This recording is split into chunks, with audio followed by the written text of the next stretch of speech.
Chapter 1. Onboarding. The author does not aspire to create a flawless male character, and the essence of this narrative does not revolve around romance rather. The plot serves the female protagonist. Some foreshadowing will be preserved in the earlier sections, to be unveiled later if this causes discomfort. Please feel free to exit promptly. Initially, there will be a male perspective of admiration which is deemed necessary and will be addressed in due course. This is not a conventional son. Should you seek a narrative that begins with an empowered female protagonist, you may as well close this immediately. There is no need for comparisons to other authors. Thank you, this is my story, and I will tell it as I see fit. Refrain from mentioning other novels within the context of mine, as it is a matter of basic respect. Hello, here are my onboarding documents. In the hall emblazoned with Black Tower office, Sue Kuei presented her qualification report. An hour prior, the testing center had contacted her, informing her that she had successfully passed the onboarding assessment and could collect her employment paperwork at her convenience. Sue Kuei hastily changed out of her pajamas and made her way over. Due to her previous indulgence in sloth, her hair was slightly disheveled. The freshly acquired report still radiated warmth, and the vibrant red seal had smudged a bit when she inadvertently brushed against it. Wiping the crimson smudge off her thumb, Sue Kuei handed over the report. Miss Lei Meng at the office filled in the necessary information, smiling as she congratulated her. Congratulations on passing the guide onboarding assessment, my dear. From this day forth, you are a member of the Black Tower. I always said you would succeed. The assessment was merely a formality. Her gaze held a hint of envy as she regarded Sue Kuei. Dear, might you share your little secret for awakening as a guide? The girl before her, youthful and innocent, still bore the traces of baby fat. As a shy smile graced her face, she scratched her head. I'm sorry, Miss Lei Meng, but I really don't know how I awakened. I just took a nap and woke up feeling different. My spirit entity suddenly emerged, and I was quite startled. Well, not everyone is fortunate enough to experience such luck. I believe, Miss Lei Meng, that one day you too shall become a guide. Miss Lei Meng collected the report, sealing it alongside Sue Kuei's other personal documentation, while also backing it up on the Star Network, a dual layer of security. Upon confirmation of her status, Sue Kuei's identity on the Star Network was simultaneously updated, changing from unemployed drifter to official employee of the Black Tower on Lunswa Star D-Class Guide. She presented Sue Kuei with the badge that represented her new position as a D-Class Guide, stating, as a D-Class Guide, you will earn approximately 4,000 contribution points monthly after tax, with accommodation and 3 meals provided, along with weekends off and holiday benefits. Contribution points aren't the same as star coins? My dear, star coins are for ordinary folk like us guides, of course. Use contribution points, however. If you wish, you can exchange them for star coins. No, this is perfect. I want contribution points. Who would have imagined that after toiling relentlessly on Earth and failing to secure a civil service position, awakening a spirit entity would land her a job in a governmental organization upon her arrival here? She now had a career, a stable position, and weekends off. Miss Lei Meng chuckled at her enthusiasm.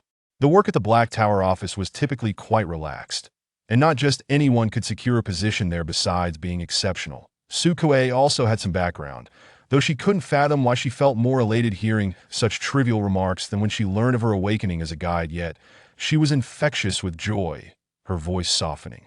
Your employment begins tomorrow, so please ensure to rest well today. Additionally, you may use your badge to collect your work uniform and recovery fluid. The Black Tower's requirements for D-Class guides are not overly stringent. You need only complete 1 calming session each day, and your introducer will arrange a suitable Sentinel for you. Should you exceed the required sessions, your salary will be increased.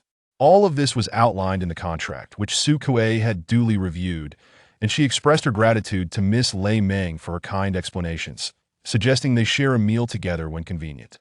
I've been indebted to your care since my arrival. I would like to treat you to dinner to celebrate my successful onboarding. Upon meeting Sue Kuei's hopeful gaze, Miss Lei Meng readily agreed.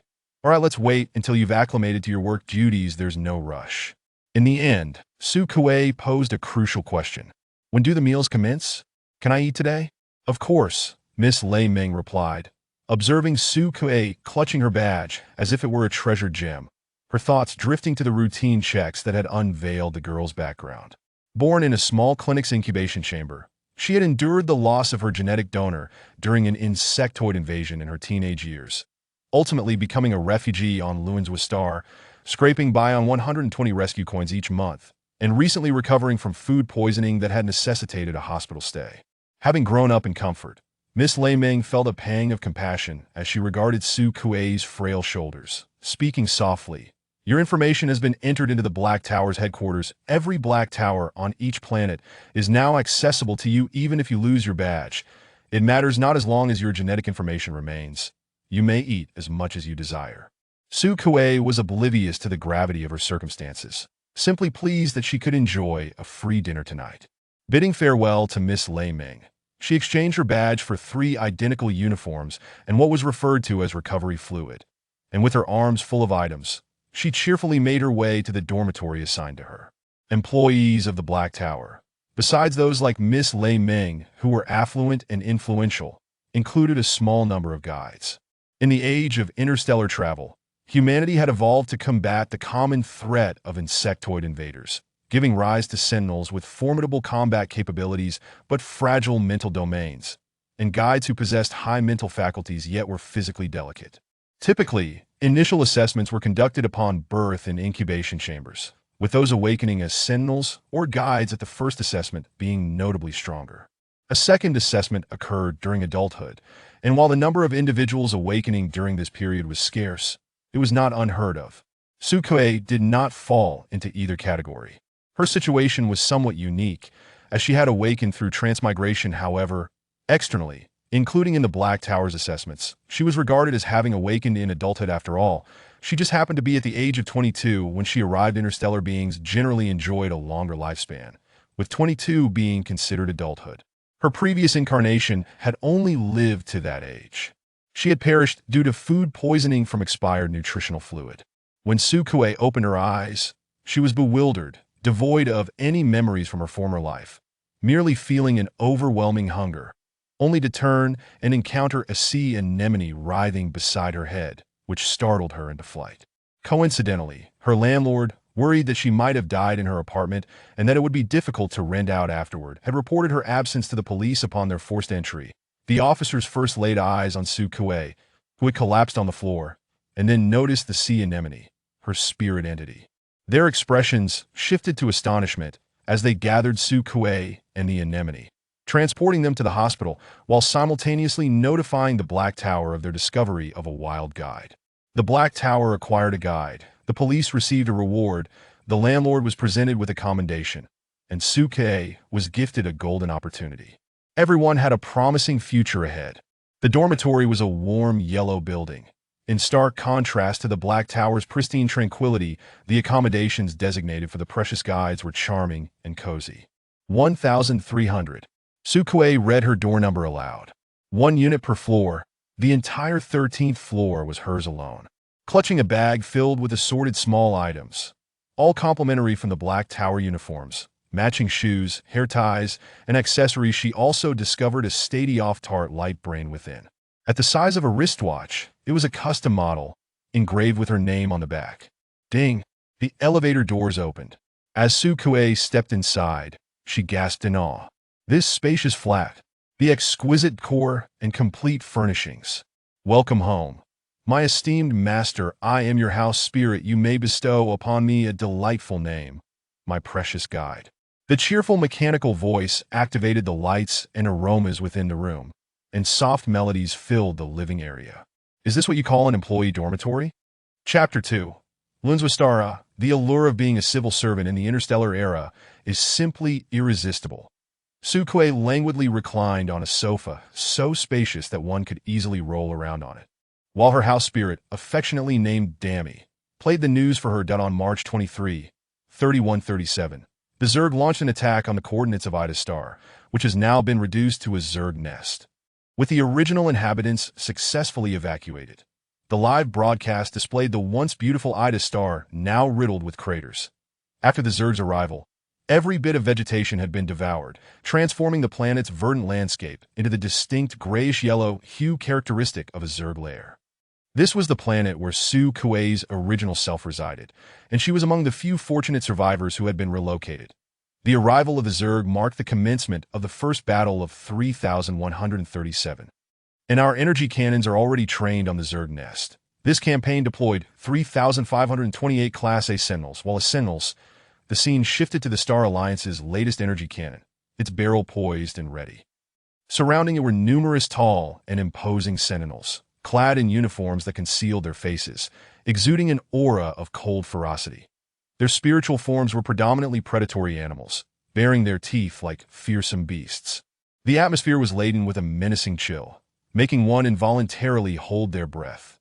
The live coverage of the assault on the Zerg nest would continue uninterrupted, yet Su Kuei chose to avert her gaze. She had to return and gather her belongings.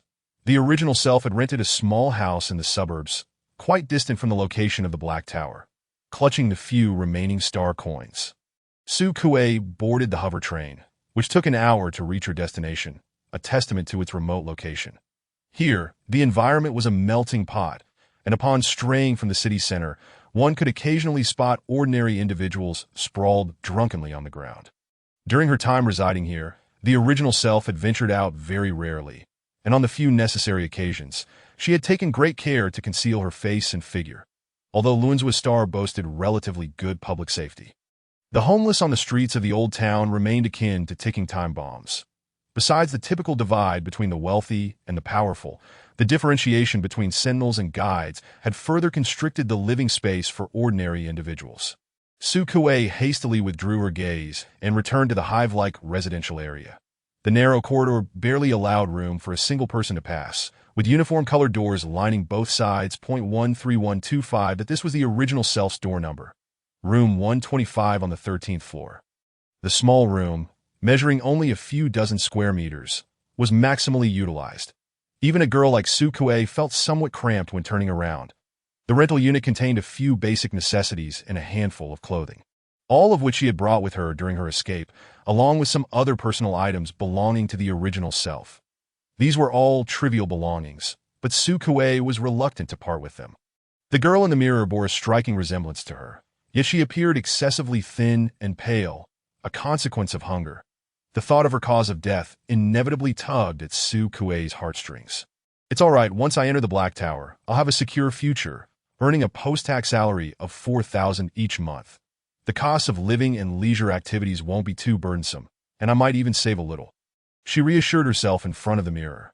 The mirror, with a chipped corner, reflected her eyes brightening with hope and anticipation. After packing her belongings, she returned to check out. Upon seeing her, the landlord greeted her with a broad smile, displaying an exceptionally pleasant demeanor. After all, she was a guide, destined to become a significant figure within the Black Tower. Without further ado, he promptly returned her entire deposit, without deducting a single coin. Just days prior, Su Kuei had overheard him arguing with another tenant who was vacating. The landlord had inspected the premises for over an hour, ultimately claiming the tenant had dirted the walls and demanded compensation. Their dispute had escalated, drawing the attention of onlookers. The SUKA had peered out to witness the landlord's harsh expression. As memories flooded back, Su Kuei accepted the star coins and turned to leave, only to be called back by the landlord.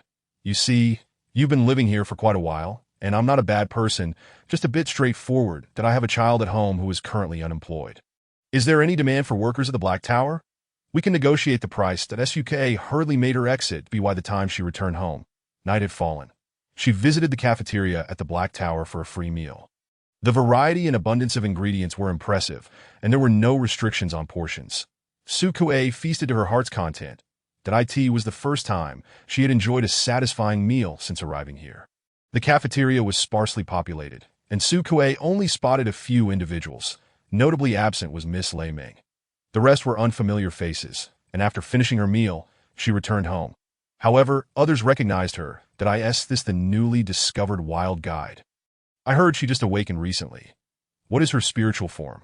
Sea anemone, rank DD rank, that's a bit low. Indeed, it was not particularly high. One individual nodded and added, but she is a pure type. There were hardly any pure type guides in the entire Star Alliance. Historically, guides had always occupied a subordinate role beneath sentinels, but in recent years, as guides gained awareness, they grew dissatisfied with merely supporting sentinels. They began to evolve into complex types, adept at mental attacks with cunning and difficult-to-defend strategies. Even the softest rabbit, when provoked, would kick. Consequently, the guide association was steadily expanding.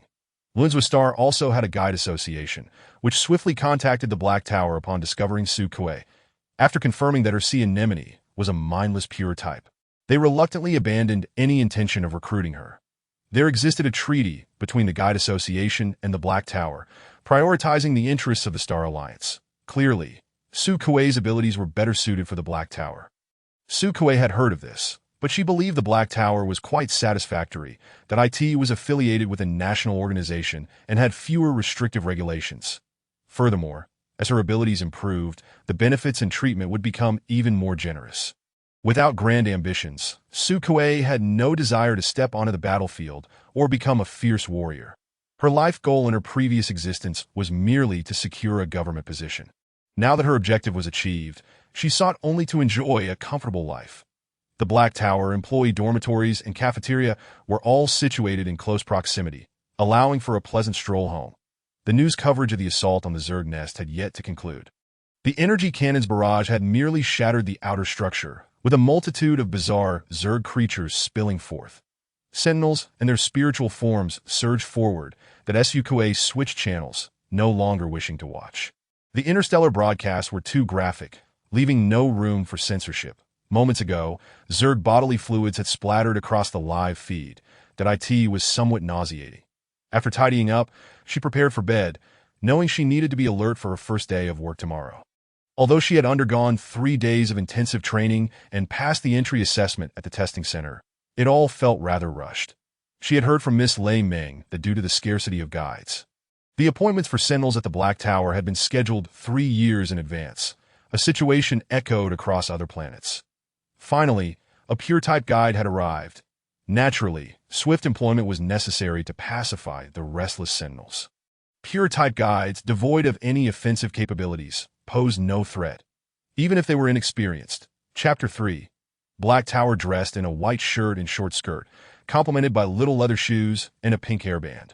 Su Kuei meticulously tied a bow at the collar of her shirt, inspecting her reflection from various angles. Sentinels possessed heightened senses, yet their acute perceptiveness made them susceptible to overwhelming information, leading to emotional fluctuations that could result in mental breakdowns or madness. A sentinel driven to madness would transform into a creature devoid of reason, representing a significant concern, second only to the Zerg. Consequently, the surroundings of the treatment tower were enveloped in white noise. Hence its designation as the Black Tower. There was no inherent correlation to avoid agitating the sentinels teetering on the brink of insanity. Employees donned clean, bright colors, and any loud noises were strictly prohibited within the Black Tower. The soft little shoes made hardly any sound against the floor, allowing for a day of wear without fatigue.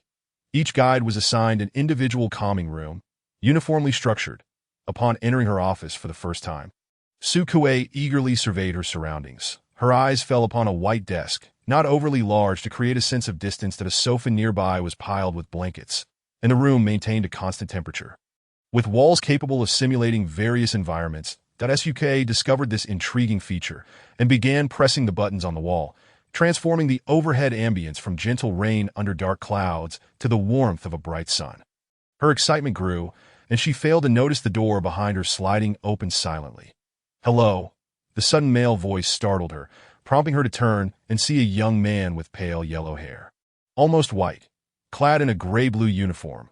He had a slender build, large dark eyes, and soft cheeks. His round, expressive eyes gazed at Su Kuei, causing her previously anxious heart to ease.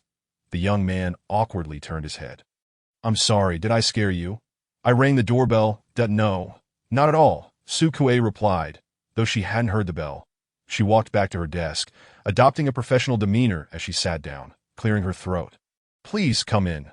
Seizing the opportunity, she glanced at the worksheet. IT already bore a name and basic information, confirming that he was indeed her patient, but Suku's gaze swept across the document, ultimately fixating on a particular detail that she could not tear her eyes away from. "Miss Suke, good day." The young man closed the door and sat obediently on the small stool across from her, his posture upright and composed, a testament to formal training that Suke beheld the ranking of his battle squad. Should the rank prove insufficiently high, it would indeed be quite challenging to secure a position. That a professional smile, revealing her 8 pearly teeth post-training, graced her lips. The name, Lixin I Hu, gender, male sentinel, rank A class. Position, Luanzhua Xing Guild, 7-day squad, Emotional fluctuation. 98. That's such a high value is typical for those seeking treatment here. Daisuke poured him a glass of water, which the young man gingerly accepted. Expressing his gratitude that he appeared quite well, at least managing to maintain his composure without exhibiting any signs of dissociation. This was likely the reason why the introducer had recommended him to Sukue. After all, it was his first real combat experience, and a gentler soul was preferable to avoid leaving her with psychological scars. That Sukue had undertaken a rudimentary study of this field and understood that sentinels possess remarkable endurance. Some may appear outwardly fine, yet stand perilously close to losing their grip on reason. That at such moments, it is imperative not to provoke them further. She sipped her water, softening her voice to a dulcet tone, as if sipping honey rather than water, her words laced with sweetness. "Hello, Lix." The young man, caught off guard while drinking, suddenly choked. That Suke, startled, quickly patted his back, glancing at his flushed ears in bewilderment. Had she misnamed him? Yet, the guidebook had instructed that using a familiar address aids in bridging the emotional gap for effective guidance. She swiftly recalled his name, that if she had not erred, could it be her voice that had caused such a reaction? Surely, it was merely a slight lisp. Was it truly worthy of such a dramatic response? "I apologize," Lick stammered after regaining his composure, his gaze averted from hers. "That I haven't had much interaction with guides." The redness in his ears had crept down his neck. Guides are inherently rare, each one particularly precious. They tend to maintain a sense of superiority. Even when providing mental guidance to sentinels, they adhere to a standard protocol, often becoming numbed by routine, with some guides even displaying displeasure. Lix had not undergone guidance before. He had been compelled to seek treatment due to his dangerously high data readings, which he could no longer control in the face of dissociation, or he would be barred from the battlefield. The introducer had mentioned a new wild guide, still inexperienced but devoid of any aggression, and possessing a friendly disposition with a fervent enthusiasm for her work. Hence, he approached with a tentative hope. Upon seeing Suke, he felt a subtle affinity that a discreet sniff revealed her pheromones. Delightful that he found them appealing, which prompted his entrance. However, he had not anticipated Sukue would bring him water and remain. Conversing from an elevated position close to his ear, her voice still sweet. His ears, particularly sensitive, could feel her gentle breath encircling him, the sound grazing along his eardrums like feathers brushing against his spine, rendering him restless. That he coughed twice, feeling a hand patting his back, further disorienting him. "Miss Sukue, may we commence the calming process?" "Certainly," she replied, casting aside the initial awkwardness. "Would you prefer to sit here or on the sofa?" Allowing him to choose, Lix was taken aback, glancing up at Suke, that a rather inexperienced guide. Indeed, it was her first day on the Job.is. The sofa acceptable. It might be more comfortable for the guide. He suggested. That Suke nodded, retrieving a storybook from the bookshelf behind the sofa, sitting upright not far from Lix, and clumsily releasing her spiritual entity, the sea anemone. Her eyes brightened as she gazed at Lix. "All right. I am ready, Lix. May I request you to release your spiritual entity?" Lix glanced at the sea anemone, its pink tendrils unfurled, only the size of a palm, gently floating in the air, its soft tentacles hanging down. "Very well," he nodded, releasing his spiritual entity. That Sukue's eyes widened with anticipation. Under her unwavering gaze, Lix lowered his head in slight embarrassment. That at his feet appeared his spiritual entity, peering at Suke, much larger than he had imagined.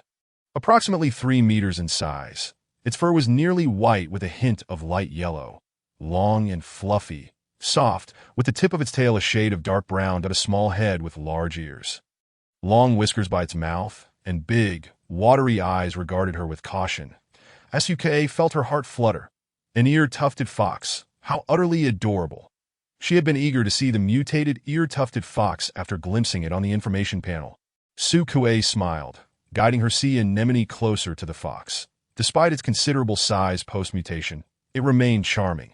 Naturally cautious and suspicious, the sea anemone's irresistible allure proved too strong, and it could not resist lunging toward the fox. The sea anemone trembled as it landed on the fox. Establishing a connection, Suke began to read from the storybook, narrating a tale. Chapter 4. The Ear-Tufted Fox. There are 2 methods for calming sentinels: mental integration and physical integration. Mental integration involves both parties opening their mental barriers to explore each other's spiritual landscapes. Physical integration is more intimate, making separation challenging once it occurs that SUKA was currently undertaking the first step of mental integration. Only by familiarizing their spiritual entities could they access the Sentinel's mental landscape and uncover the source of their dissociation.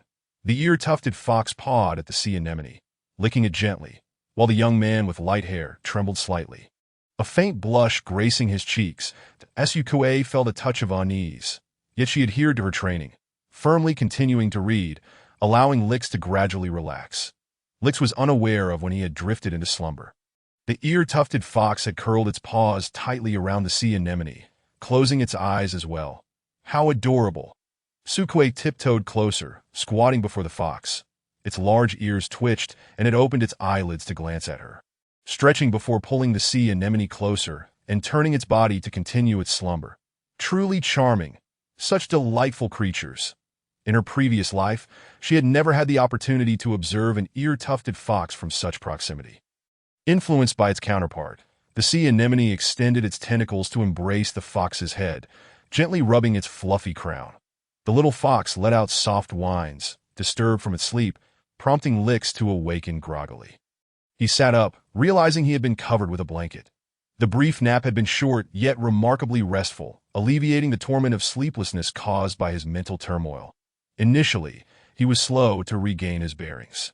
Turning his head, he saw the girl squatting before his spiritual entity, resting her chin on her hand and smiling. "Did I wake you? Shall we begin the connection?" "Lix." He questioned whether he had misheard her. His tone tinged with hesitation. "You mean, to connect with me?" Sukue nodded, as if it were the most natural thing in the world. The guidebook explicitly stated that when a Sentinel's emotional fluctuation exceeds 95, they may lose control of their dissociative reaction, their form increasingly resembling that of their spiritual entity. At this juncture, a guide must identify the source of the issue and provide comfort and clarity to help the Sentinel fully recover. Sukue felt quite assured in her capabilities. She promised, "Rest assured, I've thoroughly studied the connection process. I shall not cause you any pain." Lix remained silent for a moment, then sighed. "I am truly fortunate." "What?" "Nothing." Lix withdrew the languid, ear-tufted fox and opened himself completely to Sukue, his Adam's apple bobbing, his eyes dark and beautiful. "Please come to." Sukue also retracted her sea anemone and approached him. The prospect of connecting with someone of the opposite sex made her a tad anxious. She looked down into his eyes, hesitating before finally asking, "Could you close your eyes?" It was difficult for her to proceed under his gaze. Lix obediently shut his eyes. That Suk slowly leaned in, their breaths mingling, foreheads touching. The connection required delving deep into the other's mental landscape for mental integration. That Lix's mental landscape was a desert, perfectly aligning with the habitat of the ear-tufted fox.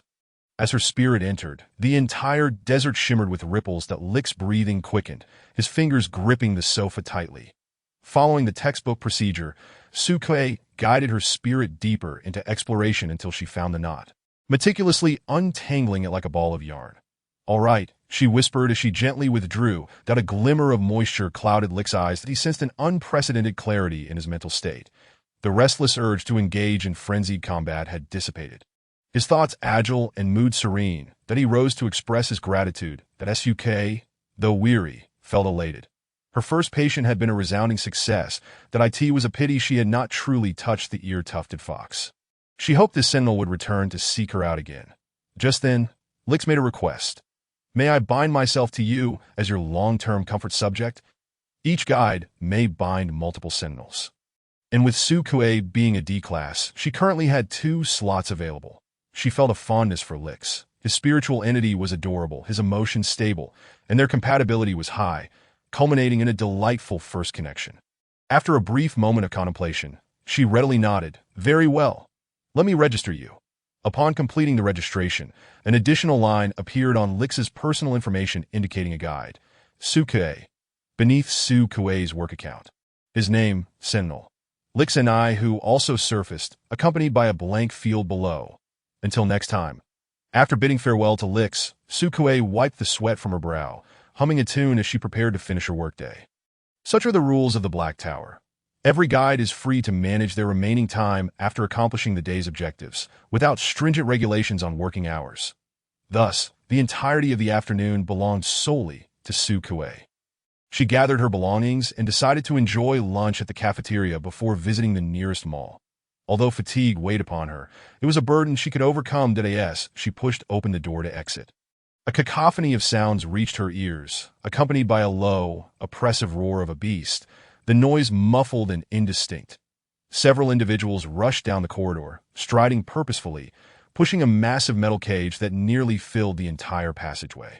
Fortunately, the Black Tower had considered the transformation reactions of Sentinels, providing ample internal space. Otherwise, it would have been quite impossible to accommodate such a contraption. The cage was square, with only 2 breathing holes left open. A few Black Tower staff members struggled to push the cage along, their exertion evident. Observing the scene, the accompanying Sentinels could no longer bear to watch and stepped forward to take over, guiding the cage in Su Kuei's direction. Inside, the clattering of heavy objects echoed, accompanied by a thunderous roar. It seemed they had fitted the creature within with a bite inhibitor, hence the muffled sounds. The heavy metal cage swayed violently, and Su Kuei's curiosity urged her to look closer. Just as the creature within lifted its head, its yellow-green eyes locking onto hers through the breathing hole, the slit pupils narrowing like those of a crocodile. Frozen in place, Su Kuei felt a chill run down her spine. The others also noticed the sudden stillness within the cage and turned their gazes towards Su Kuei. Several Sentinels exhibited various expressions, particularly upon seeing her uniform and the badge pinned to her chest. Just then, the elevator arrived, prompting Su Kuei to withdraw her gaze and depart. After her exit, the creature within the cage began to thrash violently, nearly overturning the entire structure.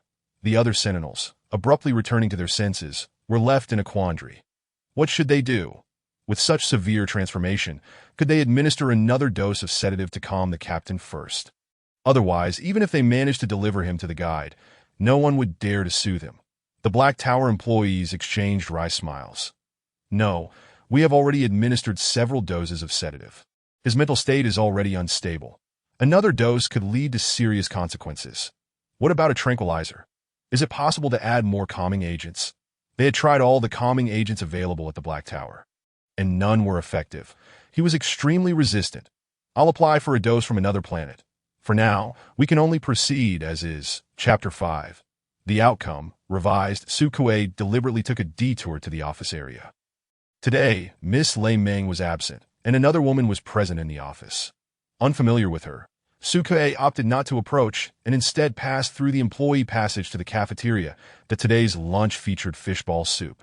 Tender and springy, she recalled the captivating eyes of the predator she had glimpsed in the cage, truly stunning. However, it appeared quite fierce, likely of a considerable rank. She wondered what sort of powerful guide would be able to pacify it.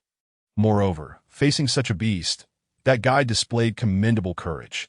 Having devoured every morsel on her plate, Su Kuei transported it to the washing area and activated her holographic device to check the map.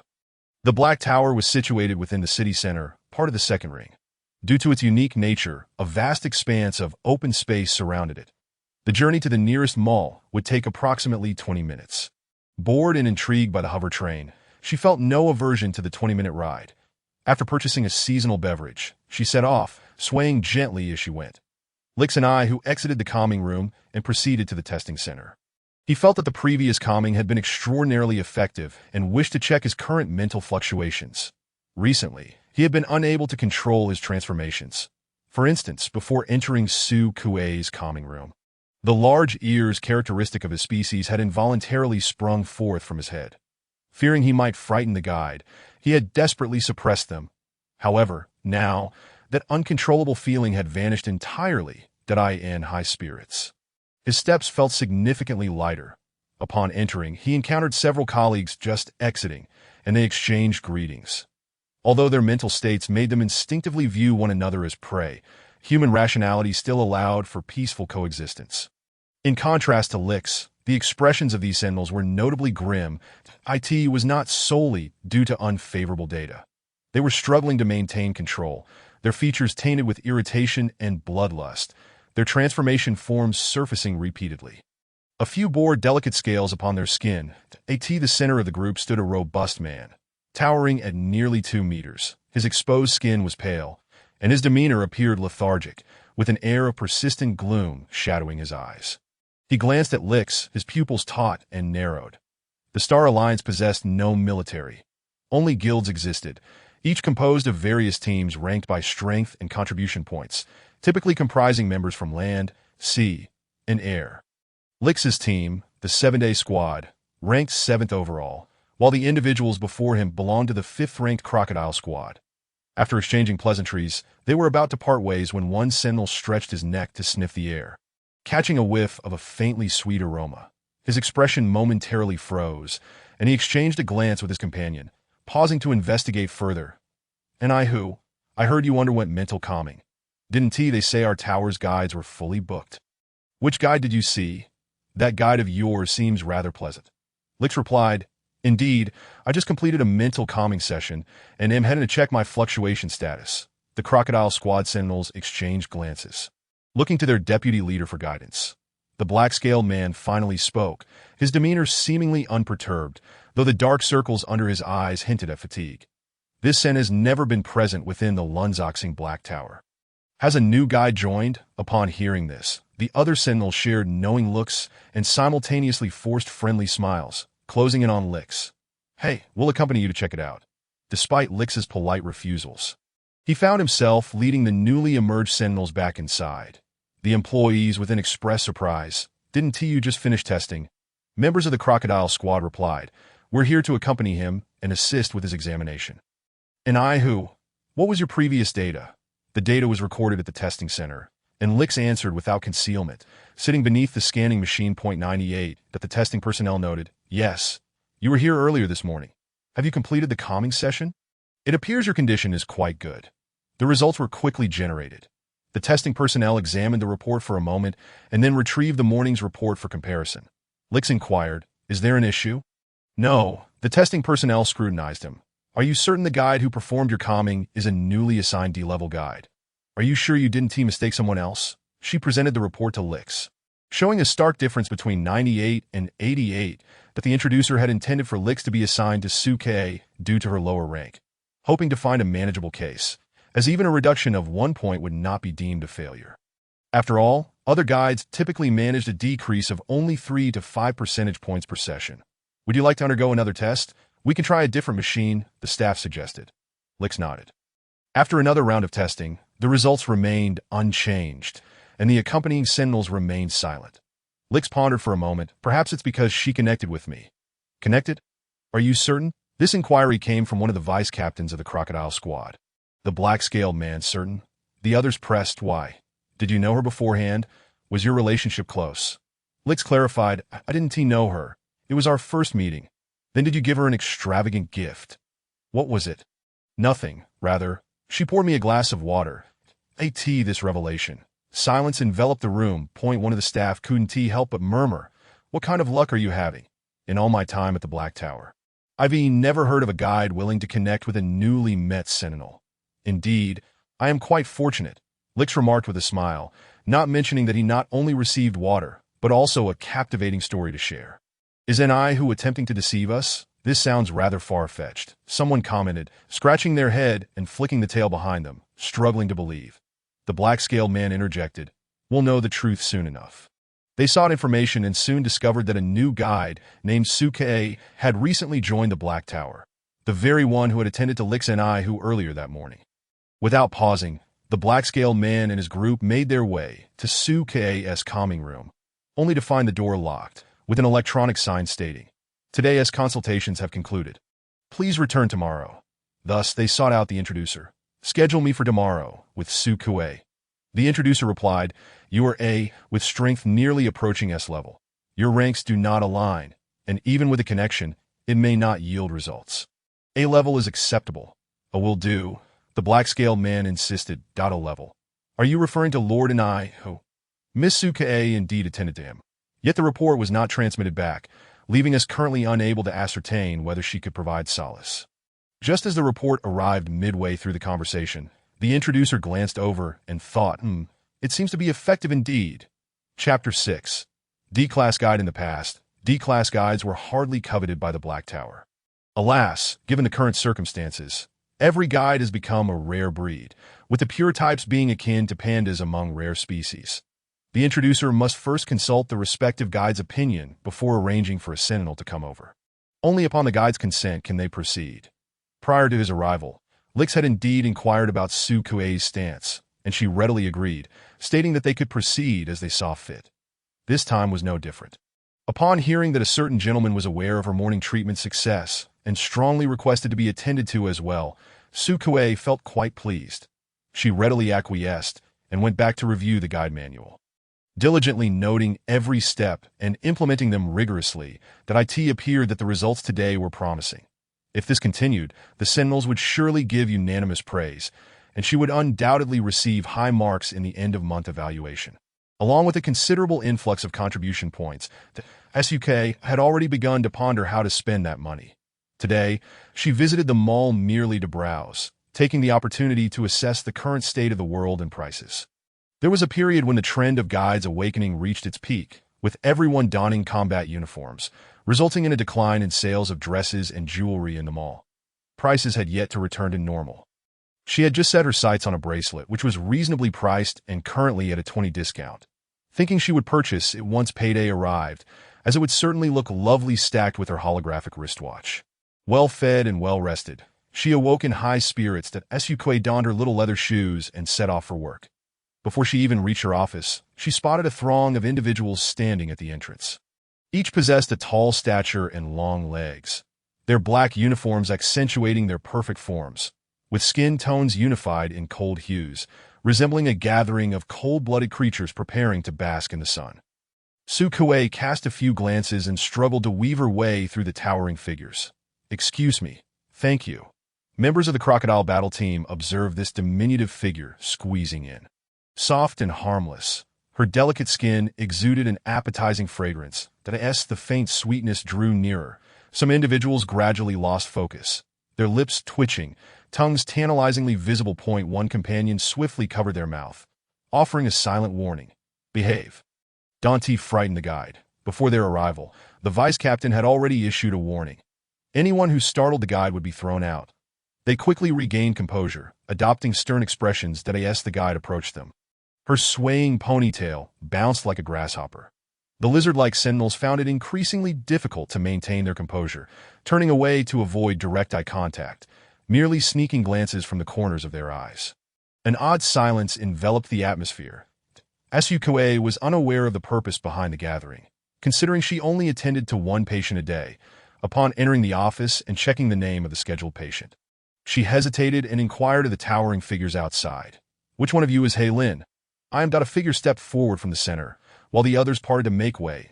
SUK took a step back and looked up. The individual bent down, their pitch-black hair and eyes reflecting a spectrum of colors from certain angles. Mental entity. Mutated scorpion. Su Kuei's mind began to wander. Scorpions possess hard exoskeletons and venomous stingers. His skin must be exceptionally tough. "I am Hei Lin. Shall we begin?" Su Kuei glanced at the accompanying family members and quietly mused. Does even a scorpion spirit fear seeing a doctor? Why else would they need so many people for support? "Please come in." The door slid shut automatically, and a multitude of sentinels remained outside, anxiously waiting, as if they wished to bore a hole through the tightly shut door. Would the guide still engage in a connection today? They had never experienced it themselves. Only hearing it was quite comfortable. Now, seeing the vice captain enter, they were all envious. When would it be their turn? Inside the office, Su Kuei poured a glass of water and warmly addressed her patient by name. Hei Lin silently stared at her, watching as she retrieved a comprehensive collection of interstellar fairy tales. That he had never encountered such children's literature in his youth. "That I asked this how you provide comfort to that fox." Uncertain if it was psychological, Su Kuei felt that her patient's voice resembled the sound of a scorpion traversing a dark tunnel, possessing an odd timbre, with slightly longer hair partially obscuring his eyes. He had a strikingly handsome appearance, and beneath the uniform lay well-defined muscles, particularly developed biceps, making him appear quite tall. As he Saturday, he must be rather large. Given his mutation, Su Kuei felt a surge of excitement. She earnestly responded to his inquiry. "Yes, Hei Lin, do not fear that I have some experience. Please relax. Now, may I see your mental entity? Hei Lin regarded her with a peculiar expression, leaving Su Kuei puzzled. However, her attention was swiftly diverted by the mental entity he released. It was indeed a remarkably large scorpion. Unlike ordinary small scorpions, this one was entirely black, its body covered in hard armor, resembling a warrior naturally equipped with a shield. Its tail was raised high, with a sharp and fearsome stinger. Cool and striking. Su Kuei released her own mental entity. Compared to the large scorpion, the sea anemone appeared diminutive. It floated over and gently tapped the scorpion's head with its tentacles, signaling goodwill. The scorpion regarded it and suddenly opened its mouth wide, swallowing the sea anemone whole. Su Kuei, her mental entity, had been consumed. She wondered if this could be considered a workplace accident. The scorpion turned its gaze directly towards her. Despite its numerous compound and simple eyes, its vision was quite limited in bright conditions. The delightful scent it detected was utterly appealing, and it wished to devour the entire creature. With its venomous stinger poised, it opened its mouth wide towards Su Kuei, its throat clearly visible, with the sea anemone suspended within its mandibles. That Su Kuei.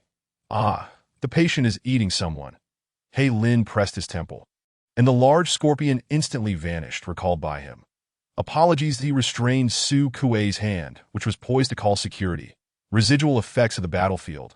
I will keep it under control. Very well. You cannot allow it to behave this way again. Su Kuei sipped water to calm her nerves. Attacking a guide may lead to your being blacklisted. Hei Lin remained silent. He was well aware. Last year, his mental fluctuations had been too intense to control, resulting in him being sent for soothing. However, the guide he encountered was not in a good mood, treating him with disdain and indifference, making several sarcastic remarks. Hei Lin was not one to endure grievances and had countered immediately. Although that guide had not suffered any substantial harm, they were nonetheless quite frightened, promptly placing him on their blacklist, while the Black Tower issued a warning notification. This incident further marginalized Scorpion-type mental entity sentinels. Originally, no other type was particularly likable, notorious for their cold and peculiar temperaments, making them difficult to relate to. Now, even fewer guides were willing to accept their cases. Chapter 7. The Adventures of the Baby Scorpion. After a moment of hesitation, Hei Lin asked, "Are you afraid of scorpions?" Su Kuei shook her head. "Not at all." She smiled reassuringly. "You need not fear either. Just relax. What stories do you enjoy hearing? We're not in a hurry. You can take your time to adjust to me."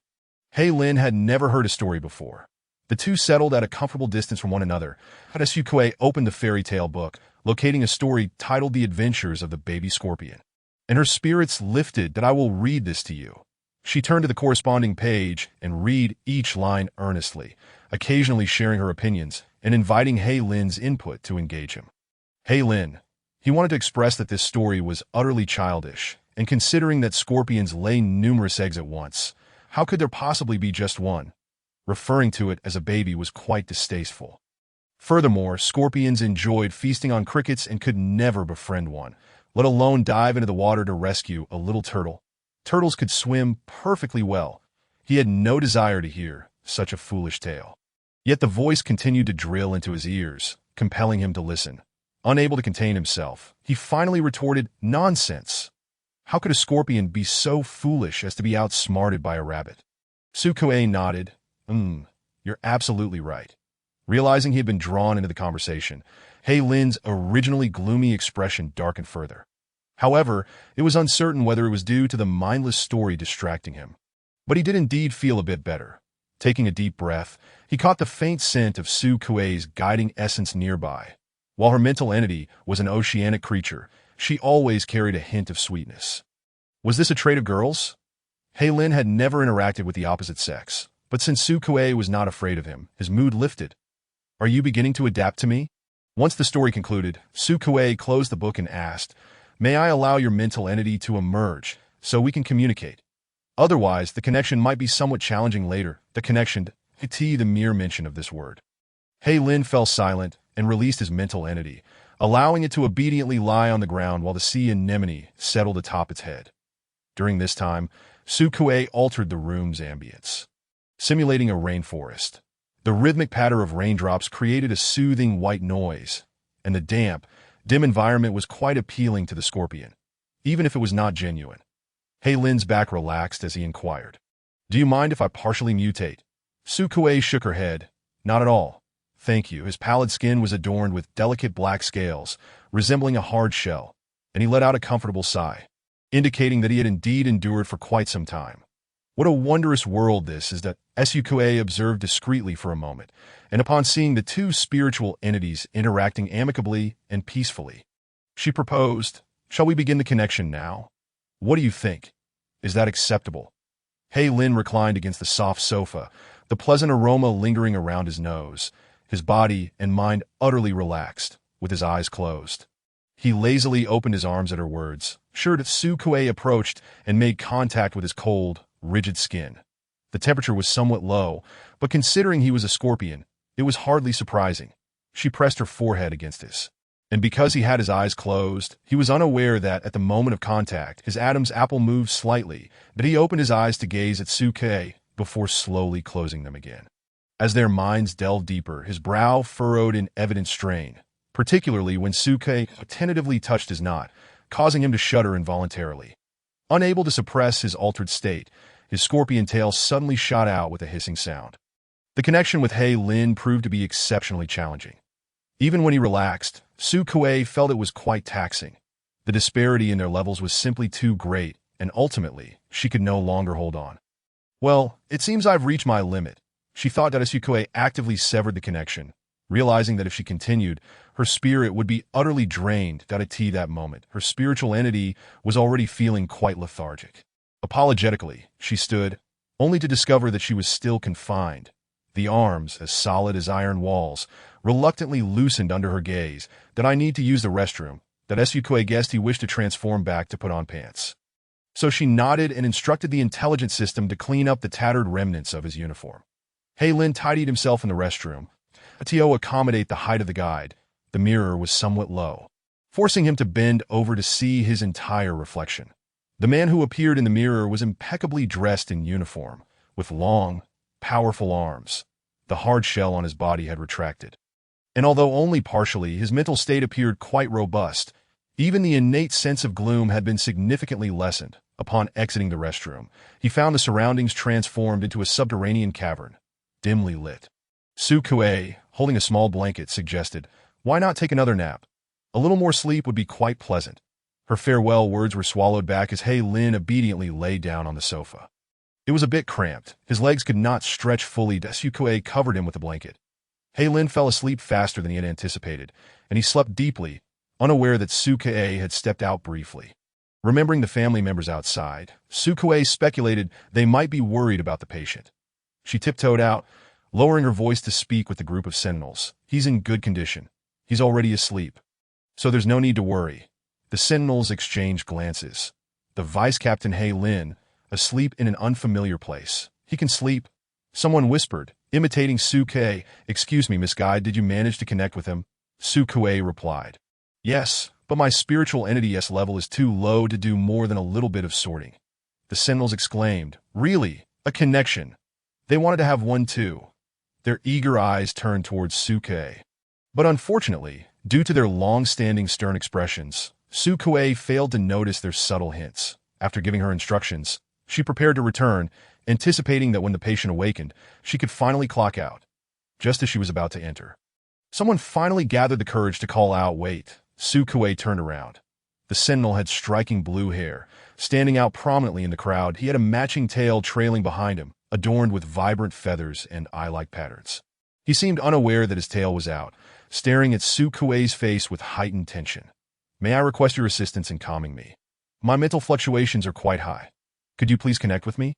As he spoke the word connect, he hesitated, his eyes flickering, and his tail feathers swayed rapidly. That Su Kuei's gaze followed the movement of his tail feathers. Due to the special circumstances of sentinels, their uniforms were exceptionally flexible. Unless they underwent complete transformation, they were unlikely to tear. Noticing this, he hurriedly covered his backside, while the others averted their eyes from Su Kuei, hastily attempting to shield him with their bodies, desperately concealing the situation. "You didn't see anything," he stammered. He's actually a herbivore. "You know peacocks? Although they're colorful, they're harmless, truly." Faced with this pale excuse, Sukue's eyes curved into a smile. "Do you also wish to connect?" She had heard during her onboarding that guides were quite scarce nowadays. So she wasn't surprised. She added, "That's fine. Just arrange an appointment with the introducer. I need to calm one individual every day." The blue-haired Sentinel was overjoyed, his tail whipping about. The others, seeing his excitement, rushed to promote themselves. Creating quite a commotion, Sukue raised her hand for silence, and the Sentinels obediently zipped their mouths, gazing at the top of this guide's head. "Everyone can go, but I can't guarantee when you'll be able to get an appointment." The impatient Sentinels turned back. "As for I might not be able to take you. I can only do half. I can seek other guides." The Sentinels exchanged glances. Among them, only the vice captain was a level. To them, treating an Sentinel was as common as cabbages. There weren't that many to go around.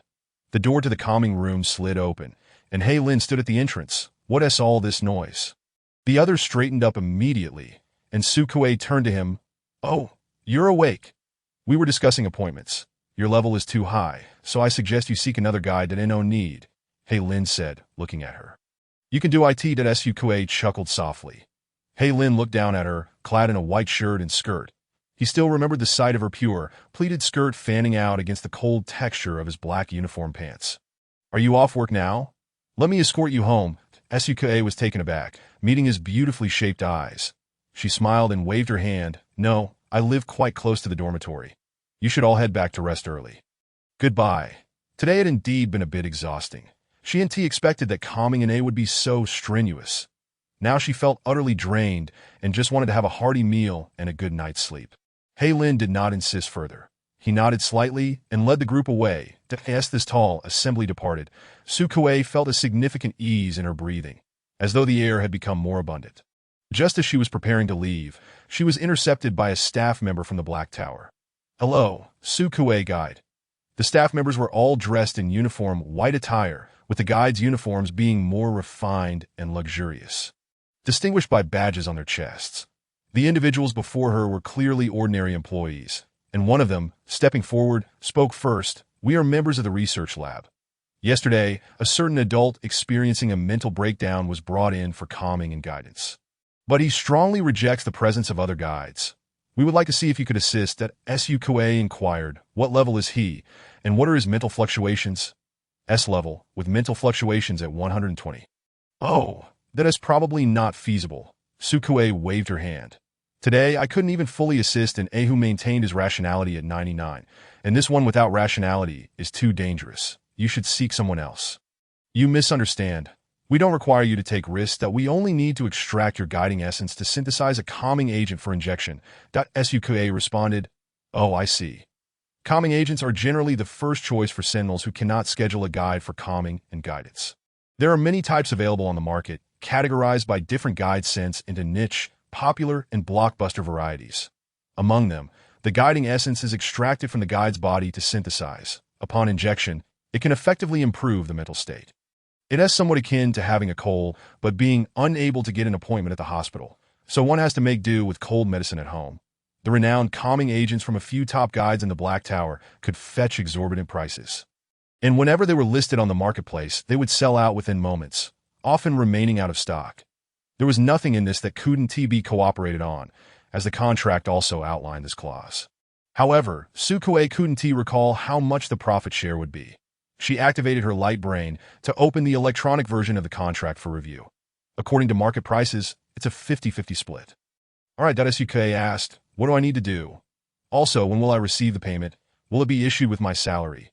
The staff member, carefully holding a container, replied, "Just relax. As for the remuneration, generally yes, but if you're in urgent need, we can also provide an advance." After a brief pause, as if bitten by a mosquito, she awaited a few more seconds. Sukue, remaining still, moved her lips. "In urgent need.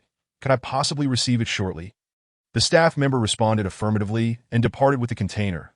Sukue curiously glanced inside. It contained a special substance that matched the color of her spiritual entity. Pink, translucent, and pure, exceptionally beautiful. She had heard that this vial of guiding essence could be used to create 20 low-level calming agents, 10 medium-level calming agents, and 1 high-level calming agent. She just didn't know if hers would be useful. Touching the back of her ear, she felt nothing, not even a drop of blood, and had no unusual sensations. After returning and getting a good night's sleep to restore her energy, she awoke in the afternoon to find her account credited with 40,000 contribution points, transferred from the tower's official account. Su Kuei's first reaction was that it was her salary. Upon closer inspection, she noticed the numerous zeros. Wait, what? Did they give me too much? She made a phone call to inquire, and the response from the other end was, your guiding essence has produced a superior calming agent. Captain Sidong has not expressed any aversion to it, and the mental fluctuations have decreased by a full 0.1. Su Kuei. Is that a lot? Although he has not regained consciousness, all these rewards were claimed by his subordinates on his behalf. Aside from the market share, the remainder entirely constitutes Captain Sidong's personal assets, and they are exceedingly grateful for your assistance that SUK. Wealth, truly abundant, grateful, and reciprocating. I shall provide him with guiding essence next time. Moreover, this captain possesses an astonishing willpower. Such high data, yet he is still able to endure. It appears he will not transform into a complete monster. Lying on the bed, she poked at her holographic device, eager to spend the balance in her account. She found Miss Laming's holographic number and invited her to dinner that evening. Miss Laming, slacking off at work, replied swiftly, Miss Laming, darling, do you have contribution points? Su Kuei, indeed, I have just received a generous reward. Miss Laming, you are marvelous. I knew you would be an exceptional girl. That Su Kuei responded with a shy emoji and continued her search for a restaurant, primarily considering ratings and dishes, hoping to try something she had never encountered before. Ding, a notification from her holographic device indicated a new friend request. She clicked on the red dot, revealing a new friend's avatar of an fennec fox in the desert, with large, dark eyes and long whiskers. The name was Lixis Nihu. Her first patient, Su Kuei's initial reaction was, here for after-sales support. She was somewhat reluctant to accept this friend request, as she believed a doctor should maintain an appropriate distance from patients. However, this situation was different. The guiding manual explicitly stated, after connection, it is recommended to maintain long-term contact with the Sentinel. Chapter 9. Long-term relationship. After a moment of hesitation, she ultimately chose to heed the guiding manual. After all, it is a product of this world, a textbook that every novice guide must study. Surely it wouldn't lead her astray. Su Kuei thought to herself, and upon acceptance, she took the initiative to greet. Good afternoon. Lixis. After the mental calming, Lixis was finally able to attend to his duties. He was part of the 7-day squad, which included sentinels with various forms of spiritual entities, including an array of dogs. With those energetic and cheerful large dogs around, the 7-day squad headquarters was the liveliest place. The pests on Interstellar have yet to be eradicated. Captain, let us head to the front lines. The squad had been dawdling for far too long without driving off any pests and still dared to claim they were natural enemies. They might as well go home and have pups.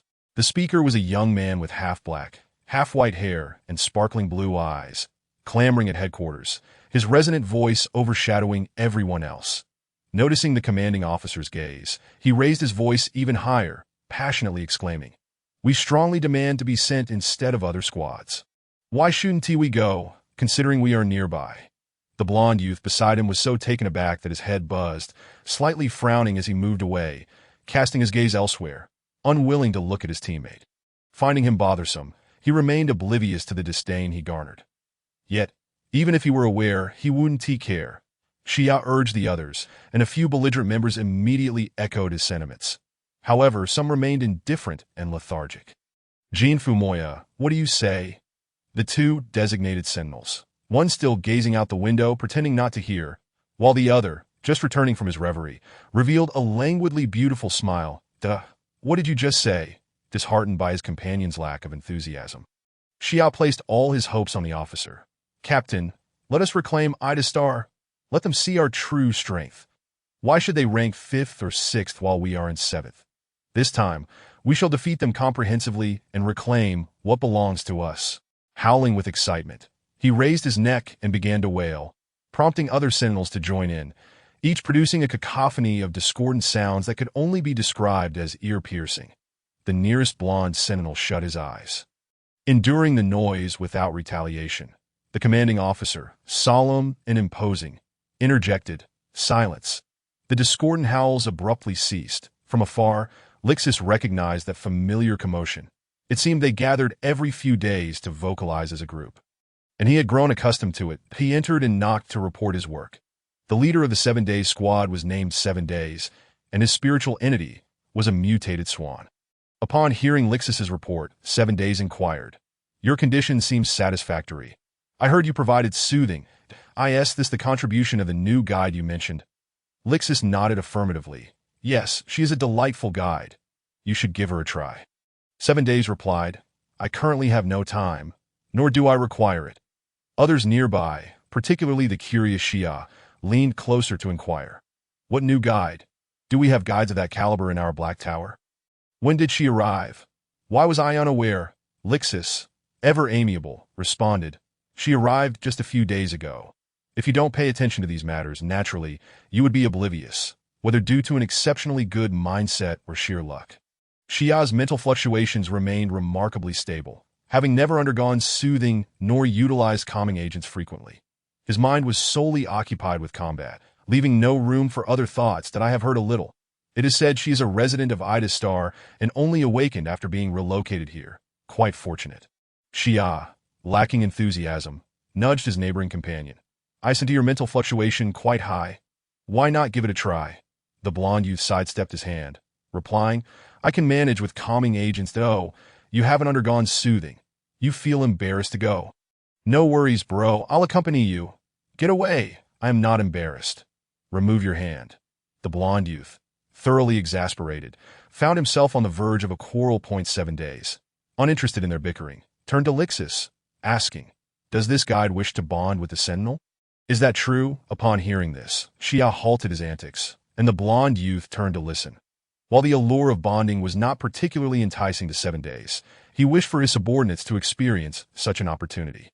Lixus nodded yes. "Well then, you rascal." The others exploded with excitement. "You bonded without us knowing. Tell us, what was it like?" Even the previously silent Sentinels could no longer restrain their curiosity and looked at him eagerly. 7 Days gestured for him to speak. Lixus had no choice but to recount his experience honestly. Recalling the process, his spiritual entity's ears twitched, the delicate ear flesh taking on a rosy hue. It was quite marvelous and comfortable. All negative emotions dissipated, leaving only comfort and joy that he endeavored to maintain a serious expression. But his face was already flushed, reminiscent of a content creature nestled in a warm, dry den, feeling utterly safe without any danger. Oh, Lixus continued. "Thus, I have decided to establish a long-term relationship with Miss Sukue, and she has agreed." Wow! Noticing his subtly proud expression, the others were envious, clamoring to experience soothing as well, flooding out in a rush. The wolf cubs, fox cubs, dog cubs, and others all dashed away, leaving the command center in tranquility at last. 7 Days let out a sigh of relief and nodded with satisfaction. "Very well, Lixus, do not forget to please your guide." Lixus replied, "Indeed, I will cherish this opportunity. That I have already added Miss Sukue's contact information." Just then, a notification chimed from his holographic device. Upon opening it, he smiled, as she had just accepted his request. "I have completed my work for today. Now, Captain, I shall leave to select a gift for Miss Sukue. 7 Days nodded. "Are your contribution points sufficient? If not, feel free to request in advance," Lixus replied. "They are adequate." He responded to Sukue's message. He tidied up his belongings to leave for the day. "Miss Sukue, good afternoon. I am delighted that you accepted my request. Your previous soothing was extraordinarily effective. I am now able to work normally. Yet, due to my actions, other Sentinels have learned of your remarkable skills, and I apologize for any trouble this may have caused you." Miss Ming took a sip of juice, her smile radiant with curiosity. "Which Sentinel was it? I heard you established a long-term relationship after your first soothing session." While she had some inkling of the details, the process of soothing a spiritual entity was beyond the comprehension of ordinary individuals. "Alas, common schools do not teach such matters. If it weren't for my family's connections allowing me to work in the Black Tower, I would still be utterly ignorant that in truth, I have not been here much longer than you." Sukue had little reaction to this respectful and polite message, as long as no adverse effects arose post-soothing requiring after-sales support. That gentleman's spiritual form is an utterly delightful fennec fox. I find it quite charming as she converses with Miss Ming. She replies to Lix, "Sukue, It's no trouble at all. It is, after all, my duty that Sukue. If there is nothing pressing, shall we chat later? I am currently dining with friends. The response comes almost immediately. Lix, very well, that I apologize for the intrusion. Wishing you and your companions a pleasant meal. The solemn fennec fox possesses an endearing contrast. Sukue refrains from glancing at her holographic device, focusing intently on the menu alongside Miss Laming. IT features an array of peculiar names that pique her curiosity. Miss Laming assists her in avoiding pitfalls. When Sukue points at one dish in inquiry, she displays a look of disdain. Oh, this one is unappetizing and quite fishy. This has a strange flavor, reminiscent of decaying insects. This one, however, is excellent and highly recommended. Moreover, it is tender. Our teeth can easily manage it. The differences in constitution lead to the classification of food into 3 categories. Edible for sentinels, edible for guides, and edible for ordinary people. Miss Laming recommends several dishes she has tried, and the two enjoy their meal with delight. Regarding the 2 instances of soothing, she inquires about Sukue's feelings. Pondering for a moment, Sukue replies, "It was splendid." Furthermore, the differing species yield entirely distinct experiences. The fennec fox is soft and warm, while the scorpion is cold and rigid, that I have received a substantial amount of feedback. If this continues, it won't be long before I may ascend to level C. She speaks earnestly, yet little does she know that Miss Laming covers her mouth, laughing. My dear, you jest. If soothing sentinels could yield feedback energy, then surely every guide in the world would be more than eager to engage in such an endeavor. Sukue's morsel halts midway to her mouth. Soothing sentinels merely depletes the guide's spiritual form. Only through repeated consumption and restoration can the guide's spiritual form be gradually enhanced, a process that is both lengthy and arduous. Thus, many opt for combat. Rather than ungratefully healing others, it is far more prudent to expend energy on the battlefield. After all, crushing enemies with one's spiritual form begets merit and honor. Miss Laming waves her hand dismissively. My dear, although I am an ordinary person, I am aware of these basic truths. You cannot deceive me that Sukue consumes a tender and juicy morsel of unknown meat, exclaiming, "Ah, if I couldn't deceive you." Then that truly is a pity, common knowledge, something so universally acknowledged that it is seldom explicitly stated. Ironically, Sukue lacks this knowledge. They subsequently shift topics, with Miss Laming discussing the appearances of 2 sentinels. I have also encountered Lord Nihu of the 7A combat team. He appears quite youthful, exuding a gentle and amicable demeanor that I've heard that although his spiritual form may not be particularly robust, he is nonetheless a formidable predator. Climbing from the bottom is no easy feat. The other, Lord Hylan, belongs to the Crocodile Bow team. Sentinels with such spiritual forms tend to be rather somber and are not easily approachable. The captain, Lord Sedong, is the same individual who visited a few days ago that I heard he does not reject your guiding essence. I saw that in the news. His spiritual form is indeed impressively strong. Miss Laming glances at Sukue's physique, hesitating to speak further. With his stature, you would likely find it quite challenging. Wouldn't you? Sukue, it's merely about connection and guidance. Why does it sound so wrong when it comes from her lips? Sukue evasively skirts the topic, wary of misstepping again. Their meal is enjoyable, and upon bidding farewell to Miss Laming and returning to her dormitory, Sukue fervently gathers information to acquire knowledge. She revisits the guide manual from the first page, ensuring not a single word escapes her attention. She also checks the star network. However, there is nothing. The guide manual makes no mention of energy feedback. It neither affirms nor denies its possibility. Thus, when she received feedback, Sukue assumed that this was merely common knowledge to everyone. She believed they all shared the same understanding.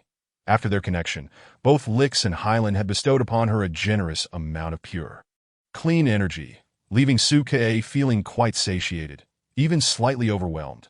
She senses her gradual enhancement. The holographic device beeps that Sukue's circle of friends is limited. Aside from Miss Laming and Lix, there is one contact, Miss Haijo, who had initially assisted her in emergency training. She could only manage to impart 3 hours of instruction before being reassigned to the front lines by the Black Tower, forcing Sukue to take up her post. Their conversation had lingered from 2 days prior, where Sukue had inquired, "Sukue, Miss Haijo, Your course did not cover the connection, yet I noticed a mention in the guide manual regarding the need to perform this task for sentinels with high spiritual fluctuations. Should I simply follow the steps? The other party had remained unresponsive, leaving Su Kuei to navigate the situation on her own. Today, she finally found a moment to check her holographic device after attending to her other matters, only to discover this suffocating inquiry. Miss Haijo, no, you need not approach them in that manner. The omission was intentional. Excessive depletion can lead to significant fatigue for us. Moreover, as complex guides, Sentinel spiritual landscapes instinctively repel us from delving deeply. The process can be quite arduous, and should an attack occur, the consequences could be severe. This is precisely why no guide would undertake such actions with Sentinels. Miss Haijo, connection refers to the necessity of delving into the Sentinel's spiritual landscape to untangle the knots representing fluctuation values. It is akin to untangling a messy ball of yarn. Inevitably, once one penetrates the landscape, they will perceive portions of the other's emotions. After 3 connections, marks will remain in each other's spiritual landscapes. Miss Haijo, these marks equate to being labeled by the other, which is why everyone tends to resist. Miss Haijo, the guide manual is merely for your casual perusal. You need not adhere strictly to its contents. In fact, no guide follows the textbook to the letter that Su Kuei. After a prolonged silence, Miss Haijo astutely queries, Miss Haijo, you didn't truly attempt a connection, did you? Sukui, idit. Su Kuei, twice, Miss Haijo. An expletive. I neglected to mention it, but I assumed this was common knowledge. Are you all right? Were you attacked? Those sentinels possess extremely keen senses. Even a hint of aggression will lead them to reject you. Su Kuei, it's fine. I feel all right. No one has repelled me. Miss Haijo cautions, do not attempt it again. Those cold and arrogant sentinels are unworthy of our self-sacrifice. That Su Kuei understood. She resumes her perusal of the guide manual. Its full title is the Universe Union publication, the Star Alliance Guide Manual, regarded as the most authoritative textbook, a requisite study for every guide. Skipping the preface, the primary content begins with, Sentinels possess keen senses and are prone to mental fury. Each guide should first amicably introduce themselves or kindly address the Sentinel by name, releasing sufficient goodwill to lower the Sentinel's guard. Chapter 11. Simple Type, Refinement. The guide manual's second point states, do not hesitate to engage in physical contact. Provided the other party is not averse, appropriate physical touch can help foster closeness. That Su Kuei's hand rests openly and steadily upon the fluffy blue head before her. The head's owner gazes at her with dazed, mesmerized eyes reclining on the sofa, their chest rising and falling rhythmically. Miss Su Kuei, a blue peacock, crawls over, disturbing the fabric of the sofa as it approaches, its head held high in anticipation of a pat. Its vividly colored fan-shaped tail trembles and flares, continuously displaying for her. Su Kuei sits beside it, stroking its damp forehead. Are you all right? The peacock's skin is delicate, radiating warmth beneath her palm. Its cheeks flush as if under the influence of inebriation. Persistently nudging Su Kuei's hand while clinging to her, exhibiting an unusually affectionate demeanor. Miss Su Kuei. Yes. Miss Su Kuei, that I'm here, that IT smiles. Miss Su Kuei, may I rest like this for a while? It places its head on Su Kuei's lap, its collar open to reveal its collarbone, shyly inquiring that of course that Su Kuei gently covers its eyes. The blue lashes obediently flutter down, exposing only its bridge of the nose and rosy lips. You may sleep for a while and rest well, that I won't leave. The peacock obediently drifts into slumber. The room simulates a rainforest environment it favors, with thick, lush leaves overhead that Su Kuei taps her holographic device to check her upcoming appointments. Her schedule for the past month is fully booked. The first half of the month consists of sentinels who had previously visited with Hylan, while the latter half includes those Su Kuei has yet to meet. Clicking on the information reveals a series of vibrant, enthusiastic canines that a cursory glance reveals huskies, golden retrievers, and Samoyeds. Although they are interstellar variants and differ from those she recognizes on Earth, the sight of their gleaming eyes fills her with anticipation for the forthcoming work. Su Kuei finds immense joy in her current occupation. Various animals line up, eager for her affection. All she must do is stroke them, and they respond with adorable expressions of comfort and contentment. Upon the connection being established, her spiritual entity would subsequently absorb the feedback energy, resulting in an exponential growth. The rapidity of such development left her somewhat unsettled, prompting her to inquire of Miss Haijo whether it would matter if each Sentinel only engaged in a single connection. Miss Haijo, perplexed by her reasoning, responded with an acquiescent tone, suggesting that if she so wished, she could proceed, as those Sentinels would surely be eager, for ITSUKA began to ponder the feasibility of attending to 2 patients in a single day. Provided the individuals were not of exceedingly high rank, she could manage one in the morning and another in the afternoon without much difficulty. However, whether a D-grade guide could withstand such demands remained a pressing concern. Resting her chin on her hand, she messaged Miss Haijo once more. SUQA. Miss Haijo, during your time as a D-grade guide, how many Sentinels of what ranks were you able to soothe in a day? Miss Haijo replied promptly this time. Miss Haijo, D-grade? What D-grade? I awoke as a B-grade. Miss Haijo, wait a moment, let me consult others. 10 minutes later. Miss Haijo, I don't have any D-grade awakenings. But there is one C-grade. She managed 2 per day, primarily soothing Sentinels ranging from C to B grade, and occasionally an A grade, which would require a day's recovery after each session. What rank are the Sentinels currently assigned to you by the Black Tower? Su Kuei glanced at the list, finding it filled exclusively with the ranks, interspersed occasionally with a dot. It seemed rather outrageous that Su Kuei. May I inquire about the spiritual entity of that C-grade guide? Miss Haijo is sheep. Not purely simple, she is also of a complex type. Miss Haijo, in fact, this is my first encounter with a sea cucumber spiritual entity. Moreover, it is quite unfortunate regarding your mutation. Had it not been for the innate absence of toxins, you could have transitioned to a complex guide that a simple type solely engages in singular healing and soothing, whereas a complex type can employ emotional resonance to attack Sentinels. When her spiritual entity was transported to the Black Tower, the staff conducted an assessment. The Star Alliance had never encountered a guide with a sea cucumber spiritual entity. However, research revealed that following its mutation, it bore no toxins and lacked cerebral function, which was the rationale behind their classification of her as a simple type. Biological evolution typically progresses towards the most advantageous direction, and such a regressive anomaly occurs only in exceedingly rare instances. The Guide Association expressed considerable regret upon learning of this. Miss Haijo, however, do not lose heart. Had the toxins persisted, it is likely that every faction, including the Guide Association, would not have been so lenient. Miss Haijo, the ability to leave toxins within another spiritual landscape is exceedingly perilous. Not everyone possesses the temperament of the water vein illusionists, while the Guide Association is significantly stronger now than it was decades ago. Internal unity is not entirely assured. After she spoke, she deleted that statement that SUKA. It is quite agreeable. This is satisfactory. Following the departure of the reluctant peacock, Su Kuei emerged, visibly fatigued, deliberately slouching to convey her exhaustion. Upon returning, she scrutinized the recovery fluid. This substance was specifically designed for guides to restore their spirits. However, Su Kuei had no such need and had not consumed it since acquiring it. Now, she opened it for a taste. The flavor was faint, reminiscent of herbal notes. After finishing a bottle, she indeed felt revitalized. Her spirits lifted, and she could potentially soothe several more Sentinels.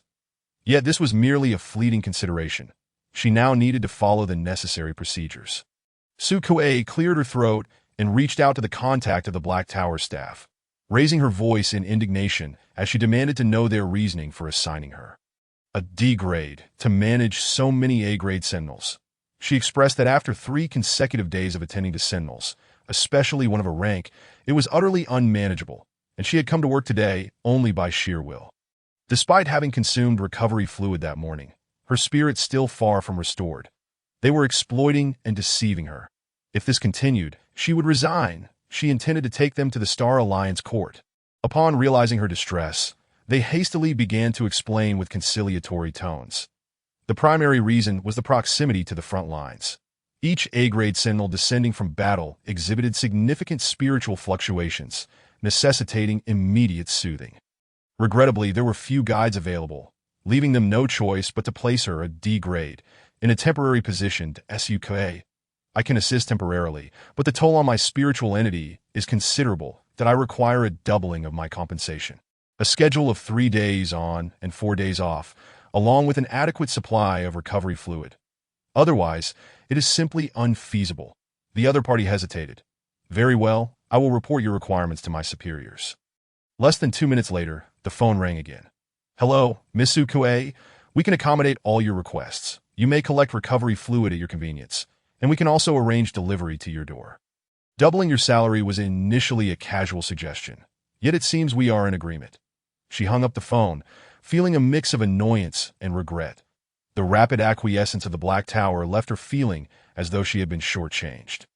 Had she known, she would have negotiated further. Chapter 12. A visit at home. Resting, Sukue found herself with nothing to do. Demi was playing a documentary. Her intention was to delve into the history of this interstellar era. Yet, as she watched, she felt something was amiss and began ordering snacks via her light brain. 15 minutes later, the snacks were delivered by a robot to her doorstep. As she munched, she thought how delightful it would be if there were a small animal nearby to pet. Though her home was adorned with plush pillows, the tactile sensation was simply not the same. The light brain chimed, indicating the arrival of Lixis, who was aware of her rest and had come to check on her. Lixis, Miss Sukue, how do you fare? Is it due to the continuous soothing that you find yourself overtired? I shall inform the members of my team to cancel your appointments, recalling the lineup of dogs. Sukue quickly replied, No need that I shall rest for a while. Cancellation is out of the question. She was eager to pet the dogs. Lixis, you need not overexert yourself. Excessive depletion of spiritual energy can lead to considerable distress. May I come to check on you? I assure you I mean no offense. I simply worry for your well-being. If it is inconvenient, you may disregard my inquiry. Guide Manual, Article 10. Following mutual connection. It is advisable for guides to maintain long-term contact with Sentinels. The soothing actions of a guide can induce a degree of addiction, fostering a sense of dependency and affection. Prolonged absence of soothing can lead to severe withdrawal symptoms in both guides and Sentinels who have not established a spiritual link. Sukue contemplated this carefully. She personally felt no addiction. Thus, she responded, Sure, my address is 13,000 in the number 1 guide dormitory. Are you able to enter the dormitory? Lixis. Yes, I am your assigned Sentinel and possess the authority to enter your area. This world-esque guide-Sentinel relationships are indeed quite ambiguous. Sukue surveyed her home, instructing Demi to have the robot tidy the disheveled blankets while she quickly arranged her tousled hair. Dressed in her pajamas, and awaited the arrival of something fluffy at her door. Lixis inhaled deeply, suppressing his uncontainable excitement and nervousness that he grasped the gift he wished to present to Miss Sukue. Checking himself in the mirror for the 3rd time, he exchanged his habitual combat uniform for a fitted suit, but soon reconsidered. Deeming it overly formal, he rummaged through his wardrobe for a hoodie that had not seen the light of day in quite some time. Miss Sukue was quite young. He should not appear too aged, however. Would this choice seem odd? Adjusting his clothing, he glanced at the time. He could not keep Miss Sukue waiting too long and gently closed his door. On his way, he passed a dessert shop adorned in pastel hues, reminiscent of Miss Sukue's hair. The last time, her hair had been tied with a similar colored scrunchie. The pink scrunchie bobbed like waves. Her hair brushing against his neck, a faint fragrance wafting alongside her movements, engulfing his senses, and her slightly hurried breaths brushed against his ears, akin to feathers sweeping across his skin. Lixis regained his composure. His ears flushed a deep crimson.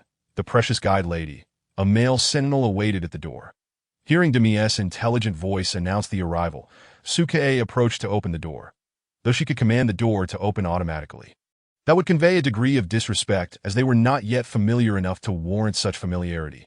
Outside, Lixis donned light-colored casual attire, a rarity in this interstellar era where uniformity was the norm, making it uncommon for Sukue to see someone in different clothing. For a moment, she was taken aback. The light-colored garb, combined with Lixis' features, exuded an inexplicable youthful charm, associating it with his spiritual entity. Sukue unconsciously donned a filter of affection. She opened the door, greeting him. Lixis. Lixis felt the temperature of his earlobes rise, responding, Apologies for the intrusion.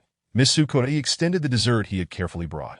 Hoping she would enjoy it, a packaged cake accompanied by a fennec fox. The combination sounded utterly adorable. Thank you, Sukue replied, ushering him inside and adding, It is customary to reciprocate. Feel free to call me by my name. Sukue. Yes, or you may refer to my nickname. Everyone used to call me Kue or Sunflower. Little Sunflower is perfectly acceptable, The little sunflower class is now in session. Haha. Lixus was puzzled by the final remark. After stammering for some time, he called out softly, but Sukuei could not quite catch his words as he felt his neck warm, yet his face remained deliberately composed. Following Sukuei to the living room, he seated himself on the sofa, maintaining proper posture with a straight back. That on the table lay her unfinished snacks and juice, alongside a plush pillow carelessly tossed aside. In comparison, it has become somewhat disorganized. She is clad in soft and comfortable loungewear, her hair cascading down, held in place only by a sparkling hairpin. Lex's gaze lingered upon it for a few seconds, unable to resist the urge to fumble with the small pouch in his arms. Miss Sukuei should surely appreciate it. The documentary that Sukuei is currently engrossed in bears resemblance to the animal kingdom of Earth, yet it primarily focuses on spiritual entities, following their mutation. The biological characteristics and behaviors of these spiritual beings have undergone revolutionary changes. Rather than evolving from their original forms, they have transformed into an entirely different species that merely resembles the former. Miss Sukuei, facing her eyes, Lex found himself unable to utter those names. Are you feeling unwell? Unwell. Upon recalling this, Sukuei reined in her previously vibrant demeanor, frowning as she pressed her forehead, responding, there is a slight discomfort. Lex, perceptive of her feeble act, chose not to confront it directly. Instead, he knelt beside her, gently grasping one of her hands, and earnestly stated, "If there is any discomfort, please do not hesitate to inform me. And what about you? What is your current spiritual fluctuation value?" 88. Compared to before, it has decreased by 10 percentage points, thanks to you. This value is considered quite safe. Are you now able to control the aberration reaction? With his hand enveloping hers, warm and dry, his grip was light, merely resting upon her hand. Noticing that his condition appeared stable, Sukuei shifted her fingers slightly within his grasp. Do you require spiritual soothing? However, not at this moment. I am quite well, and I do not need a second soothing for the time being. Her palm tingled slightly as Lex spoke earnestly. I merely wish to pay you a visit. Is that so? Sukuei remained non-committal. Yet I am eager to see your spiritual entity. I am rather fond of IT. IT felt as though she were cradling a butterfly in her palm. And Lex nodded, releasing his spiritual entity. The fennec fox, its fur a soft hue under the light, emitted a halo, adopting a perfect downward dog posture. Relaxed in demeanor, Sukuei instantly sat up straight. Chapter 13. Invitation. Spiritual entities can be touched. Possessing a tactile quality akin to that of real animals on the battlefield, they can be utilized for reconnaissance and assault. Now, as Sukuei gently caressed it, the sensation was utterly enchanting. She embraced the fennec fox, stroking its fur fervently, occasionally burying her face into its fluffy neck to inhale its comforting scent. The fennec fox's delicate ears quivered, its expressionless visage revealing nothing, yet Lex beside her was blushing to the point of near combustion. The spiritual realm is more sensitive than the physical. Thus it can distinctly feel the warmth that traverses its form, imbued with her guiding essence. Even without establishing a connection, the fennec fox lay limply, becoming a puddle of fox upon Sukuei's lap. Not to mention the spiritual entity itself. After holding the little fox for a while, Sukuei noticed Lex's suppressed breaths, realizing something was amiss with him. His reaction seemed rather exaggerated, his cheeks flushed, his gaze unfocused, almost rivaling the display from their previous connection. Miss Sukuei, I apologize, Lex managed to say, struggling to maintain composure. Might I request that you refrain from petting it any further? If this continues, Lex feared he would lose his composure. Sukuei's gaze subtly swept over him. He was wearing casual pants, hence she saw nothing amiss. However, as the fennec fox crawled closer, she caught sight of a distinct male reaction. Spiritual entities can exhibit such responses as well. It seems rather too realistic. Sukuei raised her hand. Very well, I shall refrain from touching it. Lex, leaning against the sofa, continued to steady his breathing. The fennec fox, yearning and clingy, attempted to snuggle closer, its tail playfully brushing against Sukuei's palm. She instinctively squeezed it. Lex inhaled deeply, retracting his spiritual entity, and no longer enveloped by her potent guiding essence, he finally felt a measure of relief. I apologize. Lex endeavored to calm his racing heart, offering Sukuei an apologetic expression, though his eyes still shimmered with a hint of moisture. It was fortunate he had not yet established a connection. Once such a profound bond was forged, it would be inevitable to develop a strong yearning for one another. He needed her, desperately longing for her. Sukue found his reaction slightly exaggerated. She patiently awaited Lex, returning her attention to the documentary. After establishing a connection, the Sentinel guide pair experiences a peculiar chemical reaction characterized by elevated temperatures and accelerated breathing, which we refer to as the heat of union. Sukue turned to observe him. The temperature Lex had just lowered surged back up, and he awkwardly explained, "I have not entered the heat of union, Miss Sukue," under her intense gaze. Lex felt uneasy and promptly produced a paper bag from his possession. Seeing it, "I thought it would suit you perfectly, and wished to present it to you." Sukue accepted it, opening it to reveal a slender rectangular box containing a diamond necklace. To be precise, it was not a diamond, but rather a rare organic gemstone, translucent and pure in a pale pink hue, shimmering brightly. Initially, Sukue assumed it to be a diamond. The necklace's centerpiece resembled a cluster of delicate pink flowers, at first glance akin to her spiritual entity, the sea anemone. Instantly captivated, she held it up before a mirror to admire. "May I assist you in putting it on?" Lex inquired politely, and upon receiving permission, he positioned himself behind Sukue, his fingers careful not to brush her skin. The guiding essence at this location is most potent. Lex's gaze momentarily dulled, struggling to suppress the urge to bury his face in her hair as he delicately fastened the chain with a soft click and then stepped back. "It suits you wonderfully." Sukue touched it, the decorations polished to a smooth finish, ensuring it would not snag her hair. She even released her own spiritual entity for comparison, sincerely exclaiming, "How fortunate I am to be named Sukue. Had I been named Su Xing, would my spiritual entity not have been a Patrick star?" "What star?" Lex, bewildered, attempted to comprehend. "Do you due to the understanding that you permit connections, they are all clamoring to partake. I apologize for any inconvenience caused. That it is quite all right." Sukue smiled gently, resting her chin on her hand. "What about the other team members? They are welcome to seek me out as well. Though the waiting time may be a tad prolonged."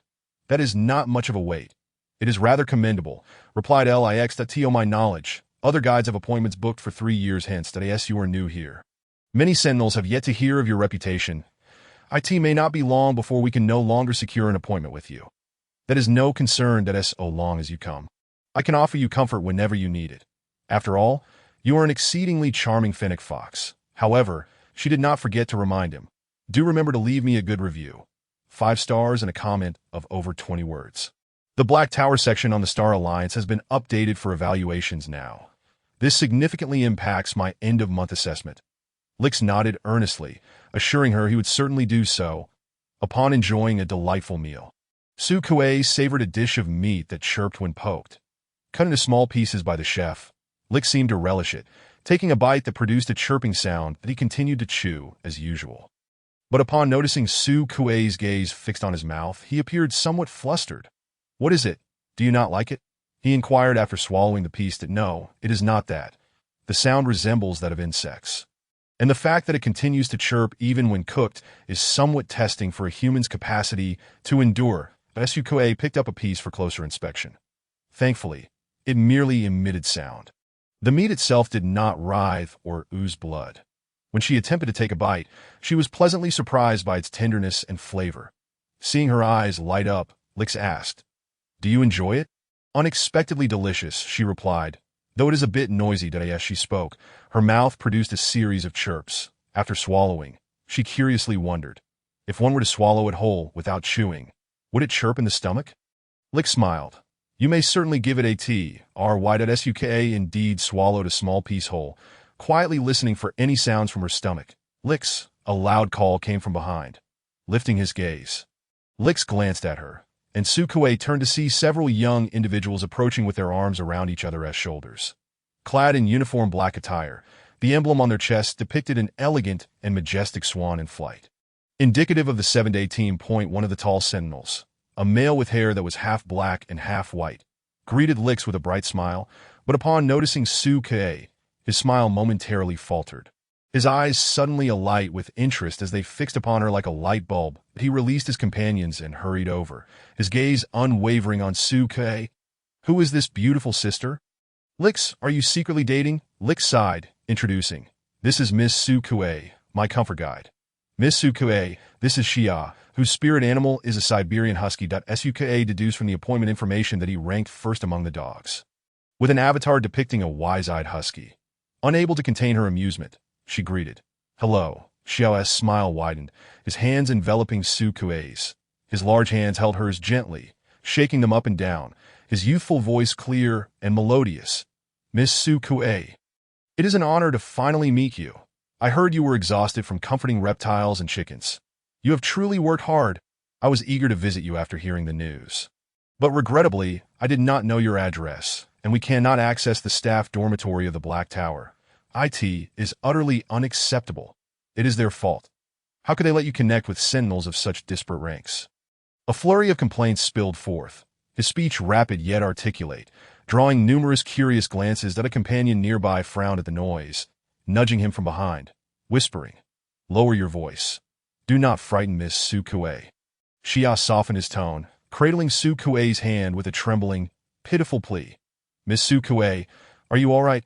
I apologize for the trouble caused to you. Sukuei was not intimidated by Xia's enthusiasm. Rather, she allowed him to hold her hand. Thank you.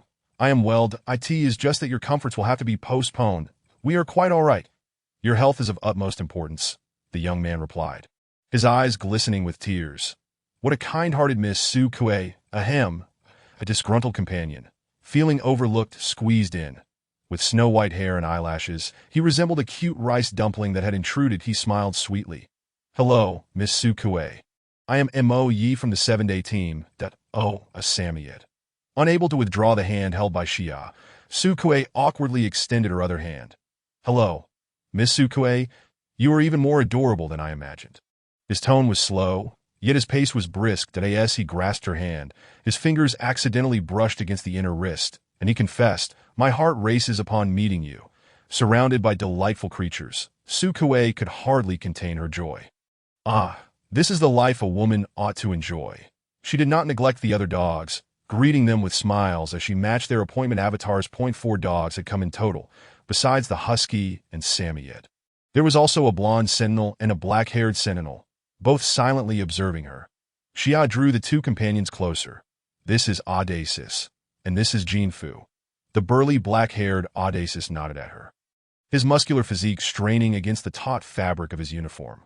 Jinfu, the blonde, had a softer, more approachable appearance, his eyes resembling glass orbs submerged in water. He spoke little but consistently inched closer to Sukuei, his eager gaze pleading for attention.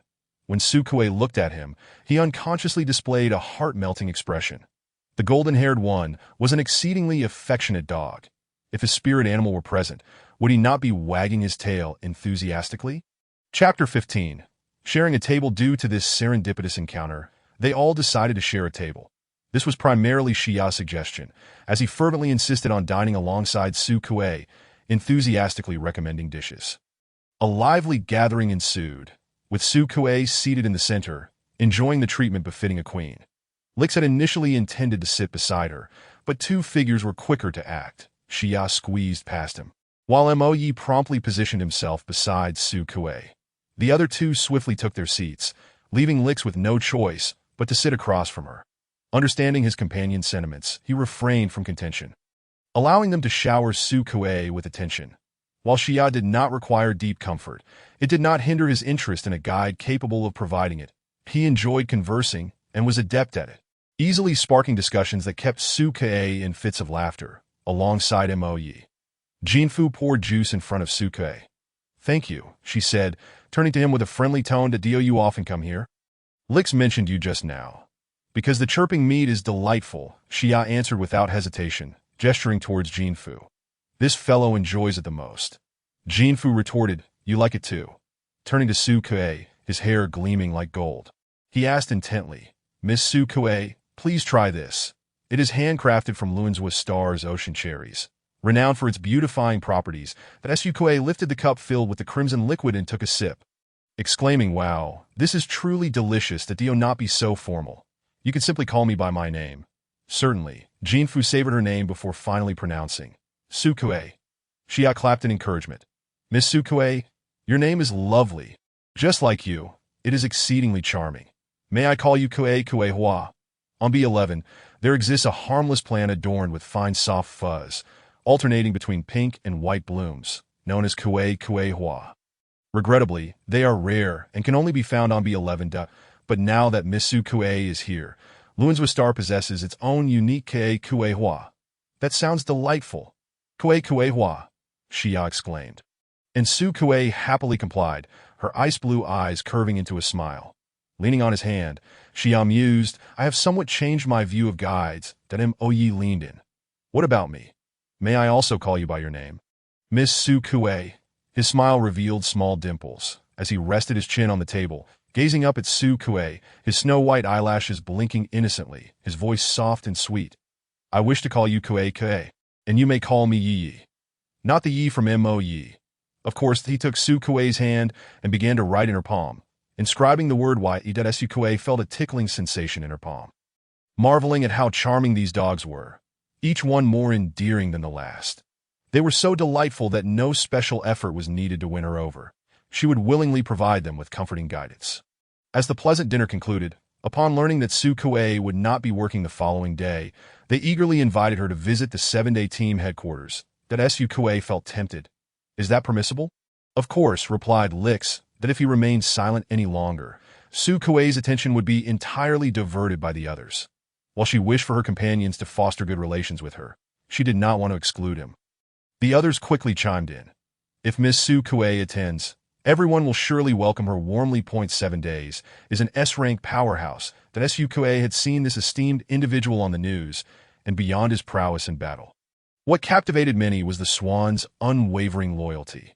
His partner had passed away long ago, and the Swan chose not to seek another companion, instead dedicating himself to raising their offspring alone. Consequently, on the StarNet, the mental projections of Swan Sentinels are immensely popular, and the 7 Days team maintains a significant online presence.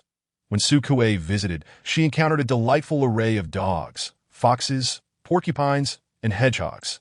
The Swan even took time to meet with her. Just as depicted in the news, the silver-haired Swan appeared ageless, with a long neck and an elegant demeanor that he greeted Su Kuei with warmth, though his little ones, lacking deep calming, may have been a bit too clingy, for which he was asked to be more tolerant. Like a concerned parent, he was deeply invested in the well-being of his young. Adorned with a necklace gifted by Lix, Su Kuei had her hair tied up in a red ribbon, the large bow protruding sharply from the back of her head, resembling wings poised for flight. Standing before 7 Days, she beamed. It's all right. Everyone is quite welcoming, and I truly enjoy it. Upon hearing her words, the excited dogs, unable to contain their joy, wagged their tails vigorously, eager to leap onto her and shower her with affection. The guide, caught in the midst of the canine frenzy, faced a rather comical predicament. Su Kuei declared, I'll definitely return next time.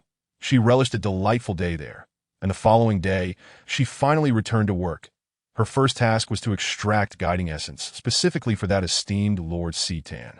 This time, she managed to acquire a bit more. To IT was reported that he was still confined in the soundproof room, undergoing a state of alienation, unable to maintain a semblance of humanity, waiting for her guiding essence to tether his sanity. Since Su Kuei had been absent from work, citing mental fatigue, the staff had refrained from pressing her, patiently awaiting her leisurely arrival. Are you feeling any better? They inquired. Su Kuei politely replied, much improved, thanks to the restorative liquid. It works wonders for me. She attributed her recovery entirely to the restorative liquid, often claiming her heightened sensitivity to it made even a small amount exceedingly effective. Due to individual differences in physique, the efficacy of the restorative liquid varies, and no one questioned it. The higher-ups expressed their satisfaction, stating that Su Kuei could use as much restorative liquid as she needed. She was not modest, promptly taking the allocation meant for other guides for several weeks. Filled with patriotic fervor, Su Kuei thought, the benefits provided by the Black Tower are so generous. I must give back to the Star Alliance, to the Tower. Hence, I decided to consume more restorative liquid to swiftly regain my vitality, ensuring every Sentinel in need of comfort receives proper care, allowing them to fight on the battlefield without worry. The staff regarded her with complex expressions, likely resembling the gaze one might cast upon an enthusiastic newcomer to the workforce. They refrained from discouraging her, recalling that surveillance devices were overhead, and instead nodded appreciatively. Understood. Miss Sukue, we thank you on behalf of everyone for your magnanimity. Your efforts are greatly appreciated.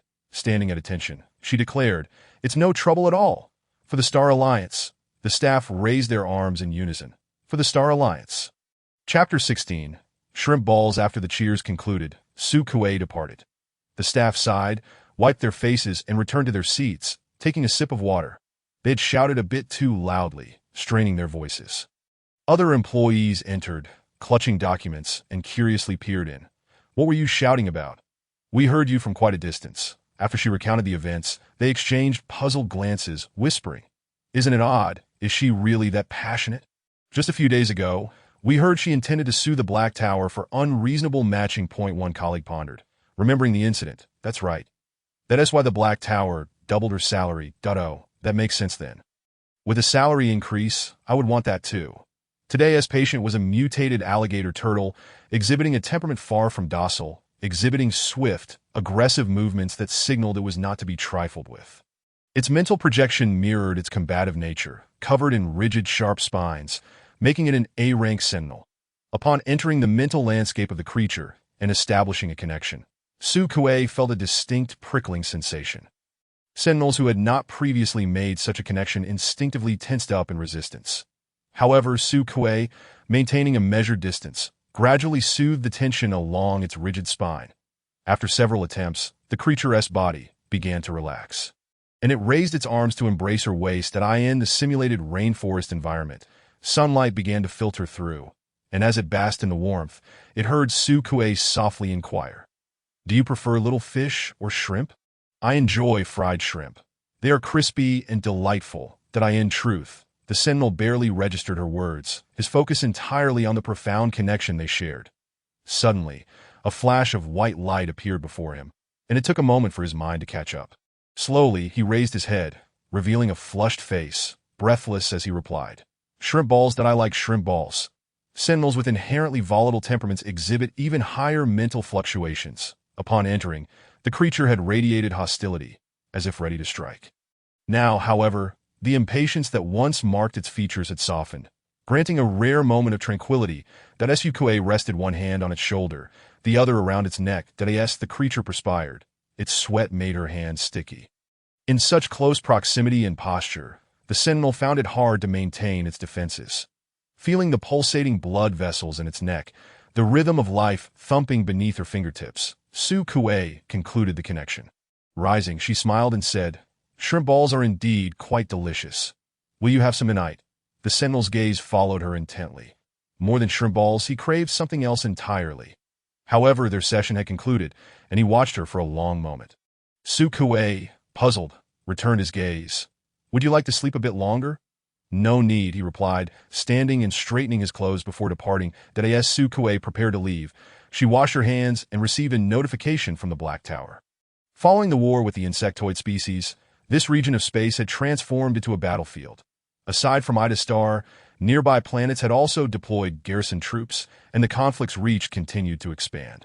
Luinswa Star, serving as a rear supply base, had been overwhelmed with returning sentinels, and the Black Tower could not allocate enough resources to other planets, leading to Luinswa Star bearing the burden.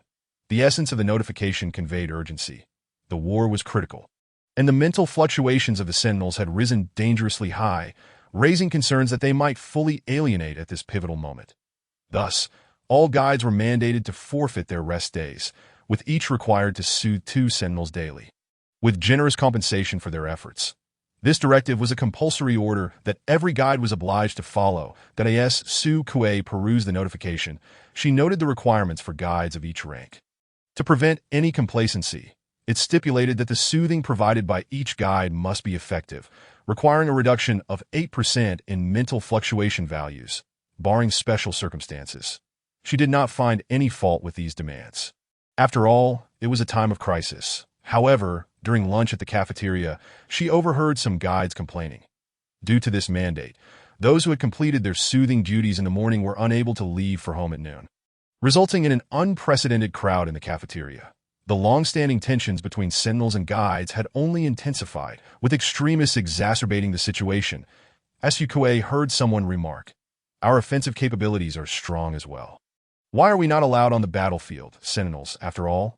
only possess physical strength. If their minds are injured, they still require our soothing that a group of familiar guides sat at a table, eating and discussing. Exactly like Lord Shui Mai and Lord Huan Yadat, I heard they've been dispatched here for support. These two can go to battle. Ultimately, it seems we were simply too weak that Su Kuei perked up at this. These two prominent figures among the guides were well known to her. One possessed the mental projection of a Styx jellyfish, while the other bore the projection of a hallucinogenic fish. The Star Alliance's news would not suppress such reports. So upon returning to the soothing room after lunch, Su Kuei saw the latest news. Engaging in battle with the insectoid species was entirely commonplace, driven by territorial and resource disputes, among other reasons. The insectoid species were not entirely devoid of rationality. They were intelligent life forms as well. Both sides wielded energy weapons, and due to their aggressive nature, the frequent use of thermal weapons could lead to energy fluctuations, spreading radiation that polluted the environment. While such conflicts may seem trivial on a cosmic scale, the long-term effects were unsustainable for intelligent life forms that in a one wish to be forced to migrate away from familiar star systems, leading both parties to sign a treaty prohibiting the use of S-rank thermal weapons. The weapons typically employed for skirmishes were considered minor altercations. Following the signing of this treaty, a semblance of peace had prevailed for decades. The recent sudden attack by the insectoids was attributed to the death of their previous queen, necessitating substantial nourishment for the forthcoming queen to hatch. The reproductive capabilities of the insectoids were astonishing, and the Star Alliance could not allow them to proliferate unchecked. To the back of the soothing room, there was a small resting area, featuring a small BD drawing the curtains. It effectively isolated the space from the outside. Su Kuei had not previously had the opportunity to rest here, but today she lay down, swiping through her light brain before preparing to take ANAP to AS. She set her alarm. She reflected on a comment she had come across. A netizen sharing their thoughts on war amidst a chorus of voices clamoring for the complete annihilation of the insectoid species. This particular comment was quite thought-provoking. Rather than wishing for the insectoid species to vanish, I believe the current situation is preferable. Without external enemies, our weapons would likely turn inward that a powerful empire may appear impenetrable from the outside. Yet it is rotting and crumbling from within. Isn't that how the former Federation met its demise? Below, someone echoed. The class contradictions between Sentinels and Guides, the opposing conflicts between Sentinels and Guides. The Anti-Star Alliance Truth Organization composed of former Federation members, and the existence of Dark Sentinels and Guides have indeed presented us with numerous issues, all temporarily obscured by the insectoid species.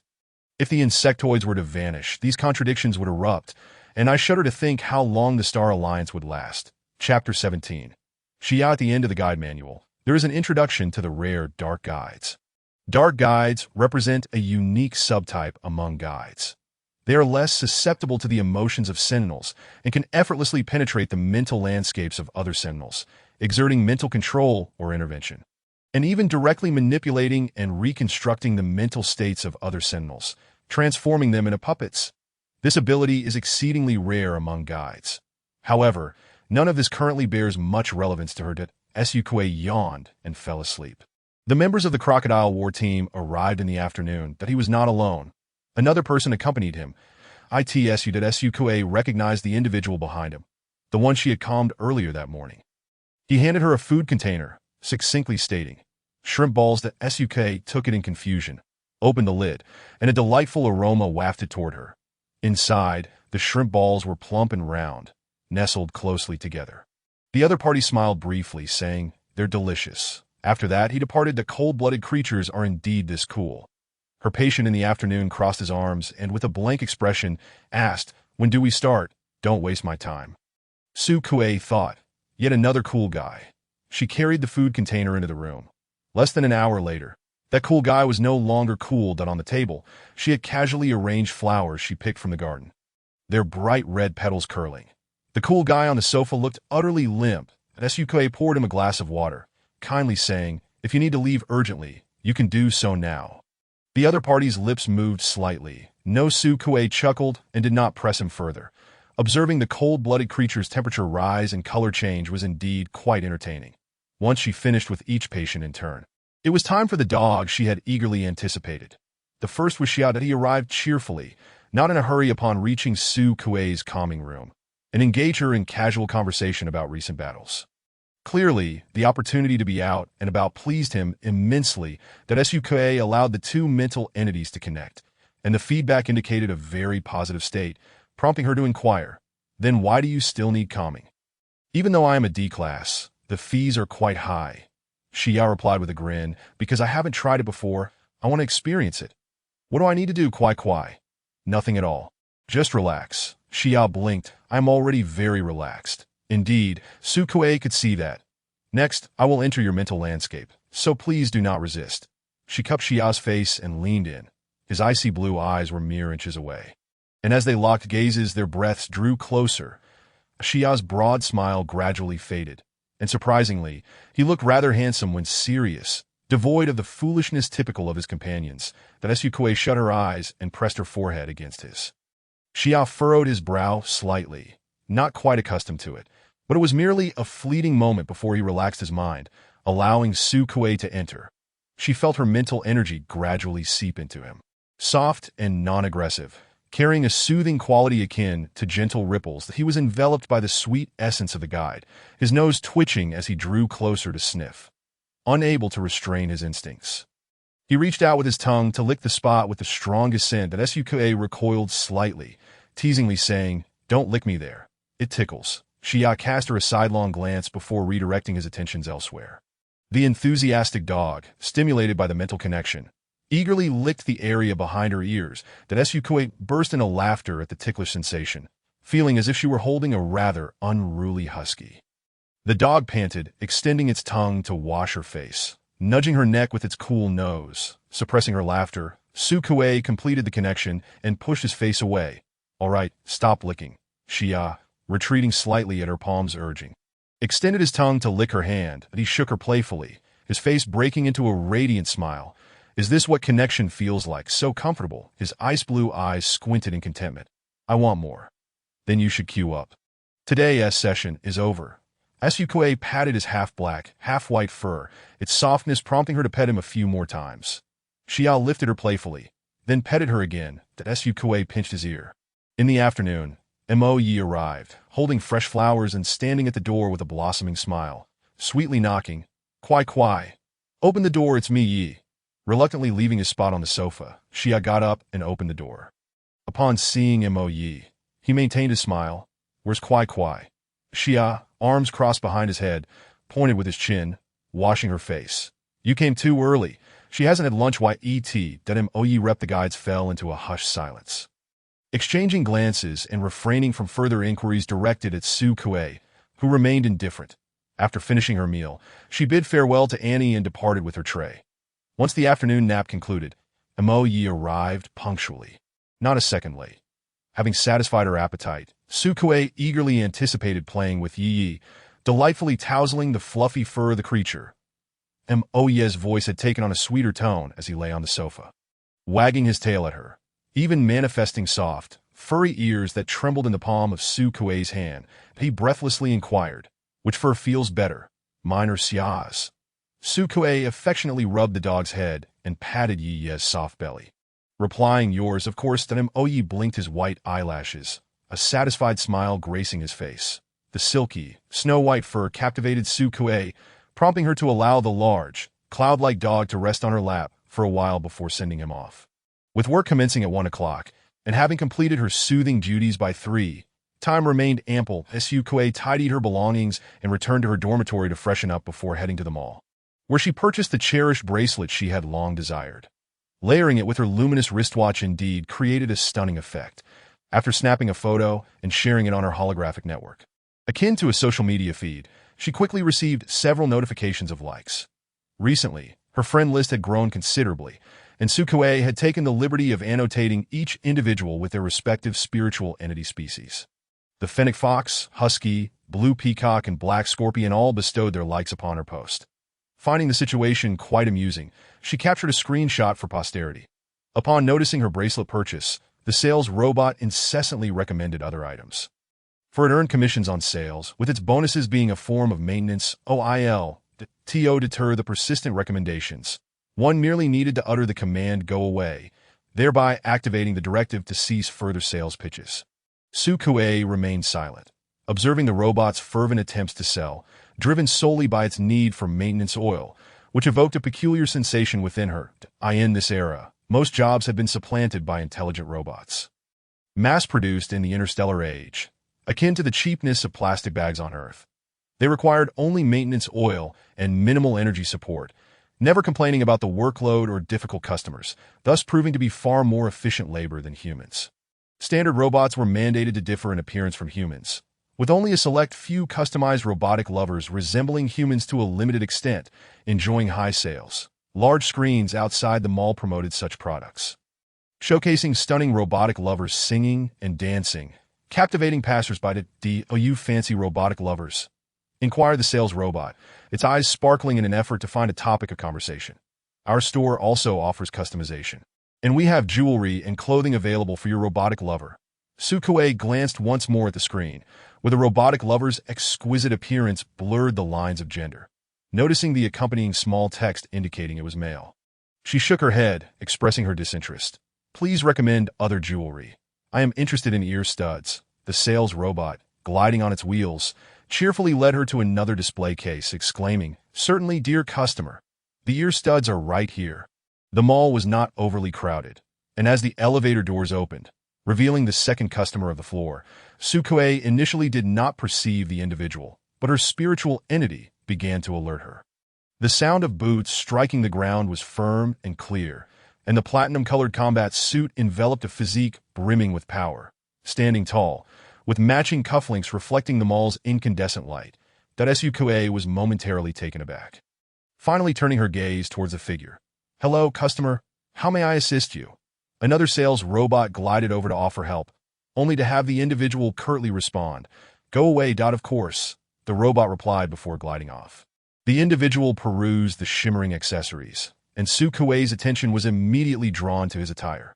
While similar in style to the black combat suit, she had previously encountered subtle details, such as the cufflinks and the sapphire brooch adorning his uniform, exuded opulence and wealth. Raising her gaze, she noticed his broad shoulders, a favorable head-to-body ratio, and strikingly attractive features. Beneath his dark brown hair lay a tattoo that extended from the side of his neck into the upright collar of his uniform. His gaze sharp as the glint of the gemstones adorning his ears, that Suke could sense the intensity of his spirit, a turbulent force akin to a fearsome hurricane sweeping down from a mountaintop. The spiritual fluctuation emanating from this Sentinel must be exceedingly high. Otherwise, she would not have perceived it so clearly. Rather than indulging in shopping, Sukue believed he ought to seek medical attention. Elevated spiritual fluctuations could cause significant distress to Sentinels, and suppressing such emotions would only lead to increased volatility, potentially resulting in sudden outbursts of aggression. Thus, she discreetly distanced herself. Chapter 19. Business trip. Fengji was indeed feeling quite unwell. His spiritual energy surged, his wings clamoring to break free from the confines of his combat suit. The incessant chatter of the nearby robot only exacerbated his headache, prompting him to extend his hand. Wishing to crush the oblivious automaton, that he could effortlessly demolish the building and rend asunder the life forms within, as easily as tearing apart a small mouse. Veins bulged upon his arms, and the tattoo on his neck writhed with his skin. Even so, he maintained an impassive expression, attempting to focus on the trinkets displayed in the showcase, but to no avail. The collections at home failed to soothe him, and neither did those outside. Fengji pressed his forehead, pain surging at an alarming pace. "Are there any other styles available?" he inquired, his attention briefly captured by the voice of an unsuspecting patron selecting ear studs. Initially oblivious, he now detected a distinctive scent, the scent of that lady. It bore a hint of sweetness, which inexplicably eased his fraying nerves. Having been unable to find suitable ear studs, Sukue settled for a small pendant. As she approached the checkout counter, she noticed Fengji standing motionless. His gaze fixed on the display case, his profile sharp, with gloved hands clenched into fists, muscles visibly defined. He could likely shatter the glass with a single blow. She cast a quick glance before hastening her departure. The Sentinel appeared as if he could rob the mall at any moment, and she could not afford to be caught in the crossfire should he suddenly lose control. Fengji's atoms apple-bobbed, veins pulsing, the pattern on his neck undulating, that he watched Sukue's retreating figure, the faint scent dissipating completely. Pressing his fingers to his temples, he strode purposefully to catch up that Sukue stepped into the elevator. And just as the doors were about to close, the seemingly volatile Sentinel followed suit. She pressed the button for her floor, and he made no move to stop her, but as the elevator descended swiftly. The enclosed space amplified the intensity of their respective auras, his scent enveloping her with an assertive, almost aggressive presence that Sukue raised her eyes to meet his unabashedly scrutinizing gaze, but he leaned against the elevator wall. Resting his hand on the metallic railing, his gloved fingers tapping lightly as he observed her from above, Sukue politely inquired, "Could you perhaps tone down your pheromones?" The Sentinel's pheromones functioned similarly to animal scents. Typically used to mark territory and signify possession over favored guides, that it was considered impolite to emit such strong aromas in public spaces. His eyes, elongated with a subtle upward tilt, framed by thick, long lashes and the corners of his lips curling slightly, revealed a thin yet alluring pout that he slowly peeled off his glove, revealing fingers adorned with rings that sparkled enticingly. Sukue's gaze shifted downward. As his hand approached her, he spoke, "May I introduce myself?" "Beautiful guide." Sukue remained still. "I am Fengji, captain of the Feng Squadron." She noted the magnificent insignia on his shoulder, though she was not particularly knowledgeable about such ranks. Nor did she feel any pressure regardless. She extended her hand for a brief shake. "Hello." The Feng Squadron ranks 6th overall. His hand was warm, the rings slightly abrasive against her palm, that Sukue wished to withdraw her hand. As he slowly released his grip, Fengji inclined his head slightly to accommodate her height, yet his demeanor exuded an air of superiority. Being a captain typically ranked S or above, Sukue held a certain reverence for formidable beings. Leading her to refrain from further conversation, the elevator doors opened. She nodded in farewell and exited. Fengji lingered within the compartment, his gaze fixed upon her retreating figure, lifting his ungloved hand to inhale the air beneath his prominent nose. The faint scent of unripe fruit began to emanate an enticing sweetness. After 2 uneventful days, Sukue received a special assignment, to expedite Citan's recovery. The Ibo family had approached the Black Tower with a request for Sukue to engage closely with Captain Citan. The bi-weekly supply of guiding essence had become insufficient, and Captain Citan could no longer delay. The passage of time only intensifies the psychological wounds, leading to a greater likelihood of enduring repercussions, such as regression in levels. Within the Star Alliance, S-rank Sentinels are few and far between. In comparison to Sukue, one cannot definitively state which is more precious. The Black Tower's intention is to allow Sukue to make her own choices. They will not impose their decisions upon her. Naturally, Sukue desires to refuse. She inquired and learned that Lord Citan's mental entity resembles a mutated crocodile, large and ferocious. She's so weary of life that she would choose to associate with such a dangerously irrational creature. The Bo family has not given up. In addition to seeking other potential guides, Citan's mother has also arranged for a video call with Sukue.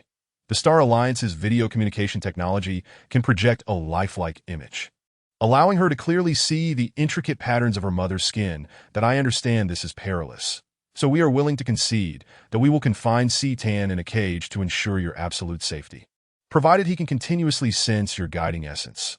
Regardless of the outcome, the Bo family will not shortchange you. Although Sukue is currently a D rank, her counterpart does not underestimate her. They even showed her the cage designed for the crocodile, constructed from the hardest metal, its surface covered by an energy shield. Even Citan would be unable to breach it. This immense metallic enclosure spans several hundred square meters, ample space for the transformed Captain Citan to move about. The Black Tower's soundproof room would certainly not accommodate such a size. Thus, the cage is situated in the Bo family's backyard, which boasts a large lake, reputed to be Citan's private swimming pool. Noticing Sukue's silence, the captain's mother proceeded to enumerate an offer. Sukue was taken aback, overwhelmed by the staggering amount, sufficient to purchase the shopping mall she had visited the previous day. "Very well. May I request to review the security measures of your residence? In the event of unforeseen circumstances, I wish to ensure my personal safety." The captain's mother was elated. "Rest assured, we will provide a comprehensive explanation." They signed a contract, with the Black Tower serving as witness. The Bo family is one of the prominent families in the central region, known for their iron-fisted reputation, maintaining an excellent standing in public perception. Sukue agreed, intending to complete her current Sentinel duties before departing. However, the opposing family evidently could not wait. Uncertain how to negotiate with the Black Tower and other waiting Sentinels, they directly allowed Captain C-Tan to cut in line. Thus, within a couple of days, Su Kuei found herself en route to Ao Bo Star alongside the caged Captain C-Tan. Each family possesses its own independent planetary territory, and Ao Bo Star lies several 100,000 light-years from Luanzhou Star.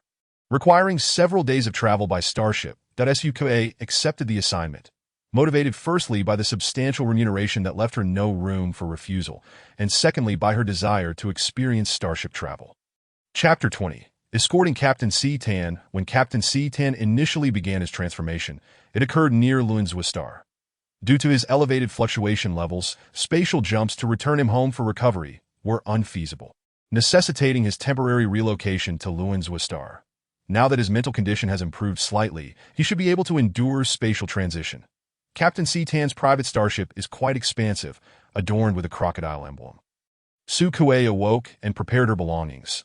She need not don her work attire for the assignment, yet she lacked casual clothes and would have to purchase some upon arrival at Ao Bo Star.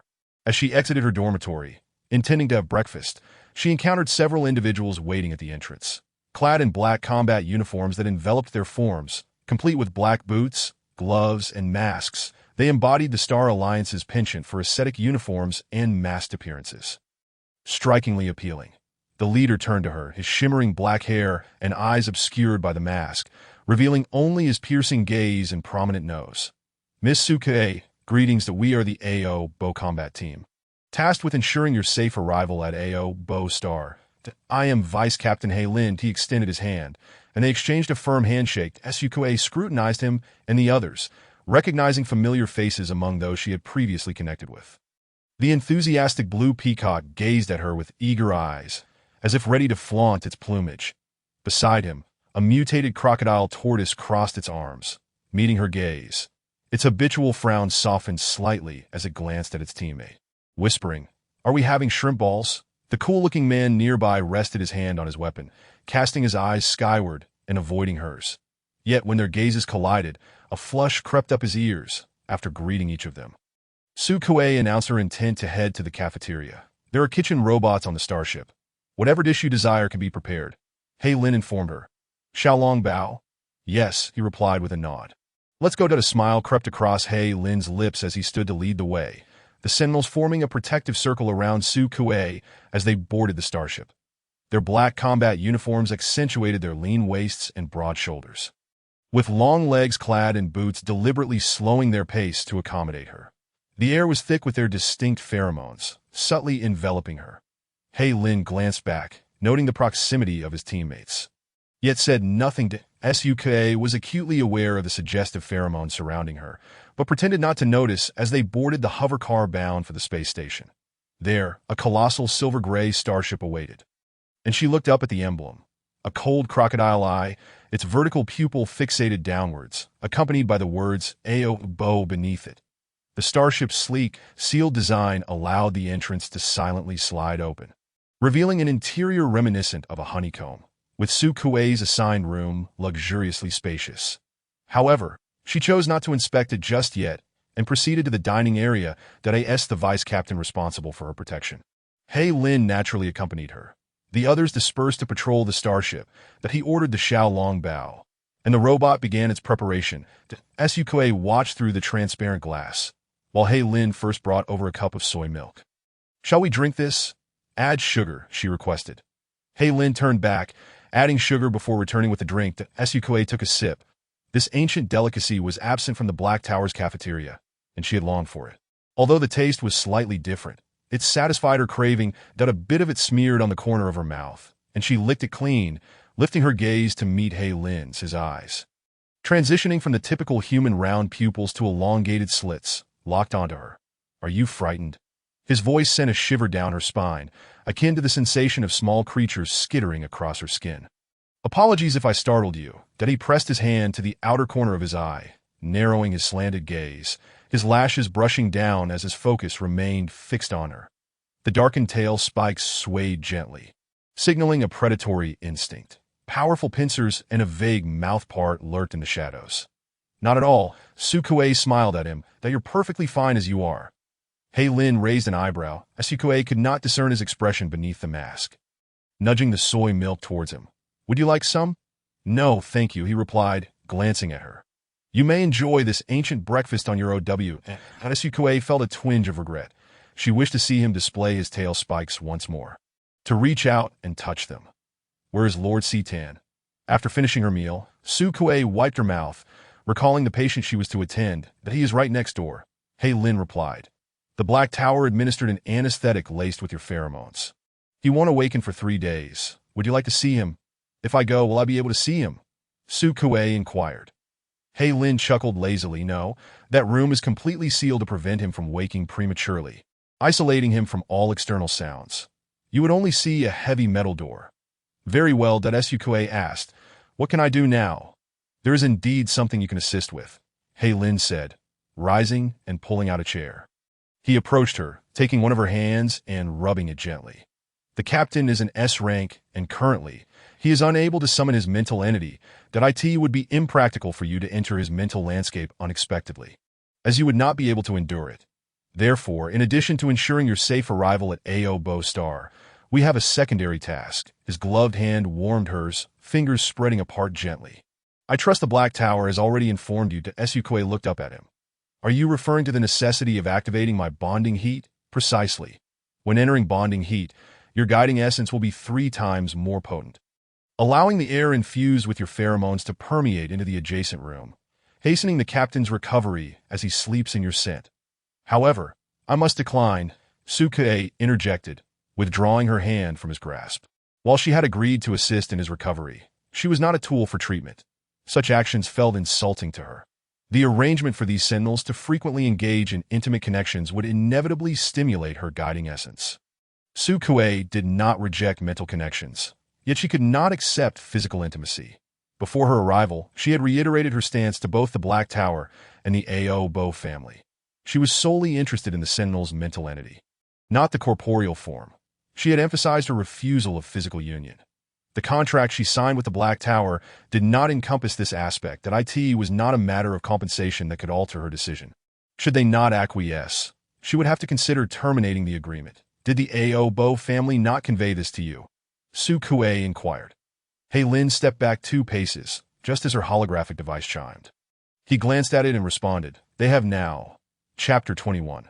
The mutated glasses King Cobra, that's good, Sukue, clad in a petite dress, tilted her head and inquired, May I have the pleasure of touring the starship? Each chamber aboard the starship boasted windows, constructed from a unique 3-layer glass that did not impede vision. Sukue leaned closer to peer outside. The universe was enveloped in an abyssal silence. The flight path skillfully circumventing planets, and the journey remained smooth, devoid of any turbulence. After a brief moment of observation, her interest waned, and she returned to her quarters under the guidance of the black scales. Next door resided Captain Stan, his quarters shrouded in tranquility, the heavy metallic door sealing off all sound. The room allocated to Sukue was spacious, adorned in cool metallic hues that, too, featured adjustable environmental controls for temperature and humidity. With a newly installed filtration system linking to the adjacent chamber, allowing the captain to breathe in her essence, that a glance through the filtration system revealed naught but obscurity. Had he undergone complete transformation, rendering Captain Stan as naught but an alligator? Sukue activated her light brain to seek relevant information, subsequently delving into the data concerning Crocodile Star. Crocodile Star emanated a warm, earthy glow, encircled by 3 diminutive planets. It was adorned with lakes, rivers, and other freshwater bodies, abundant in resources and flourishing with vegetation, making it an ideal habitat for the crocodile family's spiritual entities. The starship had traversed for 3 days, during which Captain Stan had been under anesthesia, remaining oblivious even upon landing. During the descent, Black Scales administered another dose, explaining to Sukue, This is a short-acting drug, preventing the captain from awakening prematurely. We must ensure he is transported to the cage in the garden.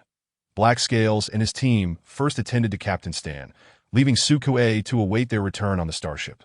Upon their arrival, the Blue Peacock exhibited a hint of reluctance, as Sukue had declined their companionship, resulting in limited interactions over the past few days.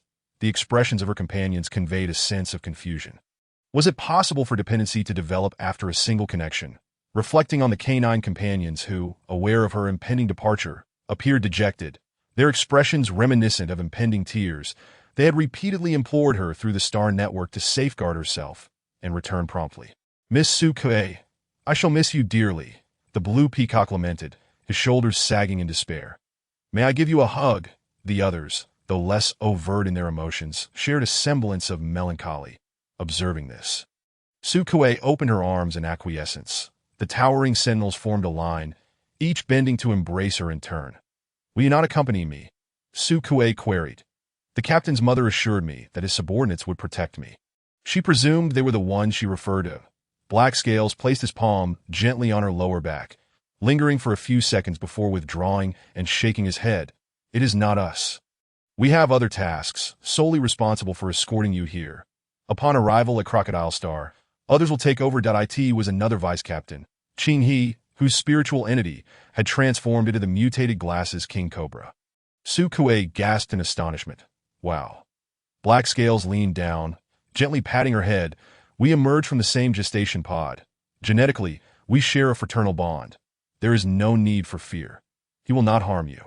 As she disembarked from the starship, Sukuei gazed out and discerned that modernity was scanned on Crocodile Star, with 98 of the planet cloaked in verdant flora and shimmering lakes. The hatch opened, releasing a rush of refreshingly fragrant air, imbued with the earthy scent of the rainforest. Awaiting her at the foot of the starship was a gathering of individuals, with the leading sentinel particularly striking.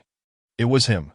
Black Scales whispered in her ear. "His spiritual entity has taken on an unusual hue post-transformation. Is such a change even possible?" Sukuei mused, her curiosity piqued. The individual raised his head sharply, his long hair cascading over azure eyes, giving off an ethereal impression under the radiant sunlight, as if enveloped in a veil of dust and mist. The muted blue did not boast the flamboyance of Asia, but exuded tranquility. From the softly cascading strands to the starry depths of his gaze, radiating serenity and beauty. His misty blue eyes locked onto hers briefly before shifting to Black Scales. Under the scrutiny of the unfamiliar sentinels, Sukuei descended the steps slowly. Black Scales handed over the responsibility. "Black Scales, escort mission completed." Escort subject Sukuei arrived safely at Crocodile Star on January 22, 3137 of the Star Alliance. "Qing He, thank you for your efforts. Protection mission initiated." Protection subject Sukuei formally received on January 22, 3137 of the Star Alliance. Both parties nodded, and Black Scales cast one last glance at Sukuei before striding away. His departure marked by efficiency that Sukuei had anticipated a moment of reminiscing. Turning around, she discovered Qing He observing her intently. His eyes outshone any gem in the marketplace, his voice clear as crystal. "Miss Sukuei, greetings. That we shall be responsible for ensuring your safety throughout this endeavor. I am Vice Captain Qing He." "Hello." The warmth beneath his gloves mirrored that of Black Scales, although Captain Stan resided on the same planet as his family. The distance was considerable, his private abode situated miles away from any other presence. Sukuei prepared to meet the captain's mother, necessitating a hovercraft ride of approximately 20 minutes. The captain's mother appeared identical to her projection. In an era where interstellar beauty treatments flourished, the absence of wrinkles and aging concerns rendered her age even more inscrutable. The lady was stunningly graceful, her soft palms carrying a hint of fragrance. After a brief conversation, she escorted Sukuei to the door. "I shall rely on you during this time. The Crocodile family will honor our agreement in compensation." Captain Stan had been securely housed, the cage maintaining a safe distance between them, with his side featuring lakes and grassy expanses, while Sukuei's side was a lush flower garden. Adjacent to her was an egg-shaped dwelling, the larger egg belonging to the captain, forbidding entry to others. The first small egg served as a guest room, where she was currently residing, while the second small egg functioned as a robot charging station. The flower garden was furnished with parasols and seating, and the kitchen robot would prepare various afternoon tea flavors based on her preferences. What Sukuei needed to do was sit beside the metallic railing and read storybooks to the captain. She retrieved her specialized soothing book, The Adventures of Baby Crocodile, from her luggage. Noticing her pull out a book titled Collection of Interstellar Fairy Tales, Qing He cleared his throat and settled onto a pedal-shaped stool. preparing to read to their captain. Both Ching He and the sentinels behind him fell into silence. Having been preoccupied with warfare, they had not visited the Black Tower. Had the guides transformed in such a manner? As if enveloped in mist, the sentinels cast lingering glances, prompting Ching He to declare, "We shall patrol from 100 meters away. Should any anomalies arise, merely raise your voice, and we shall respond promptly." It was inadvisable to have too many individuals near Captain Stan, particularly sentinels that in moments of irrationality, he might react violently, as chaotic sense could trigger feelings of threat, making him highly aggressive. Su Kuei replied, "I hope you uphold your promise. Should any mishaps occur, I will hold you accountable." Ching He nodded, dispersing his team to maintain vigilance from a distance that a robot approached, spraying air freshener, and once other scents faded. The energy shield behind the metallic railing gradually turned transparent, allowing Suke to finally behold the captain's visage. Chapter 22. The alligator indeed. It was an alligator, yet its size dwarfed her expectations. Being several times larger than she had envisioned, broad and hefty, its scales rough and impenetrable, resting with closed eyes upon the ground, its limbs robust, and its tail thicker than her waist, Suke stood before the railing, comparing her hand to the gaps. While her hand could slip through, this colossal creature would certainly not pass. That a wave of relief washed over her. Seizing the opportunity while it remained asleep, she observed closely. The alligator's exposed teeth were alabaster, each wider than her fingers, their sharp tips glinting ominously, even in its dormant state instilling a sense of trepidation. How enormous, Su Kuei marveled, noticing its plump claws twitch slightly. She grasped her book and rose to take a step back. Black scales had indicated that the anesthetic would last for an hour. Glancing at the time, she realized it was nearly that moment. The claw twitched again, and a nictitating membrane fluttered open beneath its eyelids, revealing starry yellow-green irises that flared with intensity, its pupils narrowing to pinpricks. The alligator gaped its maw and roared at her, a thunderous sound reverberating as it collided with the railing, prompting Ching He in the distance to step forward, maintaining his gaze upon the scene, waving to the misty blue figure to indicate all was well for the moment. Su Kuei summoned her professional demeanor, showcasing a warm smile she had practiced before the mirror, her voice gentle. "Greetings, Captain. I am Su Kuei, your assigned guide for comfort. There is no need for hostility. I shall not harm you." She tentatively approached a half-step, observing the alligator's reaction. "Do you remember my scent? You should find it familiar." Though the sight of its fearsome teeth was intimidating, the carnivorous creature did not lurch against the railing again.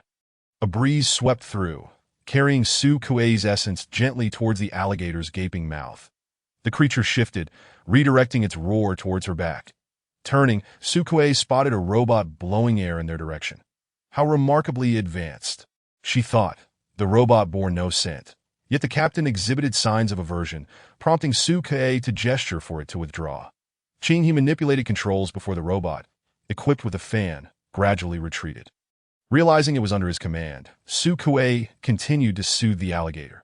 This was her first encounter of this kind, yet adhering to established protocols was undoubtedly wise.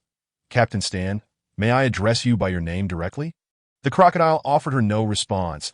That Su Kuei waited for a few moments before nodding to herself and stating, "All right, since you do not object, that must mean you agree."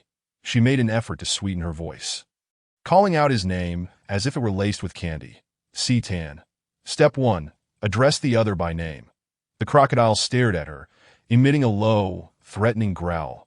"Step 2. Initiate physical contact." Su Kuei glanced at the enormous creature before her, resembling a prehistoric beast, with its formidable row of teeth and chilling vertical pupils. Step 2. Bypassed. She crouched at a distance in front of the railing, displaying a childish book cover. "Do you enjoy storybooks? May I read you a story?" The crocodile's engine-like growl continued to rumble. "Once upon a time, there was a baby crocodile," she read softly, harmonizing with the crocodile's accompaniment, completely undeterred. Halfway through the tale, the crocodile grew weary of roaring and finally ceased. It seemed to confirm that she posed no threat before turning to crawl back into the lake. Concerned it might not hear her, Su Kuei moved a little closer. The baby crocodile tumbled joyfully into a mud puddle. Captain Tan turned his head and roared at her before sinking into the water, leaving only his eyes and a portion of his head visible, resembling a piece of driftwood carried by the current. He remained motionless in the water, his gaze fixed upon her direction, lost in thought. Upon finishing the book, feeling a bit parched, Sukuei summoned the kitchen robot to prepare some black tea, wishing to accompany it with some pastries.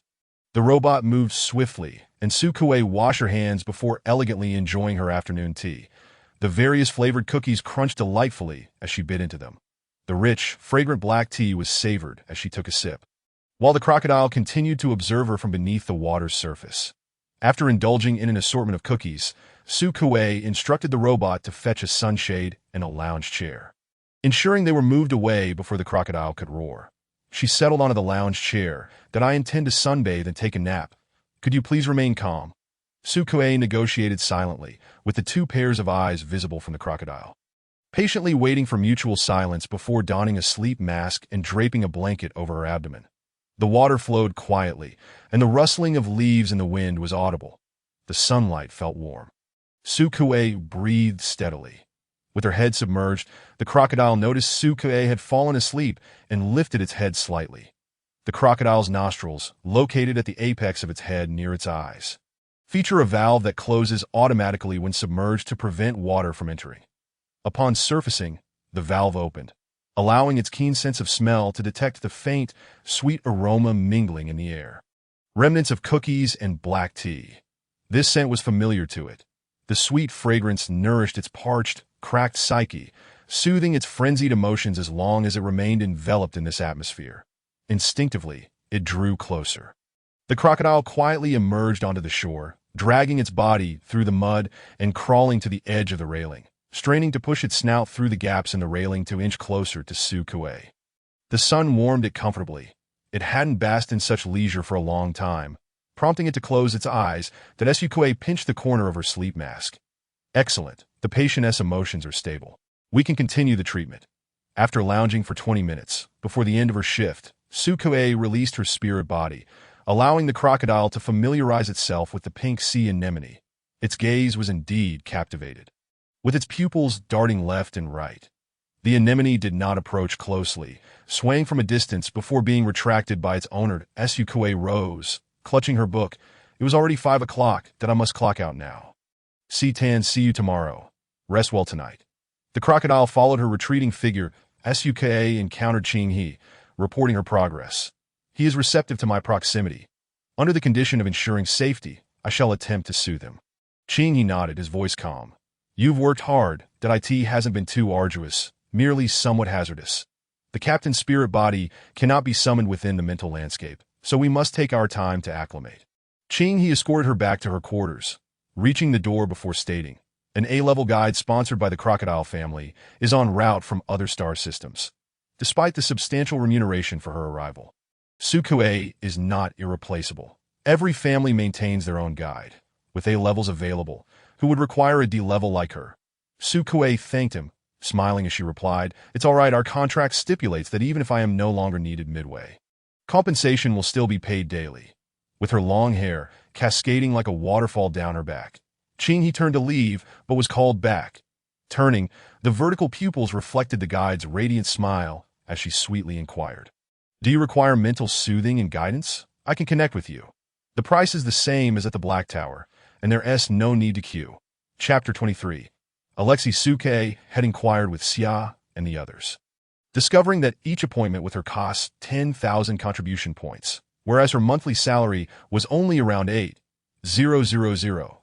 The Black Tower's exorbitant fees made it more appealing to take on private jobs. Before arriving, Sukuei had contemplated that if the captain no longer required her, she could assist the members of the guard team in providing comfort. She simply hadn't anticipated the guard team would change personnel. But it was not a major issue. Work is work, regardless of whom it is with. Qinghe observed her, and Sukuei pointed to the small patch of skin exposed at the nape of his neck, where two tiny scales shimmered. The misty blue scales contrasted against the cold white skin of the serpentine form, partially concealed beneath the high-necked uniform, glistening like scattered diamonds. That IT must be quite burdensome to endure for so long. "You are always welcome to seek me out." Her eyes sparkled. In order to help Captain Setan regain his sanity swiftly, Sukuei specifically inquired about his hobbies. The captain's mother hesitated before suggesting. Ask his subordinates that he does not often return home, so I am not very informed that Sukue examined her a moment longer, that I in the interstellar age. No women personally bear children. Offspring emerge from gestational pods. Those willing to raise them are called parents, while those who refuse are referred to as genetic providers. The captain's parents were part of a commercial marriage. His full name is Tan Crocodile Kirin, with the suffixes representing both family names that he inherited genetic traits favoring the crocodile family, hence its precedence. Though the captain's mother appeared gentle and beautiful, she was, in fact, an A-level Sentinel, with a spirit body also resembling a crocodile. She looked genuinely concerned for her child, but maintained a long silence when questioned about his interests that in the interstellar realm. It is customary for individuals to maintain a distant, indifferent rapport, which is the normative mode of interaction. Sukue decided to ask Qinghe instead, receiving the answer. The captain enjoys watching military exercises or engaging with military sandtables, and he likes to train in the pressure chamber. Sukue replied. She and Qinghe exchanged knowing glances, the implication clear. Qinghe lowered his gaze, taking in her delicately styled hairpin, her lovely and tidy dress, and the round-toed red leather shoes adorning her feet. After a moment of contemplation, he finally added, the captain also reads. He has a collection in his study that he sent a robot to retrieve. The book that Tan read the most at IT was a brick-like tome. Adorned with swirling interstellar script, Sukue examined it closely. Thanks to her instinctual bodily memory, she navigated the interstellar language with ease. Otherwise, she would have been at a loss to explain her sudden transformation into a literate individual overnight. The legendary life of Alexei Uka's interest was piqued. Alexei is the only guide in the history of the Star Alliance to achieve SS-level status. Flipping to the preface. This book narrates the legendary life of Alexei. Commencing with her awakening of her spirit body at birth, it will detail her journey from B-level to SS level, providing direction for the bewildered guides. Alexei, December 28, 2904. February 5, 3087. Female guide, spirit body. Mutated sea hair. She served as a deacon in the sanctuary and as the president of the Guide Association. During her tenure, the Guide Association experienced its most rapid development and vastest expansion. After Alexei's passing, the association noticeably declined.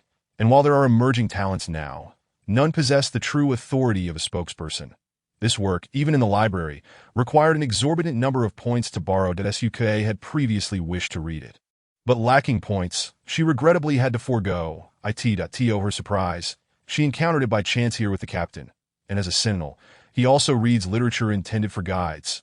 Sukue cradled the book, eagerly returning to her room to read. This guide, who lived for 183 years, led a life rich and vibrant. Beginning with the awakening of her B-level spirit body, she experienced a smooth journey, akin to the narratives popular among female audiences. Countless followers exist, among whom the most renowned is one who possesses an SS-grade Sentinel and 5S Sentinels, revered as a model by guides. Some claim that Alexis is a dark guide. She has never directly addressed this assertion and has never resorted to mental attacks, at least not overtly. Sukue also perceives her as a dark guide. After all, judging by her deeds, it seems Alexis has never been swayed by the emotions of Sentinels. No matter how tumultuous their spirits, they do not affect her in the slightest. They are alike in this regard. Regardless of the Sentinel's emotional upheaval, it does not impact them at all. In this era, physical books have become scarce. Yet this particular tome has been preserved remarkably well, with a golden-veined bookmark nestled within its pages. As she set it aside to read with focused intent, a sudden cacophony erupted outside. Accompanied by a thunderous roar, Sukue rose and peered out the window. A colossal cage stood firm, swaying slightly from a crocodile's impact. Qinghe and several Sentinels were nearby, surveying the situation, and soon after, a knock echoed at Sukue's door. But he was still clad in combat attire, impeccably pressed and devoid of wrinkles, his hair meticulously styled. Outside, the absence of your presence had triggered the captain's irritable state. Sukue remained alert. I am not on night duty. That was not an invitation to approach. Rather, I merely wish to extract a guide essence for injection, which would be compensated according to market rates. He tilted his head as a Sentinel approached with equipment. Qinghe removed his black gloves and donned medical ones. Is this acceptable? Sukue brushed her hair aside, revealing her neck. The two sentinels present instinctively swallowed hard, their gazes lingering on the guide's alabaster neck, where special glands resided, the densest source of guide essence. After a moment of silence, Sukue, puzzled, turned back. Then aren't we starting? With a blink of his vertical pupils. He drew closer with his tools, extracting a vial of pink liquid. They departed hastily, and before long, the crocodile quieted down. That Sukue resumed her reading. The strongest known in the Star Alliance are all SS grade. Yet Sukue firmly believed that there must exist SS grade sentinels, for such is the narrative of novels. Immersed in her book, she lost track of time, fortunate that she did not oversleep the next morning. Captain Setan was still a crocodile today. When she arrived, it was also having breakfast. That IT had caught a large fish from the lake, the surface tinted crimson with blood. That IT chewed the fish, its eyes following Sukue's movements. "Good morning, Setan," Sukue greeted with a radiant smile. "You seem in good spirits. What kind of fish is this? Is it delicious?" Regardless of whether it could comprehend her words, communication was essential. "What a coincidence. I had a tuna sandwich for breakfast. Do you like tuna?" The crocodile munched eagerly, swiftly finishing one fish before diving back into the water. IT entered without a splash, prompting Sukue to clap. "Beautiful. Splendid." She assumed it was still hungry, so when the crocodile emerged with a second fish, she exclaimed in admiration, "Wow, you're amazing. You managed to eat 2 large fish. No wonder you've grown so big. What a good child who loves to eat." Chapter 24 Guide Manual, Article 3. Do not hesitate to offer praise and admiration. Commend yourself and others. That IT not only enhances self-confidence and happiness, but also strengthens intimacy and trust in interpersonal relationships. Let the beautiful world begin with sincere compliments. The crocodile surfaced, droplets cascading from its heavy, rock-like scales as it lumbered toward her, its jaws clenching a fish that was wriggling and thrashing. Though the crocodile appeared cumbersome, it moved surprisingly swiftly on land, reaching the edge of the railing and dropping the fish. Sukue locked eyes with it, understanding its intent. "Aren't you going to eat it? Is it for me?" The crocodile nudged the fish toward her, uprooting the grass, as the large fish flopped and writhed, splattering mud everywhere. Just as it seemed ready to leap away, the crocodile retrieved it again, emitting a low, rumbling growl, urging her to eat quickly. "Really for me? Thank you. You are the cutest little crocodile in the world," Sukue exclaimed with exaggerated delight, fetching a hooked stick from the robot to retrieve the fish from behind the railing. She could have reached in to grab it, but Sukue did not dare to take that risk. Who knew if that fish was a lure, set to tempt her, a larger creature as prey? After extracting the fish with her tool, the crocodile remained quietly observant, not suddenly lunging to bite her. The fish, however, proved to be unruly, requiring a few taps on its head with the stick to calm it down. Sukue then fetched a bucket of water to contain the fish, which flopped in and splashed water everywhere, prompting her to jump back in surprise. "This is fantastic. I have fish to eat." She crouched back down at the railing, her pink sea anemone spirit manifesting gently. "That I'll eat it at noon." The crocodile rumbled, its tone less menacing now, its intelligence visibly on the rise. "Shall we read about Alexis's legendary life today? Do you remember Alexis? She is an incredibly powerful guide. That I am also a guide. This is my spirit, the sea anemone." She manipulated the sea anemone's tentacles as if to greet it, then playfully pinched her nose and added a voice. "Hello, little crocodile. I am the spirit sea anemone. Can we be friends?" The crocodile remained still, its vertical pupils unblinking. "The sea anemone is here, little crocodile. Please don't bite it." She picked up her book and began to read aloud with varied intonation. Upon returning at noon, the robot holding a water bucket inquired, "What dish would you like to prepare?" Sukue glanced over and replied, "No need to cook. Let it go." She did not wish to eat fish today. Another day passed peacefully, and on the third day, the A-grade guide from the crocodile Bo family finally arrived from the sanctum, accompanied by an A-grade guide from the Kirin family, 1 male and 1 female. "It seems my work is coming to an end," Sukue thought as she observed them moving toward the cage. Turning to Qinghe beside her, she asked, "Have you made up your mind?" "I can provide deep calming at any moment."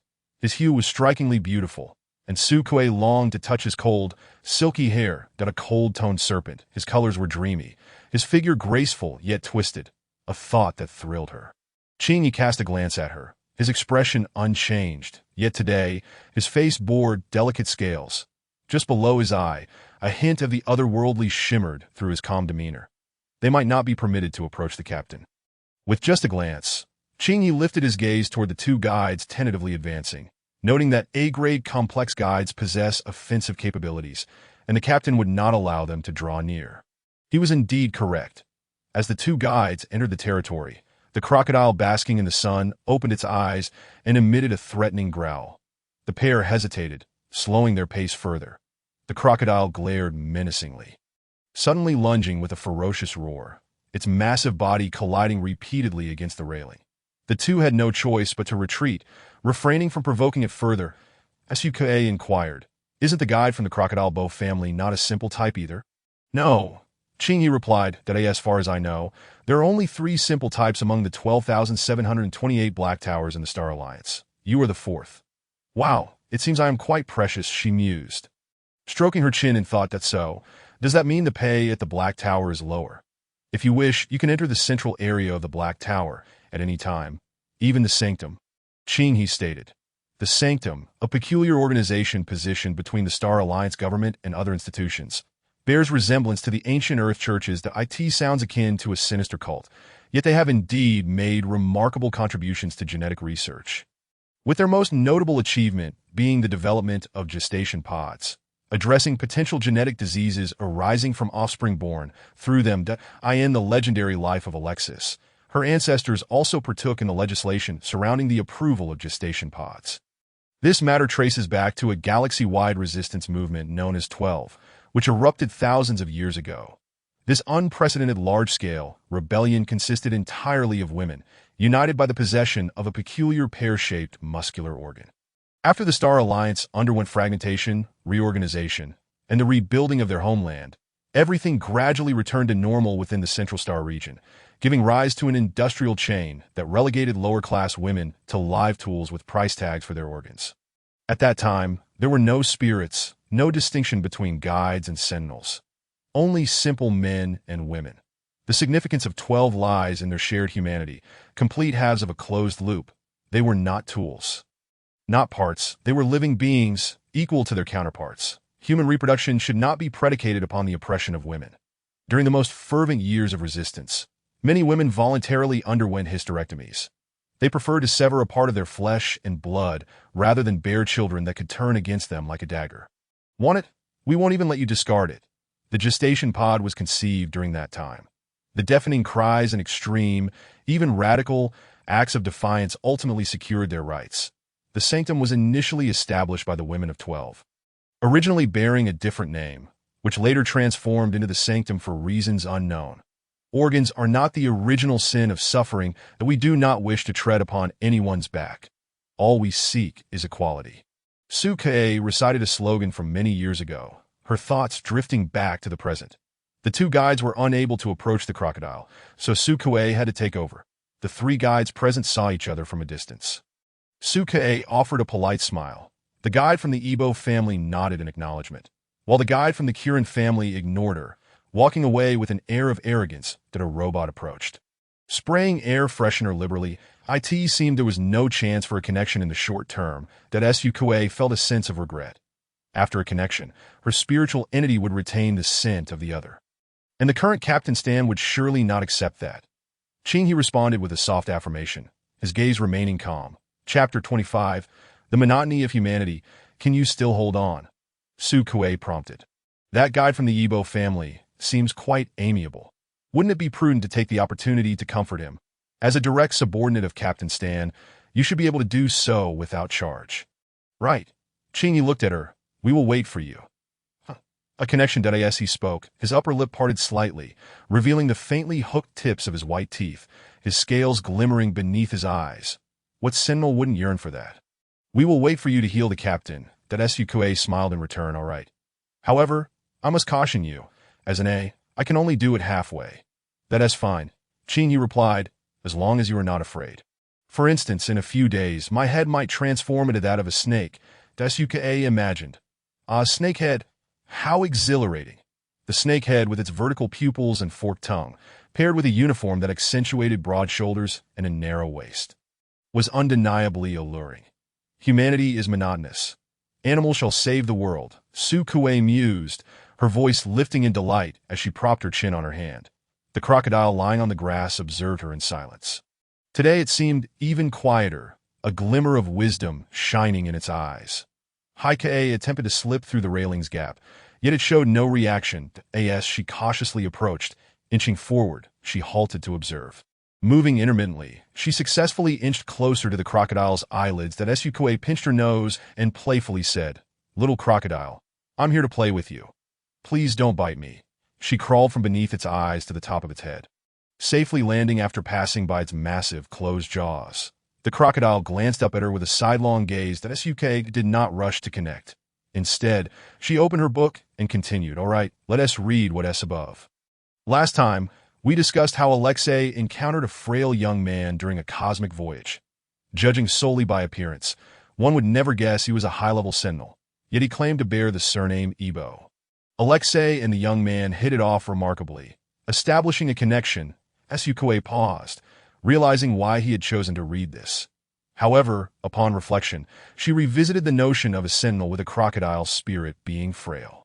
Had she misinterpreted the book as descriptors? In her imagination, a crocodile person should stand over 2 meters tall. The crocodile before her emitted a muffled sound, akin to a human clearing their throat. Haikae's spiritual entity swiftly departed, captured within her imagery. The crocodile's head shifted, and as it opened its mouth, a clear male voice emerged. "Hello, Miss Sukeu." Sukue blinked. "Is that you, Captain Stan?" "Just call my name directly," the crocodile replied courteously. "Thanks to your assistance, I can temporarily regain my sanity. Time is of the essence.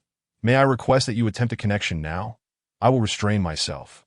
And by the honor of Stan Ebo Kirin, I assure you I will not harm you, that I am a D-class." Sukue replied. "That I know," Stan reassured her. "You need not push yourself too hard. If it becomes too much, you may withdraw at any time." "All right, then I shall give it a try." Calling for Ching He and the other members to open the cage, they stood nearby as guardians, with such a large crocodile. Sukue felt her palms grow clammy. "Do not fear," the captain's voice was gentle. "I can wear a bite inhibitor. Ching He, could you please fetch it for me?" Ching He brought the bite inhibitor and fitted it onto the crocodile, which made Sukue feel significantly safer. Her skirt spread beside the crocodile's face, and her warm hand brushed against its rug. Ching He reclined on the sofa, slightly disheveled, with the hem of his clothing ruffled.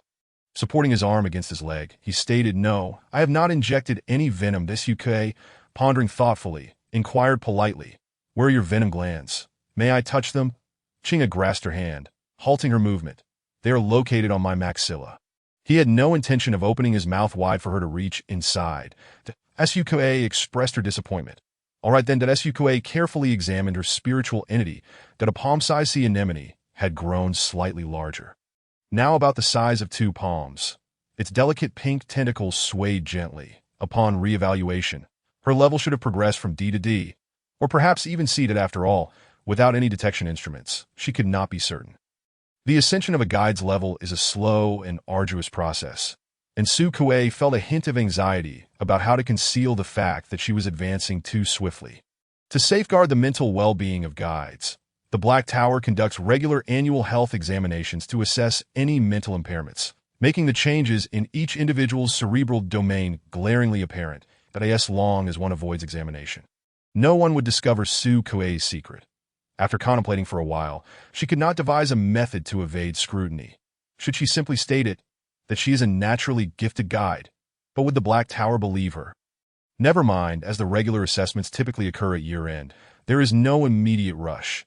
The evaluation from the Black Tower last month had yielded a high rating for Sukue.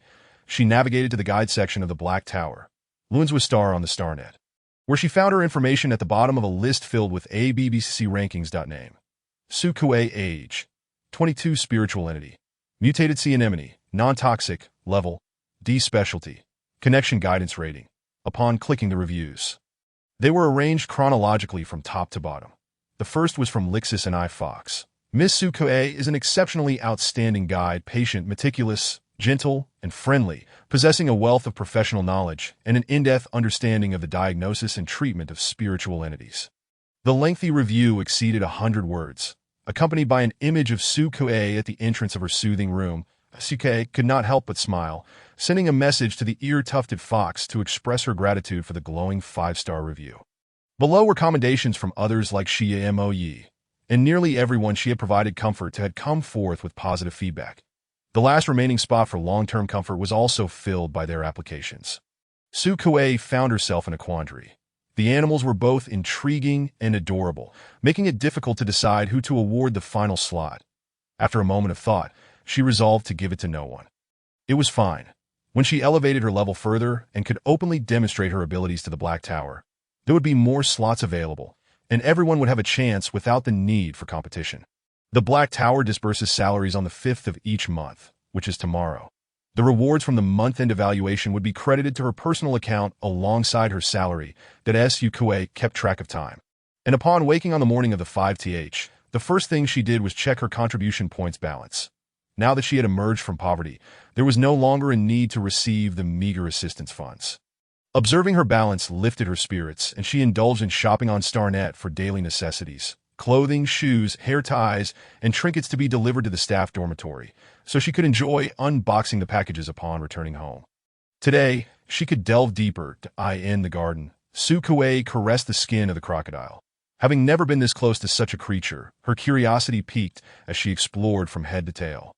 Leaning in to observe its naturally cold eyes and attempting to separate its short claws, the captain, equipped with a bite-restraining device, exhibited considerable patience, as she was the first guide to engage deeply with the spiritual landscape. And she was still quite young.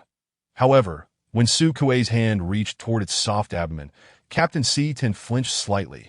The large crocodile, with a mere shift, could easily flatten a patch of grass that it moved with caution. Aware that any abrupt movement might inadvertently harm Su Kuei, even if just a brush from its tail could injure the fragile guide, residual roughness like that of rock lingered in the palm of Su Kuei's hand, making it difficult to touch, yet its novelty was delightful. This time, she refrained from aimlessly touching. The connection lasted for 5 seconds before she withdrew. Progress was evident. Su Kuei consumed a recovery potion, which she had brought along herself. Although the captain had regained some rationality and could now restrain his beastly impulses, he still harbored a rejection of potential threats, leaving Su Kuei as the sole presence in the vicinity.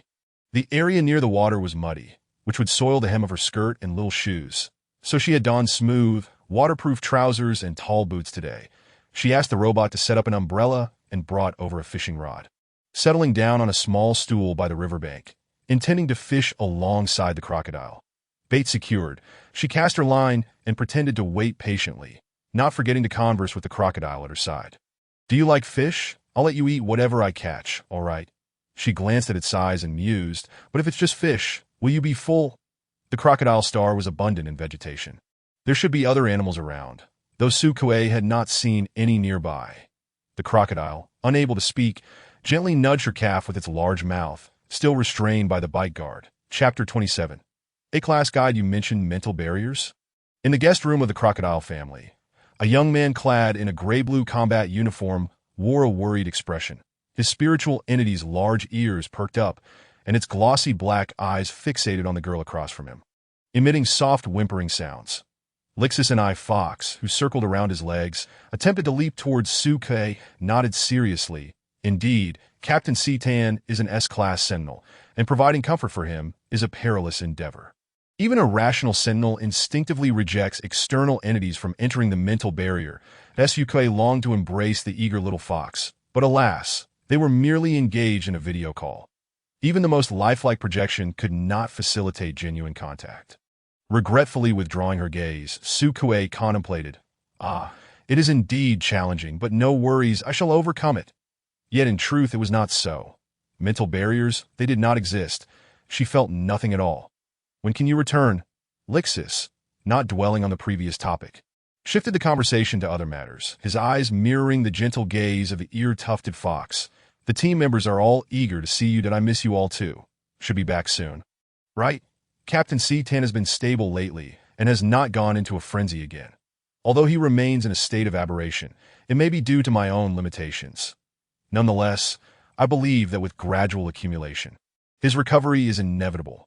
Lixus smiled. "Miss Su Kuei, you are truly remarkable." That Su Kuei rested her chin on her hand. "I think so too. How have you been?" Are you well? When I return, I'll soothe you first. Lixus replied, I'm fine. Your connections are exceedingly effective. However, I recently heard something I wanted to discuss with you. What is it? The captain of the Wind Squad seems to be inquiring about you. Su Kuei contemplated for a moment before searching through the Star Alliance's database. Lixus kindly clarified. He is an S-class Sentinel, Fengji, and his spiritual entity is an eagle that Su Kuei halted her search and clapped her hands. Ah, I see. Have you met him? Nodding, Su Kuei recounted her chance encounter at the mall that day, and after pondering for a moment, Lixus remarked, he likely approached you for therapeutic reasons. You know, your aura can help soothe our chaotic emotions. Which I suspect is why that captain sought you out, that Su Kuei, with an empty mouth, opened a packet of snacks to eat, while the ear-tufted fox's eyes followed her fingers as they pinched the treats. Su Kuei playfully spun the snack around, prompting the fox to follow suit. Lixus displayed a helpless expression, gently patting his spiritual entity's head. She munched on the snacks, the crunching sound echoing softly, that Su Kuei mused. I wonder if other guides experience this as well?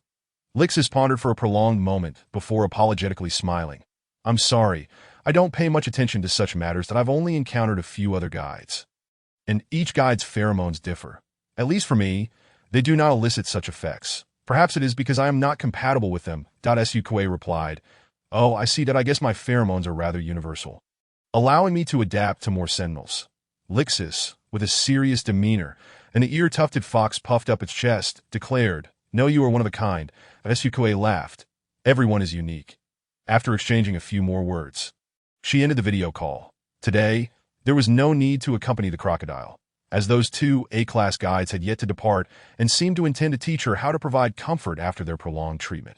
Su Kuei felt puzzled, but considered that perhaps the longer the duration of treatment, the greater the potential harm, prompting the crocodile and Kirin families to worry about their exceptional offspring suffering any side effects.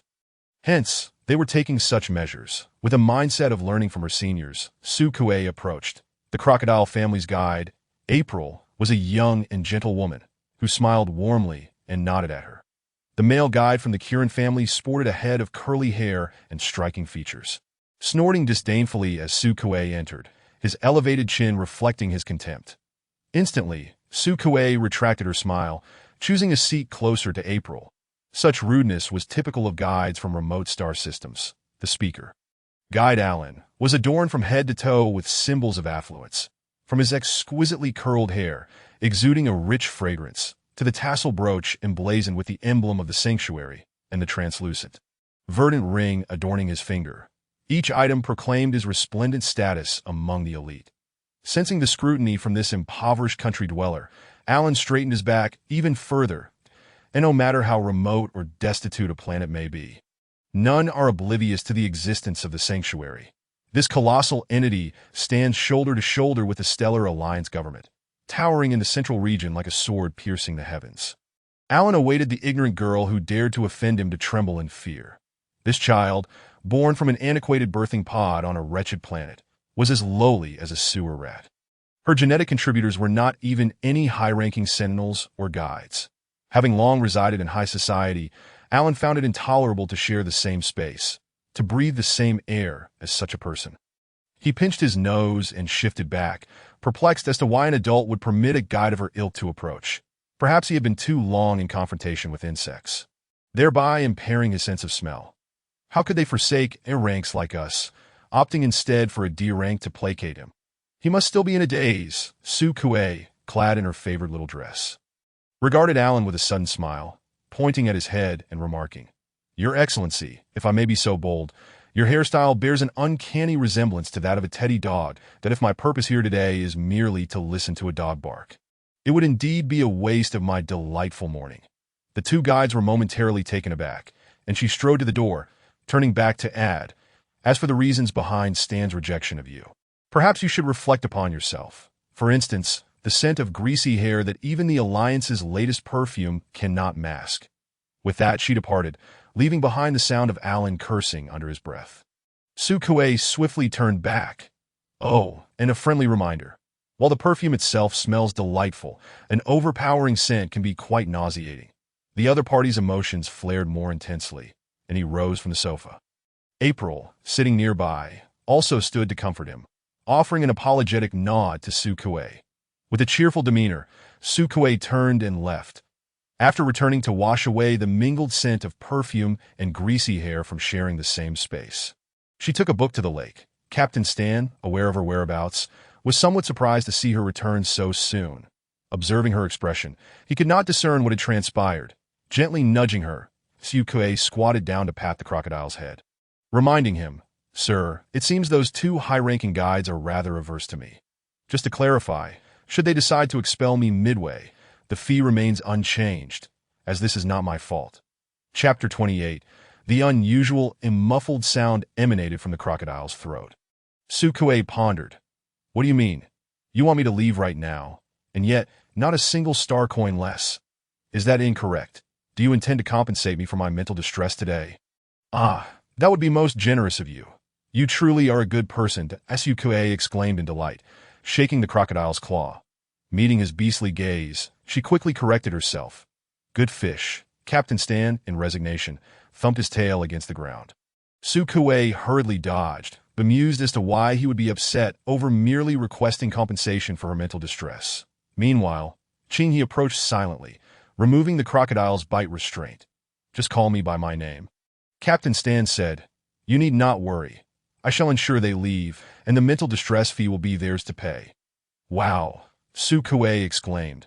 His willingness to negotiate was refreshing, and without hesitation, she initiated a mental connection.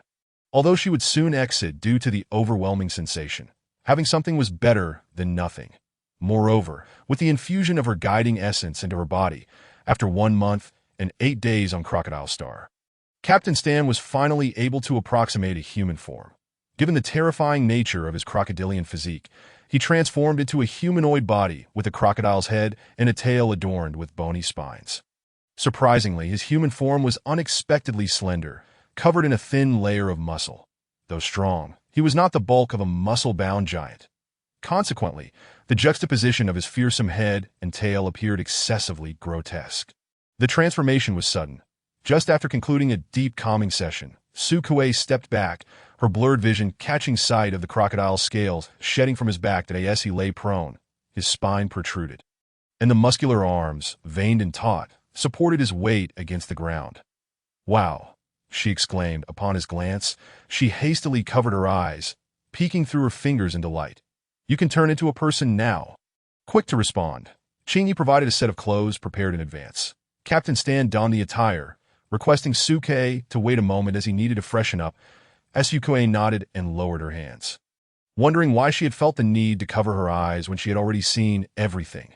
Captain Stan's tail trailed behind him, leaving a path of indented marks upon the ground. Sukue waited in the garden for a while, idly flipping through her book. Soon, she heard the approaching footsteps. The sound of boots crunching on the gravel was firm and distinct. Unlike Qinghe's silent approach, Captain Stan's footsteps were resolute and powerful. Though both were adept at assassination, the captain carried himself with a more formal demeanor when walking in plain sight. Even with such a head, he appeared refined and courteous. "Allow me to formally introduce myself. I am Stan Crocodile Kirin. It is a pleasure to meet you, dear guide. I am Sukue. Greetings, dear crocodile gentlemen." Previously, they had only exchanged claws. Now, they shook hands, and Sukue was curious about the difference. Playfully squeezing his fingers, Captain Stan offered a subtle grin, his smile revealing sharp teeth that were somewhat intimidating. Qinghe retreated to a distance, his misty blue eyes lightly scanning Sukue. She blinked slowly. "May I converse with you for a while?" Captain Stan released her hand, gesturing for her to take her previous seat. The pink chair resembling a flower petal that he settled beside her, his voice resonating from within his crocodilian mouth. "Rich and magnetic. Thank you for your assistance, and I apologize for uprooting you from your homeland." Such formal pleasantries had grown tiresome for Sukue. She smiled and shook her head. "No worries. You have already compensated me, and Lunswa Star is not my homeland. I hail from Ida Star, a world far removed from the Central Star region, now reduced to a nest of insects." Captain Stan nodded in agreement. Soil distant from the bustling city can also nurture brilliant life. Listen, hear how he speaks. If that little curly-haired girl understood the artistry of language, would she have dared to insult him upon their first meeting? Thinking back to the way she had looked down her nose at him, did she ever consider trimming her neatly groomed nostrils in front of a mirror? Truly, a delicate teddy indeed. This afternoon's tea featured rose milk sago, and Sukue absent-mindedly stirred the soft, vibrant petals with a small spoon, recalling the fleeting red that passed beneath the lips of reptilian sentinels. The crocodile, however, was different. His tongue, belonging to a short hyoid bone, was entirely connected to his lower jaw, rendering it immobile. Additionally, its coloration lacked any allure. Noticing Sukue's distraction, Captain Stan shifted the topic, his gaze landing on her book, and began recounting tales of the legendary guide. Alexei that Sukue gathered her scattered thoughts, finally piquing her interest, uncertain whether it was due to the excessive energy of the first squad members or perhaps the significant feedback from the Major General. Sukue had recently experienced a peculiar itching sensation in her head. Not on the surface, but a deep-rooted itch that was impossible to scratch that might growing a tumor. The intelligent robots of the crocodile family possessed numerous functionalities, and upon discovering that they could provide head massages, Sukue commanded one to alleviate her discomfort, which indeed provided some relief. She refrained from discussing this with others, as she sensed that the source of the itch seemed to originate from her mental construct. The soft pink anemone appeared unremarkable on the surface, but upon closer inspection, Sukue finally unearthed the culprit nestled within the tender tendrils, a small, oval object of bright orange. Upon squeezing it, a sharp pain shot through her consciousness. She gasped, too frightened to press further. Rubbing her fingers, she noted the lingering bouncy sensation. The appearance and texture of this object bore an uncanny resemblance to fish roe or perhaps fish eggs. The sea anemone, named for its flower-like appearance, belongs to the class of marine echinoderms, lacking even the most rudimentary brain. Moving slowly, it often forms symbiotic relationships with smaller creatures, the most notable being the clownfish. Clownfish can freely enter and reside among the sea anemone's tentacles, typically adorned with white stripes and measuring about 6 to 10 centimeters in length, known for their docile nature and lack of formidable offensive capabilities. Sukue gazed at the object in her hand, lost in thought. Could it be that her anemone had birthed a clownfish? The notion of a mental construct giving rise to another mental construct was a concept she had never encountered in her interstellar knowledge. She had previously searched the star network, but to no avail, so she had no choice but to consult Miss Hijo.Sukue. Miss Hijo, I have a question.Sukue. If a guide's spiritual entity is a chicken, what is the probability that her spiritual entity will lay eggs and hatch chicks? Chapter 29. Fish eggs, Miss Hijo. She scrutinized the text twice, ensuring she had not misread it, and then inquired, have you been affected by the chaotic spirit of the Sentinel and finally begun to lose your mind? Sukue, no, I'm quite clear-headed. I just suddenly thought of this question. After establishing a deep connection with the Sentinel, is it possible to conceive a new spiritual entity, akin to a hen encountering a rooster and subsequently laying chicks? Miss Hijo, she was speechless for quite some time, unsure of how to respond.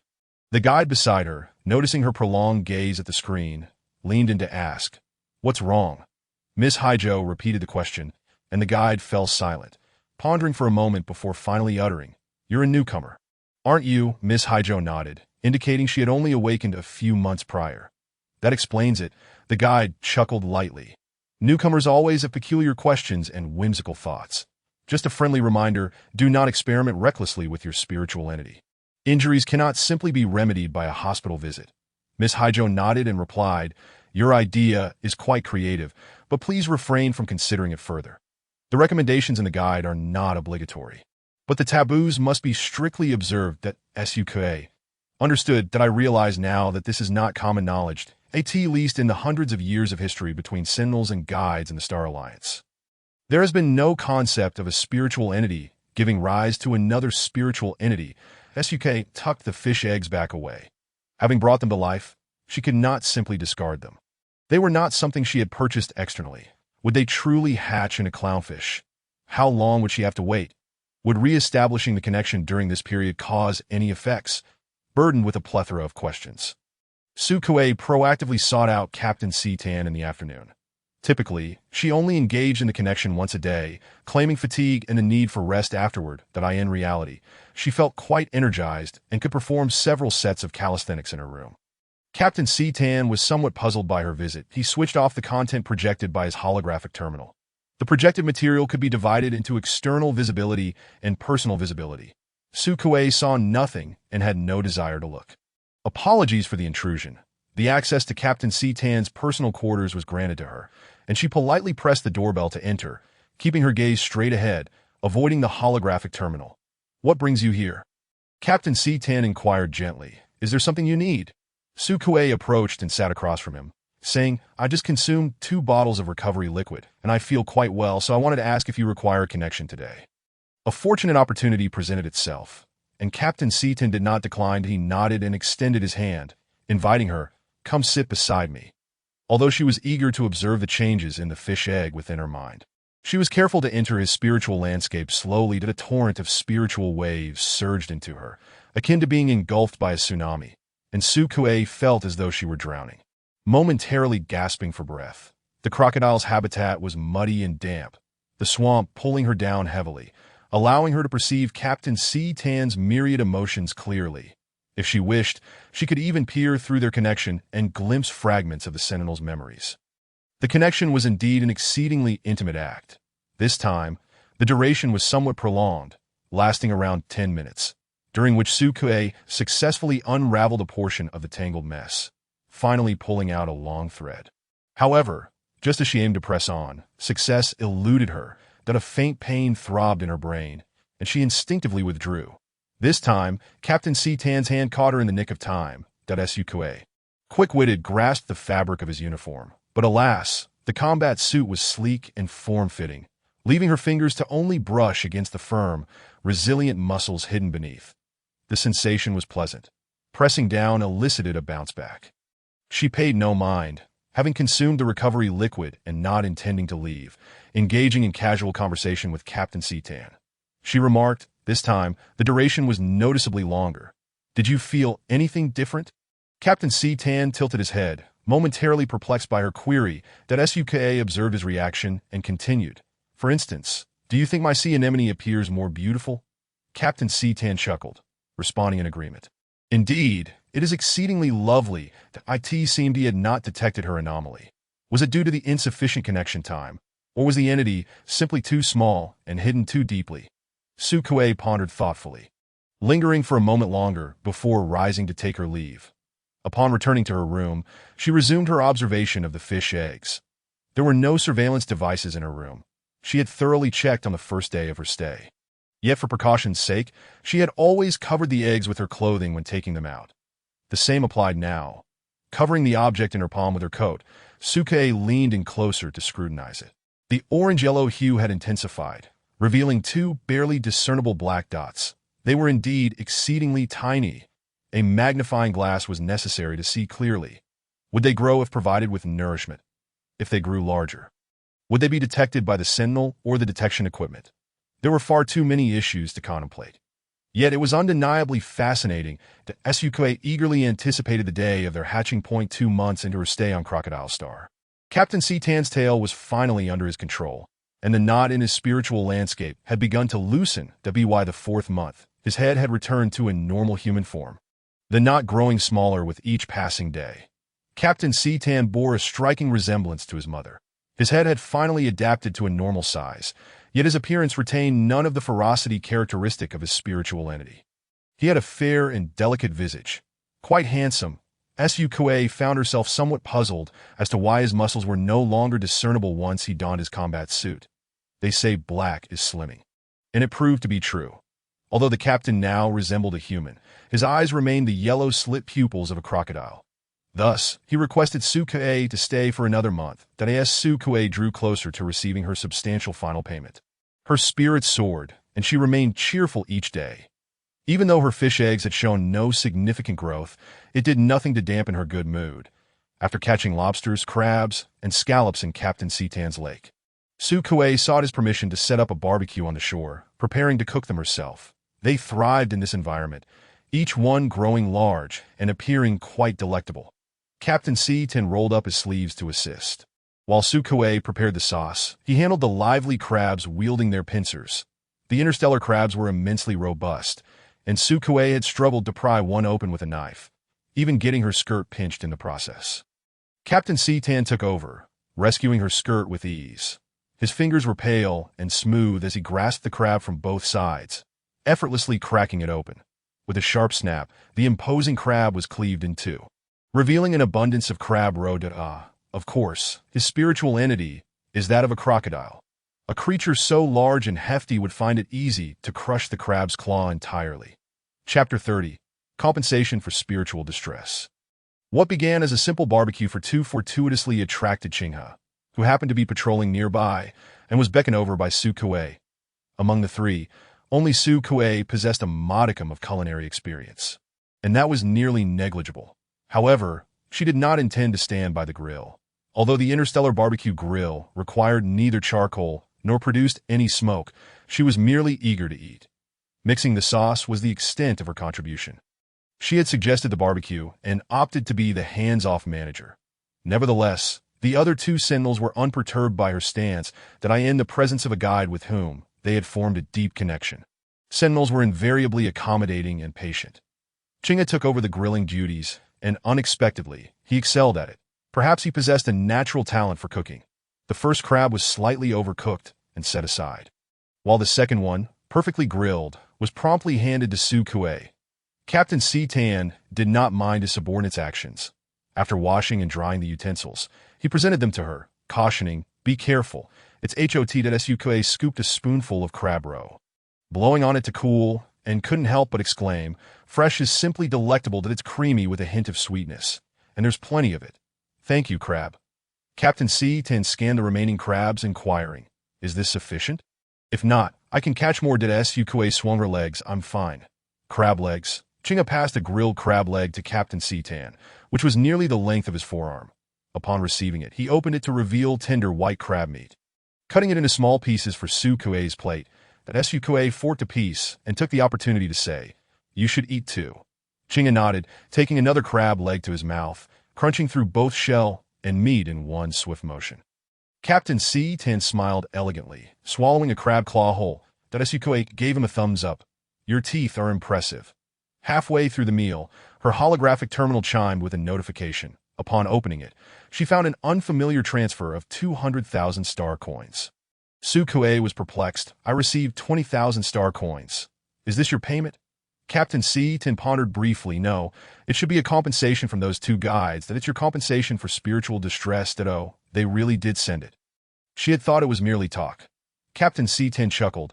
"Of course that I made a promise that a captain who honored his word was indeed convincing. However, those two guides are quite close to you, right? Won't this have repercussions?" He shook his head.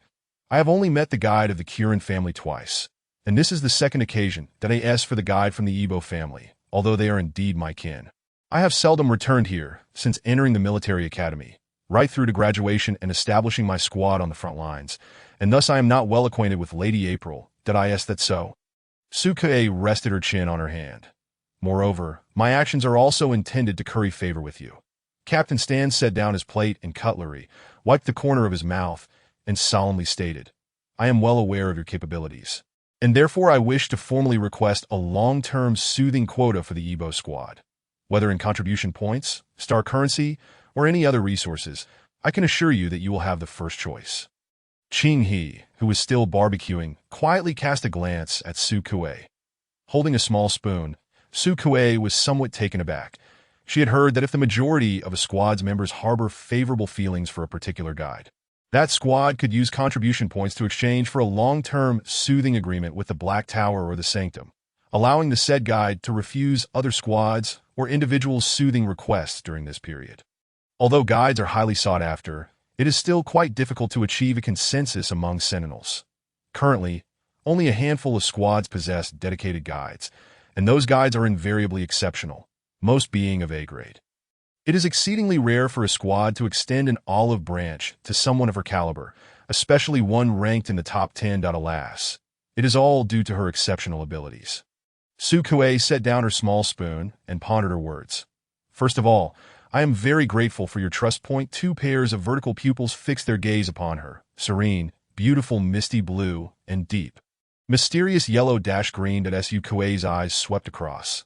The Ibo squad is indeed commendable, with members who are all quite delightful. However, one of the main reasons I cherish this job is the opportunity to encounter various forms of spiritual entities.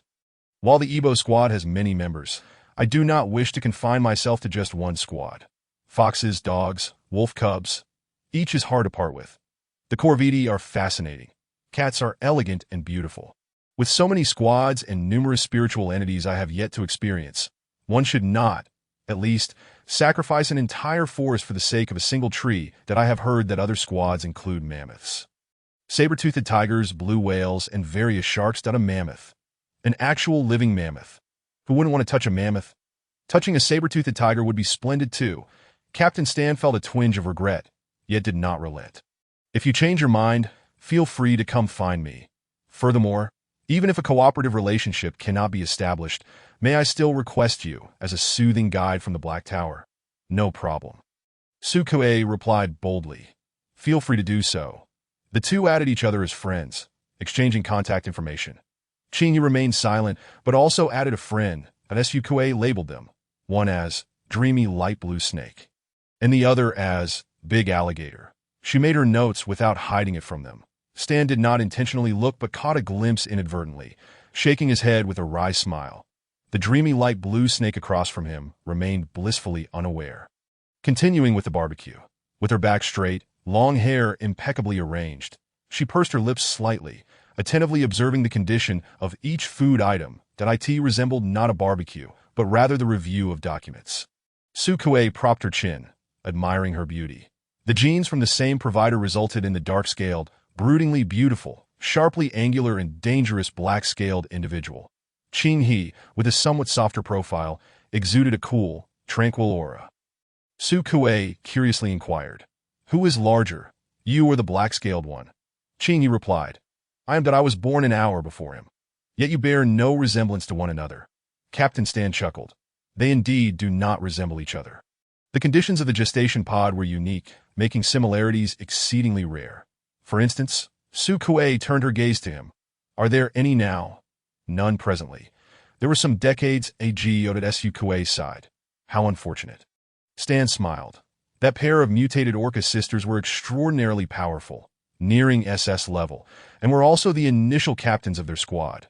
Major Stan explained, "It is merely regrettable that they ultimately could not surpass their level and perished in the planetary explosion incident." Sukue exclaimed in astonishment, then inquired, "Are there any SS now?" "The top 3 captains in the guild are all at that level that it's just a matter of who will break the ice and take that crucial step to fundamentally alter the ranking of Sentinels and Guides in the Star Alliance." She let out a long, thoughtful "oh." Yet in her mind, she was determined, "I cannot allow anyone to seize the initiative. I must be the first SS grade." Chapter 31. Postponement in February. She arrived at Ebo Star. And in August, she prepared to depart. Captain Stan's condition had stabilized, and the plan was for Qing He to lead the members to escort her back, with Black Scales taking over upon her arrival at Luanswa Star. However, on the eve of departure, Sukue stumbled upon a promotional video on the Star web announcing the opening of a newly established tourist star. The vibrant array of activities was numerous, including aerial tours of the planet and deep-sea exploration games that by traversing a 1,200-meter underwater tunnel. One could enter a sacred castle located more than 100,000 meters beneath the sea, where the statue of a goddess surrounded by schools of fish awaited. The true goddess, from the initial instigator of the first 12 resistance movement, Fan Lan, to every subsequent leader, and countless women who fought with their blood and lives for themselves and their compatriots. A total of 180 main figures were recorded, surrounding the resolute Fan Lan, who wielded a lightsaber and a rose. The intertwining red and white roses wrapped around the hilt of the lightsaber, which is now the emblem of the sanctum.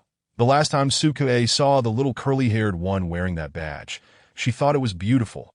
Unfortunately, it was on him. The tourist star, named Ringbell, was offering a 20% discount for the first 3 days of opening, with free admission for children and half price for Sentinels and Guides. Sukue purchased a 7-day, unlimited access ticket on the Star Web. The 7-day pass allowed access to everything within, and although the original price was somewhat steep, the half-price deal was quite reasonable. She bought the ticket with great anticipation, leapt out of bed, and began selecting her attire. Wanting to enjoy herself freely, wearing a skirt would undoubtedly be inconvenient. Fortunately, she had packed shorts, after neatly folding the clothes she intended to wear the next day and placing them on the sofa. She remembered she needed to inform Major Stan that she would be delaying her return by a day. She also called the Black Tower. The response from the Black Tower was somewhat awkward. It has been quite some time since you returned to fulfill your requirements. Su Kuei replied, Is that due to my actions? Not exactly, but wouldn't 7 days be a bit excessive? You do not have that many vacation days. Moreover, considering the return journey, it would take approximately 10 days in total. How could that be? Su Kuei was astonished. I have a schedule of 3 days on, 4 days off, and the accumulated 2 weeks of rest is more than sufficient. And how could the return journey be counted against me? Very well, if you insist on this, please ensure that you make up for it after the vacation. That Su Kuei agreed with a series of aha. After hanging up the call, the staff at the Black Tower postponed the originally scheduled soothing plan by an additional 10 days. The registered Sentinel simultaneously received notifications. Hello, due to your guide, Miss Su Kuei, applying for a 7-day vacation. The soothing work originally set to commence on August 25th will be postponed to September 5. Please be patient. And if you wish to change guides, you may submit a cancellation request by clicking the link below. 7-day squad headquarters. Just off the battlefield, the dogs, still reeking of gunpowder and insect fluid, hurried to shower and disinfect. Upon emerging, they saw this notification, causing their ears and tails to droop immediately. Xia, with half-black, half-white hair still dripping wet, widened her blue eyes and exclaimed, What Kuei flower has taken leave again? I need to ask her why. Has she been bullied by the crawlers? I will go avenge her. Jin Fu bit his lip, holding his phone tightly that he was next in line, yet he had yet to be called. Originally, he had a disdain for his peers, but now he was even more incensed, shutting his mouth. You are too loud. Then Oyi rested his chin on one hand, soft, fluffy hair resembling cotton, and with snow-white eyelashes fluttering. He sighed, I wish to have another deep, soothing session. The burly and robust Odessas remained silent.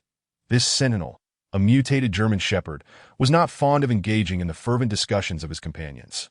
He merely reflected on his brief, yet singular encounter with that guide as he departed. He walked behind her, able to see her gently swaying head and the lively ponytail. The wind blowing in from the restaurant's entrance tousled her hair, beckoning him with a wave. Mingling with the scent of her guide essence, Odessas noted the sudden slowing of his companion's steps and their squinted eyes, and he too found himself lingering, clandestinely inhaling that aroma. In retrospect, a subtle blush surfaced on his bronze-hued skin. The incessant chatter in his ears was unrelenting. They were all energetic types, yet Xiao's mouth was more astonishing than his stamina. Odessas listened to the familiar clamor, not processing the words until Xia called out to him several times, Odessas, Odessas. Only then did he come to his senses, responding. What? Xia displayed the contents of her light brain to him. It was the Black Tower evaluation section of the Star Web, where he had received a 5-star rating, extolling Su Kuei to the heavens. She had penned an excessively lengthy review. Puffing out his chest with pride, he declared, Jin Fu is next in line. And you must not forget to give Kuei flower a good review. You should be as effusive as I was, unlike the few words from Lix and Mo Yi. It sounds insincere. Odessasi, you are being overly dramatic. However, he is not fond of debating with Xia, so he merely grunted in response, his gaze fixed upon his own ranking. Xia cast a sidelong glance and, upon spotting a name below, remarked, That detestable bird. I hope Feng Yao will forfeit voluntarily, that I truly cannot stand them. The previously mentioned Moya, caught off guard, took a moment to smile, but Kuei appreciated my assessment and expressed her gratitude. Xia swiftly redirected the conversation, declaring, That is merely her politeness. Feng Yao sneezed. He had just received the notification and, for a fleeting moment, felt an overwhelming urge to crush his light brain. Yet upon gazing at the resplendent ruby embedded in his light brain watch, he refrained from doing so that he then contemplated the option of changing guides. After perusing all the active guides at the Black Tower, he discovered the shortest appointment time was 2.5 years. Never mind. Even if he were to change guides immediately, it would not constitute a profound soothing, and the only simplistic type available was Su Kuei. Had he been able to engage other complex type guides, he would have done so long ago. There would have been no need to wait until now. Feng Yao felt an urge to kick his chair. However, his seat was crafted from pure gold, shimmering brilliantly. He withdrew his leg. After a moment of calm, he opted to head to the public training room, intending to spar with his companions to vent his frustrations. The turmoil and anguish within him kept him perpetually on the edge of irritation. Since he could not unleash his pent-up energy on the possessions at home, he would have to take it out on his resilient compatriots instead. Upon his arrival, he found others already present. Stripped of their combat uniforms, clad only in trousers, their well-defined muscles glistened with sweat as two individuals engaged in a raw, visceral brawl, their fists connecting with palpable force. Surrounding them, a throng of sentinels cheered on the spectacle. Feng Yao approached to witness yet another dazzling contest. This event was confined solely to the Feng battle team. The victorious party could claim any artifact from the defeated, including various rare minerals. The two combatants present both possessed crow-like spirits and were quite affluent. Upon observing this, Feng Yao cracked his knuckles, revealing a sinister grin. Chapter 32. The whale ship. The promotional efforts for Yao Lingxing were commendable. 8:09 in the morning, Su Kuei arrived at the starship docking port aboard Major General Stan's private starship, only to find the 4 ticket gates at the planet's periphery still teeming with long lines. The planet's unique environment featured a peculiar gelatinous ground beneath her feet, with the sky and surface sharing the same hue. Reminiscent of an enlarged uni-salt flat, that breathtaking locale often referred to as a heavenly mirror, Su Kuei pressed down firmly, her foot sinking slightly, the surface resilient like stepping into jelly. Goodbye. She turned to wave at Xinghe, who had accompanied her, her smile radiant. Upon learning she was coming to play, Stan had offered to accompany her, or let Xinghe do so, but Su Kuei declined both offers. Most of the time, she preferred solitude, as traveling with others necessitated consideration of each other's thoughts, while alone she could revel in her freedom. Xinghe nodded. I will come to fetch you here in 6 days. All right. Su Kuei cheerfully ran off to join the queue without looking back. The ticket gates employed automatic recognition, allowing her to pass through in just 3 minutes. The 7-day tour included accommodation, meals, and transportation, facilitating exploration of the planet for visitors. Among the myriad of colorful and diverse transportation options available, Su Kuei selected a whimsical whale-shaped vehicle with wings, capable of shielding her from sun and rain, suitable for both water and flight. The operation was remarkably simple.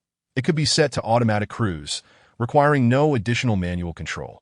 The screen displayed a 3-dimensional map of the entire planet, and with a mere tap on her desired destination, the vehicle would embark on its journey along a predetermined route, ensuring every visitor could enjoy the scenic views along the way.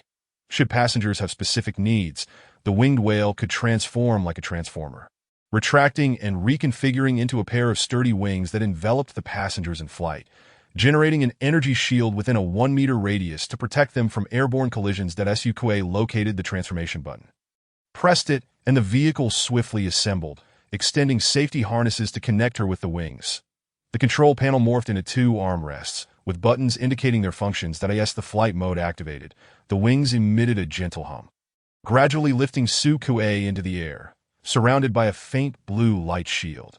Her gaze ascended, catching sight of many others peacefully rising alongside her. Below, working robots maintained order, while the distant horizon remained a seamless blend of blue sky and ground. As her feet lifted off the ground, Su Kuei let out a long, astonished wow. This attraction was not unique to this place. Larger tourist planets featured similar experiences, and others around her appeared unfazed, adeptly achieving their desired altitudes. That as she brushed past clouds, she reached out to touch them, the cotton candy-like formations dispersing into cool vapor, creating the illusion of diving into an inverted ocean. The simulated wings carried her smoothly through the air, and Su Kuei chose to land in the nearest amusement area. However, before reaching her destination, she encountered a skyward structure, a souvenir shop resembling rainbow-hued candy, with a dazzling array of products visible behind transparent glass.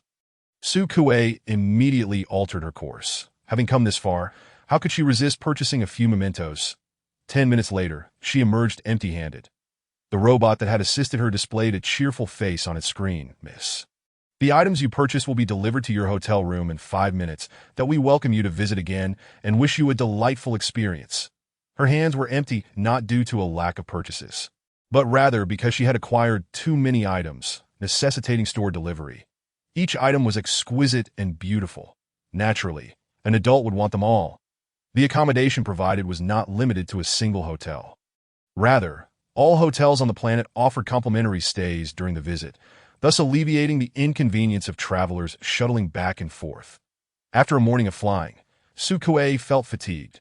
Once the novelty wore off, she boarded the little whale ship to locate a nearby hotel, which was also the address she had left with the souvenir shop. This planet had been developed for 30 years, entirely dedicated to tourism. Sukue traversed all the attractions she wished to visit, reserving the final day for an underwater adventure. However, the journey encountered a minor hiccup. While in midair, she collided with another vehicle. The incident arose from her attempt to try the manual driving mode. But she lost control, causing her whale vehicle to veer off its intended path, crashing into another. Fortunately, to ensure the safety of tourists, all transport vehicles were equipped with protective devices akin to airbags, which promptly stabilized the vehicle she had struck, the cockpit remaining silent. The commotion attracted the attention of a patrolling robot, which escorted both Sukue and the other visitor back to the ground. Sukue disembarked to check on the other party's condition. The robot knocked twice, and the sealed door of the other vehicle opened, revealing a young boy inside. His skin bore an unusual grayish-white hue, leading one to initially believe he had been dead for some time. His eyes mirrored this color, resembling hollow glass beads. "Hello, sir," the robot addressed him, but he remained unresponsive. Sukue feared she had inadvertently caused his demise. But then the boy's eyelashes fluttered slightly, his gaze shifting to meet Sukue's face. She leaned in slightly, asking, "Are you all right? You don't look well." Drawing closer, her keen sense of smell detected a faint quiver in his nostrils. His pupils reflected Sukue's face as he slowly shook his head. Whether due to a natural sluggishness or the impact, Sukue inquired again, "Do you need to go to the hospital?" "I'm truly sorry for accidentally bumping into you. What compensation would you like?" The patrolling robot, equipped with emergency medical functions, scanned the boy's entire body, exclaiming, "Oh my, this gentleman is poisoned." "Sukue," she quickly clarified, "I merely bumped into him. I did not poison him." The robot's eyes flashed erratically as it retrieved data, before gradually calming and cheerfully stating, "Indeed, this gentleman was already in a poisoned state before entering this planet. It is unrelated to this planet and this lady." Upon hearing this, Sukue felt relieved that as long as he is fine. Although this unfortunate individual did not seek compensation, Sukue, fearing he might later accuse her, insisted on transferring 200 contribution points to his light brain account. She then turned to the robot, saying, "You scanned him. He indeed has no other injuries, and I have provided compensation for emotional distress. So, should any issues arise later, they will not be my responsibility." Robot: "Understood, ma'am. Please rest assured I have recorded the current physical data of this gentleman." "Excellent, very efficient." Sukue nodded and hopped back into her whale vehicle. "Setting off once more, sir." The robot screen shifted to face the boy. "Do you require a different mode of transportation?" The boy, who had remained silent, glanced at it and, with great difficulty, articulated, "No, I do not need one." As the door of the Deng's fish pod closed, it set off in pursuit of the whale vessel ahead. Chapter 33. Souvenirs. The transportation devices provided on the Shaking Bell Star only possess tracking capabilities when both parties are bound together. Sukue had not bonded with anyone. She noticed the Deng's fish vessel trailing her at a moderate distance, but assumed it was merely another participant in the underwater exploration, as all who ventured this way were here for that very purpose, and thus paid it little mind. Behind her, in the enclosed space, a young man manipulated his holographic device that a simple transfer did not require adding each other as friends, nor did it reveal the other's information. At least, that was how it should be. That Sukue had only caught a glimpse of the other party's dark avatar, knowing nothing else. Yet after fiddling with his device for a moment, he uncovered Sukue's personal information through that minimal transaction record. He breached the Star Alliance's database, the details so comprehensive that it encompassed the year she commenced her studies, the year she graduated, the moment she awakened, and even a description of her spiritual entity post-awakening. Within the information panel, her employment photo radiated a bright smile, devoid of shadows, adorned in a white shirt with a pink spiritual entity framed beside her head, reflecting the light of the screen into his grayish-white pupils. That he uttered her name. Having not spoken in a long while, his voice emerged raspy and subdued, marked by an unusual cadence. The entrance to the underwater exploration lay above the surface. Tourists were required to wear pressure-resistant rings and carry various first-aid gear before entering the water. The pressure ring needed to be affixed behind the ears, creating a membrane that could filter seawater, store air, and withstand oceanic pressures. The first aid equipment was compressed into a lightweight backpack. After donning the first aid gear, one could choose to dive directly or utilize the transport devices that SUK left the whale vessel near the entrance's docking area and leaped straight into the sea. With her spiritual entity being a marine creature, she embraced the ocean and felt no trepidation toward the tranquil depths. Moreover, the underwater realm was bustling with activity, teeming with tourists and vibrantly colored local marine life. There were no stringent regulations against disturbing the marine creatures, allowing her to witness individuals prying open sea urchins to feed the fish that a winding passage led downward. Culminating at the statue's location, 1,200 meters sounded distant, that as she descended deeper, the shimmering sunlight filtering through the water gradually waned, and the profound darkness enveloped the entering crowd. The voices of tourists diminished as well that in the distance. A flickering light approached with the water's undulations, a fish carrying a glowing bulb traversing the transparent corridor, momentarily illuminating their line of sight. By chance, Suke glimpsed someone merely a few meters behind her. Their grayish-white form resembled a suspended underwater corpse. She steadied herself, meeting the gaze of the other with unwavering focus. Nodding politely before continuing her descent, gradually, she could discern the raised lightsaber and the rose. The tourists buzzed with excitement, and ahead, a robotic guide chattered incessantly about the history, leading Suke to behold the statue's front. The Interstellar statue was a perfect replica of its real counterpart, capable of animating like a living being if desired. Towering at 180 meters, as it descended from her massive eyelids, Fan Lan's eyes blinked slowly. Her gaze remained fixed on the distant skies, resolute yet compassionate. The arm wielding the lightsaber maintained a poised high position, shifting every 30 seconds. Each swing stirred the seawater, sending fish into a panic flight. Other goddesses were slightly shorter, encircling the castle in protective stances, and from above, the castle appeared to take on an inverted pear shape. This tourism planet was evidently crafted with care, likely by a female developer. Suke gazed into Fan Lan's vibrant eyes when suddenly, a voice from the crowd broke into tears. "Great Lady Fan Lan." Turning to look, she saw an elderly woman unable to contain her sobs. Comforted by those around her, that a sideways glance brought her back to those lifeless eyes, that Suke furrowed her brow, approaching directly to inquire, "Hello, is there something you need? It seems you've been watching me intently." The other did not divert their gaze. Neither did she. He stammered, words escaping with difficulty. "I wish to know you." Initially suspecting a ploy, she was taken aback by the flirtation. "Know me?" Suke chuckled lightly, declining, "I apologize. But I have no current intentions of making friends. Please refrain from staring. Such scrutiny could be considered harassment that I prefer not to involve anyone in the Star Alliance courts during my enjoyable holiday. You are a guide that is it possible for interstellar beings to suffer from stuttering or speech impediments?" Yet, to her knowledge, most ailments known to humanity had been cured in contemporary times. She nodded. "Yes, I wish to be close to you." My spiritual entity, Suke felt a twinge of impatience. However, her sweet voice and cherubic visage masked any negative emotions.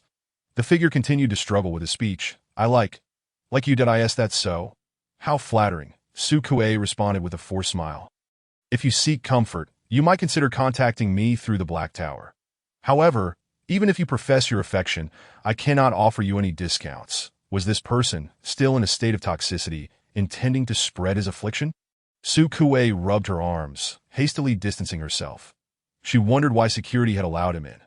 The castle served as the epicenter of the entire underwater exploration activity, where tourists could discover various trinkets once belonging to the goddesses. Naturally, they were replicas. Collecting a complete set would grant one a miniature statue of Fan Lan. The Mirror of Destiny's Pearl was well known. This melodiously named goddess was famous for her beauty and her passion for aesthetics. Often seen with her shell mirror, during the resistance activities, she would ensure her appearance was flawless, even checking her face in the mirror while undergoing a hysterectomy, reapplying her faded lipstick. Her mirror was as opulent as she, and Suke purchased a matching one from the souvenir shop. Opening the small mirror revealed her own reflection. Her spiritual entity was pink, with time and level advancement. Her hair and other body hair gradually aligned with that hue. And now, upon closer inspection, She noticed her pupils seemed to have lightened slightly. SUK gave herself a thumbs up in the mirror to strawberry-flavored meat. It sounded quite delightful that a total of 180 small items needed to be gathered, requiring a thorough understanding of the goddesses' personalities and preferences to locate them swiftly in their respective spots. The SUK's knowledge was limited, so she researched while searching. She also observed the directions other tourists were taking, following behind to seize any opportunities. The organizers had prepared well. There were multiple items of each kind, and she soon collected enough to exchange for the miniature statue of Fan Lon at the castle's service robot. Chapter 34. German Shepherd like a robotic doll amalgamation. The petite female leader would wave her lightsaber upon contact, proclaiming, "Organs are not the original sin of suffering, that we do not wish to stand upon anyone's back. All we seek is equality."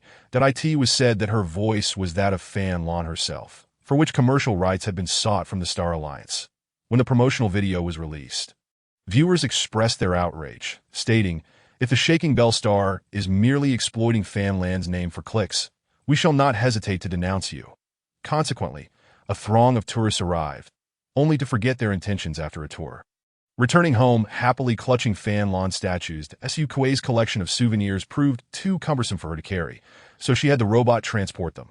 Qinghe arrived to collect her, falling silent as he beheld the multitude of bags and boxes. They were all transferred to the starship before they set off on their return journey. Departing in the afternoon, they reached their destination 3 mornings later, the dock on Luanzhou Star. Lin awaited, and after handing off responsibilities to Qinghe, he escorted Su-Kuei back to her dormitory. "Did you enjoy yourself?" he inquired as Su-Kuei nodded. "Shaking Bell Star is a lovely place that I highly recommend it." Due to an impending frontline mission, the other members were absent, leaving only Lin. He was not one for excessive conversation, preferring to quietly remain in comfortable spaces to clear his mind. Sharing a confined area with Su-Kuei, he instinctively softened at her guiding aura that Su-Kuei smiled at him. Lin adjusted his posture slightly. "I apologize." "Not at all. You may continue to relax." Returning to her dormitory, she gathered her belongings and deliveries before changing into her work attire. Ensuring she arrived at the Black Tower's comfort room before 9 clocking in, she found a sentry waiting outside, a delightful golden retriever. The dog was polite and reserved, yet when its spiritual entity emerged, its tail wagged like a helicopter blade. The spiritual entity was part of the sentry, often revealing the true thoughts suppressed deep within. The A-class sentry struggled to contain his overly enthusiastic spiritual entity. Attempting to restrain its urge to leap forward, he also endeavored to keep the tail of the mutated golden retriever from wagging, that if it continued, he would lose face. That Su-Kuei offered him some water, thoughtfully suggesting, "It's all right. You can let it get close to my spiritual entity." However, the other party still exhibited a hint of hesitation. That the encouraging gaze of Su-Kuei, their grip relaxed slightly. The liberated golden retriever dashed forward, its warm, moist tongue lavishing attention upon the sea anemone, leaving it damp. Feeling the saliva coating her spiritual essence, Su-Kuei smiled, assuring, "It's all right, look, they seem to be getting along splendidly," having completed the full suite of deep soothing techniques with minimal effort. Su-Kuei gently caressed the golden head before softly inquiring, "Did you sense anything else?" Jin Fu, still somewhat dazed, lifted his gaze to her, pondering, "Anything else?" He had been ensnared in confusion from the outset. Entirely preoccupied and unable to contemplate further sensations, "That N.O. is just fine," she replied. Jin Fu did not grasp the meaning behind Su-Kuei's words and wished to inquire further, but her gentle caresses soon lulled him into a dreamy state, and he quickly succumbed to slumber on the couch. In the afternoon, the second patient arrived, a striking black-faced male from the canine family, whose spiritual essence was a mutated German Shepherd. They were robust, with graceful lines, embodying a steadfast loyalty that made them one of the most favored spiritual manifestations. Although they exhibited an affectionate demeanor towards Su-Kuei, they remained rational and composed. As Su-Kuei lovingly cradled its large head, its dark tail swayed gently. The owner of this spiritual essence, Adesisi, possessed broad shoulders and a strong physique. When Su-Kuei approached for deep soothing, she found it somewhat difficult to reach him. Adesisi awkwardly supported her.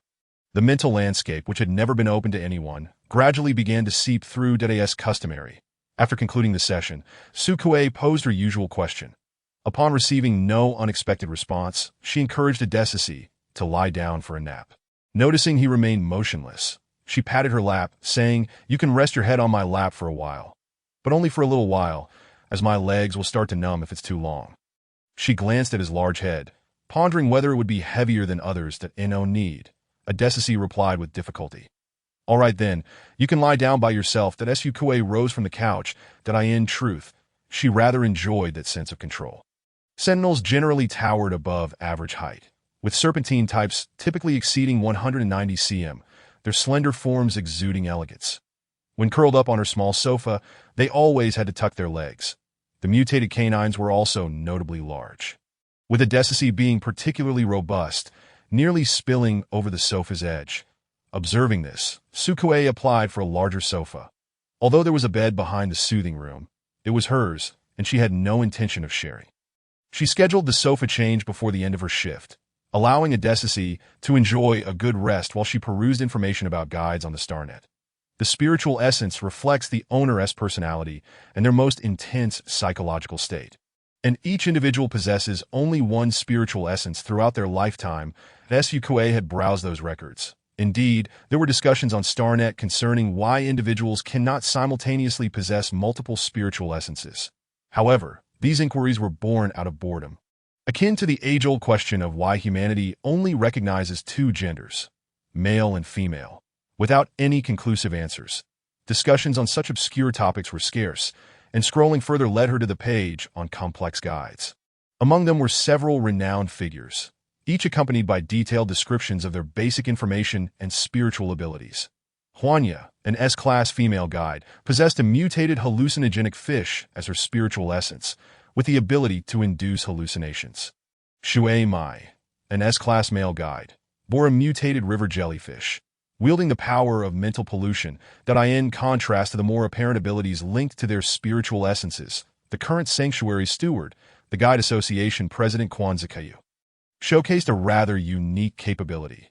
His spiritual essence was a dragonfly, but his ability was rare: mental drowning. Mental drowning. The individual under control becomes deeply immersed in a particular emotion, unable to extricate themselves. Akin to losing self-control in the depths of the sea, completely submerged in negative emotions, potentially leading to self-destruction in severe cases. That he was, thus far, an S-guide. However, it had been a long time since any news of him emerged on StarNet. His last public appearance was during the founding day 2 years prior. Recent work appeared to be managed by the deputy steward, leading some to speculate that he may have fallen gravely ill. The founding day of the Star Alliance held significance akin to a national holiday. In the photographs from that day, Kwanzaa appeared vibrant and rosy-cheeked. He did not seem to embody the traits of a dark guide, which led Sukue to suspect that his mental instability might stem from Sentinel influence. Nevertheless, this remained her personal conjecture, lacking any substantiation. Chapter 35. Surveillance Eyes, Multiple Spiritual Essences, Complex Guide, Kwanzaa within the colorful hotel of Yaoling Star. Vibrant lights danced outside while the interior remained shrouded in darkness, illuminated only by a soft, warm glow directed at the youth opposite. With gray-white hair and eyes, he exuded an oppressive aura, akin to a cloud of leaden gray stillness. His pupils, perfectly round, occupied 23 of his eyes that he gazed intently at his holographic interface, synchronously connected to Sukue's reading records. The records magnified, revealing surveillance footage from the Black Tower of Linzhou Star in the upper right corner.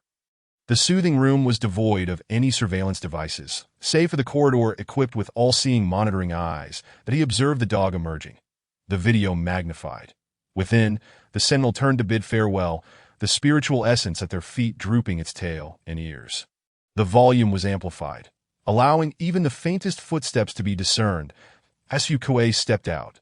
Today, her hair cascaded down, her originally brown locks now subtly tinged with pink. Goodbye, she waved to the Sentinel before turning to re-enter the room. The Sentinel and spiritual essence lingered at the doorway for a moment before departing. Before long, the door to the soothing room swung open once more and Sukue emerged with a newly purchased small bag. This was a souvenir from Yaoling Star, square and palm-sized, designed in the colors of the star, with a clasp resembling a miniature planetary motif, serving more as decoration than utility. She hummed as she strolled toward the cafeteria. The surveillance footage followed her movements, pivoting accordingly, as hidden observers leaned in closer. The spiritual essence, unable to contain itself, darted out, its gray-white, suction-cupped tentacles reaching toward the guide in the frame that no, don't rush, without having had a drink. His voice remained hoarse, he fixated on the figure within. I bought tickets for Lunzwa Star. Just a few more days, and I'll be able to. Su Kuei felt a twinge of oddity. She was aware that the corridor's monitoring eyes followed individuals, but they usually only tracked for a brief moment before shifting away. Today, when she inadvertently turned her head, she noticed that the surveillance eye in the corner seemed to be fixated on her. To confirm her suspicion, she refrained from displaying any surprise and continued her path toward the cafeteria, detouring to the office to seek Miss Lei Ming. The instant she crossed into the office's domain, several monitoring eyes turned in unison. The cold, lifelike eyes, with their anthropomorphic pupils, felt unsettling, and she wondered what psychological state the designer must have been in. Nevertheless, it was said to serve as a deterrent to reduce crime rates. They watched her, lingering without distraction. Today, Miss Lei Ming was on duty, and upon seeing Su Kuei, she expressed her surprise that SUKA had brought her a gift, a small bag identical in style, but different in color from the one she carried. Miss Lei Ming was delighted, immediately slinging the bag onto her shoulder, exclaiming, "How beautiful! Thank you, dear Tso. Did Yaoling's star bring you joy?" Suke beamed. Of course, it was splendid. I highly recommend you visit too. When I saw the promotional video, I wanted to go, but I didn't expect you to be quicker. Miss Lei Ming chuckled as she gathered her belongings. Her shift was coming to an end in a few days. I can take a vacation and go with my boyfriend. Su Kuei exclaimed, "Wow, you have a boyfriend? Congratulations." Miss Lei Ming winked playfully. Just a few days ago, he is a B-class Sentinel. Due to the rarity of guides, some Sentinels choose to partner with ordinary individuals. Though this is a rare occurrence, as ordinary people cannot offer Sentinels the soothing they require. Emerging from the transparent glass of the office, she inquired, "Dear, where are you off to after work?" "To the cafeteria for dinner." Su Kuei replied, "Would you like to join me? I haven't been to the cafeteria yet. Trying out sounds delightful." "Let us go." As they walked together, Su Kuei asked, "Have you noticed something peculiar about the surveillance eyes today? They've lingered on us for quite a while." Miss Lei Ming looked up, puzzled. "Really?" "Yes," Su Kuei continued, moving to the other side. "Especially on me. It feels as if they are targeting me." The monitoring eye turned and paused. "Let me try," Miss Lei Ming said. Walking in the opposite direction, one of the surveillance eyes shifted towards her, similarly remaining stationary. That IT is a bit unresponsive, but it doesn't seem to be targeting you. "Dear, you might be overthinking IT. Is that so?" Su Kuei chuckled lightly. "As long as it's not. Let us go eat." Miss Lei Ming returned. "It probably needs maintenance. I'll report it to the repair department." The staff at the Black Tower worked with remarkable speed, and the surveillance systems, once repaired, were indeed restored to normal functionality.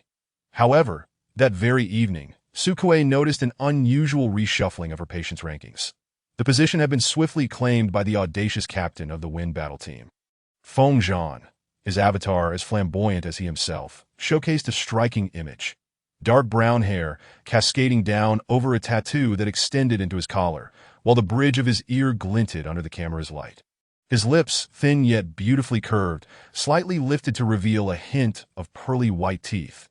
Following him were three unfamiliar Sentinels. Records indicated that two were avian, while one was feline. Further down the list, a name stood out. It was someone not affiliated with any legion. Upon closer inspection of the avatar, Su Kuei was struck by the boy's grayish-white hair and eyes that bore an inorganic stare. Imbued with an unsettling emptiness, previously overlooked, the enlarged photograph now revealed the boy's features, strikingly exquisite, almost otherworldly, with a peculiar skin tone that added an element of strangeness. Truly distinctive and unforgettable. Although she had casually mentioned that he could use her identification, it was merely a fleeting comment, and she had only referred to the Black Tower without specifying which planet. How had he managed to find her? She harbored doubts that this was mere coincidence. Her thoughts meandered back to the surveillance systems, their indifferent gaze overlapping with that day's vision. Name: Xiaohuan. Gender: male Sentinel. Mental entity: mutant blue-ringed octopus level. E-position: none. Emotional fluctuation: 101, such a low level. This was the first time Su Kuei had encountered someone with a ranking lower than her own. Level Sentinels typically engaged in logistical roles and refrained from frontline duties, How had he achieved such a high emotional fluctuation score without being a part of a battle team? She searched online for information, questioning if a certain toxin could induce a grayish-white appearance and whether it could be contagious. Unable to find answers, she was left with her uncertainties and decided to call the Black Tower's introducer early the next morning. The response was equally perplexed. After rifling through records, they inquired, "I did not arrange for this Sentinel to comfort you. Was there an issue with the system? Please hold on while I check. I will provide you with a response shortly." After a brief wait, Su Kuei observed that the record of the grayish Sentinel had been rescinded. The Black Tower replied, "Indeed, there was a system malfunction, which has now been rectified. Please rest assured." Chapter 36. S-Level Guide Su Kuei. Over here. Upon entering the lecture hall, Su Kuei was greeted by Annie, who waved her over from her already occupied seat.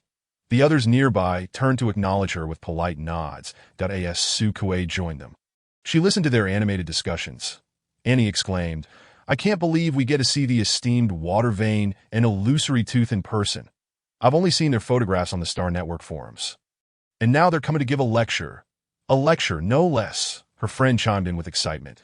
"This is the first time I've thought highly of the Black Tower. Inviting two S-level luminaries is no small feat." The guides at the Black Tower held public learning lectures every few months, and this was Su Kuei's inaugural attendance. The morning's treatment could only be postponed until the afternoon, forcing the irritable avian gentleman to wait a bit longer.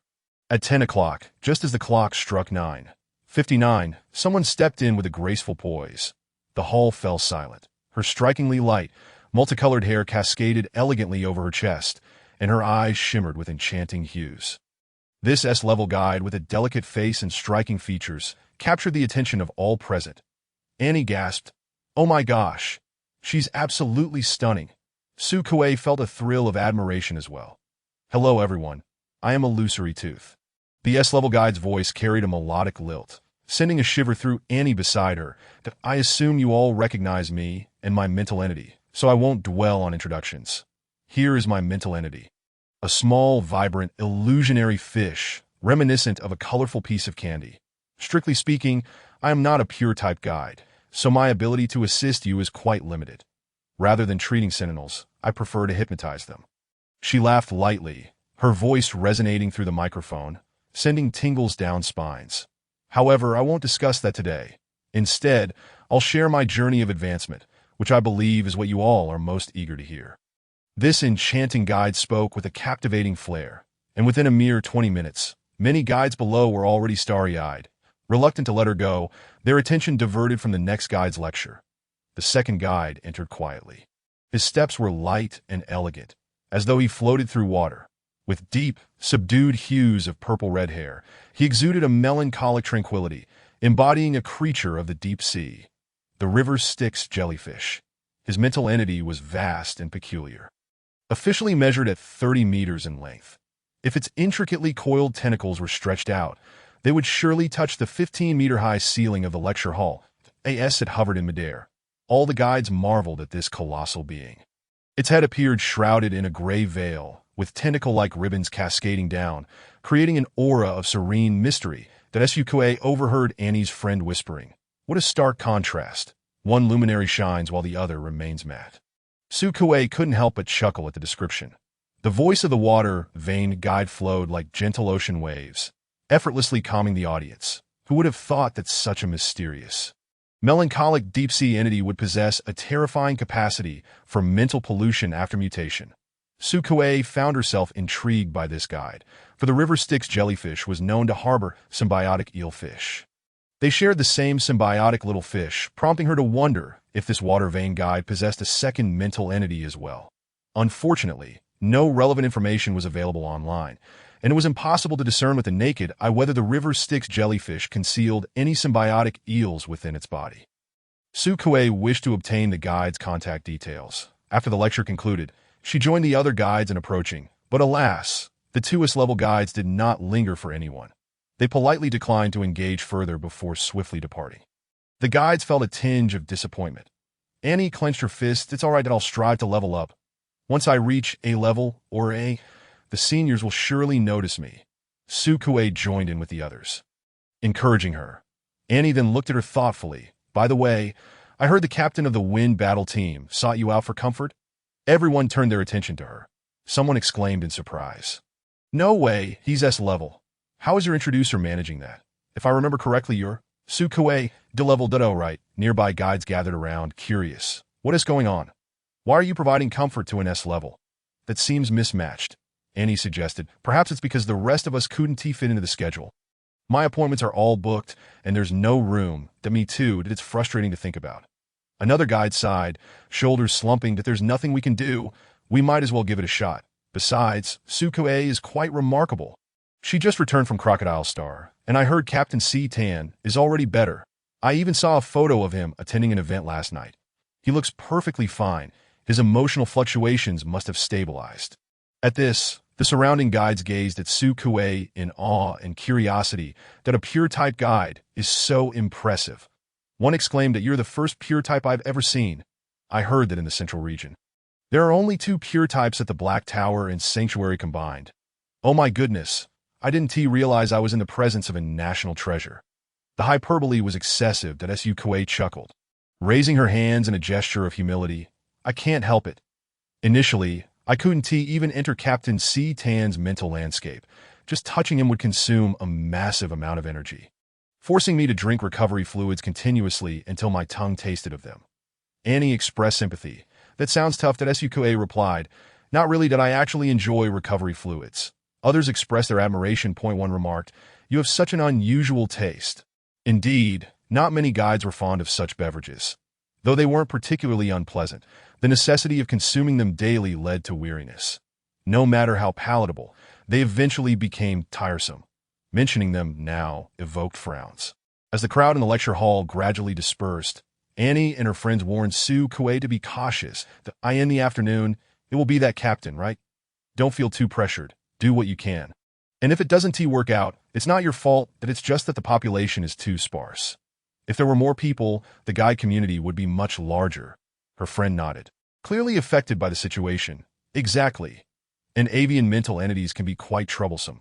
She scrutinized Sukue, advising, you'd best hide any shiny jewelry you have on you. Otherwise, they'll surely snatch it away for their amusement. Their mental entities are prone to criminal behavior. That I saw on the Star Network, that a guide who received a pearl necklace from a Sentinel S mental entity in the morning was taken away by the police in the afternoon. Later, it turned out that the necklace was a display artifact from an ancient museum, stolen and presented as a gift by the Sentinel S mental entity, that Sukue. This is somewhat difficult to evaluate. Chapter 37. The Mature Eagle. At precisely 1 o'clock in the afternoon, Fengji made his timely entrance. The Sukue had already prepared today's tale, The Adventures of the Eagle Chick. The spiritual entities of the Star Alliance Sentinels are diverse, and the comprehensive collection of interstellar fairy tales in her possession includes the vast majority of these entities available on the market. Upon hearing the sound of the door opening, Sukue lifted her gaze, revealing a professional smile. The Sentinel who entered wore the same platinum-colored combat uniform as last time. Each combat team designs its own uniforms, reflecting the unique style of each group. The matching dark long boots echoed against the floor. The sound approaching steadily. With legs as formidable as the ethereal jellyfish, the eagle's limbs were strong, long, and poised at a narrow waist, and hips complemented the rhythmically swaying tassels on the epaulets. The collar covered much of his neck, revealing the edges of a tattoo, resembling entwined, winding vines. That today's flamboyant Mr. Eagle adorned himself with rubies, a brooch, and a matching set of earrings that if it weren't for the gloves making it inconvenient, Sukue fancied he might even possess a matching ring. Though she considered herself less enamored with shiny trinkets than the crows, today she was particularly concerned with presenting her appearance well. At first glance, he appeared both mature and handsome. At last, they met again. Fengji turned his gaze toward her, and the pink sea anemone floating beside her head. Leaning closer, his large hand, clad in platinum gloves, cradled Sukue's hand. Remaining seated on her stool, she looked up at him. Her hands back gently brushed by his nose, which seemed to be inhaling her scent. Fengji took a breath, his cool lips lightly brushing against her skin. I realize this may come across as rather abrupt, but I assure you, I am not engaging in any form of harassment. Your scent is truly delightful. That Sukue withdrew her hand, smiling. It appears your spirit is in good spirits. Fengji did not respond. Sukue refrained from wiping her hand in front of the patient. Thankfully, it was merely a fleeting touch, leaving no trace of saliva. "Please have a seat." The sofa had been replaced with the largest one. A bright and comfortable cream color. Fengji settled onto it, his long legs extending far. "May I request you to summon your spiritual entity?" Fengji's gaze lingered on the sea anemone, nodding in response. With a resounding flap of wings, the mutated black-brown giant eagle unfurled its wings, each spanning over 10 meters, its feathers sharp and closely aligned, its gaze proud and piercing, the tips of its claws long and deeply curved. "Might I ask you to approach my spiritual entity?" The giant eagle regarded her for a moment before striding over with a deliberate gait, reminiscent of an elderly gentleman with its massive wings. Su Kuei couldn't help but laugh. The giant eagle turned its keen gaze back toward her. She complimented, "Your legs are remarkably long." Fengji pressed his lips together. Nearby, the sea anemone had cautiously moved closer. The giant eagle did not react aggressively, instead crouching beside it, allowing the anemone to slowly inch its way closer. With the spiritual entities harmoniously aligned, Su Kuei could commence. When Fengji noticed the book in Su Kuei's hands. Observing its particularly cartoonish and juvenile cover, his eyebrows shot up as Su Kuei settled down beside him. "Do you enjoy listening to storybooks?" Fengji removed his gloves and, with a hand adorned with a ring set with tiny diamonds, gestured incredulously. "What exactly are you planning to do? Are you going to read this to me? Indeed, don't you like it? I have never heard of it. Perhaps you might consider trying something new." Fengji's expression reflected his disbelief that he inquired, "Have the other sentinels you treated before been like this?" "The canine ones are to be expected. That pack of dogs is naturally affectionate, and it's not surprising for them to engage in fawning behavior to please their guides." "Do those cold-blooded creatures, including Tan, listen to such tales as well?" "Yes, indeed." Su Kuei nodded with a smile. "They all enjoy it very much," although Captain Tan never explicitly admitted it. During the reading of the adventures of the crocodile chick, it was evident that he listened intently. This, of course, indicated a fondness that Su Kuei believed as much. Fengji found it hard to envision Tan in such a context. The teams maintained a relatively close relationship, especially when facing the insectoid threats, necessitating cooperation. Fengji had crossed paths with Tan several times, but they were not particularly familiar. However, during their occasional encounters, he had gleaned a rough understanding of Tan's character. The crocodile, by nature, is fierce, stubborn, and reclusive, an ancient predator adept at lurking in the shadows. Even though the crocodile sentinel donned a veneer of sophistication, it could not conceal the viciousness lurking beneath. Fengji's hand rested on his thigh, his voice deep and elegant. "May I inquire who else has listened to these stories?" Su Kuei replied honestly, "All the sentinels I have treated." Fengji, including those venomous snakes, lizards, and tortoises, he pondered for a moment, listing prominent figures he had heard of. Qinghe, Zhe. One is a cold and aloof venomous king snake, and the other is a rebellious mutated tortoise.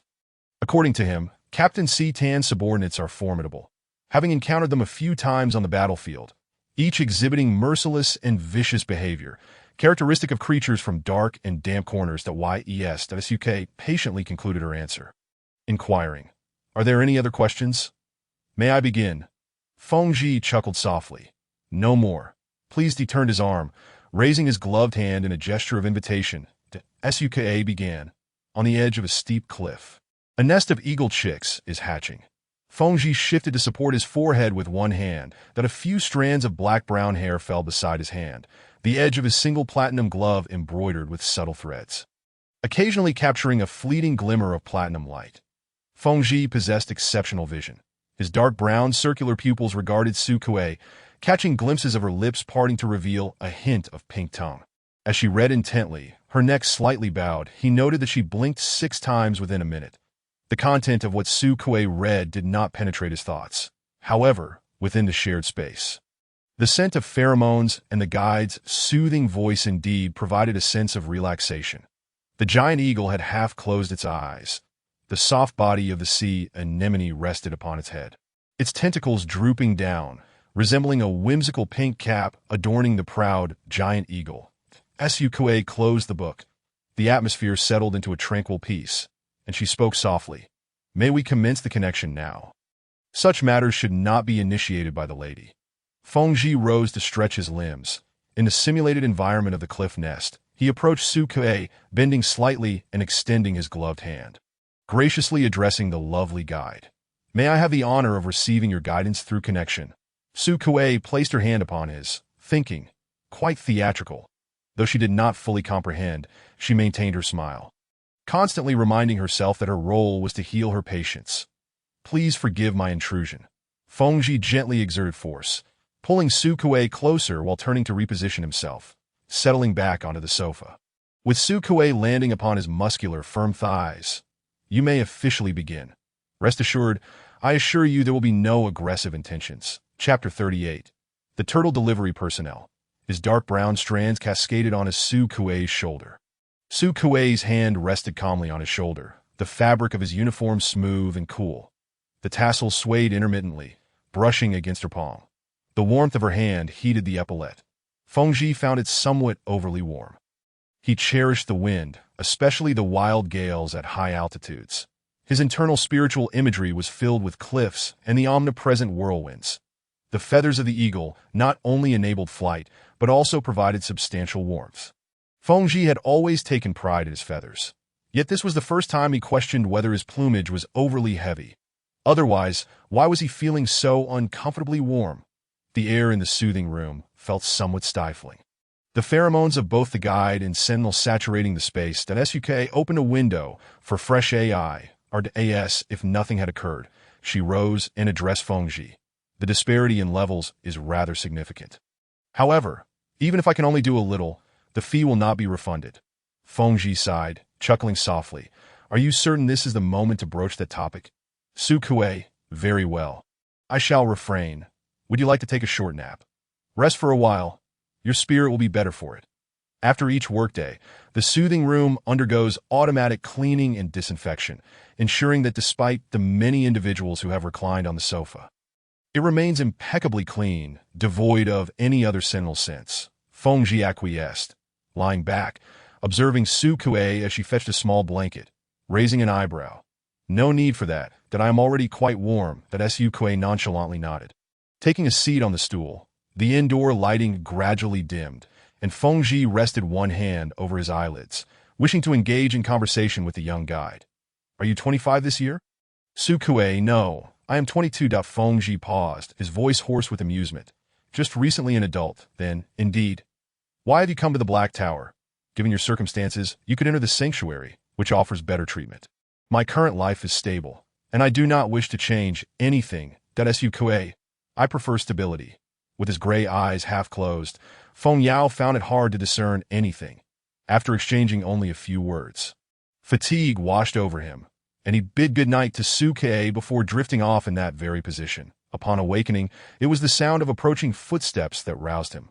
Feng Yao swiftly turned to sit up. His eyes clear and alert that Su Kuei, who was approaching, was startled by his sudden movement.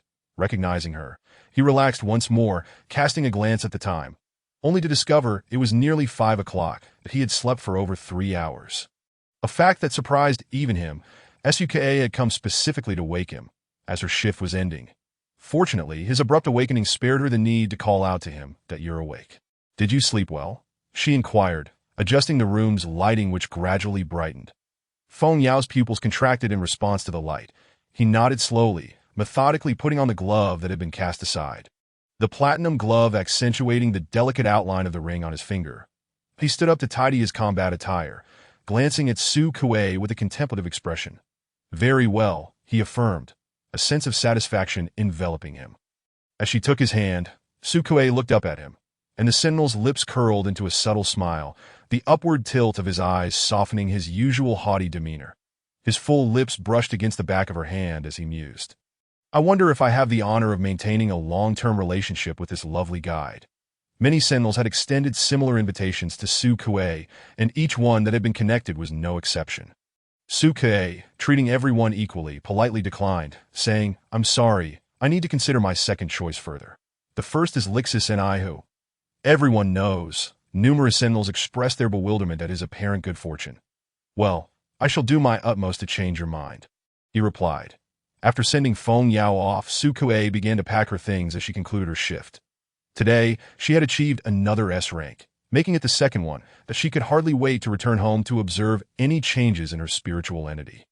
Once home, she cradled the diminutive creature, which was still smaller than a sunflower seed, and examined it closely, noticing that the two tiny black dots had become more pronounced, now visible even without a magnifying glass. Sukue measured its length again and jotted it down in her notebook, that it had indeed grown by 2.5 millimeters. After her inspection, she tucked it back into the depths of the sea anemone. The pink tendrils assisted in pushing it deeper, and once concealed, it was completely unnoticeable. Her holographic device pinged with a message, the contact labeled, "The alligator turtle eating shrimp balls. The alligator turtle eating shrimp balls. You're back." Fancy some shrimp balls? Sentinels ranked A and above were required to be on the front line, and those who had recently become acquainted with Sukue were incredibly busy. Moreover, they were prohibited from using personal holographic devices to communicate with the outside world during work hours.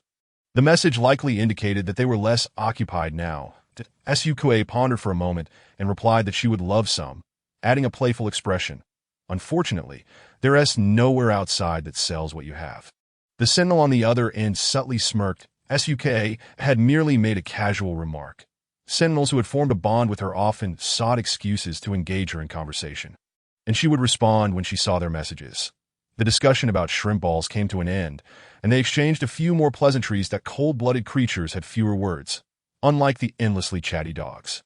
Particularly with Shia, every conversation would leave Sukue talking so much that her throat would grow hoarse.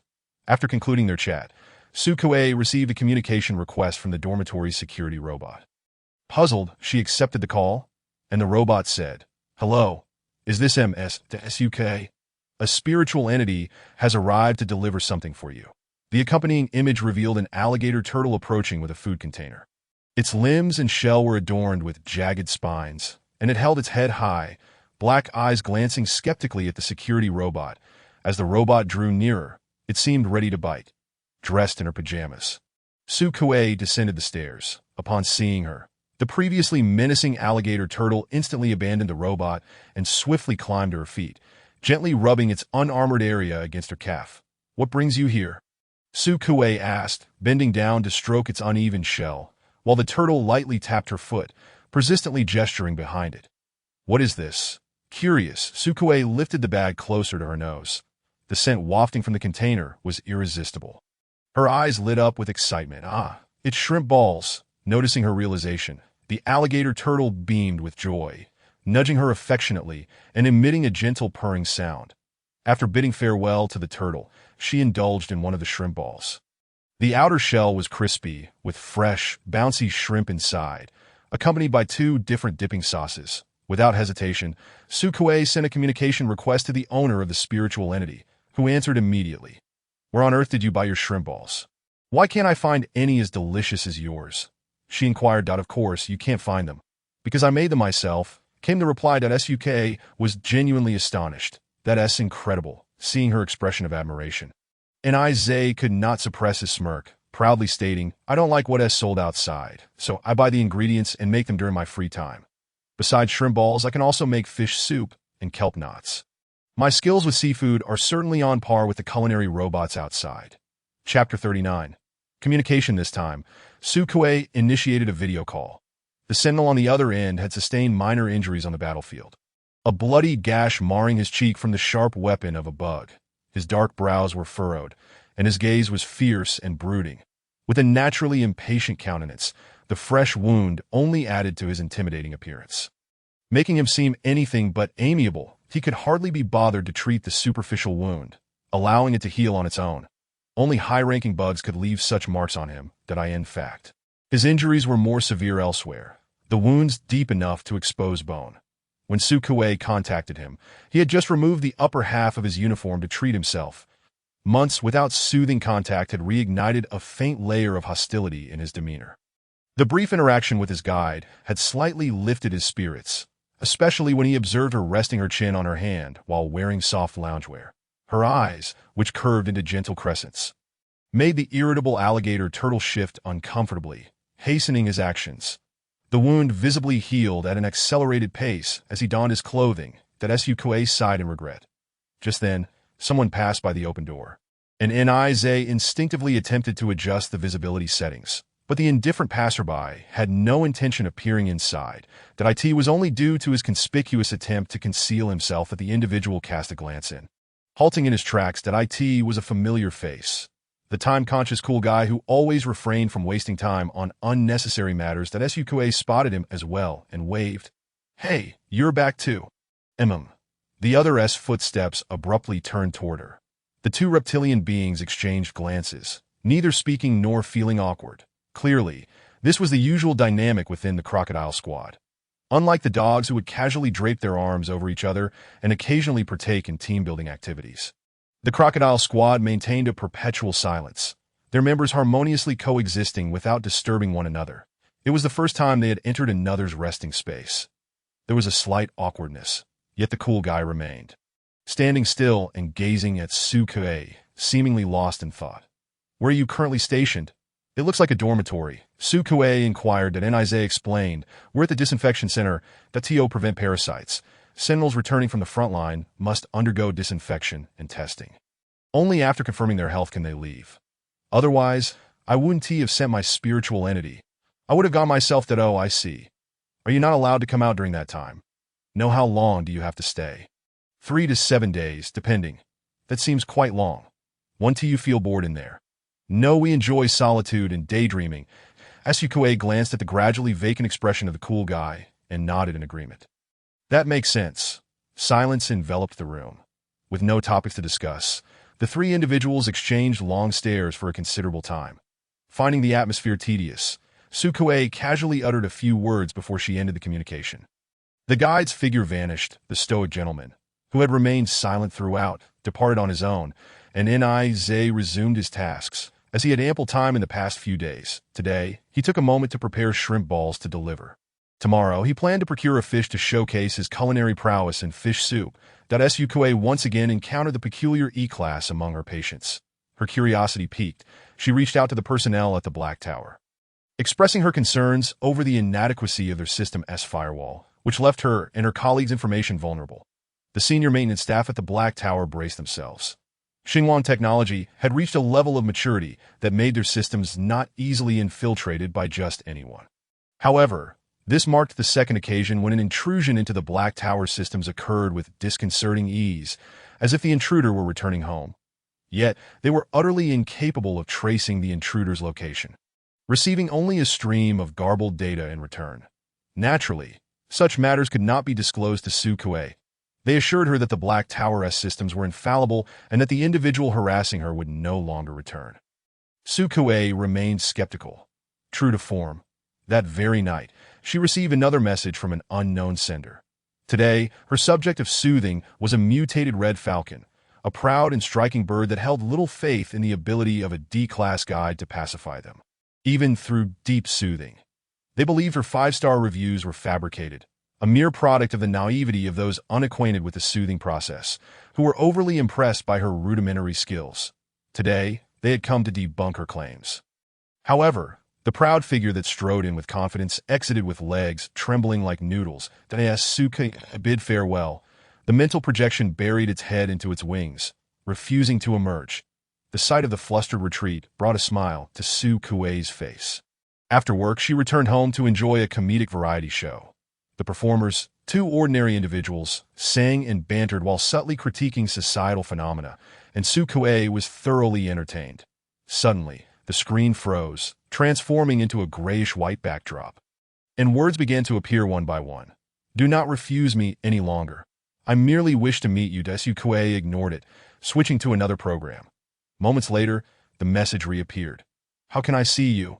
Sukue remained silent, uncertain of how to engage in a conversation with someone obscured by the projection screen. That if this were merely the work of a common perverse stalker, she might have retorted, "In no way is that permissible.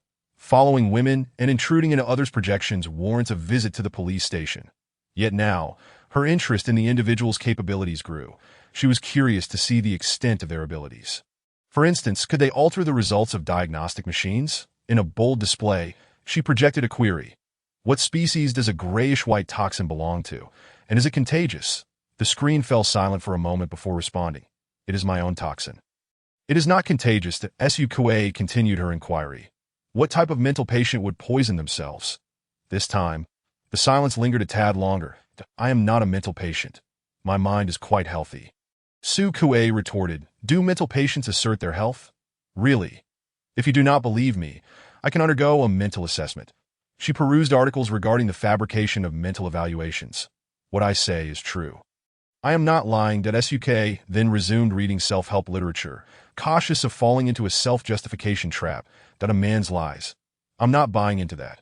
She swiftly closed the last tab, which happened to be an adult novel she had idly browsed a couple of days ago. In a state of dehydration, toxins multiply, causing neurological paralysis. I use this effect to suppress the turmoil of my mental projection that I can alleviate the poison state at any time. It is not contagious and will not cause you harm. My mental projection is quite fond of you and wishes to receive your soothing, that do not reject me, that I wish to gaze upon you. The man's declaration of longing was accompanied by the unspoken sentiment of desire. Attributed to an anonymous internet user. Chapter 40. An unexpected encounter. Before her stood the first female Sentinel Su Kei had treated since her employment commenced. Hailing from the King's battle team. Her mental projection belonged to the feline family, specifically a mutated black jaguar. Muscular and imposing, her wild black skin exuded strength beneath her combat attire. Su Kei felt a surge of admiration and discreetly added premium honey. Purchased online, to the water she poured for her, ensuring the temperature was just right before handing it over. Thank you. The other woman smiled, her ebony skin glistening like pearls, radiating health and vitality. That I am a bit surprised. As I had heard that the King's battle team had a dedicated guide, that I assumed you would not need to seek external guidance for soothing. Beimi took a sip of the honeyed water. The sweetness and optimal temperature bringing her satisfaction as she narrowed her eyes in delight, extending her slightly pointed tongue to lick the moisture from her lips. Due to her high level of mutation, her tongue curled around the droplets. While we serve the entire team, a guide's energy is limited and cannot cater to multiple individuals simultaneously. Moreover, our guide developed a dependence on a particular sentinel during the heat period, causing a rejection of others. Thus, we had no choice but to seek assistance elsewhere. She shrugged, candidly stating the facts. That Suk nodded, gently stroking the head of the elegant black panther that had approached her. Beimi's gaze fell upon Sukei's hand moving through the dark fur. The panther's glossy coat contrasted with her fair skin, the pink nails reminiscent of her sea anemone mental projection. It does not reject you, Beimi remarked. Typically, it is quite selective, but today it seems unusually compliant. The black panther, now completely sprawled at Sukei's feet, flicked its bushy tail, ignoring its owner's comment. Moreover, you have a delightful scent, Beimi observed, her nose twitching as symmetrical tufts of long black whiskers sprang from her cheeks. Noticing Sukei's eyes widen in surprise, Beimi instinctively touched her face. Feeling the rough texture, did I startle you? Sukei shook her head, halting Beimi's attempt to retract her hands. During the deep soothing session, she even used the back of her hand to gently brush against the panther's whiskers, which quivered slightly with its owner's speech. However, the process of soothing was not always smooth. Just moments after Beimi had settled onto the couch, a commotion erupted outside. The soundproofing of the soothing rooms was excellent, allowing only the faintest sounds to penetrate unless the disturbance was extraordinarily loud, accompanied by the thud of heavy objects and hostile growls from animals. The sentinel on the sofa immediately rose to a state of alert, and the panther leaped forth, baring its teeth towards the door.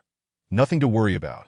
I will check it out, Sukei reassured, passing by the panther, which followed her with elegant feline strides, its long tail entwining around her calf. The door automatically recognized her presence and slid open, allowing her and the trailing panther to step outside. The neighboring soothing room belonged to Annie. Earlier that morning, Sukei had encountered her in the cafeteria, where she had been lamenting how notoriously difficult today's sentinel was to handle. With a volatile and sensitive mental projection, any slight misstep could easily provoke it. Annie's mental projection was a light-footed moose with large, moist eyes, anxiously pacing the cafeteria alongside her. Tea present, that very moose lay prostrate on the ground, howling in pain, while Annie herself had collapsed, her expression one of sheer terror. The instigator was clearly the sentinel across from her, panting heavily, his fierce eyes glaring beneath his white buzz cut. veins bulging in his neck as he struggled to restrain himself, while his mental projection's claws scratched furiously at the floor with a stocky build. The Sentinel's back was marked by white fur, while his body and limbs were black. Upon hearing the description of this Sentinel's mental projection, Sukue had already surmised the truth: a mutated honey badger. It was no wonder Annie was so fraught with anxiety that as soon as the chaos erupted, the security office rang with blaring alarms, and the security robots arrived promptly. These machines were equipped with the latest offensive and defensive mechanisms, capable of safeguarding the guides within the Black Tower, even against sudden incursions from the insectoid race at that moment. The energy cannons were all directed at the Sentinel and his mental projection. While human staff rushed in, warning the Sentinel not to act recklessly, that Sukue hurried to assist Annie, whose hands were icy, palms slick with sweat, as she gripped Sukue's arm with surprising strength. After being pinched by her nails, Sukue gently removed her hand. Annie turned back, bewildered, just as her friend arrived, and Sukue handed her over, watching as Annie collapsed into her friend's embrace. Sobbing quietly, her friend comforted her, stroking her hair while shooting a hostile glance toward the Sentinel. Ultimately, the Sentinel was taken away for investigation, while Annie was granted leave to recover. Such incidents were not unprecedented. The findings were unsurprising, revealing that both parties were overly cautious, interpreting even the slightest disturbance as a precursor to an attack, leading to heightened sensitivity among their mental projections, with Annie still on leave. The Sentinel was released and assigned a new guide that I end the process of reassignment. Suke never expected to be the one chosen. Annie is not present. Her friend is expected to perform her duties as usual. This spirit, Miss Lemmings, possesses a pair of not particularly large, round eyes. Upon hearing this matter, she hesitated several times before finally approaching with her tray and saying, "Yesterday, I overheard some introductions where people were discussing that they need to find someone completely non-aggressive. Thus, they settled on her." Miss Lemmings sighed and remarked, "I think you should refuse. What if the Sentinel suddenly goes mad again? Just look at Annie. She was attacked, and her moose still refuses to emerge from the mental landscape." Upon hearing this, the other guides immediately declined. She glanced at Sukue's expression, found it inscrutable, and bit her chopsticks in hesitation that in truth later, Annie confided in me that it wasn't entirely the Sentinel's fault. There were reasons on her part as well. She was simply too tense. When two highly vigilant individuals draw near each other, injury is inevitable. Sukue said, "I thought you disliked the Sentinel." "Indeed, I don't hold much affection for them." Miss Lemmings replied with a grimace. "They are bothersome most of the time, yet they undeniably contribute significantly to our stable lives." That AS-12 said, "We are all kin, all equal. Only when combined do we form a complete circle. I confess I harbor biases against the Sentinel, but that does not mean I wish to watch my fellow beings perish. Otherwise, I wouldn't have come to the Black Tower as a guide." She ground her teeth and added, "If you are unwilling to provide him comfort, then I shall apply myself." Sukue chuckled. "I never said I was unwilling." Chapter 41. The Honey Badger. Miss Lemmings exhaled. "To be honest, I truly wish to avoid contact with him. You are quite brave. You seem to enjoy this. I see you eating it every time. Here, take it." She used her public chopsticks to pass her only share of the blue egg to Sukue. Sukue eagerly consumed it. The blue egg is exceptionally delicious. In the spirit of reciprocity, she offered a small bowl of fish soup in return. Miss Lemmings took a sip and exclaimed in surprise, "This is delicious. It's not from the cafeteria, is it?" "I've never had anything like this there. That it's not from the cafeteria. It's a private order."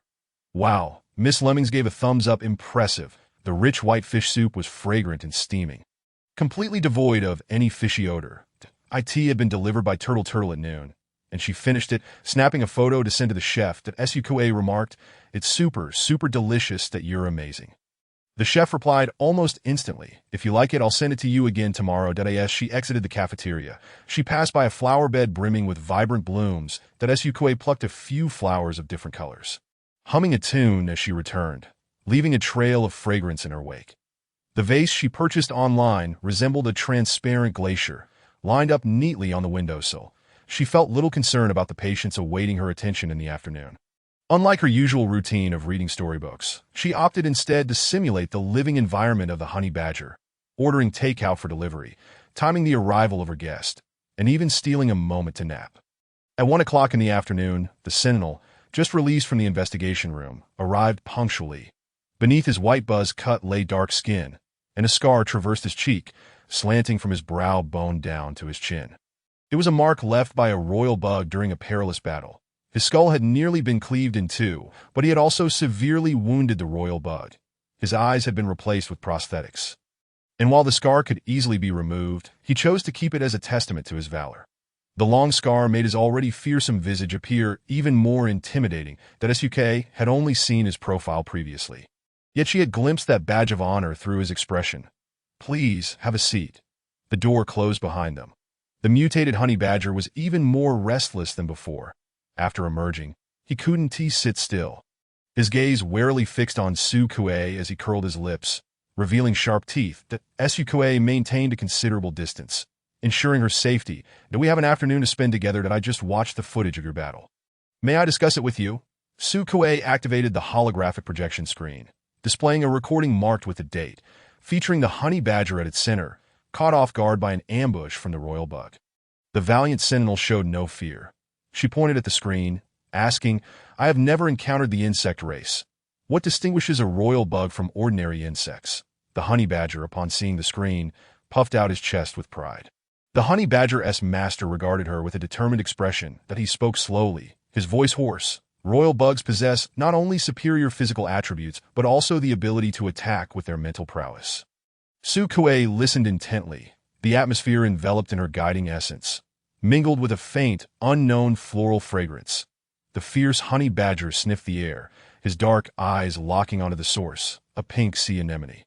Soft and harmless, the anemone exuded a warm, oceanic flow mixed with the sweet scent of viscous honey. The honey badger's gaze shifted to the package on the table, having caught the whiff of honey. The sentinel continued recounting his encounter with the royal bug. "They are fiercely loyal to their queen, and the insect hierarchy resembles a pyramid." The honey badger stealthily approached beneath the table, hesitating for 2 seconds between the package and the sea anemone before decisively extending his paw. One claw for each. The honey badger wanted both the anemone and the honey. The sentinel's narration faltered. Only then did Su Kuei notice the scene. Meeting her gaze, the honey badger unabashedly placed the sea anemone atop his head and scampered off with the package. The sentinel furrowed his brow in apology. It's fine. I completely forgot," Su Kuei reassured. "This is takeout I just ordered. Would you like to share?" The sentinel replied, "No need." The honey badger eagerly tore open the package, revealing golden honeycomb within. The sentinel added, "Just a little." Su Kuei laughed, and they successfully engaged in light conversation. Su Kuei inquired, "Do you wish to connect?" He did not respond, lowering his gaze at the honey badger, who was enjoying a rare moment of amicable interaction with a guiding spirit, and eventually nodded. As Su Kuei drew closer, he clenched his fists, deliberately calming his breath, though it came out heavy that he harbored doubts about the possibility of success. Although they had spent this brief time together pleasantly, he did not believe he could open his mental landscape. His hands bore small scars, and his skin was coarse. Su Kuei gently stroked his hand, urging him to relax. Her voice was as soft as the sea anemone swaying its tentacles. "It's all right. It doesn't matter if it doesn't work. Shall we enjoy some honey?" "What does honey taste like?" The viscous, golden liquid, sweet strands melting in the mouth. The sentinel closed his eyes, his atoms apple bobbing. Despite having just eaten, he suddenly felt parched. The syrupy strands seemed to wrap around him, gliding along his limbs, tracing over his taut spine, as the honey badger succumbed to the suffocating sweetness of the syrup. Tremors coursed through him, causing the scar to twitch. Suk exhaled slowly. It was a success. The honey badger curled up on the sofa, fast asleep, clutching the blanket imbued with her scent. The A-level sentinel, sharp as ever, remained oblivious to the abnormality deep within her sea anemone. Su Kuei felt elated, slicing off a small piece of the honeycomb. It tasted sweet, albeit a bit too sweet. After 2 bites, she could eat no more and offered the rest to the honey badger. She escorted him out.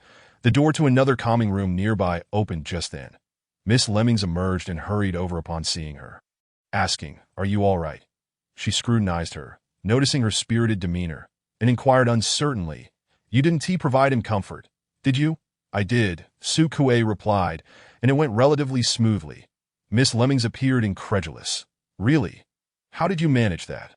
He didn't harm you. Not only her, but also Annie was astonished. Upon hearing the news, she specifically came to ask Su Kuei how she accomplished it. That Su Kuei replied, I didn't do much. I just chatted and opened up the conversation, and then his spirit came forward to connect with mine. And what about the mental landscape?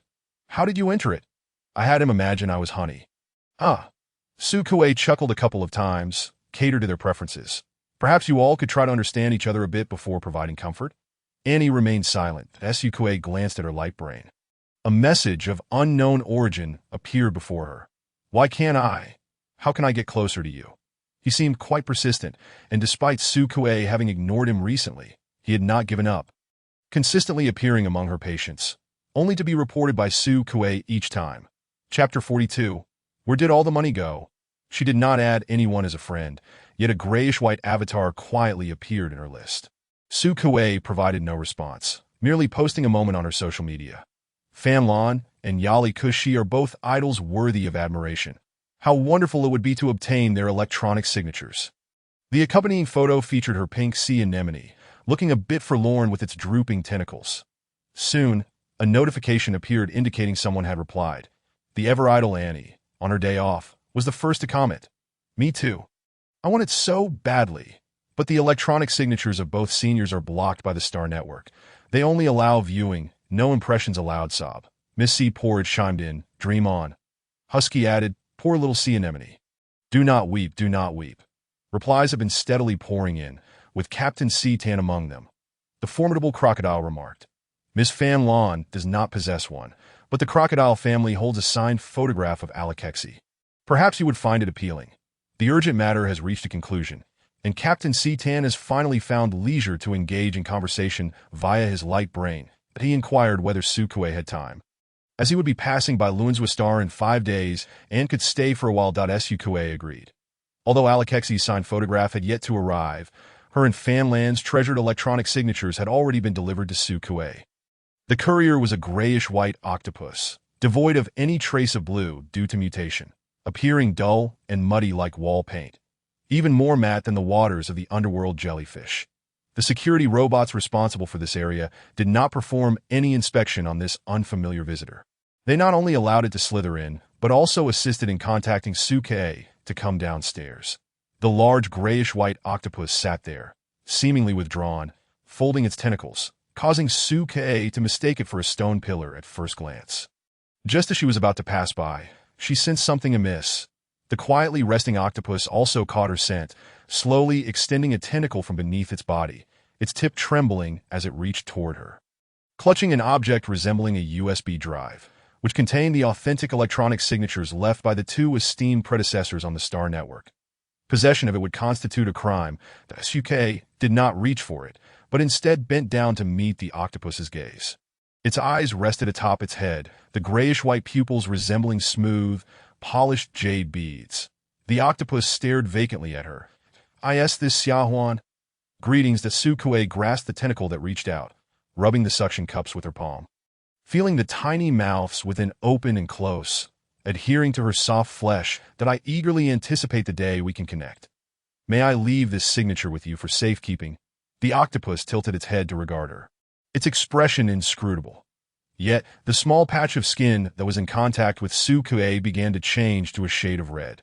The octopus indeed adjusted its color to camouflage itself according to the environment. But after Su Kuei released her grip, she glanced at her palm, resolved to wash and disinfect her hands upon returning home. Later that evening, as she reviewed her appointment information, she discovered, unsurprisingly, a grayish-white avatar among the entries. This time, she refrained from reporting it to in the year 3137. Demographic data revealed a continuous decline in population, plummeting below the record low of 6.8 billion, with the ratio of sentinels to guides approximately 21.5. The awakening probability for guides has shown a yearly decrease, with experts predicting that in the next 30 years, 70 of sentinels may be unable to find effective solace that SUQA listen to the morning news. The population of the Galactic Alliance stands at 6.8 billion, yet the starting salary remains a mere 4,000 as she pondered. Where's all the money gone? Utilizing high-tech dental cleaning, she stood before the mirror, grooming her gradually pinking hair. The translucent, dreamy pink made her appear youthful and exuberant, a veritable embodiment of beauty. She styled a braid tilted to the right, using a souvenir from her previous purchase as a hair tie. Its gel-like texture reminiscent of the environment on the planet of shaking bells. Xiaohuan's appointment was scheduled a bit later. Although he was eager to meet, Su Kuei did not permit it. She informed him to return in a week, wishing to allow the Interstellar police some time for investigation. Should Xiaohuan not be captured on charges of theft or desecration of a hero's relic, he would have truly met the requirements. The other party likely understood her intentions, as he readily agreed without hesitation upon hearing her mention. Yet today's patient was somewhat different. Guides typically donned white uniforms. But due to the unique nature of this patient's spirit entity, staff had specially delivered 2 sets of black work attire to Su Kuei. The black shirt and skirt, accompanied by matching shoes, were introduced with an apology. I am sorry for previously having you soothe so many high-ranking sentinels. The flying members of the King's team require comforting, most of whom are around sea level. You may exercise your skills freely. However, as their spirit entities are nocturnal creatures, some preparation is necessary. Overly bright conditions may cause them discomfort, that we appreciate your understanding. The words were courteous, and Su Kuei expressed her willingness to cooperate. She donned the black uniform and admired her beautiful legs in the full-length mirror. Recalling the sleek, muscular form of the Black Panther Bemi, she pinched her own leg meat. The beauty industry is advanced. She could readily opt for tanning and muscle injections to achieve a similar physique. Yet, she decided against it, for the results of technological enhancements differ from those achieved through exercise, due to the special patient. Her work hours were temporarily shifted from the entire day to afternoons and evenings, with the daily rate increasing correspondingly. With no morning obligations, Su Kuei leisurely rose after 10, taking her time to wash and groom herself. At this hour, the cafeteria had already prepared lunch, yet she abstained from attending, as Chef and Isaiah had taken a leave of absence to cook for her, and he brought his own ingredients, accompanied by 2 hangers-on, a taciturn cool guy and a flamboyant blue peacock who fanned its feathers at Su Kuei.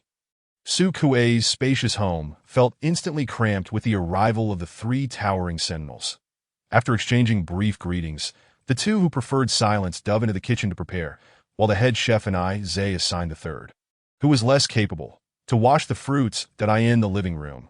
Su Kuei amicably conversed with the released spirit entities, a fierce alligator turtle, a robust Spinosaurus, and a blue peacock. Mutant species are generally large, and some rare varieties include mutated Spinosauruses, akin to ancient Earth dinosaurs, making them quite extraordinary. That Su Kuei marveled each time, astonished that after so long since the dinosaurs' extinction, she now found herself in their presence.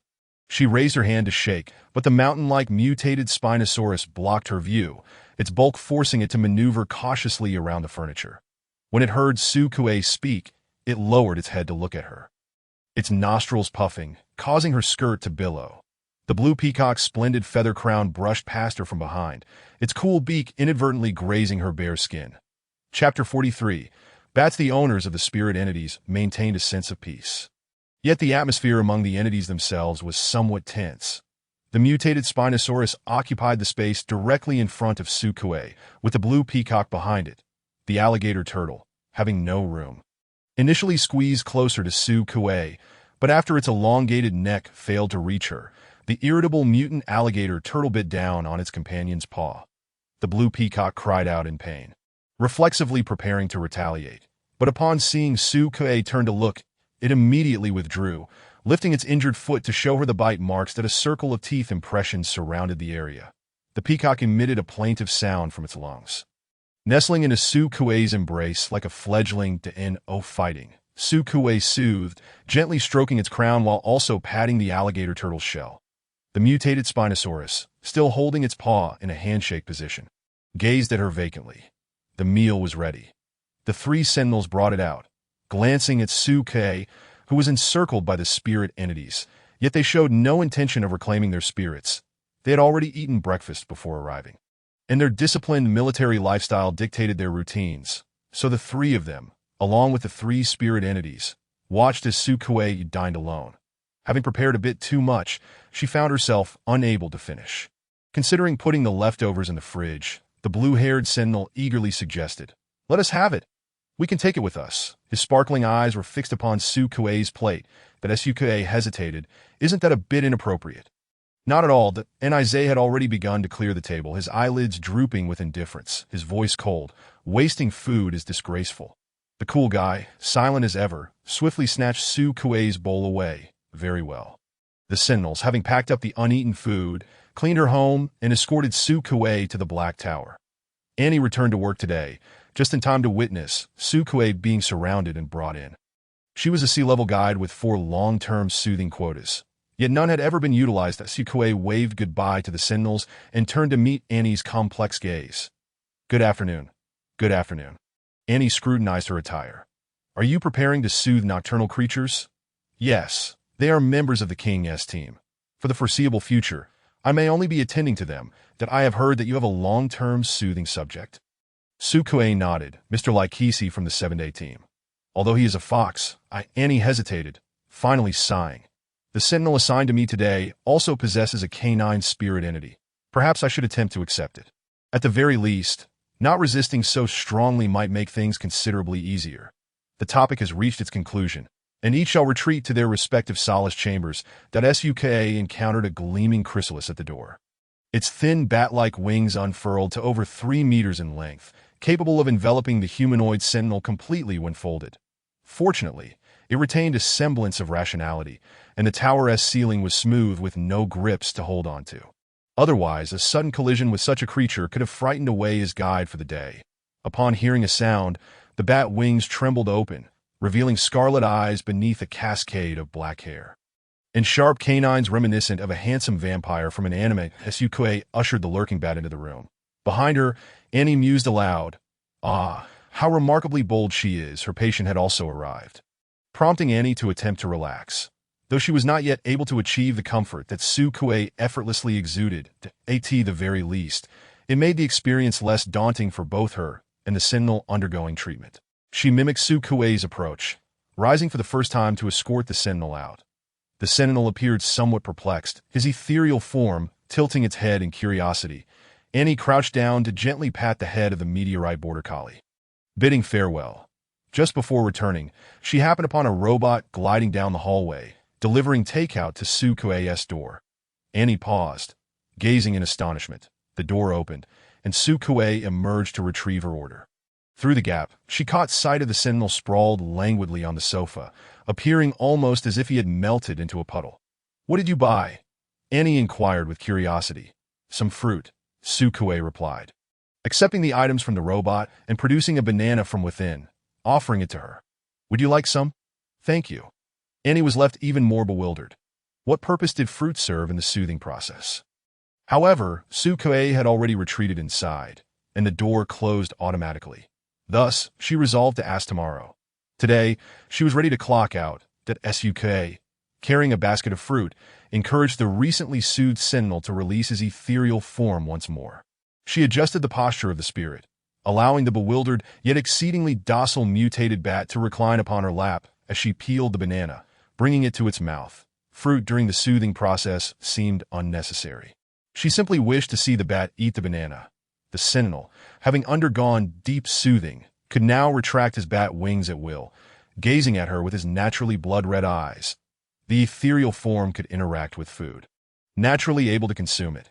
Yet they did not require additional sustenance as digestion was cumbersome and energy conversion demanded mental effort. However, seeing Su Kuei so enthusiastic, the spirit's master refrained from intervening. The bat sniffed the aroma, its eyes brightening, and it devoured the banana ravenously, too eagerly, causing its cheeks to bulge until it began to choke and stare blankly. Suk gently poked its cheek. The aerial rodent regarded her with its glistening red eyes.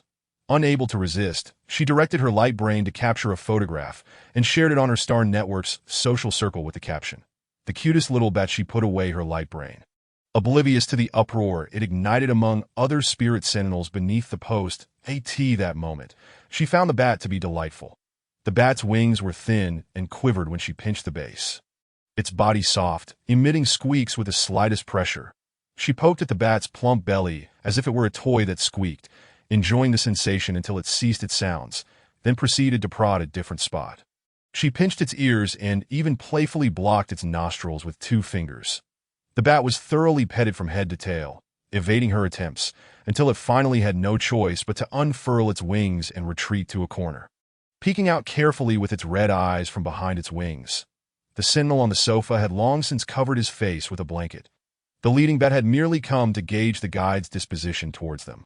Upon discovering Sukue's lack of aversion and apparent fondness, it was soon surrounded by a flock of bats. The flying members of the Great King team were all bats, differing only in their mutation paths.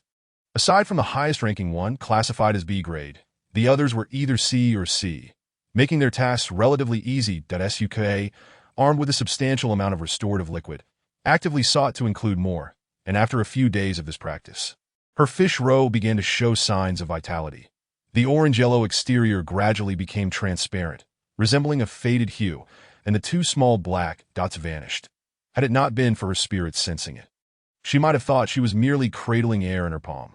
Chapter 44, A Date Captain, Stan, Starship Docking Port. Today marks the day Captain Stan was scheduled to arrive as promised. The members of the team who had escorted Suke saluted as he disembarked from the starship. Apart from the usual trio, Blackscale was also present today, that he had just emerged from the disinfection center, his black uniform clinging to his form, and his iridescent black eyes gleamed with color. It had been a while since Suke had seen him. They had only exchanged brief words on the hovercar earlier. Due to the lack of any soothing recently, Blackscale appeared somewhat glum, continuously seeking to capture her scent. Were it not for the presence of others and the fact they were outdoors, he would have been unable to resist transforming into his ethereal form to draw closer. Captain Stan strode down from the starship adorned with the crocodile emblem, tall and distinguished, greeting his team before his gaze settled upon Suke. Long time no see, he grasped her hand, leaning down to gently brush his soft lips against the back of her hand. The dark golden shoulder insignia, representative of a major, swayed with emotion, understated yet opulent, but Suke's gaze drifted past the shoulder, making eye contact with the other team members behind him. She flashed them a smile. The leading Miss Blue Sentinel was as strikingly beautiful as ever, nodding in acknowledgement. Today was her rare day of rest. She had declined invitations from others to solely attend Captain Stan's engagement. After all, he had come bearing a signed photograph. Moreover, the circumstances were legitimate, posing no legal issues. The signed photograph contained a captured moment, depicting Alexei dining by the window, with her spirit hovering nearby. The signature was elegantly inscribed in a flamboyant script behind. "Is this for me?" The precious signed photograph was well preserved. Captain Stan presented it in a pink box, nodding in response to her inquiry, smiling warmly. "For you." Suke cradled it carefully, expressing her gratitude that a crocodile slowly emerged from behind Captain Stan, its fearsome appearance starkly contrasting with its master. Its yellow-green starry eyes fixated on her like pinpricks, its snout gently brushing against her naturally dangling hand, that Suke merely lifted her hand to touch it. And the creature's tail swung around, encircling her calf possessively. The crocodile firmly established its place beside her, its skin making extensive contact with Suke as it sought to absorb her essence. Captain Stan chuckled helplessly, halting the crocodile's advances towards Suke, apologetically stating, "It misses you dearly." Suke, nearly toppled by its insistence, found support in Captain Stan's outstretched arm. Her fingers brushed against the cool fabric of his combat uniform, the luxurious dark golden cufflinks of his sleeves catching her eye. Surrounded by a circle of sentinels, he gently lowered his gaze to meet Suke's, softly declaring, "So do I." Suke felt no hint of suspicious ambiguity or fluttering emotions. She smiled candidly, her gaze clear. "I miss all of you very much." Each sentinel's spiritual landscape was unique, and the energy they returned bore distinct characteristics. For Suke, it manifested as a smorgasbord of delectable offerings. There were sweet, savory, spicy, and numbing flavors, as well as black and white pepper, tomato salad, and an array of other tastes. Captain Stan's essence was reminiscent of black sesame. Cool, sticky, and initially bitter, it sent a tingling sensation across her scalp. Yet it was rich in nutritional value. Hence, Suke willingly set aside her day of rest to go on a date with him. Captain Stan, too, rarely found time for leisure. He suggested they watch a movie. Dispersing the others, they ventured together to the cinema, just the two of them. Many recognized his face, yet none approached to intrude. Most simply observed from a distance or offered a polite greeting. Captain Stan greeted each one in turn, his smile warm and inviting. They purchased tickets for the latest film, a highly rated romance. To be honest, it was somewhat mundane. Aside from a few moderately interesting interstellar adventures the protagonists embarked upon, Sukue displayed little enthusiasm. Reclining on the sofa while munching on popcorn. The popcorn was delightful. After savoring a bite that perfectly matched her taste, she politely inquired if Captain Stan would like some, upon receiving a negative response. She took the liberty of cradling the bowl in her lap, crunching and devouring it until half of it was gone. There were various modes for interstellar viewing. One could choose to observe passively or opt for an immersive experience. The latter allowed viewers to mentally engage in the film's world, becoming the protagonists themselves. However, given the romantic nature of the film, both Sukue and Captain Stan selected the former, not enjoying it. A voice drifted to her, smooth as flowing water. Seated in the couples section, they were in close proximity. When Sukue reached for the popcorn, her arm inadvertently brushed against his well-defined muscles that it's a bit dull. She replied candidly. Captain Stan nodded, glancing at the screen where the leads were locked in a passionate kiss, agreeing. Indeed. The allure of this film paled in comparison to the captivating sounds made by Sukue as she indulged in her meal. The S-Class Sentinel's keen eyesight enabled him to discern Sukue's face even in the dimly lit environment. Her delicate fingers gripped irregularly shaped morsels, translucent pinks intertwined with subtle sweetness, revealing a glimpse of her pearly white teeth as she opened her mouth. As he watched, a sudden curiosity arose within him, compelling him to desire a taste of that delicacy. In the shadowy confines of the cinema, the Sentinel, clad in a black uniform, approached, and the faint scent of his austere pheromones wafted through the air.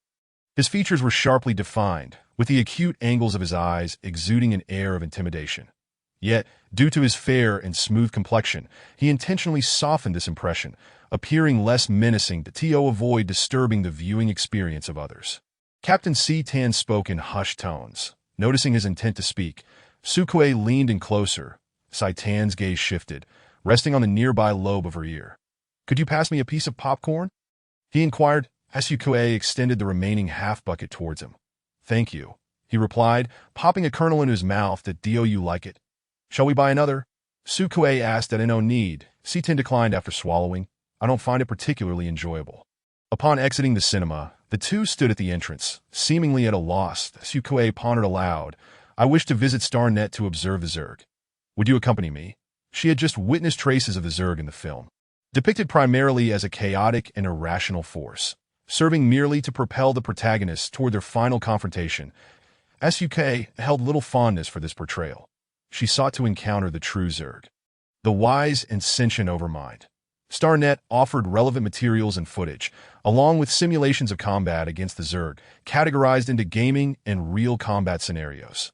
While she had experienced the gaming aspect, her spirit level was insufficient for the real combat. As she was a non-aggressive guide, an entry was strictly regulated that a high-level Sentinel was required to accompany her. Captain C-Tan raised an eyebrow in surprise, but ultimately nodded in agreement. Chapter 45. The sweet aftertaste in the guardianship section. C-Tan Ebo Kulin's name was recorded, and as her guardian, he needed to create a protective shield with his own spirit to envelop hers. The dark, viscous muck beneath the water flowed slowly, where submerged creatures would meet their suffocating demise. That a pink sea anemone, shrouded in impenetrable darkness, was carried forth, while Captain C-Tan politely left a gap, guiding Sukue's spirit into the high-level dungeon of the Overmind on Starnet. The dungeon simulation drew upon data previously gathered from the battlefield, tracing the Overmind's prototype, due to Captain C-Tan's elevated rank. The opponents he faced were, predictably, formidable. The environment was more lifelike than a holographic projection, requiring no auxiliary equipment such as helmets. A simple selection on the light brain would envelop the user in a medium formed by data, instantly transporting their spirit into the virtual realm of Starnet. The Overmind resembled a living entity, its limbs sharp as metal, eyes glimmering with intelligence. Its physical prowess matched that of an S-Class Sentinel, with certain unique insects capable of stealth and psychic attacks, demanding constant vigilance from any who faced them. As he spoke, his spirit lunged forward, engaging in a fierce struggle with the Overmind, tearing off one of its legs with a gaping maw. The vividness of the scene was such that green blood splattered across the ground. The crocodile, drenched in the scent, became feral, viciously thrashing the Overmind's battered form, the brutality of land combat starkly contrasting with the gentleness of underwater death rolls. Sukuei glanced at Captain C-Tan's fair visage that he turned to her, offering a courteous smile. Returning to reality, StarNet imposed a 30-minute limit on D-class spirits. Once the time elapsed, Sukuei was compelled to log off. Captain C-Tan followed suit. Her spirit, unsated by the virtual skirmish, erupted from his mental landscape with a roar. Fortunately, the dormitory had excellent soundproofing, and she was alone on that floor that Sukuei beckoned to the crocodile, which slithered closer, coiling around her in a protective embrace.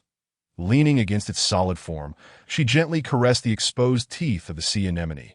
The crocodile finally settled down, obediently acting as a cushion, its eyes following the movements of the sea anemone above. However, resting against the crocodile was not entirely comfortable. Its jagged protrusions pressed against her back, prompting her to shift and adjust, her hand resting atop its genuine leather head. She never anticipated a day when she could sit beside a crocodile without being swallowed whole. Daisuke captured the moment with a photograph, guiding the crocodile's head to face the camera. The crocodile, displaying remarkable tolerance towards its guide, gently turned its formidable head in response to her warm, soft touch. Daisuke leaned in to form a heart shape with her fingers, prompting the crocodile to nudge its snout against the circle. The sea anemone accidentally slipped from its head, but before the crocodile could return it, a pair of hands caught it first, with fair, strong fingers that drew Sukuei's gaze. The humanoid beings of the starry realm were all remarkably attractive. During her time there, she had yet to encounter anyone unappealing.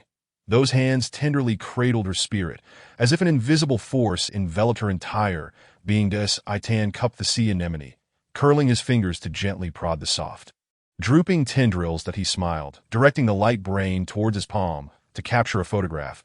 That he was the first sentinel to engage in a profound second level of reassurance with Sukuei. Previous attempts at multiple reassurances did not compare. This was a genuine spiritual connection that in this moment. Sukuei savored a hint of sweetness amidst the bitterness of the pheromones. Captain C-Tan's leisure time was limited. After a mere 2 days, he had to depart once more aboard a starship. However, he left behind several team members with exceptionally high spirit fluctuations, granting them a brief reprieve. Among them were Ching He and Hei Lin, the brother duo. They typically resided in the rest area for the Luans with Star Battle Team, waiting patiently for Sukuei to have time to attend to their healing needs. They had not received a summons from the Black Tower. Sukuei had previously informed their captain that she could take on private assignments, allowing them to directly compensate her with star coins without the Black Tower taking a cut. The Black Tower was undoubtedly aware of Sukuei's arrangement. As the location was merely the employee dormitory, they turned a blind eye to the situation.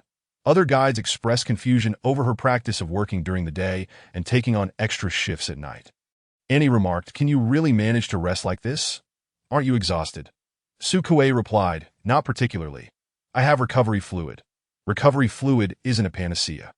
Although it is non-toxic and harmless, one shouldn't consume it excessively." Annie mused, then questioned, "Why do you push yourself so hard?"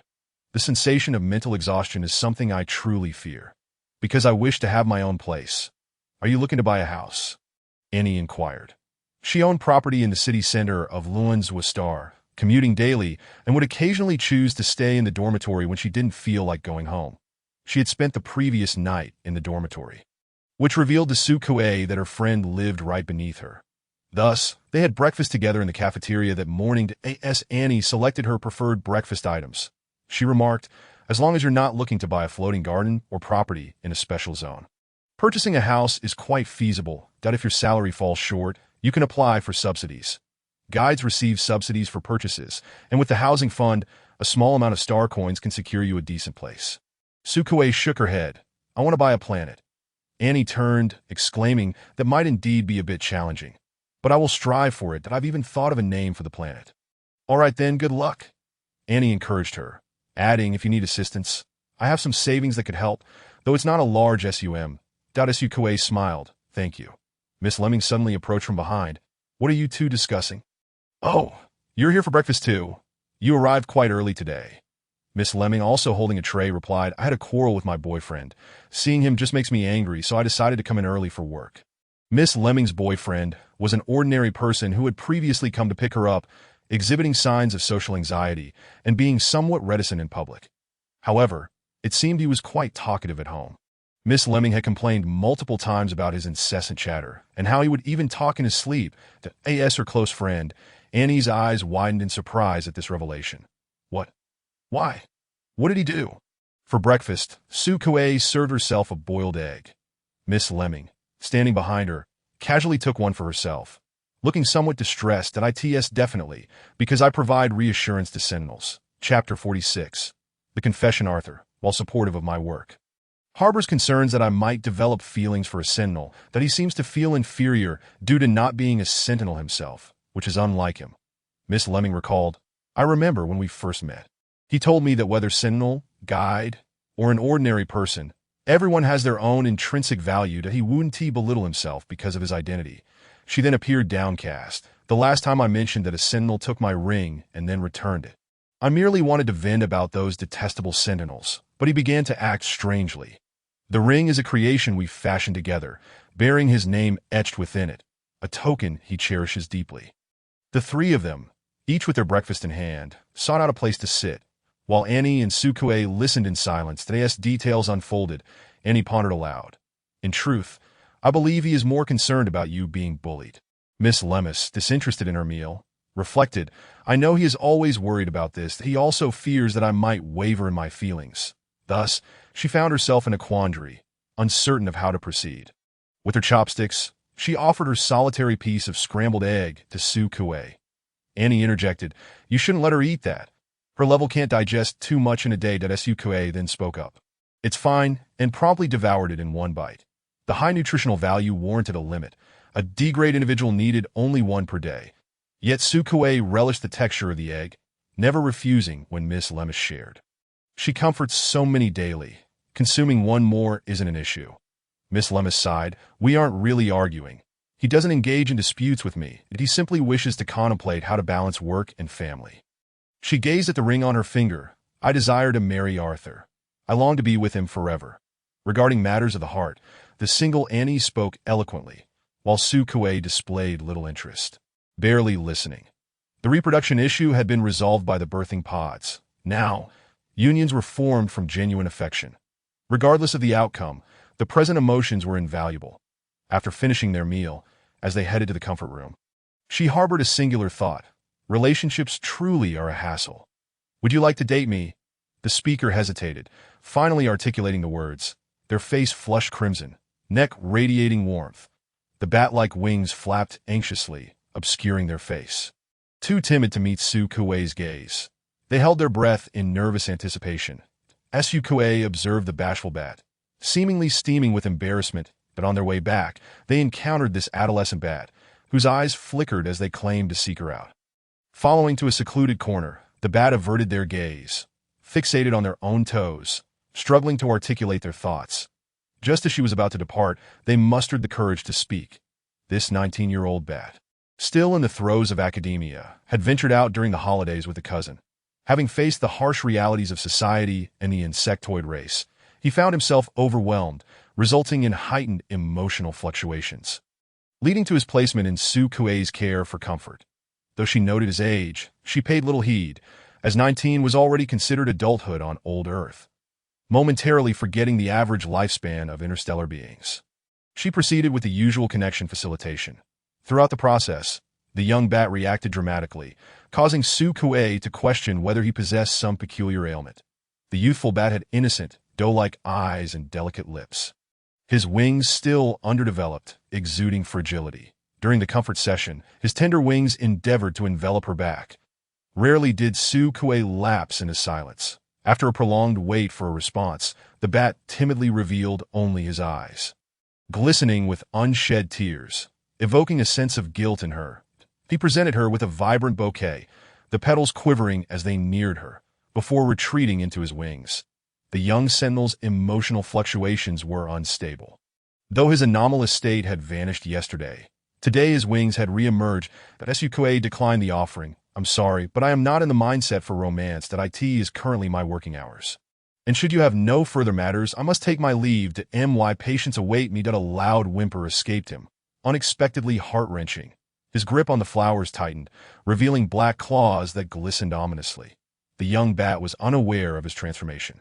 Despite some preparedness, he felt a profound sadness. After the rejection, his eyes reddened. Fearing the humiliation of crying in front of his crushed, in a flurry, he thrust the flowers into Sukue's arms before darting away. Concealing his face, Sukue observed the nearly broken bouquet, resolving to refrain from attending to minors in the future. The sap from the flower stems stained her palm as she wiped her hands. Retracing her steps while monitored by watchful eyes. Upon reaching the door to the comfort room, the sight of a grayish-white figure snapped Sukue into professional mode. Apologies for my tardiness. The ashen figure shook his head slowly, his gaze drifting to the direction she had come from. Sniffing, he stated deliberately, "You carry the scent of another organism." "Very well. I shall cleanse myself first." Upon entering the comfort room, she began to eliminate the lingering scent of bat pheromones, which was particularly potent as they rushed towards her. Once purified, only her own scent remained, prompting the newcomer to inhale deeply, akin to a cat savoring catnip. Collapsing onto the sofa, his eyes losing their luster. "Are you of age?" Sukue inquired cautiously. That he nodded slowly. Receiving confirmation, Sukue smiled. "May I see your health status? I need to ensure my own safety." Xiaohuan presented a checkup report, aside from indicating poisoning. All else appeared normal. The note clarified that the poisoning was non-contagious, backed by authoritative certification and stamped by the testing agency, with a corresponding digital record available online. After scrutinizing the document, Sukue felt reassured and returned it. As she would with any patient, she began with verbal therapy. Under the influence of the poison, Xiaohuan's responses were sluggish, his ashen eyes trailing her movements, even neglecting to drink the water offered. The cup retained her essence, and he instinctively cradled it, yet seemed unsatisfied, displaying a conflicted expression. "What troubles you? Are you feeling unwell?" Sukue inquired. He shook his head, then nodded. "They desire it as well." The its quite noisy. "They? Who do you refer to?" The melancholic youth pressed his lips together, gesturing to below his waist. There emerged a grayish-white tentacle. Chapter 47. The octopus. It appeared as though coated in a layer of paint. The grayish-white tentacle was dim and obscure, curling inward at the tips when met with Sukue's gaze, exuding an inexplicable shyness. That it swayed towards her, playfully curling around the water cup. The boy, having released one tentacle, did not relax. Instead, his brow furrowed tighter, glancing at Sukue before pursing his lips, his lower half entirely replaced by the suddenly manifesting appendage. His trousers tore, and his shoes were flung aside by the emerging tentacles. A tangle of limbs, slow-moving and seemingly boneless, elicited a shiver up her spine, particularly as they stretched toward her, seeking her touch. The tentacles tightened, yearning to reach her. The storybook in her hands fortuitously opened to the page on octopuses. Octopus babies are fascinating creatures. They possess a central brain, and each tentacle has its own smaller brain, the book described. The tentacles before her waved excitedly, enveloped in the allure of guiding pheromones, without any other beings present. The tentacles radiated exhilaration, even causing a faint blush to rise on the boy's otherwise pale face. "The poison state suppresses my emotional fluctuations. Can you alleviate it?" His fists clenched, he asked patiently. "As you wish." Sukue responded. Xiaohuan tilted his head back, drinking from the cup, the grayish hue on his face beginning to fade. Yet it wasn't sufficient. He inquired, "May I use your bathroom?" With her consent, the half-human, half-octopus boy ambled into the bathroom. His many limbs pattering against the floor point, one of his tentacles attempted to veer towards Sukue, but was redirected by him. Before the bathroom door closed, Sukue heard the sound of rushing water. Dehydration would lead to uncontrollable toxin spread, resulting in a poisoned state. Conversely, replenishing fluids could eliminate the toxins. Truly remarkable, she mused as she awaited his return. Time stretched slightly longer than anticipated. Long enough for her to contemplate whether to schedule a beauty appointment after work. Comparing various options online, when at last the door swung open. Emerging was a grayish, tentacled creature, transformed into a graceful young man. Once restored to his natural hue, his features became more pronounced. His delicate features were now visible.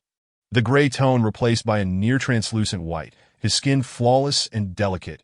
Water droplets clung to his lashes as Xiaohuan blinked, his white pupils framed by a subtle ring of gray. The color of his lower tentacles lightened significantly, revealing a similarly transparent body marked with gray rings. What is your emotional fluctuation level? Can your spiritual form manifest? Su Kuei inquired, examining the data recorded. Xiaohuan shook his head. I couldn't manifest yesterday. The fluctuation level has yet to be tested. Your grade is E. His damp tentacles sprawled across the floor, resembling a large, clawing spider. IT is somewhat unsettling. The state of poisoning is classified as a level that a trail of watermarks was left all the way to Su Kuei. Under normal circumstances, he tilted his head in contemplation and uncertainly remarked, Perhaps it is A. I cannot recall. Very well, Su Kuei set down her book. Our charges are based on the Sentinel's level. You were previously classified as E-level, thus only E-level fees are applicable. The octopus youth blinked and said, I'll cover it for you. He pretended to touch his luminous brain, but was halted by Su Kuei, who placed a finger on his arm. Her icy, damp arm was smooth and delicate. The contrast of temperature between her fingertip and his skin was astonishing. The tentacles momentarily stilled. Within the simulated marine environment, the water shimmered in a pale blue, with light filtering in from the surface, just as it had on that day at Ringing Bell Star. Her pink hair bloomed like a flower in the water, and her strawberry lollipop-like eyes gazed at him. Unlike the previous day, as alienation and impatience, today she wore a bright, endearing smile, her voice sweet as she addressed him by name, Xiaohuan. I thought that through our interactions during this time, we had become friends. You even gifted me precious items and assisted in their preservation. Among friends, there is no need for such meticulousness that I do not require your compensation. That is a rule of the Black Tower and should not apply to us. What do you think? As she spoke, she has yet to try adorning her skin with gems, which sounds rather painful. If she is not fond of embellishments, she could opt for body painting instead. IT tends to remain intact during regular cleansing. That as Su Kuei leaned in to observe the painted designs, she was reminded of the captain of the Wind Squad. Feng Zhan sported an indistinguishable pattern on his neck, vibrant and alluring, particularly captivating during the act of swallowing. Previously, she had thought it was a tattoo, but now it seemed plausible that it could be body paint. Those flamboyant birds are drawn to such vivid colors. The red falcon that had visited also had a mane of fiery red hair and sported a glimmering lip stud with a pair of wings adorning his hands. The shape appeared to mirror his spiritual essence, resembling a proud little bird with wings outstretched in delight. Regrettably, he left in a rather disheveled state, his clothes in disarray and his cheeks flushed. His striking red hair, damp with humidity, hung limply against his face, and he dashed out the door without daring to glance back. Chapter 49. The gift, Kuei flower after work, she clocked out. There was no need to further soothe the bats. And Su Kuei's working hours returned to normal. She finished her shift promptly at 5, and the other guides gradually emerged, all lively and calling out to one another as they headed back to their dorms to change. It was unusual for so many to go to the dormitory together. Typically, everyone commuted, spending more time in their own homes. Today, for the sake of going out, no one wished to don their work attire. The guide dormitory building buzzed with excitement as Annie and Miss Lemmings linked arms, chattering about wanting to wear matching colors and inquiring about Su Kuei. Before she could respond, they spotted a few sentinels waiting downstairs. The guide's cheerful voices quieted, and Annie exclaimed, Is that the 7-day squad? Isn't that one of your long-term, soothing companions over there? Su Kuei acknowledged with a hum and ventured away from the main group. As she drew closer, the person squatting on the ground, eagerly awaiting her, couldn't contain themselves any longer. They leapt up and dashed over, exuberantly shouting, Kuei flower.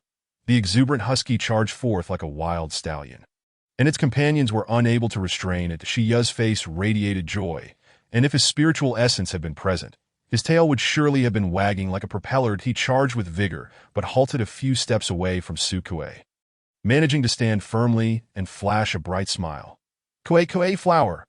I've missed you so much. The refreshing aura and vibrant life force were palpable. The guides did not harbor any ill feelings towards certain members of the 7-day squad, prompting some to jest. Have you returned from a mission? Came to find your guide.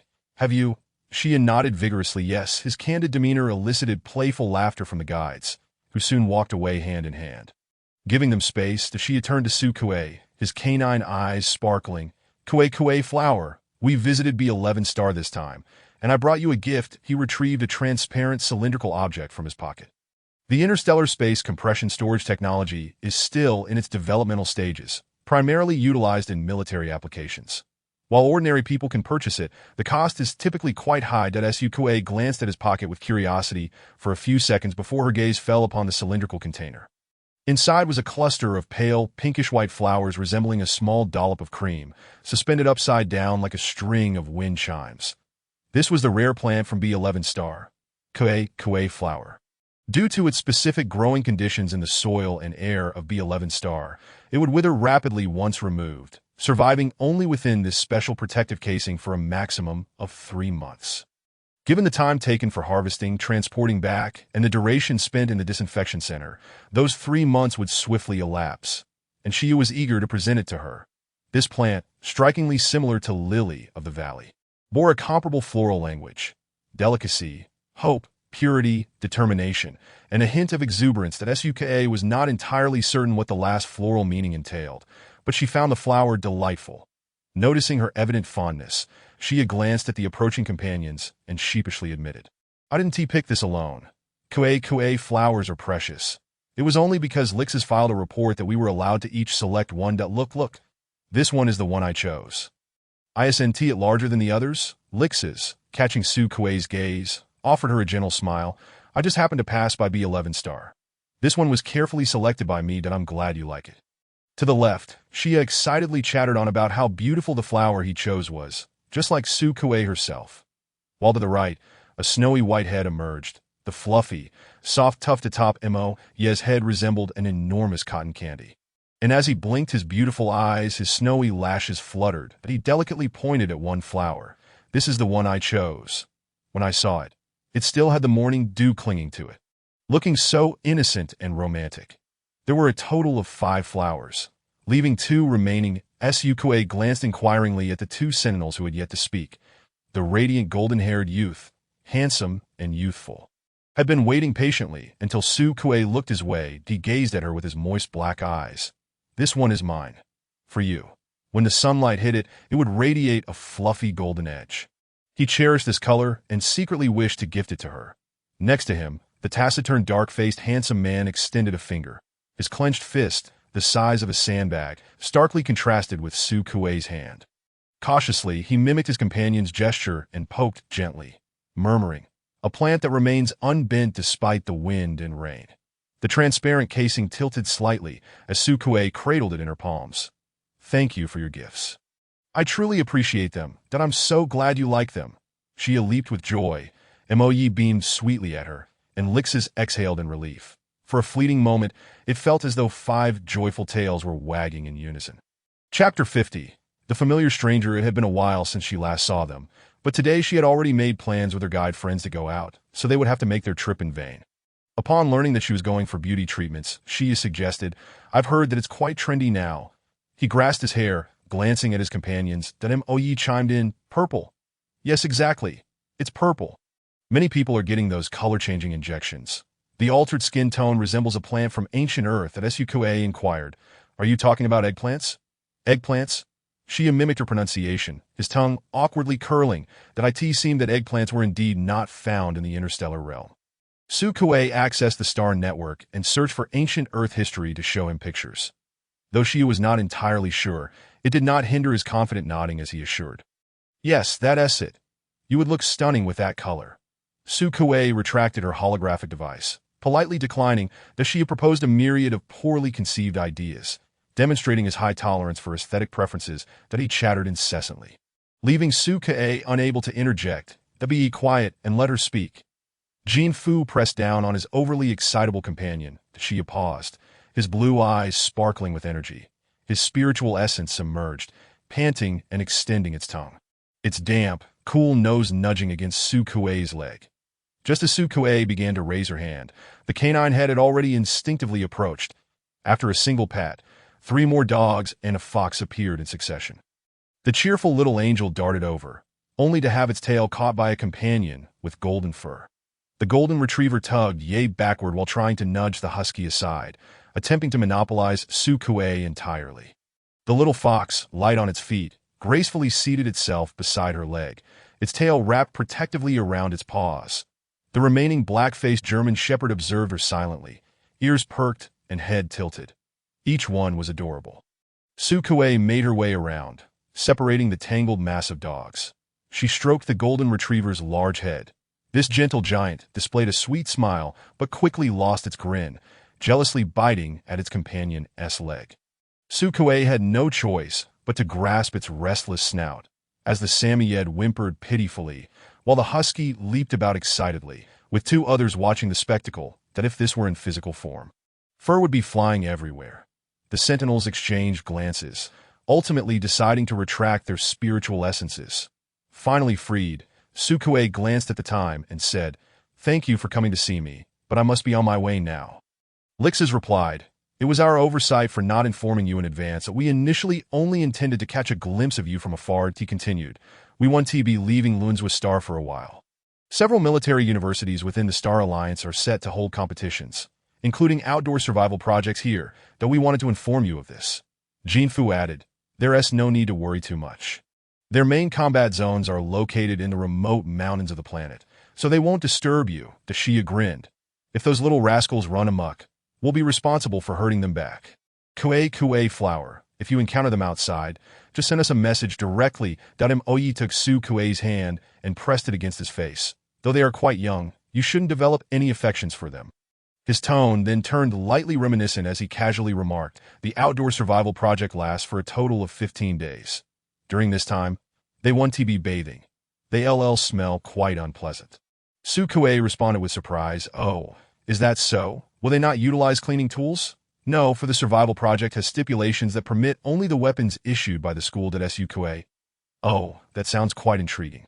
She reminisced about the memories of her former self.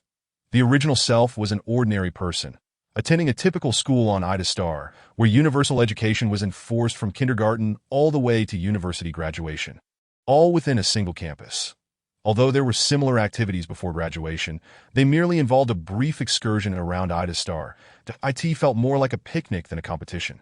Throughout her life, she had never encountered a true beast or the insectoid race. "Does Kue want to participate?"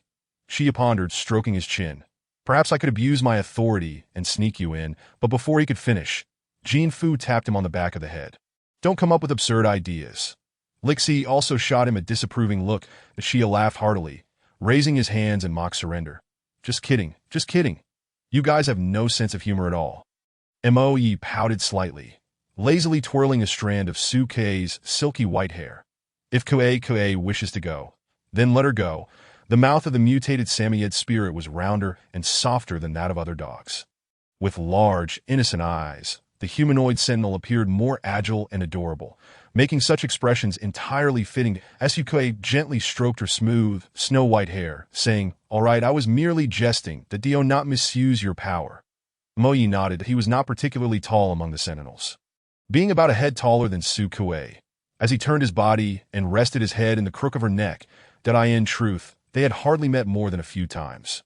Merely once during a connection. Yet the naturally friendly dog would trot over upon making eye contact, showing no sign of restraint. His arms encircled her waist, and he closed his snow-white lashes, appearing completely at ease as he fell asleep. The others in the vicinity fell silent. Lixi and Jinfu's smiles faded, while she leaped up, pointing at Moe and exclaiming, "You're cheating. You're playing dirty." Moe ignored him, instead nuzzling his face against Sukue. She pinched his own waist and said, "Sukue, please stop the commotion. You all should head back to rest soon." She turned her gaze towards the most composed, Lixi and Adasasi. Lixi nodded, while Adasasi remained silent, eventually managing to utter, "Take care." Sukue chuckled, saying, "All right. You all must also ensure your safety. Should you need anything, do come to me for comfort, but please give me a heads up first." Unable to see the delightful spirits, her gaze shifted among the few individuals present, and the concern in her expression prompted Shia to let out an excited howl. The youth with black and white hair exposed his neck, his Adam's apple bobbing. His voice rang out clearly. The sound of his howling resonated throughout the guide dormitory, displaying commendable lung capacity. Sukue. A guide on the upper floor opened a window to peer down. Faced with her astonished gaze, the Siberian husky, known for its penchant for embarrassment, was swiftly pulled away by its mortified companion. Due to this delay, Sukue took a bit longer to change her clothes, and the other guides had already departed, leaving only Annie and Miss Lemming waiting for her downstairs, true to their agreement. They donned matching outfits, black and white checks that were lively and vibrant, though somewhat dizzying upon prolonged observation. Chapter 51. A serendipitous encounter at the beauty salon. They had decided on a blue skin adorned with diamonds. And within just 20 minutes of arriving at the beauty salon, they emerged as two little blue beings. The rhinestones on their bodies were arranged in various patterns. Indeed, they were quite attractive, exuding an exotic charm. Sukue gazed at the painted design on her arm, contemplating whether she had been too conservative. She had chosen to depict a sunflower on her forearm, with a verdant stem and pinkish-white petals. Droplets of dew adorning the downward-facing bell. The high-tech creation of the painted design appeared incredibly lifelike, almost as if a real flower were blooming. Due to its small size, it had taken only 5 minutes to complete. Sukue extended her hand, feeling nothing as she retracted it, and the vividly lifelike flower blossomed open. Your design is also quite lovely. The blue Annie glanced at her hand, the tiny rhinestone near her mouth shimmering as she spoke. Let me show you this. She opened her mouth to reveal her tongue, while Miss Lemming explained beside her. This was complimentary. Since we came in a large group, each person received this silver line as a gift.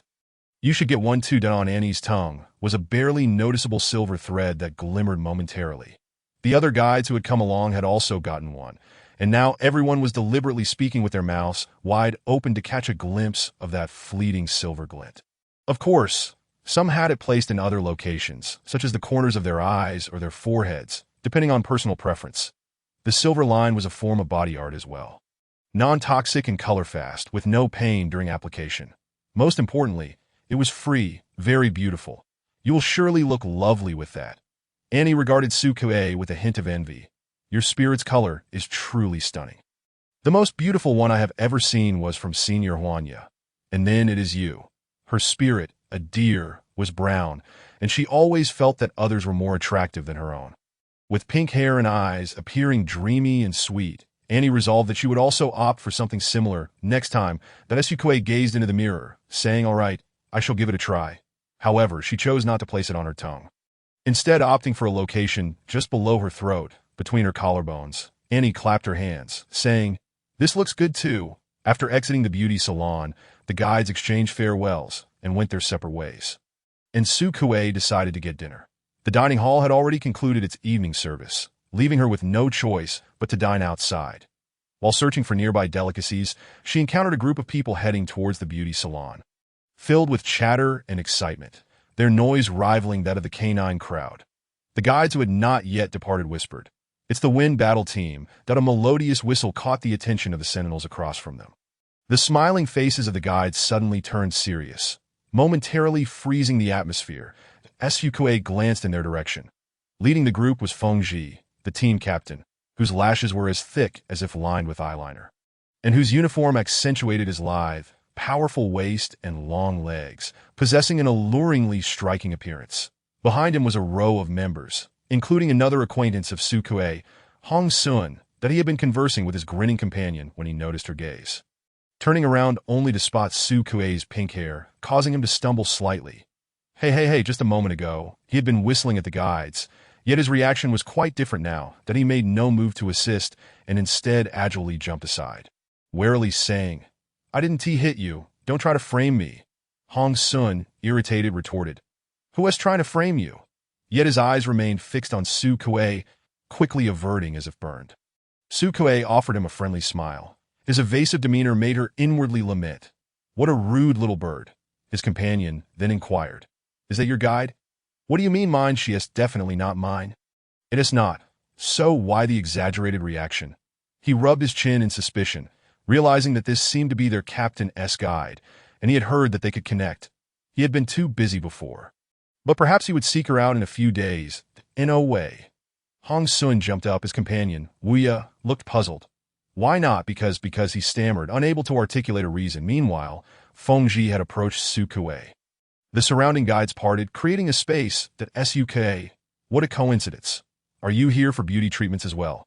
Standing before her in platinum-colored boots, the tassels on his chest swayed gently. Fengji bent down to take Sukue's hand.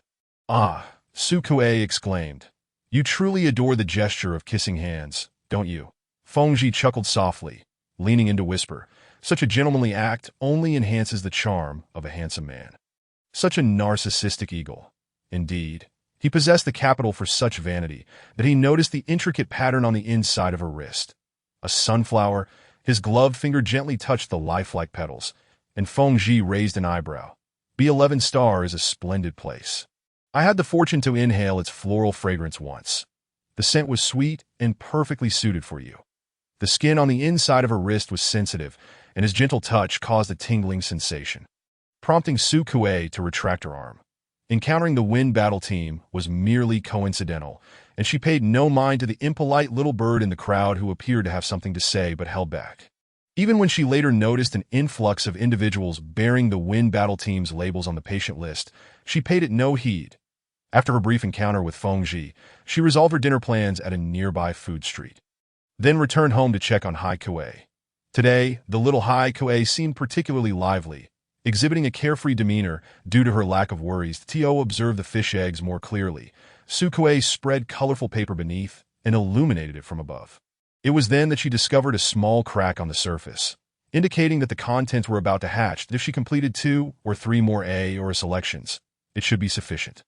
She mentally calculated the candidates and messaged Xiaohuan and Qing He.Suk. "I'll be free after work tomorrow." Note, the highly poisonous octopus quickly replied, "All right, Su Kuei, the day after tomorrow. I have a day off and will be free all day." Qianlong Meng Huan Shi. "All right." After a moment of contemplation, she added another remark that Su Kuei, "You can invite He Lin to join us." Qianlong Meng Huan Shi. "Sure." The emotional bond between the guide and the Sentinel deepens gradually with each act of comfort, but if one does not wish to overly rely on a singular guide, then the Sentinel must frequently alternate their sources of comfort. Much like one cannot constantly change therapists or switch certain psychiatric medications, doing so may lead to greater mental instability, hindering recovery. This rationale explains the emergence of long-term comfort options at the Black Tower. Furthermore, the effects of mutual connection and guidance are even more profound. After more than 3 connections, the Sentinel's mental landscape bears traces of the experience, and their essences become intricately intertwined, fostering a habitual coexistence. The relationship between mental entities is akin to that of partners. This marks the second instance. The soft and pliable octopus crawled onto Su Kuei's lap, and as she grasped its cool, slippery tentacles, she addressed its master. "With one more instance, you shall bear my mark. Are you certain you wish for this? I could have a gentle and delicate youth crawl over and rest upon your lap." His cheeks soft and his chin slightly pointed, causing a gentle dig that Suk thought of Imoye that he too enjoyed resting his head on her lap to gaze at her. However, Imoye's face was round, his eyes wide and innocent. Unlike this octopus, which despite being an octopus, bore an alluringly frail demeanor. Even the true fox, Lakisi, lacked such seduction. Chapter 52. Hatching the same words were gifted to another pair of individuals the following evening. Compared to Xiaohuan's overly euphoric demeanor, the 2 sentinels appeared considerably calmer and more rational. The black scorpion was delicately caressed by Su Kuei as she traced its hard shell. She cradled the scorpion's head in her arms, pretending to pry open its mandibles for a closer inspection. The scorpion remained still, knowing that any sudden movement could cause harm to her. The misty blue serpent coiled around her with poise. Slowly encircling her waist, It lifted its head, its snout brushing against her chin. Long before the first connection, we had already prepared ourselves mentally. "You need not worry," Qing said. He and He Lin sat beside Su Kuei, one on each side, exhibiting little reaction to her words. For sentinels, forming a connection with a guide is indeed a beautiful, yet perilous trap. Everyone is well aware of this, that's reassuring to Su Kuei nodded. Comparing the colors of the 2 mental entities, the vibrant black and the misty light blue, made it difficult to show favoritism, so she entrusted the decision to them. She inquired, "Who shall go first?" The 2 exchanged glances over her. The mental entities enveloped the guide beneath their bellies, and Qing raised his hand, allowing his younger brother to proceed first. The azure serpent shifted its body to create space. He Lin's fluctuation value was indeed slightly higher, that he sat aside, observing the entire connection process from a third-party perspective. Unlike what he had seen before, the roles of sentinel and guide were reversed, and Su Kuei appeared more at ease, with only He Lin exuding a restless energy. She seemed unaffected by the Sentinel's mental influence. After it concluded, her expression remained tranquil, devoid of any shadow. Having consumed the recovery liquid and rested for a while, she could continue to offer him comfort in the afternoon. This time, it was his turn to be observed. He tilted his head slightly, his cheeks flushed from warmth, not glancing at the languidly sprawled Hei Lin beside him. Only as Sukue leaned down did he remark, "Do you admire Elixir?" Sukue looked at the well-arranged signed photo in the display case and responded affirmatively. Many speculate that Elixir may very well be a dark guide, yet she has never openly acknowledged it. The nature of both dark sentinels and dark guides is challenging to control. Their instability can lead to numerous potential dangers that Sukue ran her fingers through his heavy, flowing hair. Hei Lin glanced over. However, currently, there is no effective method to determine whether one is a dark sentinel or guide, as subjective conjecture cannot constitute direct evidence. That Sukue smiled. "I understand. Thank you." He. She gently tapped his nose with hers. He possessed a beautifully shaped nose, his profile particularly flawless. "Not just me. I suspect many others share such speculation." "Yes, I am aware." She sensed his emotions, confirming that his words were sincere, and thus her demeanor softened further, inviting the two to stay for dinner at her home. Hei Lin went to buy groceries, while he donned an apron. The kitchen at her residence was equipped for cooking, yet Sukue always felt that the flavors lacked soul, not rivaling the meals prepared by a real person. Although both Sentinels were novices in the culinary arts, their genetic endowment perhaps bestowed them with latent cooking talent. He excelled at preparing fish, while Hei Lin surprisingly was adept at stewing meat. Evidently, it was the first time he discovered this skill. As his expression turned to one of astonishment after tasting a bite, they all had hearty appetites, consuming copious amounts without any visible signs of fullness. Their waists retained their curves, and their posteriors remained pert. Hei Lin, sharp-eyed, turned back. "What are you looking at?" He also casually shifted his gaze to "It's nothing." That Suke leaned against the back of the sofa. "Are you two heading back?" He replied affirmatively, while Hei Lin added, "We haven't trained today. That if you're feeling bored, I can stay and keep you company to no need. I wouldn't want to delay your training." The sofa in the house was a warm yellow, with the guide propped up on its flower-patterned arm, her eyes sparkling with mirth. "Actually, I'm quite interested in your training. That is it very challenging. Is there anything suitable for me? It will be quite arduous." "That's all right. I simply wish to give it a try. What if one day I inadvertently encounter the insect race? I ought to learn how to wield a lightsaber. Each planet is equipped with energy shields and Skynet monitoring. Theoretically, it should be impossible for the insect race to sneak in unnoticed, unless it is a situation like on Ida Star, where a swarm of royal insects breaches the defenses. However, in the latter case, there would be little point in considering escape. Contemplating the location of death nearby, it would be far simpler to seek out a pleasing feng shui spot before meeting one's end. We will guard the planet. Guides sheltered in the rear shall not encounter danger. This thought immediately sprang to mind, only to hear Sukue say, "Don't say that there are sentinels for protection and guard robots. Who can guarantee that nothing unexpected will occur?" "You are correct." Chingy nodded. "Yet I fear we cannot bring you to our training facility, as it is not open to the public." Before Sukue could feel disheartened, Hei Lin interjected, "However, I can personally teach a friend self-defense techniques. That would be splendid." Her eyes lit up. "Thank you both. You are truly wonderful." Leaving the sofa, she embraced each of her good friends in turn. He checked the time. "Shall we start tomorrow, then?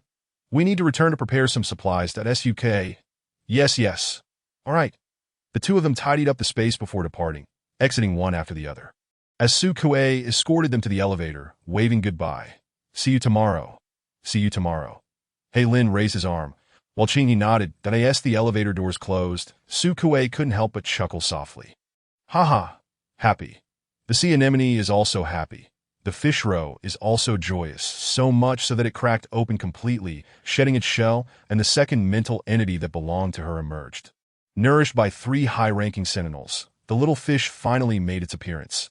The process was reminiscent of a caterpillar breaking free from its cocoon, neither thrilling nor beautiful. The power supply in the house had been cut off, so Sukue turned off all high-tech devices that connected to the outside world, removed her light brain, and relied solely on the most primitive candles for illumination.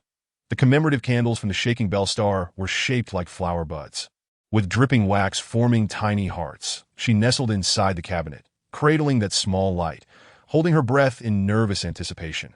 The light refracted through the colored paper, penetrating deep into her pupils and besides her eyes. Her spirit also felt the subtle growing pains that accompanied liberation from constraint. The sensation was not very pronounced. The process of human growth is silent. It is merely that a child who has not been seen for years suddenly grows into an adult.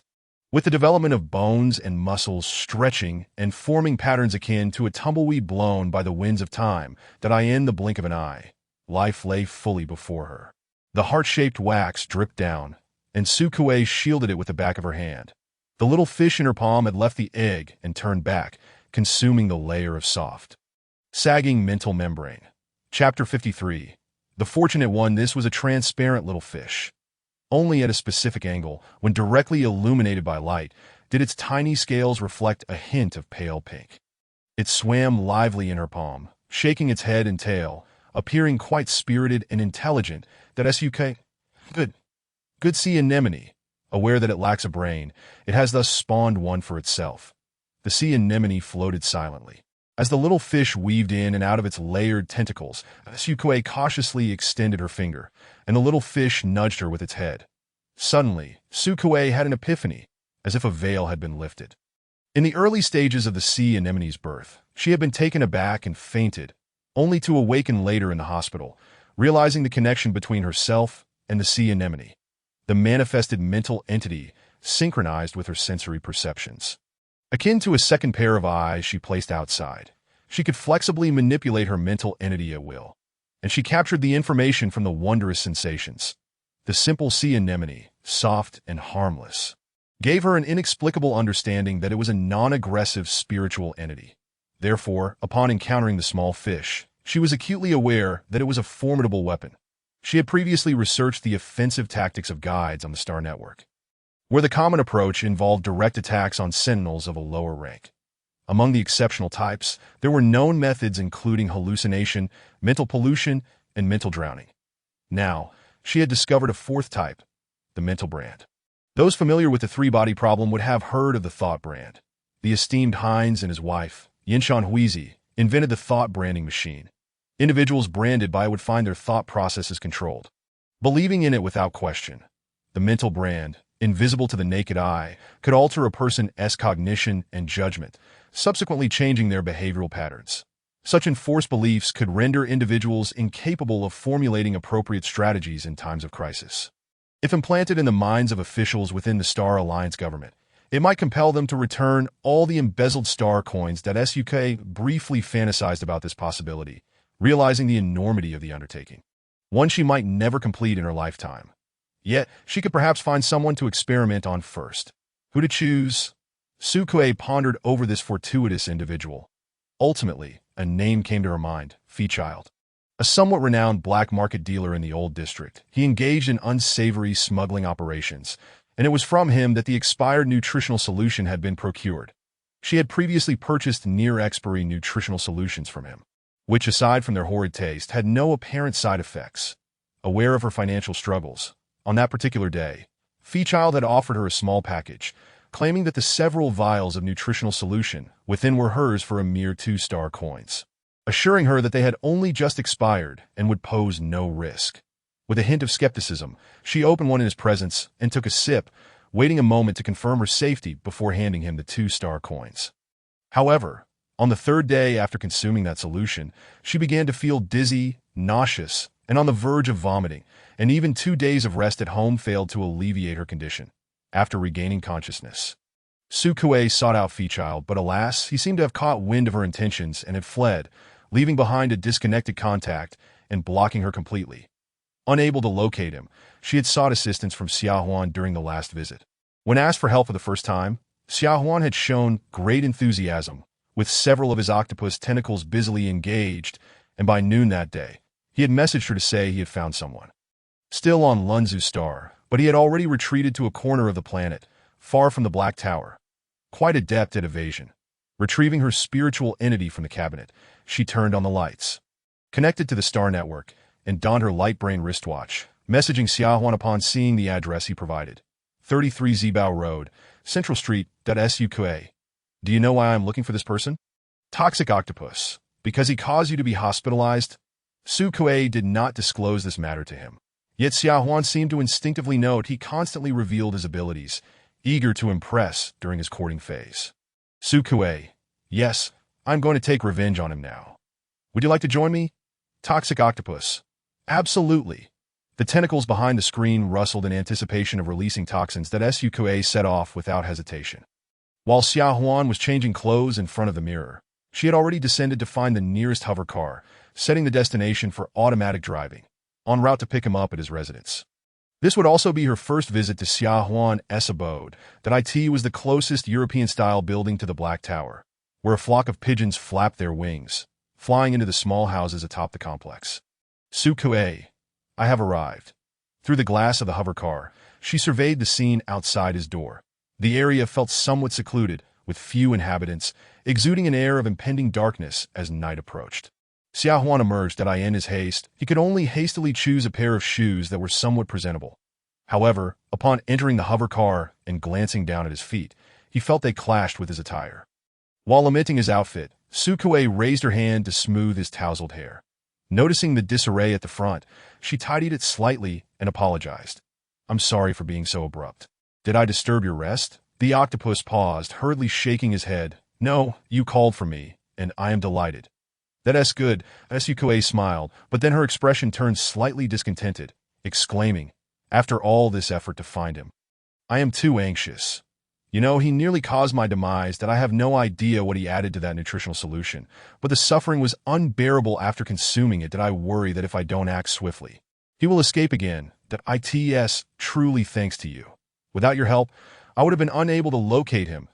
Su Kuei grasped Xiao Huan's hand, looking into his eyes, sincerely saying, Thank you. The previously somber expression on her face made him feel somewhat flustered. He cautiously cradled her hand. Her touch was so soft and warm that he found himself breathing more lightly. The octopus seemed to slip into a state of intoxication. His thoughts sluggish, words stuttering. Yet strangely, he was not dehydrated. No, it's nothing. I will always be by your side. That you are truly wonderful. That Su Kuei was deeply moved, her eyes sparkling brighter than the stars above. Locking gazes, she appeared a tad shy, smiling as she withdrew her hand. With her palm now empty, Xiao Huan felt a pang of loss. That Su Kuei whispered, I wish to take revenge on him. But I fear being discovered by the police. As our outing is completely transparent, that no worries that I will make adjustments. No one will find out. Do you think I am very wicked? Not at all. The feeble Sentinel's spiritual entity emerged. Deftly manipulating the controls on the hover car's dashboard, Su Kuei caught a glimpse of the densely packed data, unable to comprehend it. Xiao Huan continued to gaze at her, asserting, You are not wicked. This is only natural. Su Kuei. Yes. Chapter 54. Mental Brand Child had just completed a lucrative deal, feeling elated as he turned down an alley that he tossed 2 star coins in his palm. Whistling a dissonant tune, his steps lighter than usual. These coins were a casual gift from a partner, which he cherished as a token of their camaraderie. After all, before the inevitable rifts due to profit, he regarded each partner as a cherished kin. The mere thought of those 2 coins reminded him of the girl who had purchased his unsellable nutritional solutions, though those solutions were indeed substandard and discarded products. He never anticipated such dire consequences from their consumption. While they contained trace amounts of toxins, they were not lethal. Who knew that post-expiration, the toxins would double, and given the girl's frail condition, she could hardly withstand even a slight amount. Fortunately, she was rescued and, by a twist of fate, awakened her spiritual entity, becoming a precious guide. If it weren't for the fear of her seeking vengeance under the guise of a guide, Child would not have contemplated relocating, that he had painstakingly integrated himself into that market, finally reaching a consensus with the local powers, ensuring their satisfaction. Yet he was forced to leave without recouping his investment, leaving him somewhat dejected. However, those in his line of work were crafty, always having multiple escape routes. He would temporarily withdraw to avoid the storm, and in a year or 2, when he could no longer be traced, the girl would naturally forget that he could return to a brighter, more expansive life. Why cling to a trivial issue from the past? She should be grateful, if not for the poisoning from those nutritional solutions. She might never have awakened her spiritual entity. Child mused as his iris skin unlocked his door. The lights were on inside, and he spotted two unfamiliar figures in his living room. Instantly, Feechild halted. Alert, his hand moving toward his pocket. Who are you? This is my home. How did you get in? There were two individuals, one seated, the other standing. The standing figure was a slender, delicate youth, exquisitely beautiful. His gaze carried a shadowy depth, the gray ring in his pupils resembling one soaked in venom. Facing him was a girl with pink hair, who was toying with a glass on the table. Upon hearing his words, she set it down and turned, saying, Feechild, long time no see. Her smiling face bore subtle differences from before, and combined with her altered pupils and hair color, it took Feechild a couple of seconds to recognize her. Without a word, he turned to flee, but the automatic door remained unresponsive, repeatedly displaying an iris scan error. Why run? I merely came to catch up with you. Feechild attempted to draw his weapon. That it was not the first time he had been pursued. His weapon was always on his person, even while he slept. Yet, as his fingers rested on the energy gun-esque grip, his body inexplicably felt stiff and sluggish, his skin turning a pallid gray. Poison. Speaking became laborious as the toxin spread, causing his tonsils to swell and his breathing to become labored, leading him to feel suffocated within seconds. Your poison is truly formidable, Suka praised the toxic octopus, timing her words, saying, All right, antidote now, or he might really die. Xiaohuan stepped forward, extracting the toxins from his spiritual entity while simultaneously producing. Su Kuei nodded, observing the businessman as he gasped for breath. Could you step outside for a moment? I wish to speak with him privately. Furthermore, I hope you can disable any surveillance and listening devices present in his room. Xiaohuan nodded, assuring her, I guarantee that this place is completely secure. The automatic door, which had previously shown no response to its occupant, swung open. Watching him exit, Su Kuei crouched down to pick up 2 star coins that had fallen to the floor. The coins rested in her palm. Adorned with the emblem of the Star Alliance, she inquired, Is my life-saving money easy to spend? Do not speak so gravely, he replied. Perhaps sensing their audacity in coming unaccompanied, without calling for security, the astute businessman found little to fear in this seemingly harmless young girl. He chuckled, attempting to smooth over the tension. It seems we have a misunderstanding. The nutrient solution was expired, and I did inform you. It was a mutually agreeable transaction. Besides, I only sold you 2 star coins. You must understand, this barely covers my travel expenses. Had I not known you and seen your plight, I could have sold this nutrient solution to others for a much better price. Should I then be grateful to you? Su Kuei rested her chin on her hand. The businessman, without a hint of shame, replied, Gratitude is unnecessary. I simply wish to know how you managed to find me. Fairchild prided himself on his elusive whereabouts. Equipped with an advanced scrambler, a recent achievement of the Truth Organization, that he had expended a small fortune and considerable connections to acquire it, confident that it would evade detection by the Star Network system. This was why the police had pursued him for so long without a trace. That is a question I am also curious about, though the answer may not be divulged to you. Now, let us cease this idle chatter. I have brought with me something intriguing today. The sea anemone spirit appeared beside her, floating down to rest atop Fairchild's head in a soothing manner. What do you intend to do? Offer me comfort? Thank you, but I do not require it. Fairchild laughed heartily, though his eyes kept darting upward as the cool tendrils of the spirit brushed against his forehead, sending a shiver down his spine. His vision was engulfed in a sea of pink, and he felt as though he were sinking into the depths of the ocean. Hearing Su Kuei's distant voice echo, The air will suffocate you. An invisible shackle gripped the depths of his psyche, rendering him breathless. His expression grew increasingly pained as he clawed at his throat, instinctively yearning for air, yet the thoughts buried deep within his mind insisted. You must not breathe. The air will suffocate you. Su Kuei had risen, observing his array of reactions from a superior vantage point. Fairchild was merely a D-class sentinel, utterly defenseless against her spirit. The air will not suffocate you. He began gasping for breath, his demeanor gradually calming as he lay on the ground, wishing to remove the suppressor from around his neck. What have you done to me? What could I possibly do? Su Kuei replied with a light laugh, that I merely wish to have a conversation with you. There is no need to be anxious. She even kindly allowed Fairchild time to recuperate before continuing.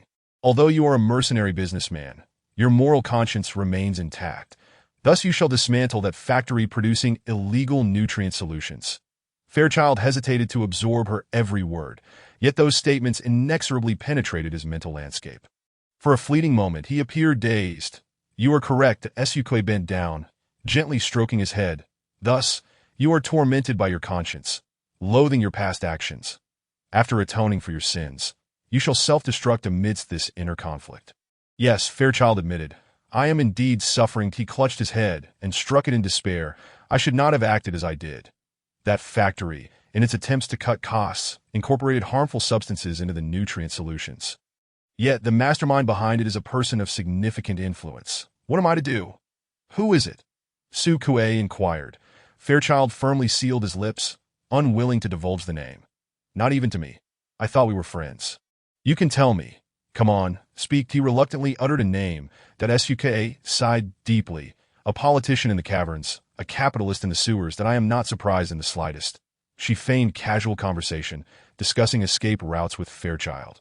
This seasoned and cunning businessman felt compelled to share everything, as he subconsciously recognized that he should harbor no secrets from her. Moreover, guilt plagued him for having sold the nutrient solution that had caused her illness. To completely dismantle an individual's cognition and fundamentally alter their entrenched beliefs is akin to shattering and reconstructing them. That it seems that the imprint of thought is indeed formidable. To expresses remorse. Fairchild candidly displayed his precious scrambler to Suke. It was a minuscule chip, mere millimeters in size, implanted beneath his skin. That Suke extracted the chip from his bleeding wound, cleaned it, and examined it in her palm. This was a product of the Truth Organization's research. They possessed a genius capable of infiltrating any location. The materials used to create it were expensive, making mass production impossible. It circulated only within their ranks. "I went to great lengths to obtain this one, that as long as I possess it, the Star Network cannot track me, and the falsified information I provide is seamless." Fairchild pressed his hand against his still bleeding arm. "Friend, please help me staunch the bleeding. So, how did you manage to find me?"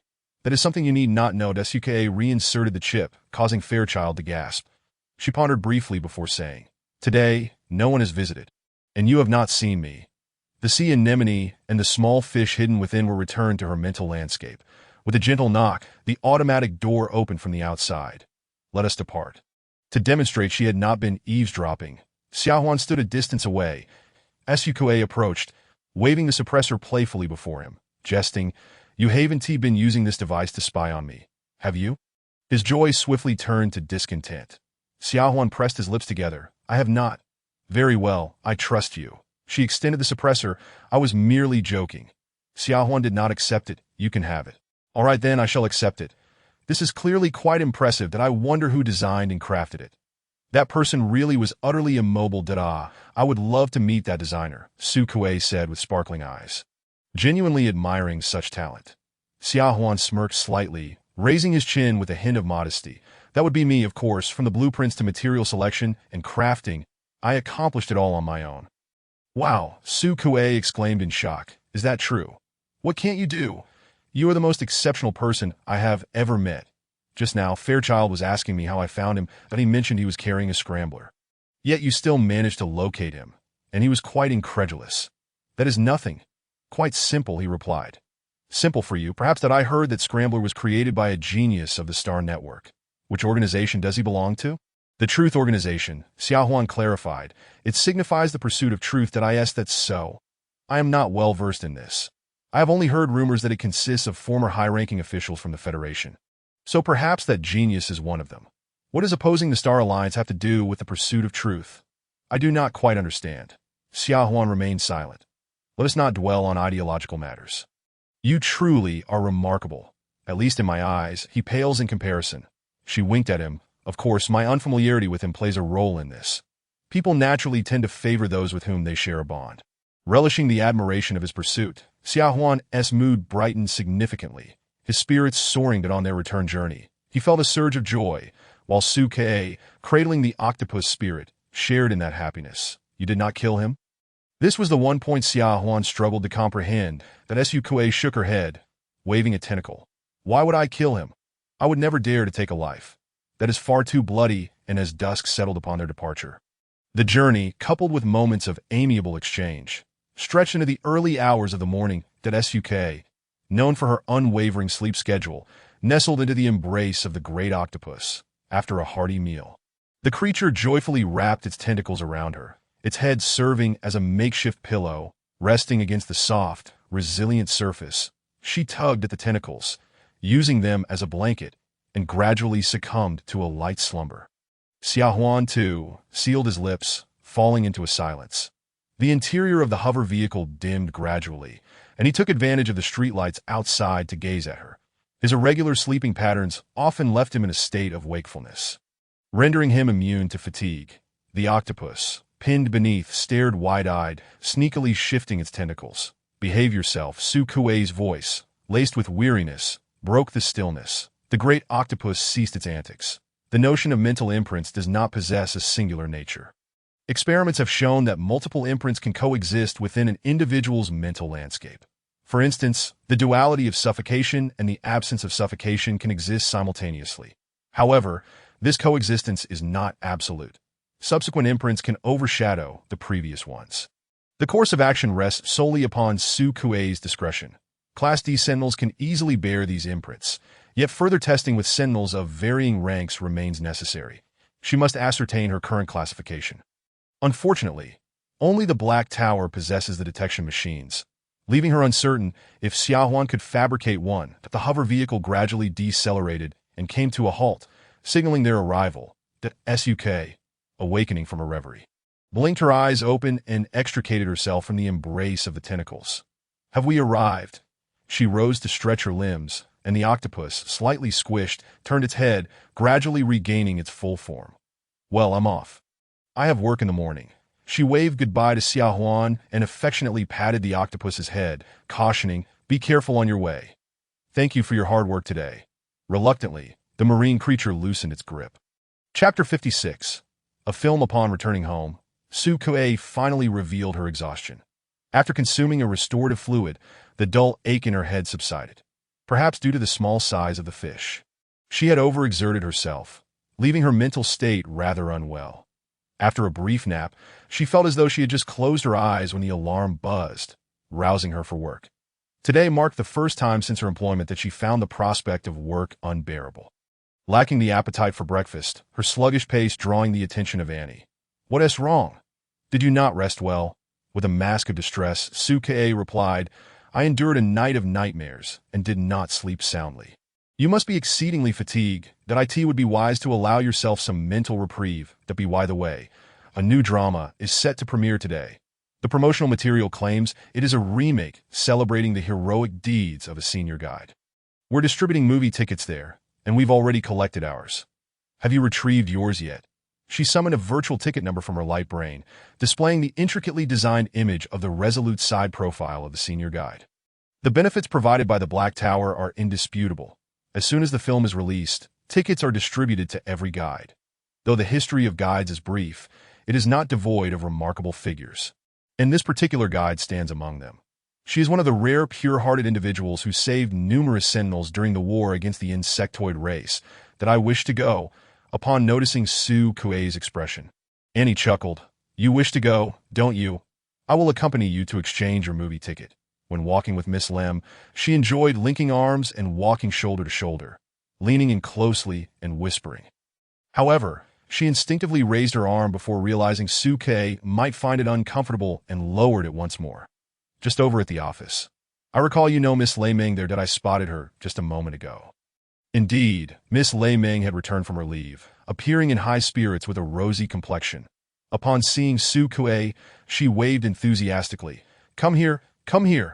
I was just about to seek you out, although I cannot leave my post during work hours. I didn't expect you to come by, that I brought you a gift. We ventured to several nearby tourist planets besides just shaking Bell Star. Look, this is a local specialty. Do give it a try." With swift hands, she tore open a bag of snacks from the table, sharing them with Su Kuei and Annie. She then presented a small square box, adorned with a ribbon. Upon unwrapping it, they discovered a palm-sized shell that bubbles and sings melodiously, reminiscent of a music box from childhood. With Miss Lei Ming's consent, she eagerly opened it, cradling the shell in her hands as it emitted delicate sounds. "Here, try giving it a little water." Miss Lei Ming dripped some water inside. And soon, soft splashes echoed from within as colorful bubbles emerged, floating gracefully before them. What a delightful surprise! Its singing is truly enchanting. The gift elicited emotional reciprocation, and Miss Lei Ming beamed. It can sing a plethora of songs. You may often play music for it, and over time, it will learn. Furthermore, it is easy to care for. As long as it has water, it thrives. Even if the water ice and tea perfectly cleaned, Sukue realized that this was a living creature. She had initially thought it a mere imitation toy. The sales robot further explained that the shell's music could help alleviate stress and maintain emotional stability, making it a fitting gift for her. Perhaps allowing for a bit of ease during work. I love it. Thank you, Sukue exclaimed, embracing Miss Lei Ming. What began as a simple trip to redeem movie tickets turned into a bountiful return, with Annie also receiving a bag of local specialties. Miss Lei Ming is truly a wonderful person, Sukue remarked, clutching her newfound treasures. Indeed, Sukue added, I hope she remains healthy and happy forever. The shell found its new home within Sukue's residence, where she purchased an ornamental aquarium. She even attempted to place her mental essence within it, fashioning 3 small houses for them that a dark cloth covered the aquarium's exterior. She instructed Demi to play music for the shell, and whenever it heard a favored tune, it would rhythmically clap, releasing a cascade of colorful bubbles. The transparent little fish of her mental essence playfully collided with the bubbles, instantly immersing themselves in a vibrant bubble world. Regrettably, such a charming scene could not be captured in photographs, leaving Sukue to enjoy it solo, with the film premiering that evening and after a restless night. It was only natural that her study session with Qing, He and Hei Lin would be postponed by a day, as Sukue, apologizing for abandoning both instructors, turned her focus to the eagerly anticipated film.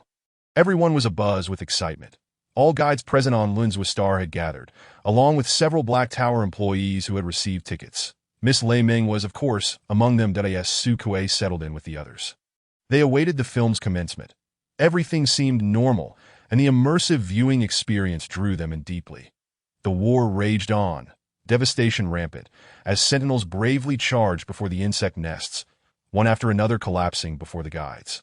The senior guide, as the protagonist, raised her arm triumphantly, leading her fellow guides in a desperate bid to save the dying mental essences, with sentinels and guides united in an unprecedented alliance, the Star Alliance standing in solidarity.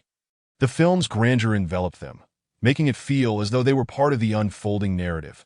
Many guides were visibly moved, some stifling quiet sobs that Sukue observed the senior guide's methods for mass treating sentinels, mentally rehearsing the techniques in her mind. Just as the film approached its conclusion, an unexpected twist emerged. The female guide inexplicably fell into a fervent romance, professing her deep affection for a gentleman and attributing her accomplishments solely to him. It was he who had encouraged her during her lowest moments, accompanying her through the most challenging times. That it was also he who had silently strategized, crafting her into the luminous figure she had become. Sukue overheard a guide nearby incredulously exclaim, "What kind of nonsense plot is this? That senior guide has remained single her entire life. She has declared her love for her guiding identity and vowed to give her all in gratitude to the Star Alliance." Someone cast aside their holographic glasses, while Annie and Miss Lem expressed their indignation, joining the chorus of guides condemning the producers. The initial outcry of disbelief gradually shifted to grievance, the voice transitioning from whimpers to wails. Why? Why erase our contributions? It was this way before, and now flipping the gender is supposed to be entertaining. To snatch away our hard-earned honors and label us as weak, delicate, unreasonable, and malicious, leaving us with all the villainous roles while they assumed the mantle of saviors. What right do they have? The guides fell silent, the cinema echoing with the sound of her lament. Today, they brazenly seized their accolades. Tomorrow, would Fan Lon and Alexis be transformed into men and sentinels in the annals of future history? Would there no longer be any trace of their existence? Chapter 57. Thrice the entire theater seemed engulfed in a suffocating cloud of despair. Annie approached and, flanking Miss Lem, helped the guide to her feet. Gently wiping her tears, as her uncontrolled emotions began to subside, the guide, clutching a tissue, lowered her head, her nose tinged with her "Do not cry," Sukue urged, adjusting her shoulders. The guide looked up in surprise. Her eyelids slightly puffy. We have done nothing wrong. The inquiry yielded no answers, for it was, in essence, an unreasonable invasion. The aggressors would not retreat in the face of the victim's tears. Therefore, do not weep that if Fan Lon can achieve it, so can we. The fierce flames ignited amidst the tears dispelled the ominous clouds. The other party nodded vigorously. Yes. She turned to address all the guides.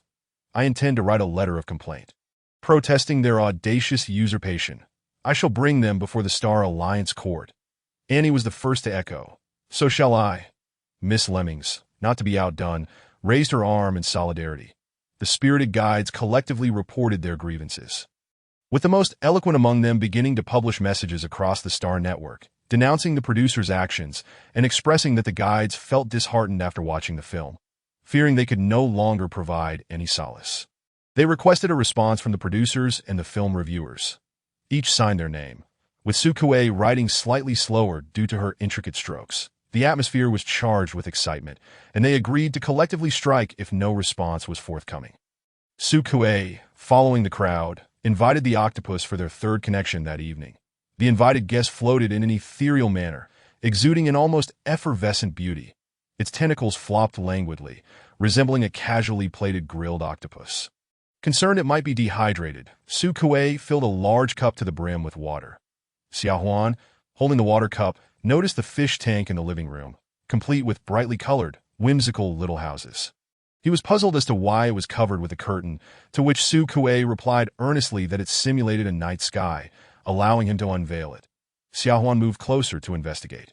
Amidst a layer of sand and seaweed, he spotted a shell. His smile faltered as he pointed and softly asked, "What is that?" "A shell. It sings. Would you like to hear it?" The smart home system began to play music.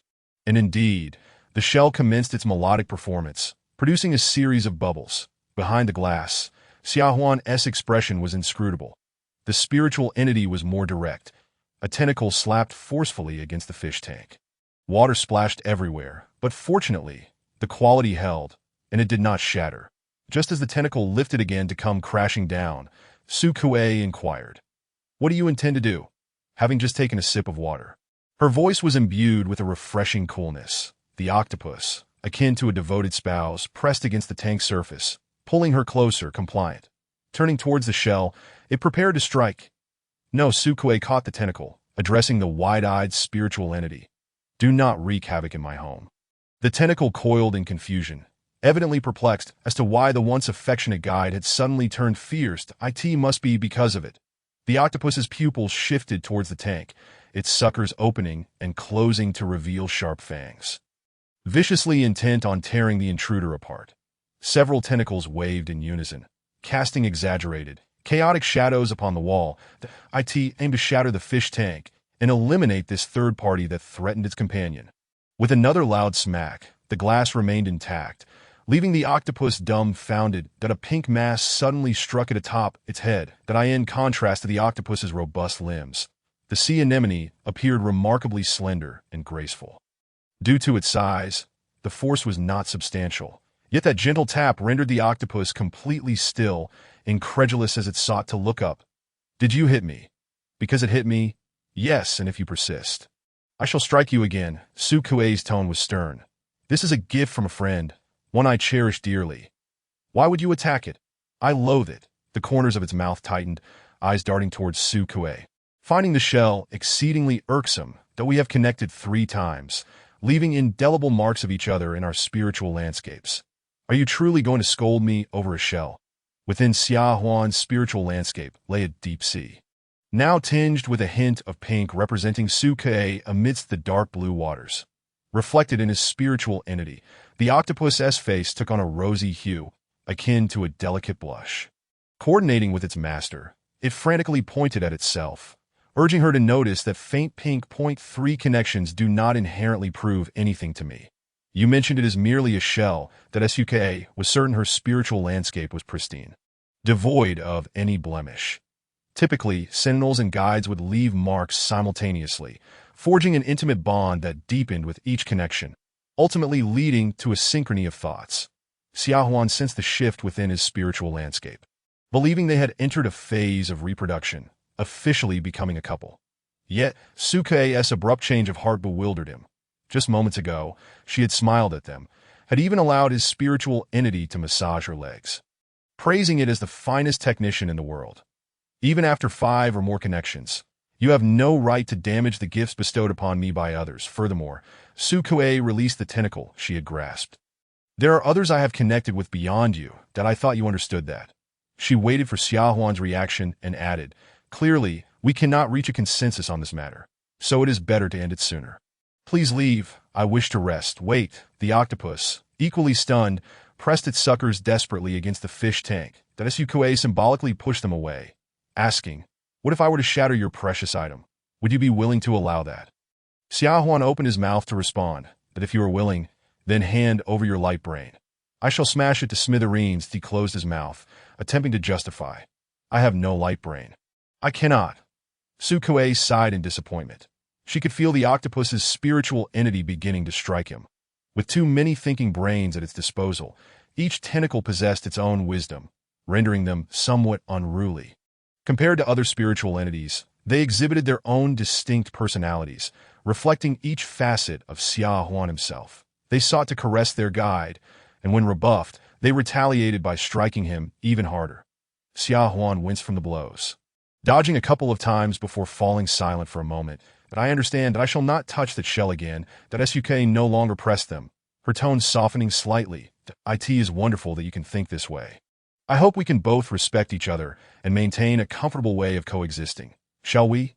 The tips of the tentacles cautiously reached out, seeking to appease her. Suk allowed them to entwine around her arm, her fingers bending as she gently touched them with her fingertips. The octopus perked up, nuzzling against her affectionately. Would you like to connect with me once more? Xiaohuan gazed at her, and the octopus's tentacles waved excitedly, as if nodding. This time, let us try something different. That Suk grasped his cool hand, a mysterious smile gracing her lips, imbued with an enticing allure. This will be a secret known only to the two of us, belonging solely to you, without the involvement of anyone else. Chapter 58. Weo Bonus. Sukue was unfamiliar with the temperament of mutated octopuses, but through careful observation, she discerned that Xiaohuan harbored intense jealousy and possessiveness. He exhibited a strong desire for exclusivity over anything deemed within his territory. The first clue arose after their initial comfort session. Suk provided each Sentinel with disposable cups from the Black Tower, which would be discarded into a recycling bin post-use. However, that day, after Xiaohuan departed, she found no remnants in the bin. Initially suspecting an issue with his identity, she thought he might have taken the used cups out of caution. Gradually, she noticed something amiss in Xiaohuan's gaze. When he returned her that evening, he deliberately only touched one tentacle, ignoring the rest. That as she alighted from the hovercar and turned back, she fortuitously witnessed him tearing at his spiritual entity's tentacles. Rather than mere jealousy, it was more a reflection of his obsessive nature. He was inherently possessive. Mismanagement of this situation could lead to trouble. But who could blame him for being so powerful? Sukue was not afraid of complications. She guided him to sit back down and took a seat beside him, cradling his face as she asked, "Can I trust you? In truth, I have a secret I wish to share with you. My spiritual entity may be experiencing some issues. Would you like to take a look? Your spiritual entity is unwell, but it seemed just fine moments ago that if we connect once more, you will understand." She leaned in, and Xiaohuan obediently closed his eyes. He focused intently, trying to discern what was amiss with her. During this process, he suddenly sensed a subtle difference. That Suk cupped his face, releasing tiny transparent fish while gently stroking his chin and the back of his ear, softly asking, "Do you feel anything?" His Adam's apple bobbed, and his eyelashes fluttered.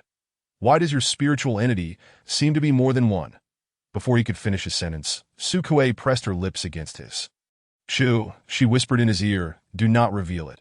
After the last time I comforted you, it appeared, and I do not know why. Can you clearly feel its presence? No, it feels very faint, easily overlooked. That is good."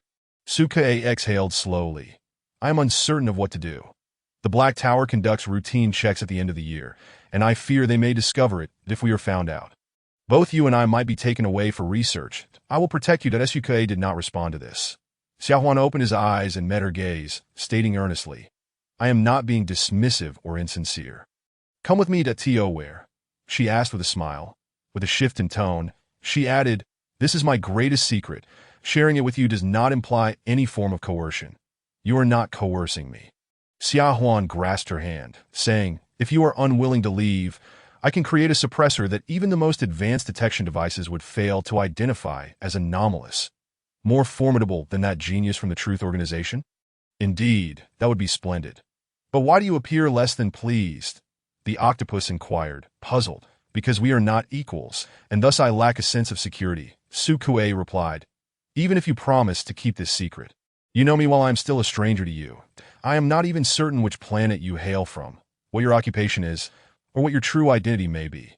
Xia Huan hesitated, saying, "My identity is somewhat sensitive. Revealing it could bring you trouble. Would you consider my secret a burden?" "Not at all." He shook his head. "You are not a burden." The tentacles wrapped around her, and Su Kuei gently caressed the octopus, her touch soothing it into a drowsy state. "Likewise, I would never think of you that way." After a brief pause, Su Kuei asked, "Does this put you in a dilemma? If so, you need not share." "It's not a dilemma," Xia Huan said, lowering his voice as he held her departing hand, "that I am a member of the Truth Organization. The organization is being suppressed and pursued by the Star Alliance. I cannot reveal my identity. Disclosing it would implicate you as well." That Su Kuei was taken aback. "Are you serious? You belong to that organization?" "Yes, that do you despise us?" "I have never pondered that question, that I need to contemplate it. I was raised under the education of the Star Alliance." Xia Huan's gaze followed her as Su Kuei moved aside, her expression conflicted. Finally, she resolved, as if making a firm decision. "You are you.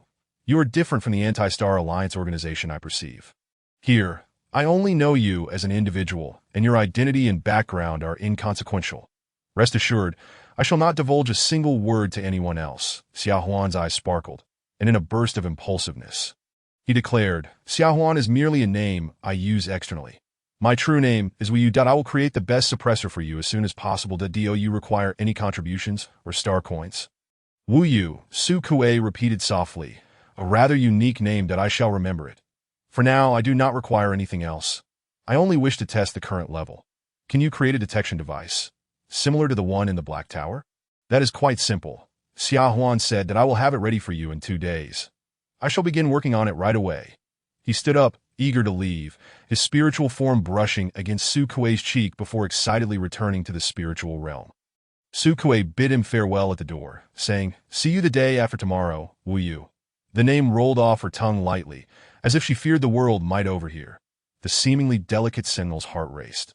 Truly, he is an extraordinary genius with a mind brimming with thoughts. Yet, regrettably, he is somewhat naive in certain respects. Perhaps he cannot be faulted for that. Who could have predicted that her spiritual realm would leave no trace? She would not change based on whom she connected with or how many times she did so. With no outsiders present, Su Kuei relaxed and allowed her spiritual form to play. The aquarium was illuminated, its covered curtain casting no shadows, allowing the little fish to breathe easy.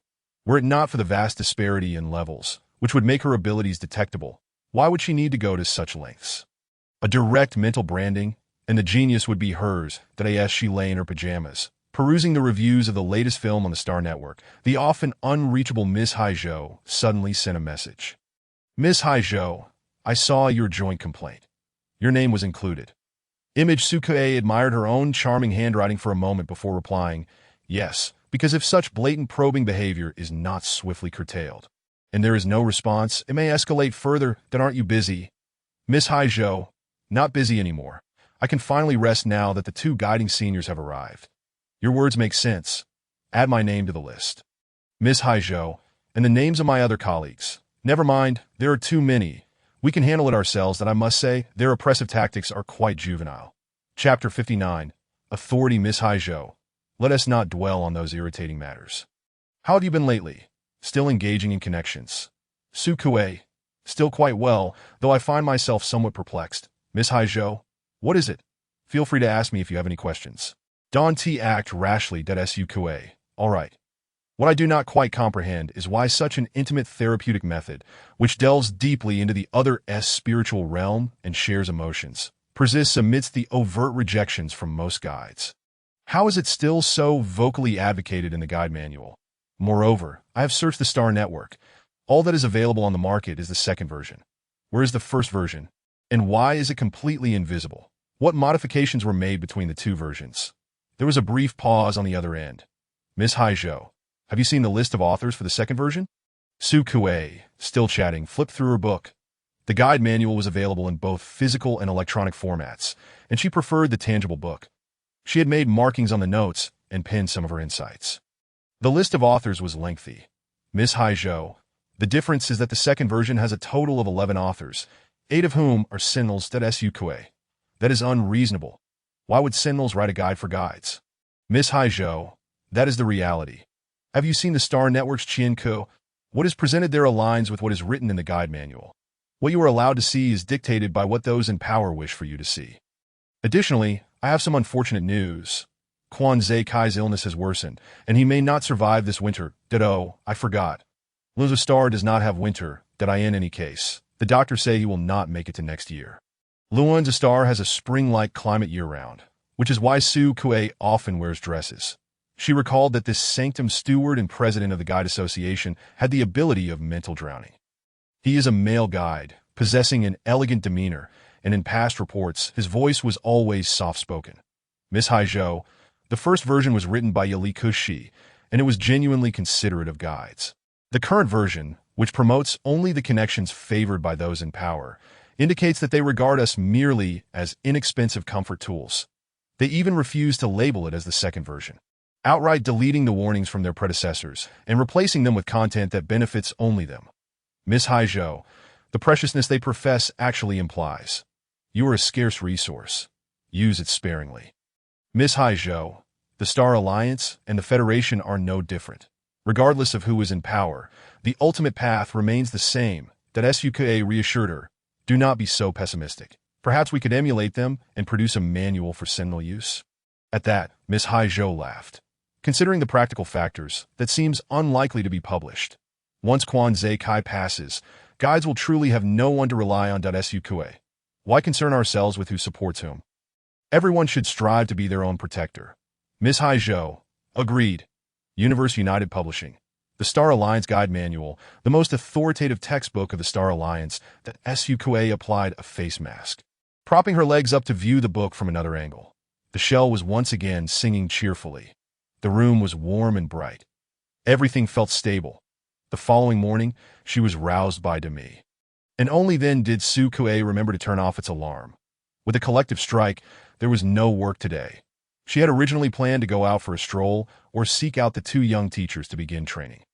The 2 Sentinels, abandoned by their captain, were now quite free, appearing somewhat at a loss after becoming accustomed to busyness. Just in time, Su Kuei arrived at their doorstep, since she lacked access to the training room.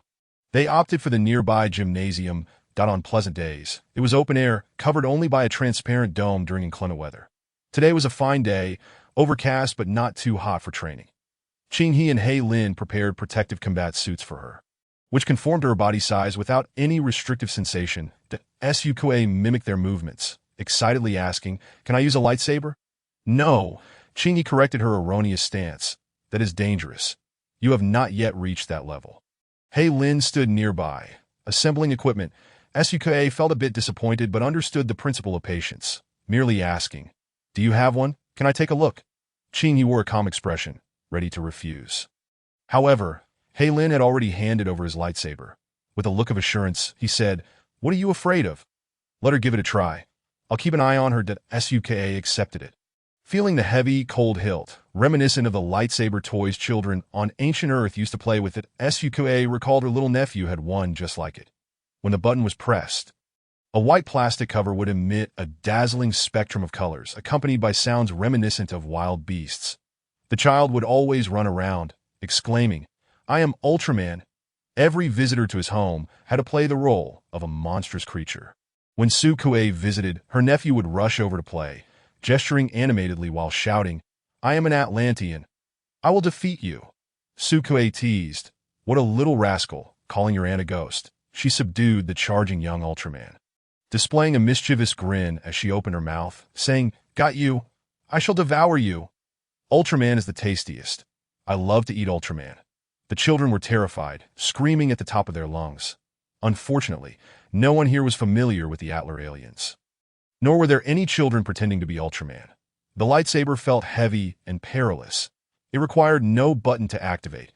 Merely closing one's fingers around the hilt would cause a segment of energy to extend forth.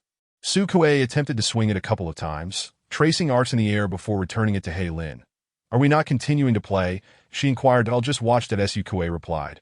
"No more playing. Let us begin. First, we must focus on foundational physical training."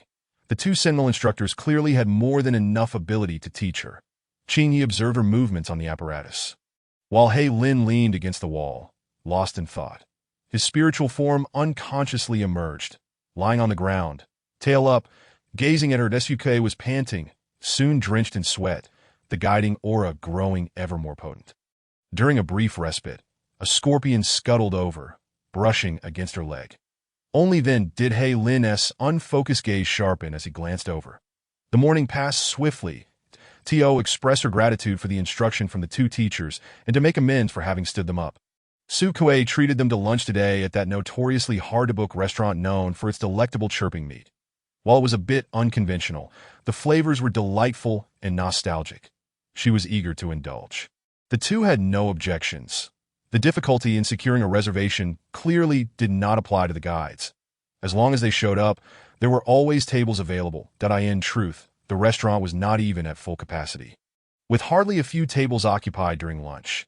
Even in the interstellar realm, hunger marketing was still a thing. History indeed has a way of repeating itself. Though the squeaky meat was exquisite, it was hardly suitable for a date. No one wished for their romantic interest to be making a ruckus while they were trying to enjoy a quiet meal. Chapter 60. The ferret Sukuei exclaimed, "Chirp, chirp, chirp."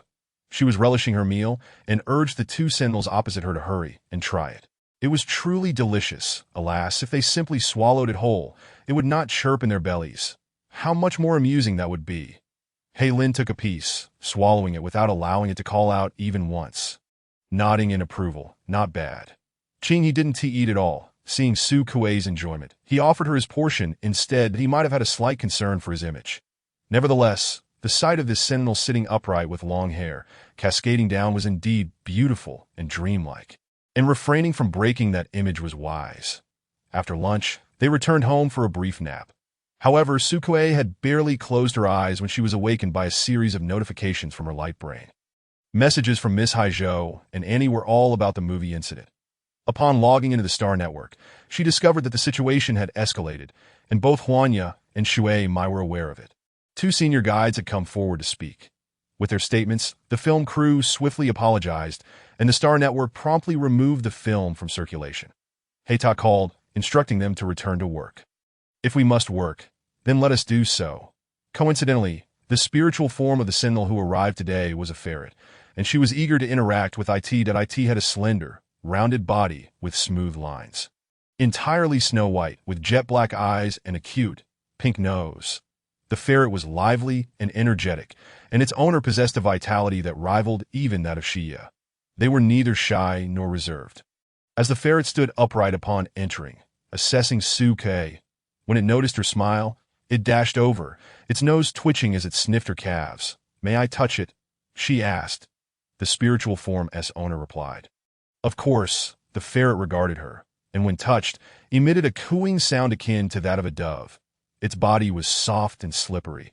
Before Sukuei could stroke it a second time, it leapt away, darting about, sniffing here and there, its whiskers quivering. This mutated ferret was small in size, but remarkably agile, almost leaving afterimages as it raced around her room, that Sukuei found it impossible to catch the exuberant, parkour-loving ferret. This was her first encounter with a challenge during soothing.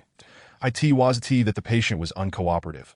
Rather, the ferret was simply too sensitive that a gentle touch, regardless of where, would send it into fits of laughter, wriggling and squirming with glee, only to dart to another spot in the blink of an eye.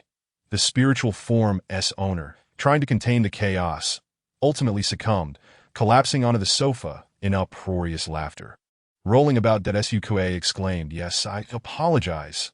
However, your touch truly tickles." Wiping away tears of laughter, he struggled to sit upright. "Oh dear, my stomach hurts from laughing." Sukuei inquired, "Is your spiritual fluctuation value quite high? Perhaps you do not require soothing at all." "Quite high indeed," the other replied honestly, and right there, he transformed, revealing a fluffy tail protruding from behind and two translucent pink ears atop his head.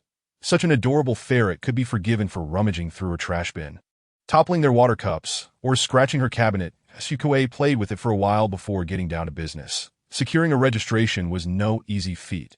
The Sentinel sat upright, making an effort to suppress laughter, and remain still. Sukue began, "Before we commence, I have a request." "What is it?" "Could you and your spiritual form coordinate a bit?" Sukue smiled shyly, typing her request on the light brain for him to see. The Sentinel looked perplexed, yet intrigued, ultimately complying. "Wait, let me record a video." She activated the recording function on her light brain.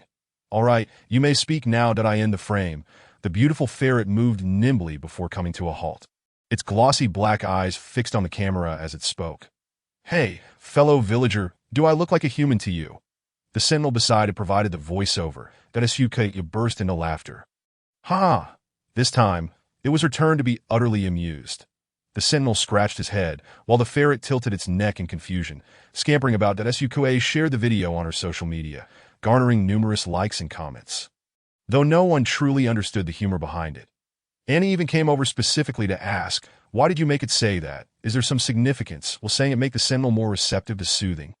Will that allow the process to proceed smoothly?" Sukue glanced around to ensure no one was listening before whispering, "Actually, that is a spell from my hometown. Do you know what a spell is?" Annie, now intrigued, lowered her voice and asked anxiously, "I've heard of it. That I studied ancient Earth history, and I've heard it possesses formidable metaphysical power." "Exactly," Sukue responded. "This is a capability unique to weasel family animals." After they utter that phrase, astonishing transformations occur. I see. Annie mused. "Then I shall try it next time I encounter one." For a moment, Sukue was uncertain if Annie was joking or genuinely serious. Soothing the ferret proved to be quite a challenge, culminating in a dramatic conclusion. After the connection and guidance, she typically allowed the Sentinel a brief rest. He appeared at ease, quickly falling into a deep slumber. Sukue paid it no mind. However, as time ticked by and it drew near to the end of the workday, there were no signs of him waking. This was not unusual. She often encountered such situations. Sukue had no intention of allowing anyone to delay her departure. No one was exempt. She counted down 10 minutes early to rouse him, calling his name with no response, and gently nudging him without effect. Had it not been for the rise and fall of his chest, she might have thought him lifeless. Raising her voice, even shaking a shoulder, the Sentinel remained limp and unresponsive, swaying like a soft noodle. This extraordinary quality of sleep unnerved Sukeu. In an instant, a storm brewed in her mind. She wondered if Xia Huan had poisoned her office, intending to eliminate all the Sentinels who came for soothing. Alternatively, perhaps this individual had some underlying ailment, ostensibly coming for soothing, but genuinely aiming to dupe her. In those 10 minutes, she felt unusually perplexed. His breathing was steady, and his heartbeat was calm. He was indeed alive. Yet, why would he not awaken? Sukue reluctantly called the staff at Heita, requesting a doctor to come and take a look. That a crowd soon gathered, including nearby guides and Sentinels who had yet to leave, all flocking to witness the spectacle. Someone in the midst of it clapped their thigh in delight, exclaiming, "I have a way to deal with this guy. Just wait." The Sentinel, surrounded by medical personnel, lay peacefully asleep until the speaker returned, waving a dinner tray in front of his nose. Only then did the Sentinel stir, slowly awakening. Without even opening his eyes, he remarked, "It smells so good. I'm starving. Is it time for dinner?" The doctors were left speechless. He sat up, noticing the crowd surrounding him, startled and awkwardly asked, "What is going on? Why is everyone looking at me?" Sukue longed to retort, "What do you think?" Yet her professional demeanor restrained her. Chapter 61. Madness, do you mean to say that you will no longer engage in connections? Surely you jest. It was an ordinary day. The sun was shining brightly, the striking guides returned to work, and the war with the insectoid race was momentarily paused. The introducer of Heita, on Livistar, was in good spirits. He began reviewing the soothing quotas assigned to the guides. When Sukue arrived, he greeted her warmly, only to deliver this explosive news. That Sukue stated, "Indeed. When I first joined, I was inexperienced and overexerted myself by performing numerous connection and guidance sessions. Such in-depth exploration of another's spiritual landscape is actually quite taxing on my own psyche that I was wholeheartedly devoted to the Star Alliance. Thus I paid it little mind. However, this film incident has clarified certain matters for me. So I request that you erase the section regarding my specialties, leaving it blank like everyone else. The introducer was caught off guard by a sudden strike, left momentarily stunned. However, many Sentinels had come specifically for your connection.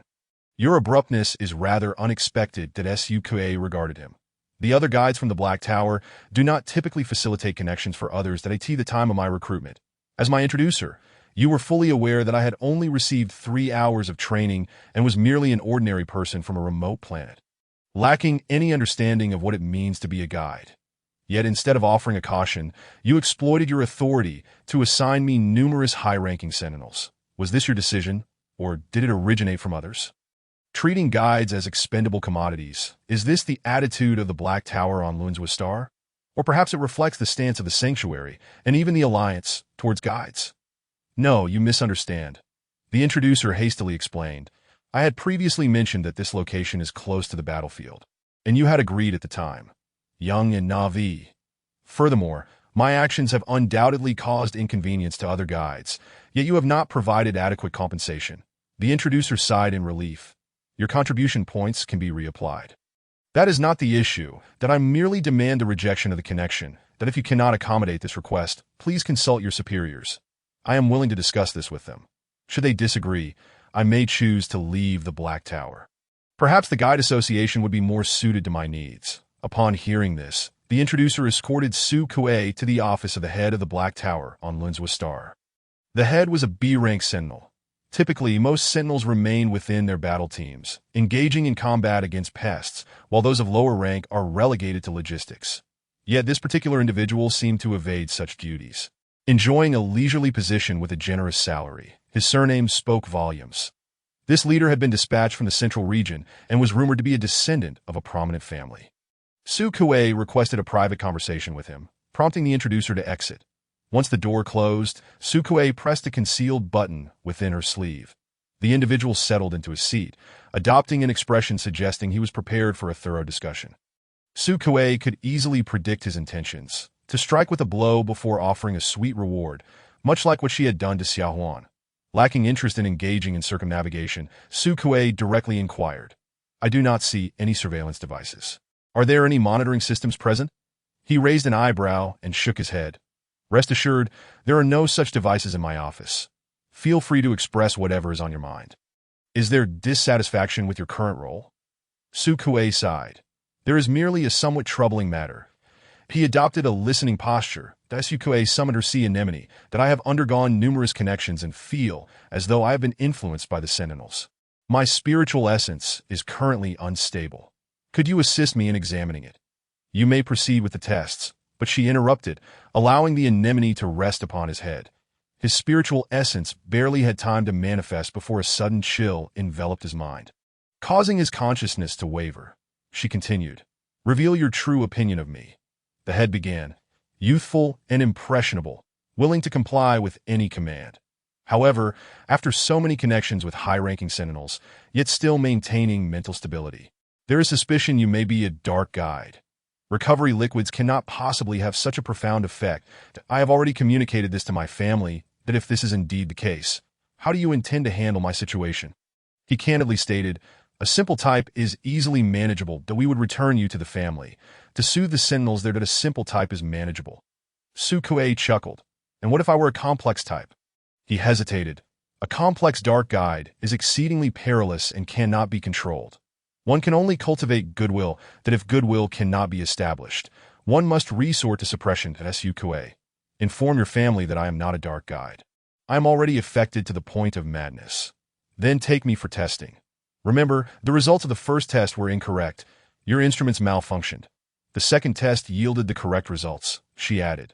This has nothing to do with the maintenance personnel. Be obedient, little mouse. Do not attempt any underhanded tactics. With that, she retracted her spiritual essence and pressed the buttons twice. This was a device Xia Huan had given her, designed to interfere with signals and disrupt all surveillance devices within a 100-meter radius without detection. 1 press to activate, 2 to deactivate. She did not trust a single word spoken by him while in a non-mental steel imprint state. Grabbing whatever was within reach, she began to smash things about. Without the interference from the little fish, he reacted normally, taken aback. "What are you doing? Are you insane?" Sukue screamed and lunged to strike his face. The head dodged, and his spiritual essence emerged to block her, only to be kicked aside by Sukue. "Get away, you filthy rat!" He, unable to endure any longer, attempted to retaliate, but Sukue warned fiercely. "Do you dare strike me?" The commotion attracted the attention of patrolling robots, which politely knocked on the door and promptly entered when it opened. The head lowered his hand and rushed out, exclaiming, "Stop her! She has lost her mind. Take her to the testing center." The robot replied, "It is advisable to send her to the hospital first." The head insisted, "No, to the testing center immediately. Quickly." "Very well." Suk, though somewhat uncooperative, was taken to the testing center. Before all the staff, the expedited results revealed: mental health intact, spiritual essence level still at D. The head roared, "This is incorrect. She is clearly mad. This ranking is wrong. Did you miscalculate? Or is the instrument defective?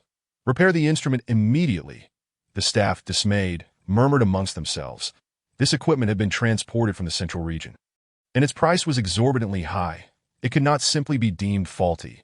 However, their head had always behaved this way. Appearances maintained, yet quick to unleash a tirade of curses upon his subordinates at the slightest displeasure. Ordinary Black Tower employees, some with substantial backgrounds, dared not confront families from the central region.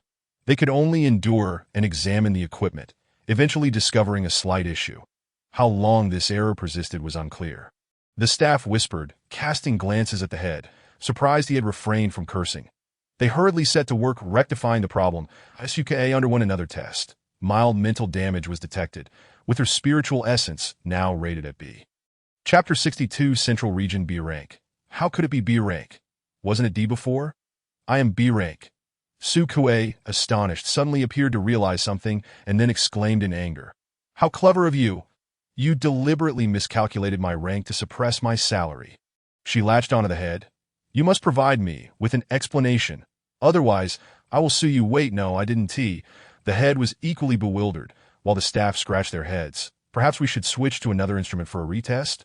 Even after retesting, the result remained unchanged, and Sukue seized upon this inconsistency, refusing to let go.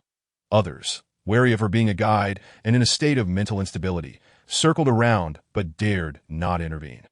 Observing Sukue slap the head a few times, one employee secretly chuckled.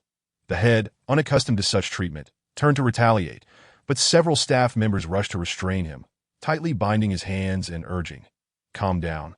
Calm down. Please do not continue fighting." Taking advantage of the chaos, one staff member even stepped on the head's foot. That Sukue witnessed all of this and barely suppressed a laugh amid the uproar. The head ultimately conceded, and Sukue received a somewhat satisfactory resolution. Instrument malfunction had led to an erroneous rank assessment. She would be compensated for the salary due to a B-rank guide and for any injuries sustained during work.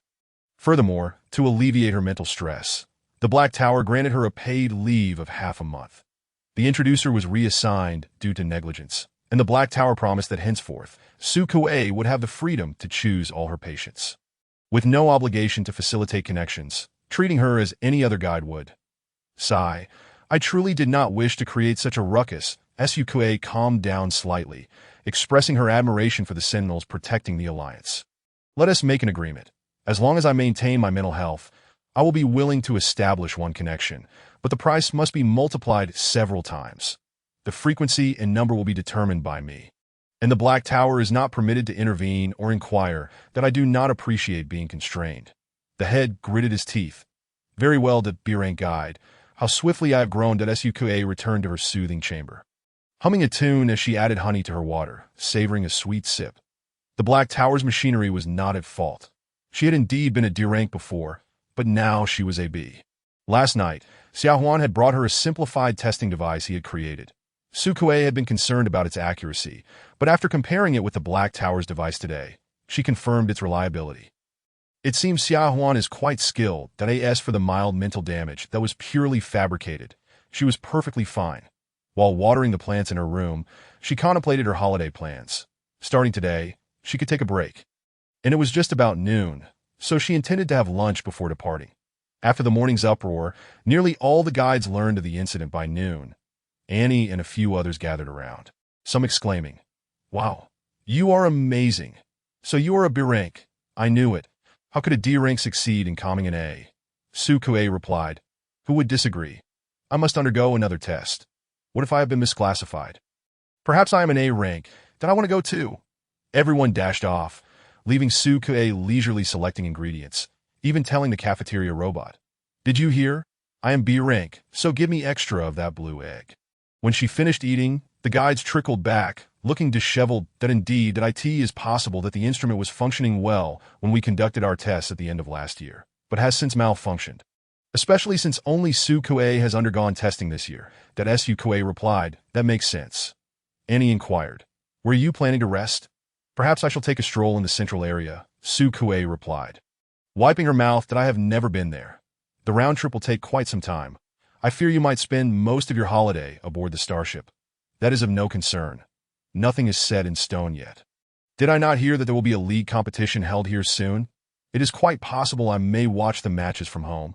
The Academy's league will be broadcasted live across the internet. And I have heard there are several events, with wilderness survival being one of them, while the other events are set on different planets. Indeed, the wilderness survival event is about to commence. That I saw on the news yesterday that the students are already on their way. They should arrive at our docking port by tomorrow."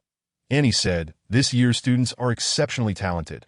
I have heard that several top-ranking schools have produced geniuses. The league should be quite spectacular. I am so looking forward to it." While they had yet to decide on a dining destination, in the afternoon, as Sukue returned home, she scrolled through the StarNet's film section, feeling that the apologies were overly formal and lacked sincerity. She then spotted a news article featuring the producer, who also serves as the director, enjoying himself at the beach in the central area. That he appeared quite cheerful, as the video showed him drinking with his shirt off. Immediately, she purchased a ticket for a civilian starship, setting off for the central area. The starship was scheduled to launch at 8 in the morning, and Sukue arrived at 7:30, after changing into casual attire and carrying only a small bag. She awaited her entry into the interstellar realm. That moment, another starship docked nearby. It was the League's students. There was chatter among the crowd as the starship's hatch opened, revealing young boys and girls stepping off in various colors and styles of uniforms. The Star Alliance boasts 5 premier academies, each offering a 7-year program. The students participating in the league were all first-year students, around 17 or 18 years old, junior cohorts of the Little Bats. Each radiated youthfulness, pride, exuberance, and confidence. The 2 military vessels were somewhat close, with them at the exit and Sukue at the entrance. The first event of the league had yet to officially commence, so the monitoring spheres on their uniforms remained inactive. They were merely locating their respective teams, awaiting their instructor's commands. That Sukue turned her head and caught the gaze of a few idle students. Without any interaction, they passed by each other. She boarded the civilian starship. To ensure a more comfortable journey, Sukue opted for a slightly larger private room, just as she removed her small bag and settled in. Numerous inquiries about connections flooded her light brain. Selecting a few agreeable replies, she obediently traveled through the stars towards the central area. Where is he now? On the other end of the light brain. Xiaohuan sent a coordinate. Are you going to find him? I can accompany you. No, I am merely visiting the central area for tourism. That I enjoy traveling alone. As Sukue searched, she spotted a gathering in the distance. A beach party, with singing and dancing. No wonder they appeared so joyful. She refrained from approaching, opting instead to peruse a nearby souvenir shop, indistinguishable from any other tourist. After purchasing some gaudy trinkets, as she prepared to leave, a boisterous group stumbled over, one of them drunkenly calling out, "Hey there, miss, are you alone? Come join us for some fun. It's boring to be by yourself, that don't be so quick to refuse. Do you see that over there?" "Do you know who that is?" With a radiant smile, Sukue asked. "Who is it?" Chapter 63. 1,000 miles to deliver a steel seal you don't know. It's the renowned producer, the great director. Have you heard of it? That's his film. Sukue replied, "I have heard of it, but wasn't that film taken down for insulting heroes?" The other person's expression soured. "It's all the fault of those damned guides. They sit idly enjoying lavish treatment, and then go on strike to protest. Those XXX. Sukue's smile faded. It seemed you harbored a strong dislike for guides. She packed her belongings and quietly suggested, "I would like to have a private conversation with you. Shall we go to that mushroom house over there? Nearby was a small mushroom house designated for tourists to rest, its interior quite suitable for couples. The individual appeared surprised and wary, but upon scrutinizing Su Kuei and noting her lack of physical prowess, their caution was diluted by other desires that he followed Su Kuei into the mushroom house. Su Kuei bent down to draw the curtain, surveying the interior of the mushroom house, which was smooth and devoid of any suspicious objects. However, she still carried a disruptor and pressed a button once. Turning to face the murky eyes clouded by alcohol, she noticed the stench of smoke and liquor on his breath, prompting her to hold her breath and fan the air in front of her. Releasing her spiritual entity. You are a guide. She pressed down on the person's shoulder, halting his startled movements. The sea anemone descended, and transparent little fish effortlessly swam into his mind. Ordinary individuals lack a mental landscape, but they possess a faint spiritual awareness. Manipulating and altering it is a simple task that Su Kuei stated. Bring that producer over here, and do not utter a word. Furthermore, your insults are far too harsh. Refrain from using such derogatory language. Until you completely amend that, you shall remain mute. After a moment of confusion, he walked straight out. The class struggle between ordinary individuals and guides cannot be altered by merely changing one person's perspective. It is not solely her responsibility to. Su Kuei had no intention of utilizing her abilities to explain things one by one too soon. The producer was brought in contrast. He appeared significantly more cautious. Su Kuei greeted him with a friendly smile. Hello, I am your fan. May I have your autograph? May I ask if the adaptation of that film was your decision or someone else's? Why do you ask that? I do not give autographs to fans. He replied, turning to leave as the little fish struck the back of his head. But Su Kuei insisted. Answer all my questions truthfully. My patience is limited. Thank you for your cooperation. It was my adaptation. The moment he paused, he involuntarily spoke. What can a guide do? Without Sentinels, they can accomplish nothing. My adaptation is entirely reasonable. Why should my work be taken down? You harbor disdain for female guides. Indeed, I loathe them. They should abide by sustainable resource management. Instead, they disrupt our share of the pie, starting with Fan Lawn. Those damned individuals. They should remain at home and bear children. The incubation chambers are against nature and genetics. Otherwise, why is the population of the entire Star Alliance so low? I intend to make another film to propagate this ideology. Let the world revert to the feudal system of ancient Earth. I have heard that you had a wife who bore your children, but has since passed away. That related to you. It was her own choice to fall. It has nothing to do with me. I merely did not pull her back. You witnessed her fall. You could have saved her. Yes. This producer's wife tragically fell to her death while they were traveling together from a height of 100 meters. Despite his outward display of grief, Xiaohuan's investigation revealed that he had spent the following night reveling in a bar, unfaithful during their marriage. One last question regarding this film. Were you influenced by a third party? Yes, I do not know who they are, but they provided a substantial sum of star currency and instructed me to intensify the conflict. Su Kuei concluded, understood, that I have already devised a plan for how to deal with him. After all, I have traveled a great distance for this purpose. You made me watch a distasteful film during my pleasant off hours, ruining my mood. Your apology is insincere, much like your character, which I find quite unappealing. Therefore, I must now impart a measure of retribution from a guide and a woman. Su Kuei smiled. The mental steel seal was inscribed clearly, firmly driven in. Though your body is that of a sentinel, your heart will always believe itself to be a guide. Though your body is that of a man, your heart will always perceive itself as a woman. This internal conflict shall accompany you for a lifetime, causing you relentless suffering. You will despise yourself, yet be unable to extinguish your existence. Your deceased wife weeps by your bedside at night, and the stigmatized guides linger in your vision. This is my gift to you. I hope you enjoy it. Even if you do not, it matters not at all, and do not forget to expose the dubious origins of that substantial star currency that a bit of time should elapse. Exiting the mushroom house, she strolled around nearby attractions, snapped a few photos, and then headed to the most famous restaurant for a lavish meal. Su Kuei captured a close-up of the exquisitely plated dishes that are round, white small pastry, adorned like the moon that had fallen into the plate. For such a modest portion, it cost her 118 contribution points, even at a discounted price. She lamented on her social media about the delicious yet expensive meal. remarking how high the prices are in big cities. The crocodile turtle eating shrimp balls asked, "Do you like this?" Sukue replied, "It's not bad," and he fell silent. But as Sukue pondered, he wouldn't be thinking of learning how to make it. Would he? That is truly adorable. Send him a private message that Sukue. "Good evening, my charming alligator turtle baby." Alligator turtle eating shrimp balls. The other party responded with a string of garbled text, which was promptly retracted. Alligator turtle eating shrimp balls. "Good evening, Sukue. Have you heard? My level was miscalculated. I am actually a B grade." Alligator turtle eating shrimp balls. "Yes, I heard. Sukue. B grade has 6 long-term soothing slots. Let me think, who should I give them to?" She sent a distressed thinking emoji, and the reply came back with resolute firmness. Alligator turtle eating shrimp balls. "Give it to me."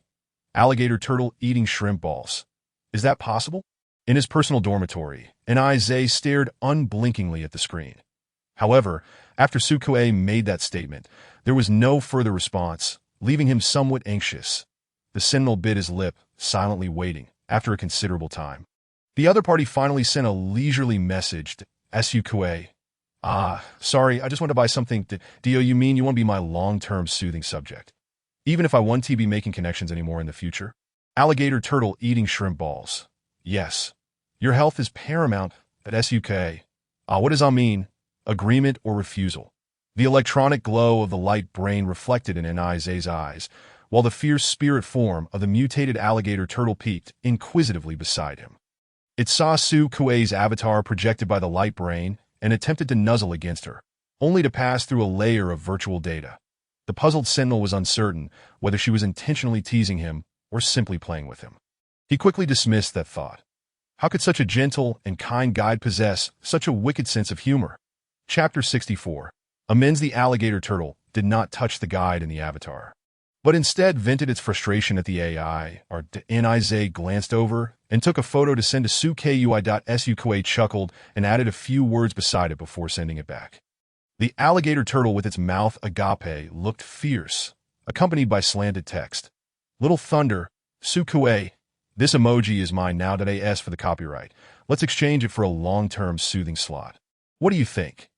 Even Niz, who was inherently not fond of smiling, couldn't help but curve his lips at that moment. The spirit form perked up its head, eyes wide open, excitedly crawling around the light brain's projection screen, its claws making a clattering sound on the floor. Clearly, it was very pleased. Alligator turtle eating shrimp balls. "All right, Sukue. Wait for me to come back." "Wait for me."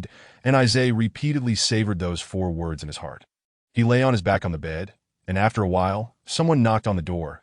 Getting up to open it, he found the cool guy living downstairs, who expressionlessly said, "What are you doing?" Niz, "What is the matter?" The cool guy peered inside, just in time to see the large and heavy mutated alligator turtle still crawling about, saying, "Don't jump around at midnight. Your spirit form disturbed my rest." Niz glanced back, meeting the shining eyes of the spirit form. He hesitated before retracting his mental imagery. "All right," the cool guy. Homie then went downstairs empty-handed. He returned with a full load. Suke had also spent a fortune on a piece of spatial compression equipment. If Xiaohuan had made it, he could certainly have done so as well. Yet sometimes, things that can be bought with money are the cheapest and come without worries, upon disembarking from the civilian starship. To his surprise, he raised his head and saw several sentinels. Suke. "Oh, are you all engaged in a collective activity?" The visitors were familiar members of the 7-day battle team, with Xia rushing over first, tears in his eyes as he took Sukue's hands in his. "Kue Hua, how have you been?" "Sukue. I heard your spirit was damaged. It's all our fault. I thought they all believed she was a dark guide, which is why they were unaffected." Everyone tacitly avoided mentioning it. Little did they know, Sukue was not. They were all astonished when they learned of her spirit damage, followed by a wave of guilt. Xia, Jin Fu, Mo Yi, and a few others arrived, and Lix was also among the crowd but did not step forward. Surrounded by people, Sukue was warmly escorted home. She claimed to be a bit tired after her travels, and the others, understanding, left. Only Lix remained. "May I speak with you privately for a moment?" Sukue led him back to her home. After a few days away, the house remained clean and tidy. The smart home greeted her. "The precious guide lady. Welcome back to Suke. Cheap smart ship. I'm back." Dedemi laughed heartily, responding in a mechanical voice. You are truly humorous.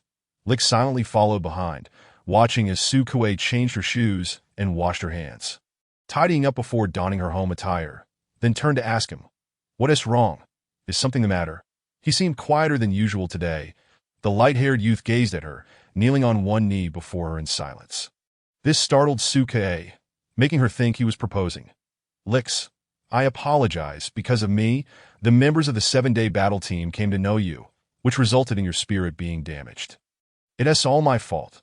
Please grant me a chance to make amends to its an apology." Sukue sighed in relief, slowly swallowing the water she had just sipped, with her pink hair tied into a bun. She lazily leaned against the water cup, asking, "How do you intend to make amends?" "Within the bounds of legality, whatever you desire, I will do my utmost to fulfill. Even without you, others would step forward.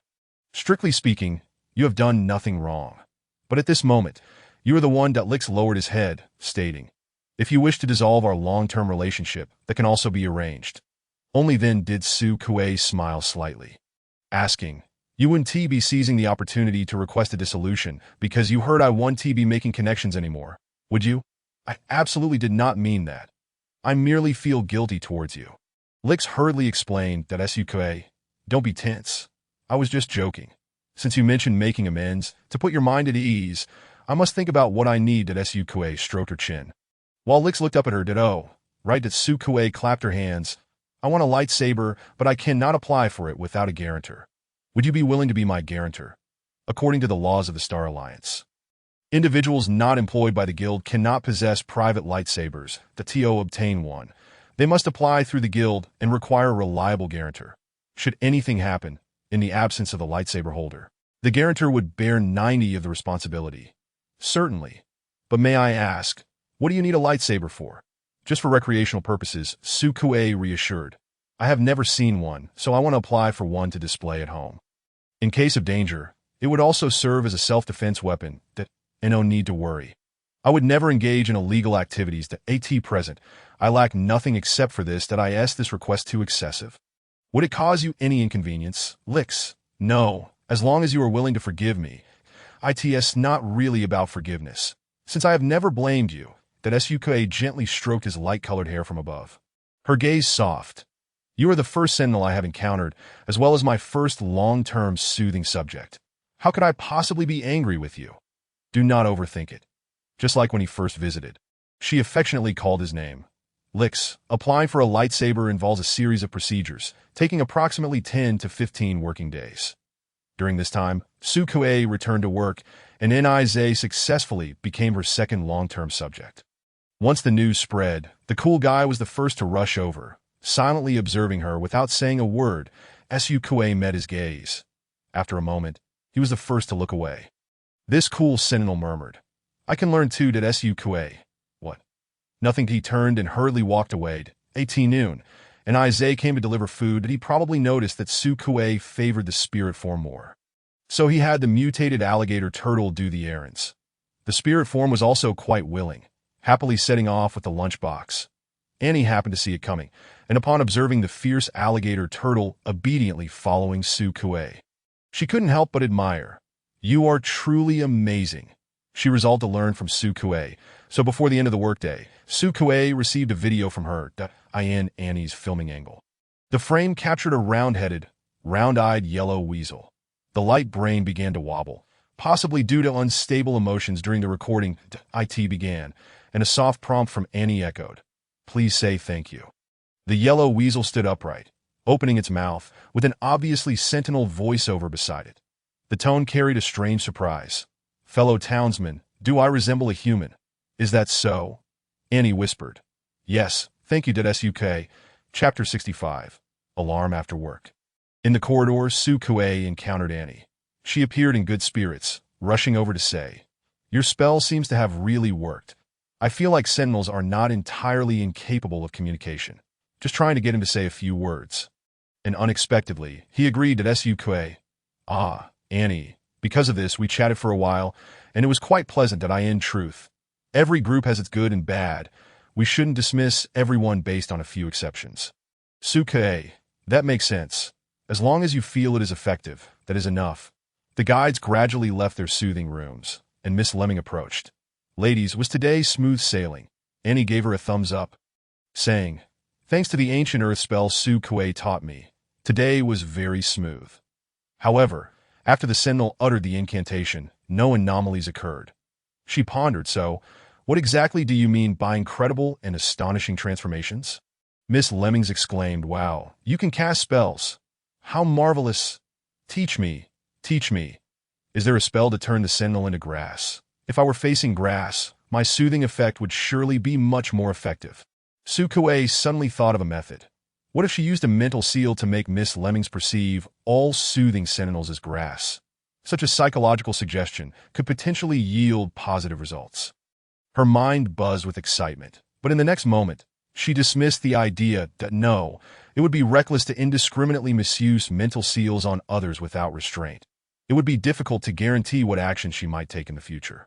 Su Kuei did not wish to test humanity, nor did she want to test herself. Furthermore, as a guide, it remained uncertain whether she could even apply a mental seal on another person.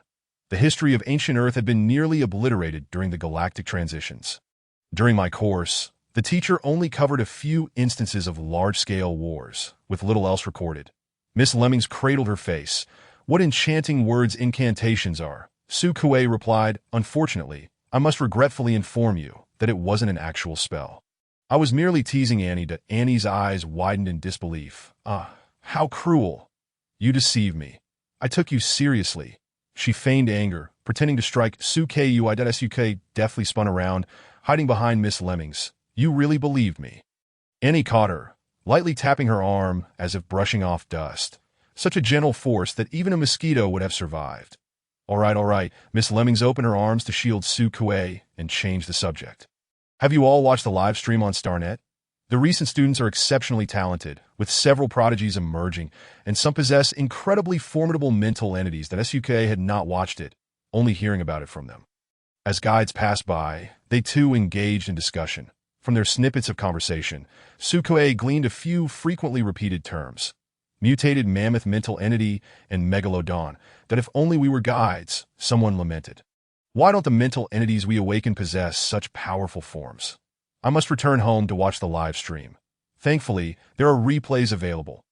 Otherwise, I would miss so many thrilling moments during work. I had no idea there were so many fascinating things on our planet. Just as they were chatting and laughing while exiting, the Black Tower suddenly blared a piercing alarm. Generally, alarms are categorized into 4 types. 1 for evacuation drills, 1 for Sentinel rampages, 1 for natural disasters, and the last a long and shrill sound indicating an insectoid attack. Their smiles vanished in an instant. The guides halted, straining to listen, puzzled. Evacuation drill? Why so sudden? Is there something wrong? Surely, it must just be a routine drill. Let's find a place to hide. But SUK followed Annie and the others as they skillfully made their way to the Black Tower's air raid shelter. Only then did she realize there was such a vast space underground. The heavy door was impenetrable even to a lightsaber. Above the door, there were identification technologies. If insectoids approached, energy waves would instantly sever their bodies. Su Kuei glanced upwards. The guides and Black Tower personnel rushed inside, and shortly after, the door opened again. A few solemn and grave sentinels entered. Their footsteps hurried. They scrutinized the guides, and upon confirming their safety inside, their brows relaxed slightly. SUK's gaze swept over the sentinels. Clad in platinum-colored battle gear, they were fully armored, revealing not a hint of skin. They wore masks and even a full set of protective goggles. The mental entities of various species flanked the feet of their respective sentinels, brimming with vitality. She could only discern their team affiliation through their attire. In the event of an emergency, please remain here and do not leave. We will ensure the safety of all civilians. IT was the win team. Rarely did they remove the various insignias from their uniforms, and their faces, obscured by goggles, appeared stern. The leader, Fengzhe, spoke with a tone far more serious than his usual bravado. His cold, crisp voice momentarily caught Su Kuei off guard. His gaze merely skimmed over her before he left with several team members, leaving a few behind. The remaining sentinels positioned themselves at the entrance, wielding lightsabers and other energy weapons. "Excuse me. May I inquire what has transpired outside?" A guide cautiously approached. The response was icy. Confidential mission. No details could be disclosed. The guide retreated, and a wave of anxiety swept through the crowd, prompting many to check their light brains for information. There was no need for extensive searching. The headline screamed, "Insectoids sighted on Luanswa Star. League proceedings suspended. Insectoids. The insectoids are coming." How could this happen? Isn't there an energy shield and Skynet monitoring? Could it have malfunctioned? Or are there large swarms of royal insects like on Ida Star? Hearing the despairing dialogue, Annie whispered to Su Kuei, "Aren't you from Ida Star?" What were the royal insects like when they arrived? Su Kuei recalled a vast and oppressive swarm of black, alien shapes. The original memories were unclear, distorted by fear. Those creatures, rather than being insectoid, resembled the grotesque imaginings of ancient Earth's humanity. It is said that the Queen was birthed from a vibrant sea, and the history of the insectoids coincided closely with the end of ancient Earth, marking the onset of galactic transitions. Hence, there are speculations that the current insectoids share a common ancestry with humans from long ago. Time has allowed those aberrant creatures to evolve intelligence, and due to their numerous insect-like traits, they were labeled as insectoids. Among the mental entities of the Star Alliance, there are also numerous insects, yet the two are distinctly categorized. Compared to insectoids, mental entities appear more normal and gentle, making them easier for people to accept. Chapter 66. False alarm. I actually have never seen them up close. Su Kuei shrugged, and I passed out at that time, and it was a kind-hearted Sentinel who found me still alive and took me away. Annie, bewildered and at a loss, asked, "If the insectoids really have come, will we survive today?" Miss Lemmings was too preoccupied to answer. She was trying to contact her boyfriend, eager to ascertain his safety, that Suka reassured her. "We should be fine." That Annie's eyes brightened. "Do you have a plan?" "No," Su Kuei shrugged again. "What plan could I possibly have? If it comes to it, we can just die." After all, she had already died once. The time she had now was merely a bonus. Each day she lived was a day gained. That Annie's spirits sank. "I don't want to die," Su Kuei comforted her, patting her shoulder. "Don't worry, the likelihood of total annihilation is low. The Star Alliance would not allow so many guides to perish. Besides, as you mentioned, the alarm was a drill, indicating that the insectoids haven't truly breached our defenses yet. The news states that the League has been suspended. But there's no mention of casualties. The students are likely safe, so it can't be a massive insectoid assault. Perhaps only a couple have slipped in and were coincidentally discovered." "That makes sense." Annie exhaled deeply, and the guides nearby felt somewhat reassured. The air raid shelter was safe and soundproof. They could not hear the outside world. The TO prevent the insectoids from locating the shelter. All communication was blocked. The wait felt interminably long. Every minute and second dragged on painfully. That IT was supposed to be mealtime after work, yet no one had the appetite to focus on their hunger. The shelter contained food, but it consisted solely of various types of nutrient solutions and unnaturally long-lasting canned goods. That Su Kuei, who felt hungry at the designated time, was unwilling to consume such simplistic fare. She retrieved her compressed space, crafting it into a palm-sized wallet-like form, seemingly made from some animal's fur, fluffy and adorned with tiny curls, resembling handmade products like wool felt crafts, with an overall design of a puppy's head. Inside, it held merely 3 cubic units, and after purchasing it, Su Kuei had stuffed it with various daily necessities. Now, she pulled out an Interstellar-style pineapple bun, accompanied by milk, intending to have a bite. "Would you like some?" she asked Annie. Annie shook her head in confusion. "I can't eat." "All right then." Suka didn't press the matter further and devoured the pineapple bun, sipping milk in the spacious air raid shelter. After satisfying her hunger, she even took out a sleeping bag, blanket, and small pillow, briefly dozing off. Annie watched her lie down, tucking in the corners of the blanket for her point. 7 hours later, the door opened once more. "The crisis has been averted. You may all leave. However, please refrain from leaving the Black Tower vicinity for the time being." Another team had arrived. Su Kuei awoke and gathered her belongings. She recalled having some impression of this team's attire. They seemed to be called the Great King Team. This battle team ranks 3rd in the guild overall, with the captain spirit being a saber-toothed tiger and the vice-captain a lion. It is the only team in the entire guild composed entirely of female sentinels. Su Kuei holds them in high regard, and amidst the crowd, she spotted the Black Panther spirit. Initially uncertain if it was Baimi, she felt a gentle tug on her calf as the panther discreetly swished its tail before departing. The soft, furry touch tickled her leg. Confirming her suspicion, Sukuei turned to it and winked. Annie let out a sigh of relief, while Miss Lemmings anxiously inquired, "How are the ordinary people? Are they all right?" "It's nothing," came the reply. The captain of the Great King team, Shirin, tall and athletic, with muscles well-defined beneath her combat attire, emanated an undeniable power, ready to unleash. She stood impressively close to 2 meters. Capable of delivering a punch that could shatter their skulls, that Suk gazed up at this female sentinel, genuinely exclaiming, "You are truly magnificent."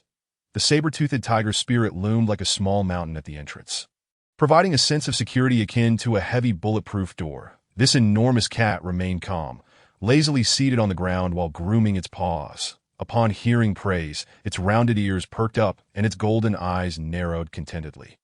The thick fur and long, hooked claws were strikingly dark. Its movements were both languid and graceful, prompting Sukuei to step forward and apologize for interrupting during work. "But madam, you are truly beautiful." The great cat regarded her with a disdainful glance, rising to its feet, exuding an overwhelming presence. The guides instinctively held their breath. Shirin, too, glanced at her spirit. The cat's padded paws made no sound as it elegantly approached, flicking its tail while lowering its head to sniff Sukuei's crown. The sharp fangs glistened ominously close, the fur on its neck and chest exuding a mesmerizing, soft pattern that invited one to bury their face within. "May I introduce myself? My name is Sukuei, an B-class guide, and my spirit is a sea anemone." She extended her hand. The great cat regarded her with a haughty expression, lifting its paw to lightly tap hers. Its rough pads akin to coarse, sanded chocolate. The IT leaned down to sniff again, evidently enjoying her scent, and extended its long tongue to lick her twice. The barbed tongue delicately grazed her skin, aware of the guide's vulnerability. Warm breath enveloped her face. "It is a pleasure to meet you." Shirin's slightly gruff voice emerged from behind the mask as she raised her gaze to the other guides. Students participating in the league discovered a bug in the undeveloped area. "The creature has been captured, and we conducted a quick sweep, finding no traces of a second bug, that we now suspect it may have strayed in to ensure everyone's safety. Please refrain from going outside for the time being. In the event of any other developments, be prepared for a potential relocation and remain vigilant, keeping your valuables close." The Great King team also left 2 members to protect the guides, one of whom was Baimi. The Black Panther spirit, with its supple form, circled Sukuei's leg. "I will escort you back. You all need to stay in the dormitory for a while." Miss Lemmings eagerly pressed, "What about the other ordinary people? How are they?" "It's nothing. Just one bug, and it didn't cause much trouble. Apart from the students who encountered it during the league and were somewhat startled, there have been no other casualties." Exiting the air raid shelter, the headquarters of the Black Tower deactivated the jammers, allowing their light brains to reconnect with the outside world. Miss Lemmings finally received a message from her boyfriend before he entered another shelter. "Thankfully, everyone is fine." She clenched her hands. "Can I go see my boyfriend?" "I'm afraid not," Baimi replied. "Only after a thorough search can the residents of Lunswa Star regain their freedom. Until then, ordinary people must reside in the external Level 3 shelters." The 3 levels of shelters are as follows. Level 3, which is more numerous and has limited weapons and food storage, is designated for ordinary people. Level 2, located underground in each planet's Black Tower, is well equipped with weapons and food and is reserved for guides and Black Tower staff. Level 1, the highest protection, exists only in the Central Zone. Chapter 67. Newborn ordinary people will need to remain inside for a while longer, and the guides' movement is restricted to the Black Tower area. Unable to return home, they have no choice but to reside in the dormitories. The existence of maternity and infant warehouses dilutes the familial bonds among humans. Yet as social creatures, each person maintains their own circle of friends outside, inevitably feeling concerned. Not seeing Miss Lei Meng in the Black Tower shelter, Sukuei sent a message inquiring about her, but received no reply. She approached other staff members at the office, who informed her, today is her day off, so she hasn't come to work. She must have taken refuge in one of the external Level 3 shelters. Sukuei nodded. "All right, thank you." The recent appearance of the bug was suspicious, prompting her to message Xiaohuan to check on him. "Are you all right? Did you get hurt?"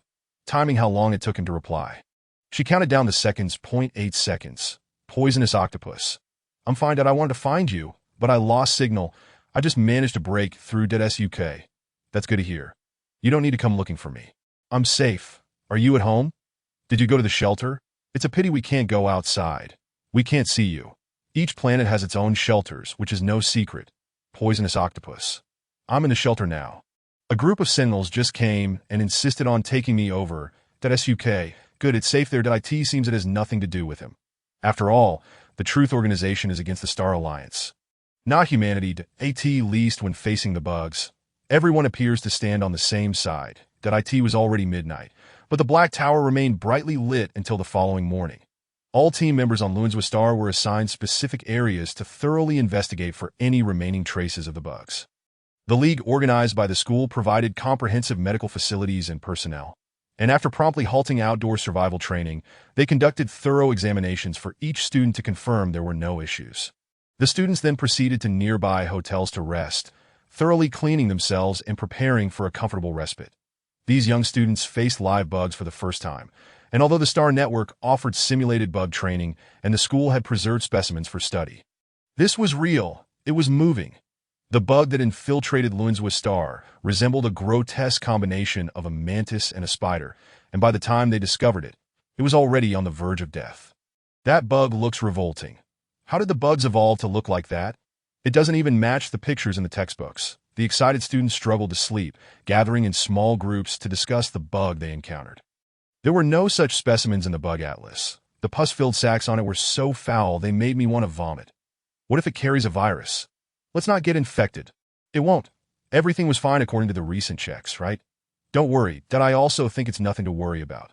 Thankfully, your spirit shielded us earlier. Shall Senator release your spirit? The Outdoor Survival Project was a team competition among various academies. And this group comprised members from the Star Alliance's foremost institution, the top academy within the Star Alliance. It consistently topped the rankings, producing numerous geniuses. Among this year's newcomers, there were two S-class Sentinels who awakened as soon as they were born, a mutated woolly mammoth and a mutated megalodon. The woolly mammoth appeared plump and honest, moving and eating slowly. Its spirit owner, an 18-year-old S-class Sentinel, also bore a simple, friendly face, slightly chubby. The mammoth family it belonged to was as expansive as the crocodile family. Dominated by females, males generally held lower status and were often expelled to develop independently after reaching adulthood. The chubby boy's name was Sun Mammoth, with Sun as a single character name, and everyone called him Shao Sr. Having been raised by females and accustomed to being ordered around by his sisters, aunts, and cousins, he seldom refused a request from female classmates. Scratching his head, he obediently released his spirit in an instant. A mammoth resembling a small mountain filled the hotel room.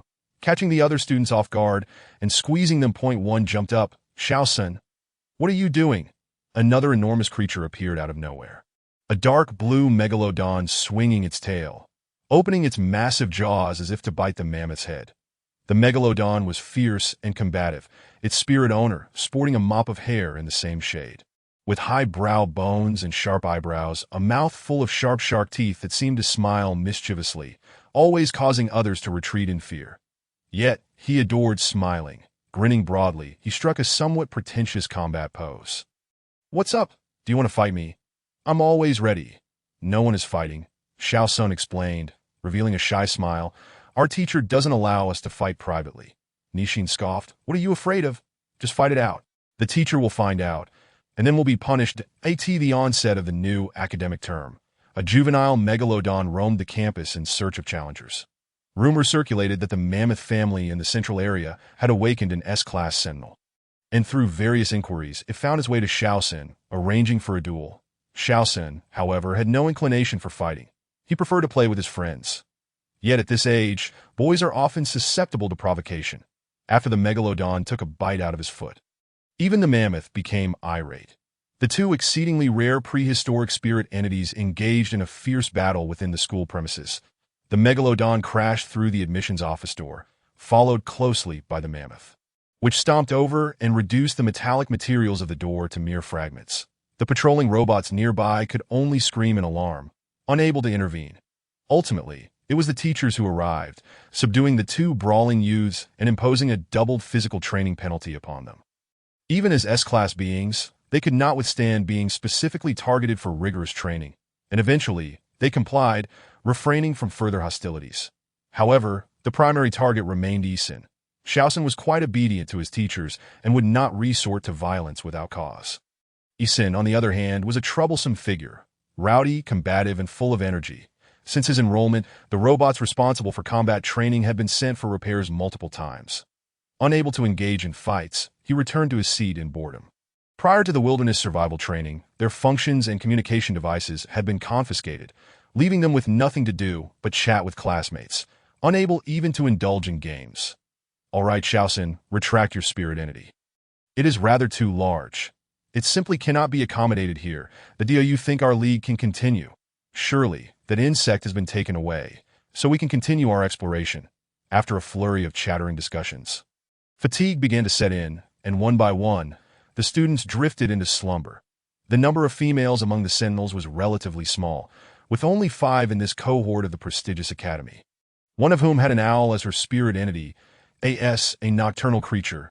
The owl required little sleep at night. In the quiet hotel, as all were deep in slumber, the owl detected something unusual. Chapter 68.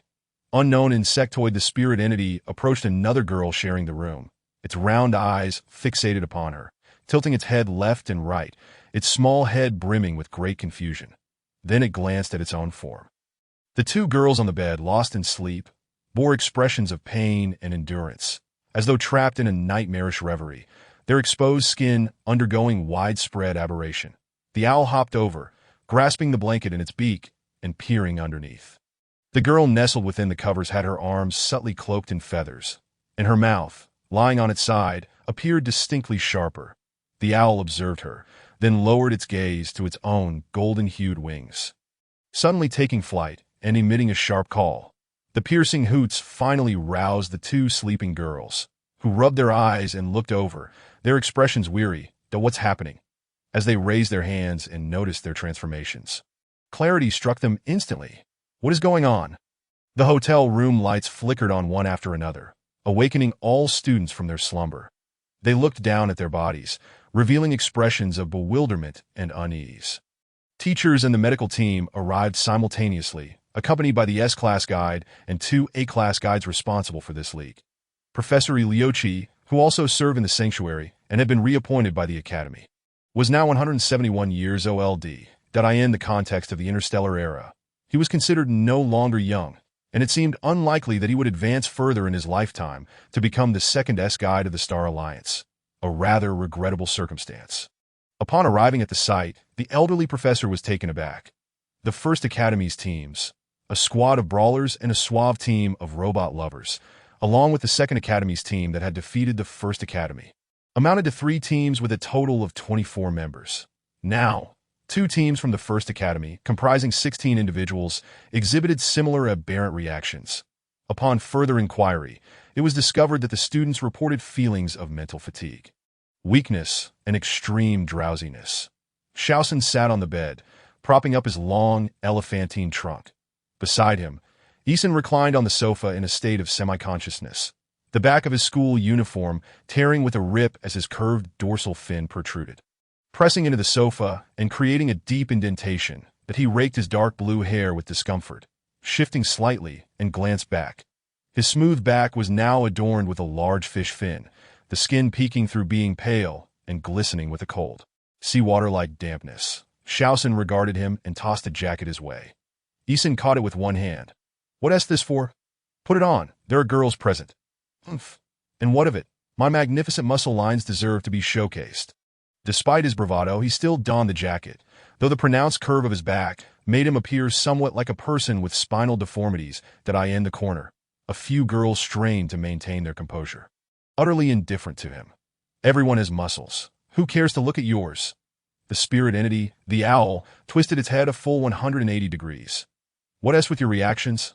I am the most dashing megalodon of the younger generation. The old professor interjected. All right, handsome little megalodon, go beneath the apparatus for scanning, and do not move about. That he and the 2 A-Class guide assistants attempted to delve directly into the students' mental landscapes. But as they were complex guides, such an intrusion would provoke instinctive resistance, potentially exacerbating the aberration. Thus, they had to abandon the effort. Professor, what do you make of this? What is happening? The teacher surveyed the young students and lowered his voice. Is that insect causing the issues? The examination report for the insect hasn't come through yet, but it should be forthcoming that I'll prompt them again. The results from the student scans could be printed immediately. And the guide professor even donned analytical glasses, his expression grave. His spirit entity, a kudu, paced nearby, occasionally brushing against the student spirit entities in an attempt to soothe them that an S-class complex guide could conduct mass calming of sentinels. And with the professor present, the students appeared to improve somewhat, at least no longer yawning frequently. The A-class guide tightened his brow upon observing the spiritual fluctuation values. Normally, the spiritual fluctuation values for sentinels and guides range between 60 to 80. However, the current readings were at 5.4. An increase in spiritual fluctuation values leads to aberrant reactions, a common understanding in the interstellar realm. This was the first instance of such a phenomenon. Eason was startled, exclaiming, "Am I already dead? Only the dead have low spiritual fluctuation values, right?" "Don't speak nonsense," the professor chastised, urging him to be quiet and not to disrupt. That he analyzed the results, pointing them out to the two assistants and the leading teacher. "This is the reading from last night before sleep, and this is just now. See here, the instruments have detected a subtle pathological change in their cerebral regions that did not exist prior, likely linked to the decrease in spiritual fluctuation values. Have the researchers send over the data on that insect as soon as possible. I need to see how we might treat this." While the first academy was still formulating a treatment plan, a teacher from the second academy hurried over, exclaiming, "Where's Professor Iliochi? The students have begun to aberrate. You must hurry." Upon entering and seeing the bizarre scene with the first academy students, the words that came to mind shifted to, "You too." Students with elephant trunks, fish fins, or owl wings greeted him, the sight resembling a large-scale scene of spiritual contamination. The teacher felt dizzy, the words flashing before him. This is serious. Moreover, as time passed, the originally lethargic students began to regain their energy, even exhibiting excessive vigor. Upon retesting, the spiritual fluctuation values had risen to 90, and the spirit entities became uncontrollable, roaming about and baring their teeth. Eason's legs transformed into a fish tail. The crescent-shaped tail was robust and powerful, shaking the ground with each forceful slap. But he anxiously flailed his tail, attempting to rise but unsure how to exert force in this form. He turned to grasp the sofa's backrest, his mouth opening wide, revealing rows of fine, sharp teeth, as if intending to bite someone. Shaosun trumpeted, his short tail swishing behind him, and he glanced down at the hair sprouting on his hands. Their spirit entities manifested simultaneously, filling the room with their imposing presence. Given their destructive potential, they were promptly relocated to another room for further study. The Star Alliance was no stranger to combat with insectoid species and had extensively researched their anatomical structures. Fully aware of the various types of insects and their respective combat organs, the inspection report should have been ready long ago. However, after a lengthy wait, the response from the researchers was, "This insect differs from all known insectoids. Preliminary assessments indicate that this insect lacks offensive capabilities but may lead to spiritual infections, requiring further research." Chapter 69. Discarded without energy, the news that the insect could cause spiritual infections was kept under wraps on Luan's star. Externally, it was declared that a comprehensive search was underway, and the League had been temporarily postponed, with the timeline undetermined. As the workday commenced, discussions among the populace ensued. In the bustling cafeteria, Su Kuei savored her meal. Accompanied by a bowl of special nutritious soup beside her, and Isaiah had prepared the soup, sending it over via an alligator turtle, which contained precious supplements believed to heal mental trauma, albeit with a slightly bitter taste. Other sentinels took turns delivering supplements, eventually opting to bring everything to Nize for processing. That to allow him ample time to cook, they deliberately adjusted the patrol schedules, granting him an abundance of rest hours. After 3 hearty meals a day, Sukuei noticed her face had rounded out when she looked in the mirror. The ample nourishment had indeed shown effects, with both the sea anemone and little fish growing just a tad. And upon seeing her consume the supplements, expressed a sigh of nostalgia. "Honestly, I thought no one in the entire galaxy was unaware of the knowledge surrounding guides that we truly admire your courage to continue connecting even when facing mental harm." "I didn't realize you were oblivious," that Sukuei replied. "I didn't know. School never taught us, and the Star Network never mentioned the dangers of connecting to ITS akin to HAL, before Fanlon, or even earlier rebellions." No one ever informed women about the perils of childbirth. Is it because Ada Star is too barren and remote. Any school in the central region covers the subject of sentinels and guides. Miss Lemming snapped a photo of food for her boyfriend, commenting, I can actually understand. For people like Anne, they are born as guides and are exposed to guide knowledge from a young age. I only awakened in adulthood, and before that, I was rather ignorant of those matters. With no time to learn, I was just thinking about how to survive after graduating from school. I didn't even know who my genetic provider was. After awakening, she was sent to the Black Tower, where other guides gradually taught her that I'm sorry. Su Kuei, I should have warned you sooner. Back then, we weren't very familiar, and I assumed the guide teaching you or the introducer had clarified everything. Su Kuei replied, It's all right. This is the result of various factors, and concurred true. Newcomers often harbor peculiar and perplexing doubts. I remember I even guided her for a while.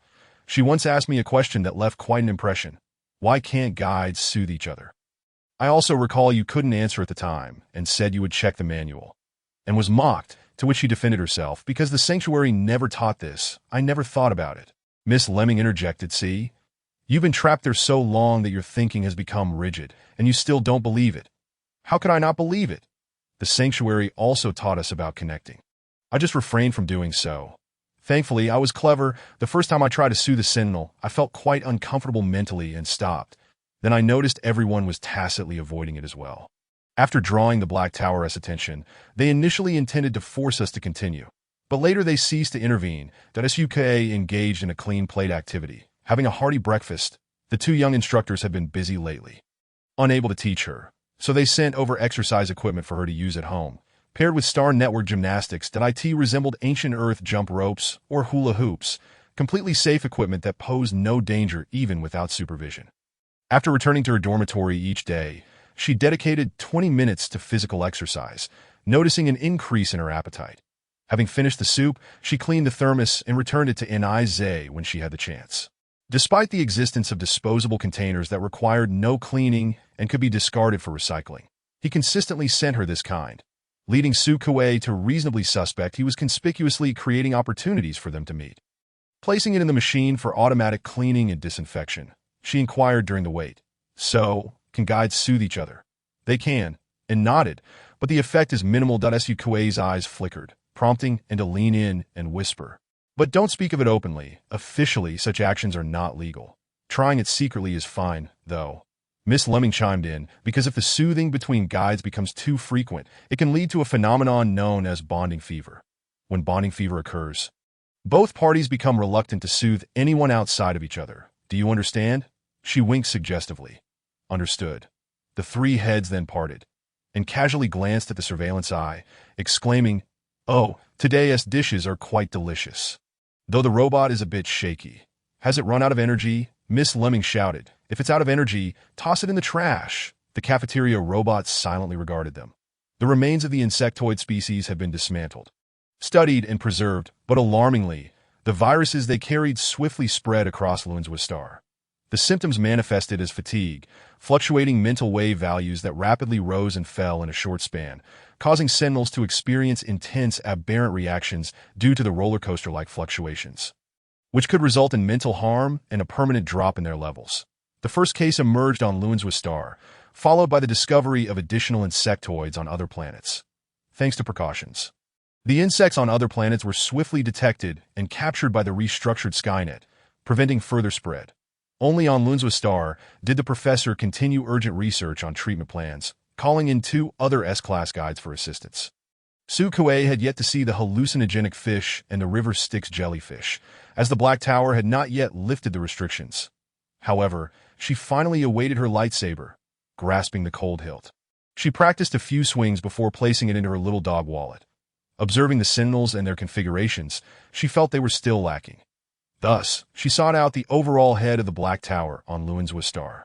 A B-class sentinel with a mouse-like mental form. To her dismay, she discovered that the individual had already departed by private starship on the second day after the insectoid discovery, claiming to report back to the central region. You better not return, Su Kuei mused, seeking out the acting head.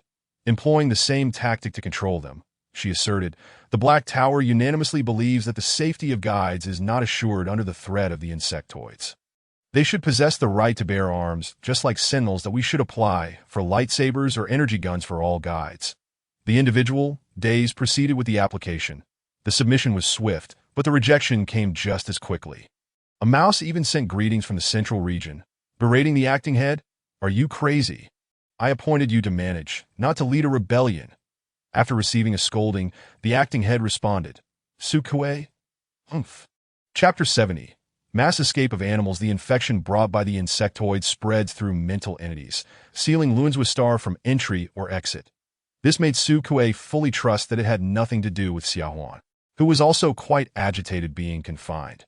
After being released from the air raid shelter, the octopus approached her, lamenting about the poor food quality in the shelter, its tentacles poking in front of Sukue. Insisting she acknowledge her weight loss, that Sukue saw no difference from before. She nodded in agreement. "You must feel very wronged." "Want a hug?" The octopus, delighted, shyly nestled against her, its tentacles sticking tightly to her, making it impossible to detach. Sukue adored these mental entities, cradling the octopus like a child, gently swaying and patting its large head, and soon the octopus dozed off with its eyes closed. She shared her recent experiences with Xiaohuan, mentioning her application for a lightsaber, her face brimming with anticipation. "I can't wait for the day I learn to wield a lightsaber. It's a pity that energy guns are tightly regulated. Even with a guarantor, I can't obtain one." Xiaohuan inquired. "That guarantor, is it your long-term soothing target?" "Yes, it is him." Xiaohuan pursed her lips, falling silent. Once Sukue departed, the mental entity, having lost its guiding essence, quickly awakened. Realizing its guide was gone, it began to throw a tantrum that wreaked havoc, its tentacles lashing out like whips against the surrounding furniture, creating a cacophony. Fortunately, it had no neighbors, otherwise complaints would surely have followed. Xiaohuan cast a glance but did not intervene, retreating into the sofa where Sukue had recently Saturday energy gun after leaving Xiaohuan's residence. Sukue boarded a hover car headed to a nearby park. With no particular plans for the day, she intended to stroll leisurely. Typically, the residents on Lunswa Star were few, but she often encountered a few. Today, however, the park was exceptionally empty, with only her presence. The pond housed fish of interstellar varieties, some as large as loaches and others resembling leeches. Dubbed ornamental fish, they would leap out of the water in pairs, creating arcs in the air reminiscent of hearts. Throughout history, anything associated with love has always been a beautiful sight. Without food to feed the fish, she playfully teased them with her fingers that as she circled the water's surface. The loaches paired up and leaped out that Sukue felt a bit put off, distancing herself to avoid being splashed by these love-infused droplets. The sun shone brilliantly, and the weather on Lunswa Star radiated a warm glow, causing her to feel drowsy under its embrace, stretching her legs to maximize sun exposure. She glanced at her casual attire, inevitably recalling the work uniforms of the guides. They were indeed beautiful, but who wears a JK for serious work? In the distance, a thunderous sound echoed, resembling a colossal creature approaching. Upon opening her eyes, she realized it was a furry elephant, draped in a dense coat of black fur, towering nearly 4 meters tall with long, curved ivory tusks. The colossal creature swung its trunk, its crimson eyes brimming with fury, emitting a rumbling call that resonated far and wide. This behemoth dashed about chaotically, its demeanor evidently amiss. The spiritual manifestation of the mammoth, infected, rendered the student Sukue breathless. Before drawing the creature's attention, she deftly maneuvered behind a nearby vending machine, attempting to catch a glimpse while retrieving her lightsaber from her pocket, that a tremendous crash erupted behind the mammoth. The screen showcasing the robotic lover shattered, and from the flurry of debris emerged a top-tier predator, Mouth Agape, its gleaming fangs sinking into the mammoth's rear. The elephant let out a pained bellow, turning its head to lift its leg high. A chilling, eerie call echoed through the night, as an owl, its wings slightly stirring, perched atop a structure, gazing down upon the two titanic beasts engaged in battle. Was this a mass escape from the zoo? Sukue remained concealed behind the vending machine, refraining from any rash actions. The owl's hoot caught the attention of the megalodon, which, ever equal in its desire to eliminate all, momentarily forsook the formidable mammoth and lunged towards the owl. In the split second before its sharp teeth could clamp down, The owl took flight, circling in the air with a triumphant and provocative call, rising and falling until it finally settled atop the vending machine. Pecking at its feathers, the megalodon fixated on it, while the mammoth swung its trunk in its direction. Amidst the tumultuous fray, the owl sensed Sukue's heartbeat, pivoting 180 degrees to lock eyes with her. Surprised by the sight of pink hair, the owl flared its wings. Quick-witted and agile, Sukue grasped the base of its wings, employing the chicken-catching technique she had learned in the countryside. Pulling the owl down from above, tucked under her arm, she pinched its beak gently. Silence ensued. The owl's chest heaved violently, flapping its wings in struggle, but Sukue's grip softened, and she leaned closer, whispering into its ear. "Be a good baby. Stay quiet. Can you smell this guiding essence? Do you like it?" The owl, held close to her neck, gradually ceased its resistance, relishing the fragrance, remaining still in her embrace. "Very good, that's a good little owl." The warmth of its chest nestled in her palm. Sukue squeezed gently. Suddenly a girl, searching for her spiritual manifestation, felt her cheeks flush with embarrassment. Professor Iliochi adjusted his glasses, inquiring, "What is wrong? Are you feeling unwell?" "No," the girl replied. "I sense my spiritual manifestation nearby, and it seems there's a guide as well." She sniffed, as if truly catching the scent of the alluring guiding essence. The lower half of her face had transformed into a pointed beak, causing her voice to adopt a peculiar tone, prompting those around her to follow her gaze. The spiritual manifestations, initially resistant to treatment due to their heightened volatility, had dashed out, breaking through the door in a fit of agitation. The duo, Xian and Xiao Sun, now a mermaid and an elephant respectively, had yet to tame their newly sprouted limbs, leaving the girl, though still possessing human legs but adorned with wings, to sense the direction of her spiritual manifestation. There was no real need for sensing. The path of destruction left behind made it evident, and their massive sizes made them easy to spot. They battled fiercely, their crimson eyes filled with animosity. Persuasion would fall on deaf ears, so the professor released his own spiritual manifestation, a SNS class. These inexperienced bean sprouts were no match for the seasoned veteran that I in the midst of their skirmish. An opportunistic wildebeest knocked the mammoth over. The mammoth, too large to rise easily from the ground, lay there struggling. The megalodon, belly up, resembled a fish destined for the market. With the two most troublesome creatures subdued, only the owl remained. The wildebeest stood still, scanning the surroundings with its laterally positioned eyes. Chapter 71. The owl. Good morning, everyone. Are you searching for it? Beyond the professor and the teachers, there was also the water vein, currently undergoing treatment. With melancholic serenity, the S-class male guide possessed expressive eyes, his brow often marked by compassion and sympathy. Upon hearing the voice, they all turned their gaze towards the vending machine. The owl girl's attention was immediately drawn to the various robotic lovers surrounding the vending machine, her gaze lingering on the colorful glass enclosure for a few moments before shifting to her spiritual manifestation. The owl, previously resistant to treatment and fluttering about, now lay quietly in someone's arms. Cradled gently, its pudgy body supported by two hands, its talons dangling, while its head turned to face its owner, showing no desire to return. The girl holding it looked up. She first noticed a hint of silver between the collarbones, and the pink hair prompted her to speculate about the guide's spiritual manifestation.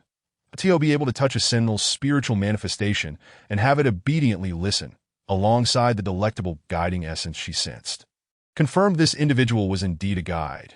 Her eyes, also pink, held a depth of color that seemed to shimmer in the backlight. She smiled warmly at them, her voice soft and harmless. "I was just resting here when I happened to encounter it." "Is it your spiritual manifestation?"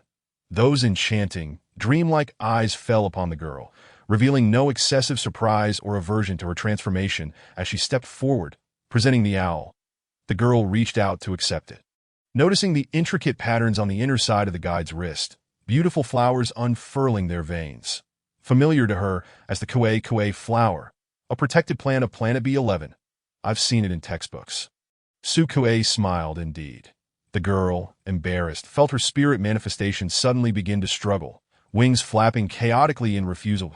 It burrowed into Sukue's embrace, making soft, cooing sounds, its claws prancing. The girl exclaimed, "This is the first time I've encountered such a situation." my spiritual manifestation clinging to another girl, refusing to leave, like a rogue snuggling against her chest, its beak brushing against her collarbone.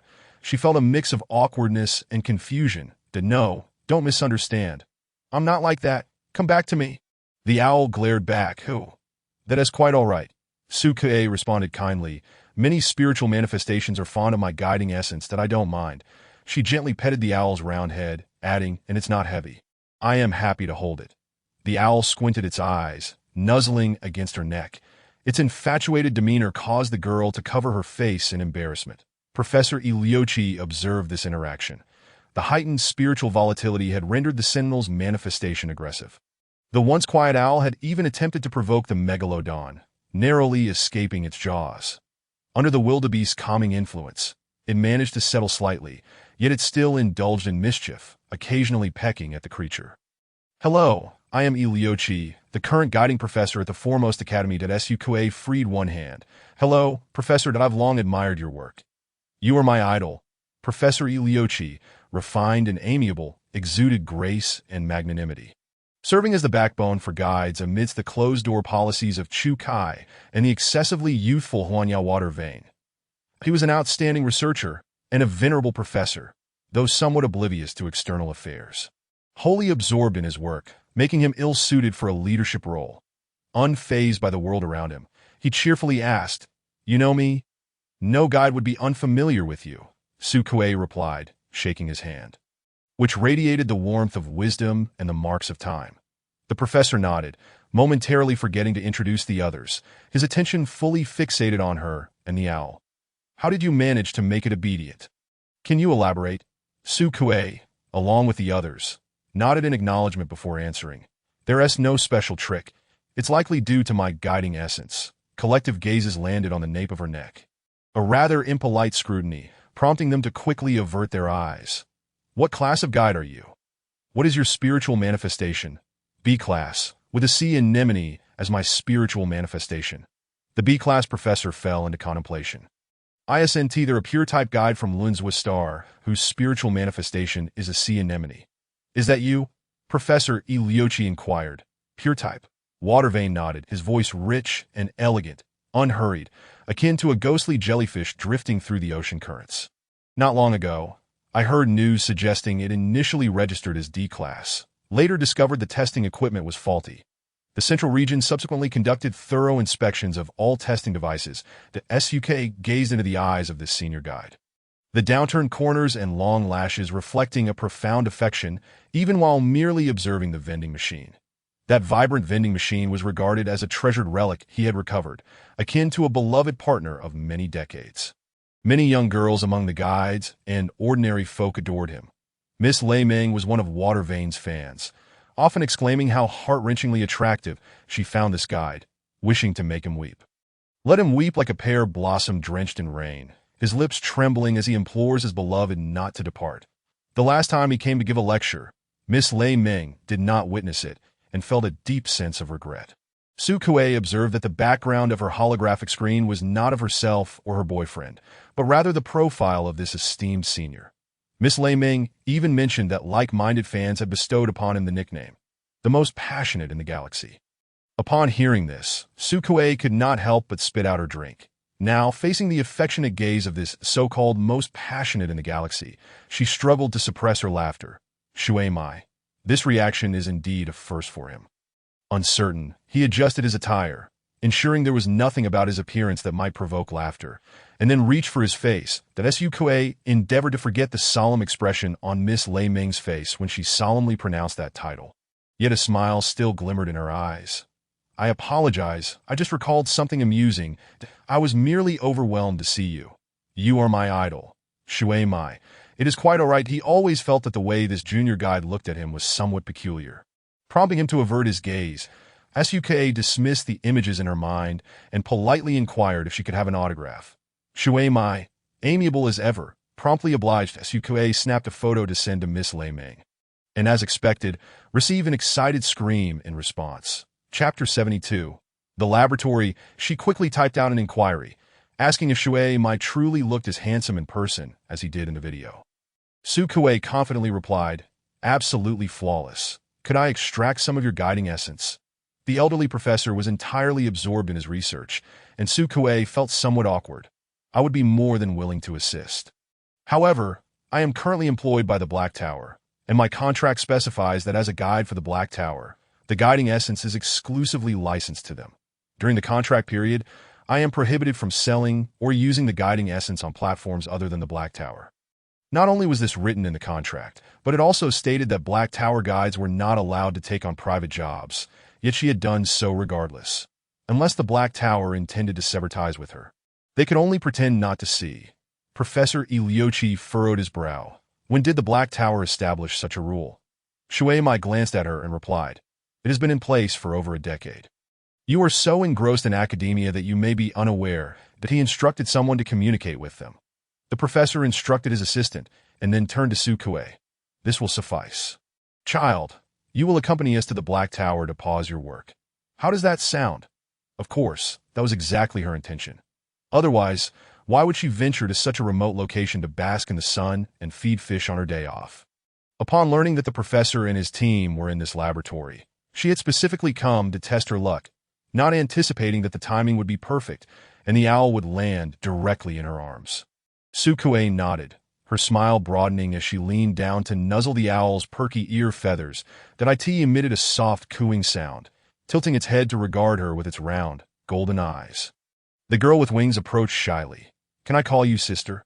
Sukue tilted her head. Of course, you're still a student, right? I'm a few years older than you. I am 18. Sukue. That makes you 4 years younger. Sister.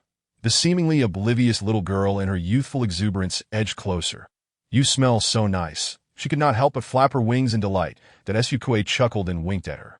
Thank you for your affection. The girl's cheeks flushed, covering her heart with her hands.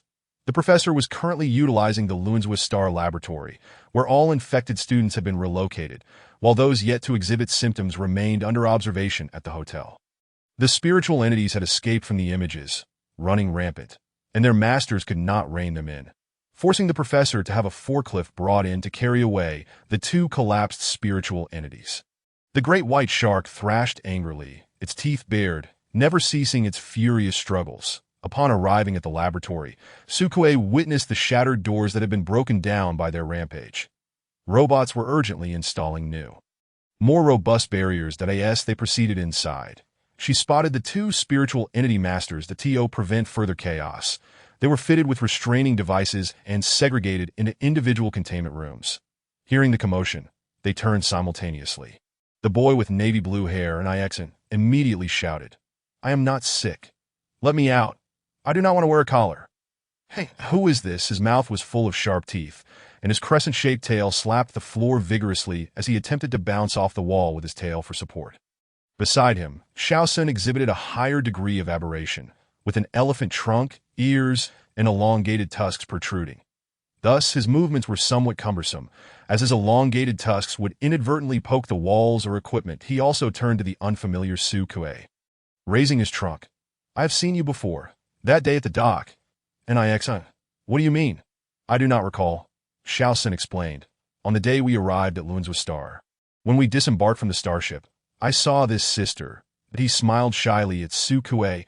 I had never seen such beautiful colors, so it left a deep impression that Sukue had no recollection. She only remembered that there were many students that day, and she was eagerly anticipating what lay ahead. Aside from them and the owl girl, 2 other students from the Second Academy had also been infected with elevated spiritual fluctuation values. However, due to the competitive nature between the 2 academies and the fiery tempers of the youth, they were kept separated to avoid potential conflict. The extraction of the guiding essence was swift, and Professor Iliochi took it for analysis and testing.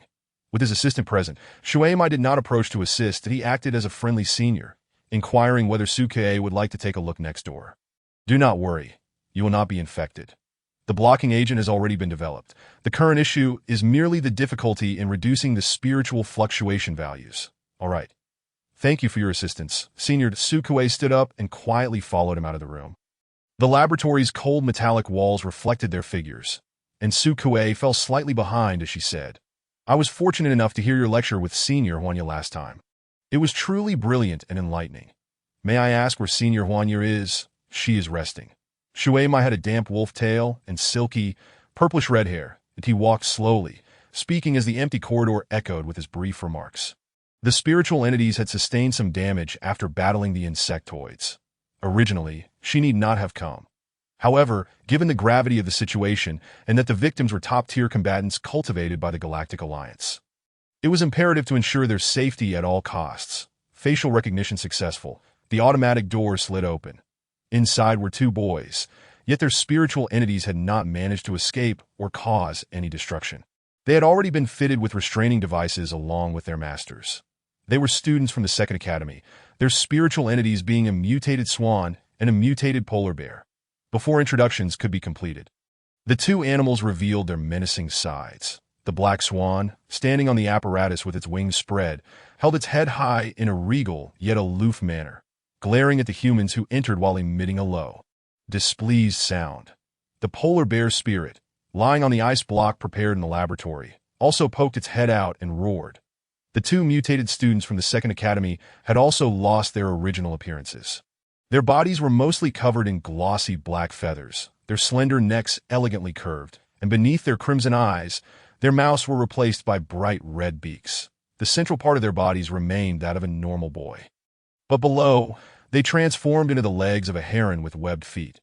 This was a unique case of aberration, dividing oneself into 3 segments that he sat cross-legged, reading a book provided by the laboratory.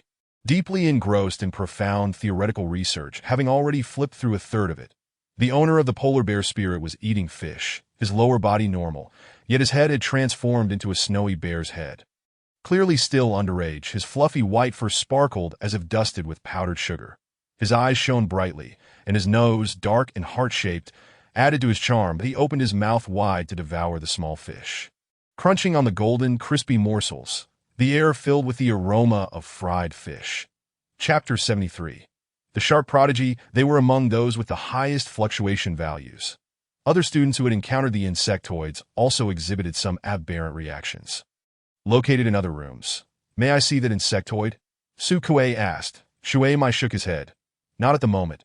It is still undergoing dissection and research. Very well. This type of insectoid capable of infecting spiritual entities was a new species. Heralding the arrival of the Queen, in a manner reminiscent of infecting the Alliance's humanity, congratulations were offered to the Queen. The news of her birth inundated the airwaves, dominating the headlines of the Alliance over the past few days. With only a smattering of other stories interspersed. For instance, a Sentinel who also served as a producer and director, having excessively adapted the exploits of a guide from years past, publicly confessed, while inebriated, to having received a substantial transfer, wherein the sender sought to tarnish the guide's reputation. Though overshadowed by the Queen's radiance, this incident still garnered the Alliance's attention. In the laboratory, the professor remained diligently occupied. Having recently extracted the guiding essence from Su Kuei and injected it into Xiao Sun, closely observing and documenting his reactions, Su Kuei, unhurried to depart, stood by, watching. The news feed on her holoscreen incessantly pushed notifications. And upon glancing at it, she encountered these 2 reports. The Queen of the insectoid species wields absolute control and dominion, her psychic realm encompassing all of her kind. Each year, through mating with high-ranking royal insects, she produces nearly 10,000 offspring, with the potential to reach a staggering 100,000 that the insects nurtured directly by the Queen possess superior intelligence levels. Among the insectoids, some lesser species instinctively reproduce during spring. Yet their progeny are typically of the lower tier. The sheer volume of their numbers is daunting, particularly in the current circumstances where the Alliance faces challenges in population growth. Consequently, the Alliance is eager to augment its numbers. Besides the prohibition against mutual soothing among guides, there are regulations against same-gender bonding. Exceptions are exceedingly rare, such as in the recent case of Baimi. The government even implemented policies mandating that every resident of the Alliance must submit genetic material to the birthing pods, or risk incarceration. Should the offspring resulting from these genetic unions turn out to be a sentinel or guide, the genetic contributors would receive substantial rewards. However, this legislation was ultimately repealed after just 5 months, leaving the proposing experts baffled as to why, despite the availability of birthing pods, Humanity remained reluctant to procreate as for the incident involving the tarnishing of the guide's reputation. The Alliance assured the community of guides that a satisfactory resolution would be forthcoming. Su Kuei chuckled softly, shutting off the holoscreen news. Something brushed against her arm, and turning her head, she beheld a lengthy trunk reaching out, gently touching her skin.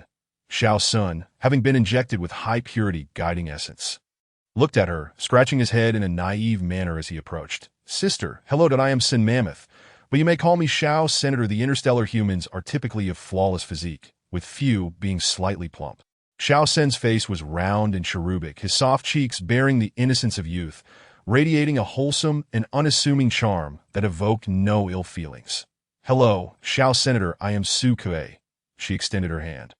The boy's palm was also soft, and being youthful, he hesitated to grasp her fingers firmly, unlike an adult man would, nor did he attempt to kiss the back of her hand, but Su Kuei was not fond of having her hand enveloped entirely. Shao Sen's delicate touch, fleeting as a dragonfly-esque kiss, instead brought her comfort. His gaze was not that of someone seeking solace from a guide. It was simply curious, seemingly admiring the hue of her hair. "Do you like my hair?" Su Kuei tilted her head, allowing her pink strands to cascade towards Shao. "Senator, I do." He replied shyly that I have many female elders at home, and their spiritual forms are all mammoths. I have never seen a sister with hair of this color, nor have I encountered a sea anemone spirit in my school textbooks. The females of the mammoth clan are robust and formidable, and while they are generally tolerant of their younger kin, their imposing stature can be rather intimidating. That Su Kuei rested her chin on her hand, that if we are discussing rarity, the seven-colored phantasm fish of Senior, Huanya, is even less common. I would say. Shao Sun replied, "I am somewhat afraid of that Senior Huanya." "Why is that?" "She is not frightening to it's my own issue. Whenever I see that Senior, I tend to feel a bit dizzy." Dizzy, Shao Sun struggled to articulate. "It feels like looking at a kaleidoscope that spins endlessly, much like when I am aboard a starship. That deal you get dizzy on starships?" "Yes. Ever since I was little. I would feel lightheaded on starships that no matter how many medications I take, they never help. The doctor says it's psychological and that I need to gradually overcome it, so every time I board a starship, I end up sleeping. The last time I woke up and saw you, I thought I was dreaming." "Hey, what are you two talking about? Come chat with me too. I'll tell you about my fierce battles with the insectoids, where I fought 300 rounds. Xin finally tamed his tail, bouncing out of his seat. Though somewhat uncoordinated, he slipped and suddenly crashed forward. "Quick, get out of the way!" Su Kuei dodged, but Shao Sun was quicker. Grasping the back of the chair and lifting Su Kuei, who was still seated, entirely off the ground, the mammoth spirit wrapped its trunk around X's waist, successfully intercepting him before he could crash headfirst. With his head hanging down, swaying like a dried fish in the sun, Xin proclaimed, "Shark cannonball." Launch failed. "Did I scare you, sister?" Shao Sun placed the chair back in position, while Su Kuei patted her heart.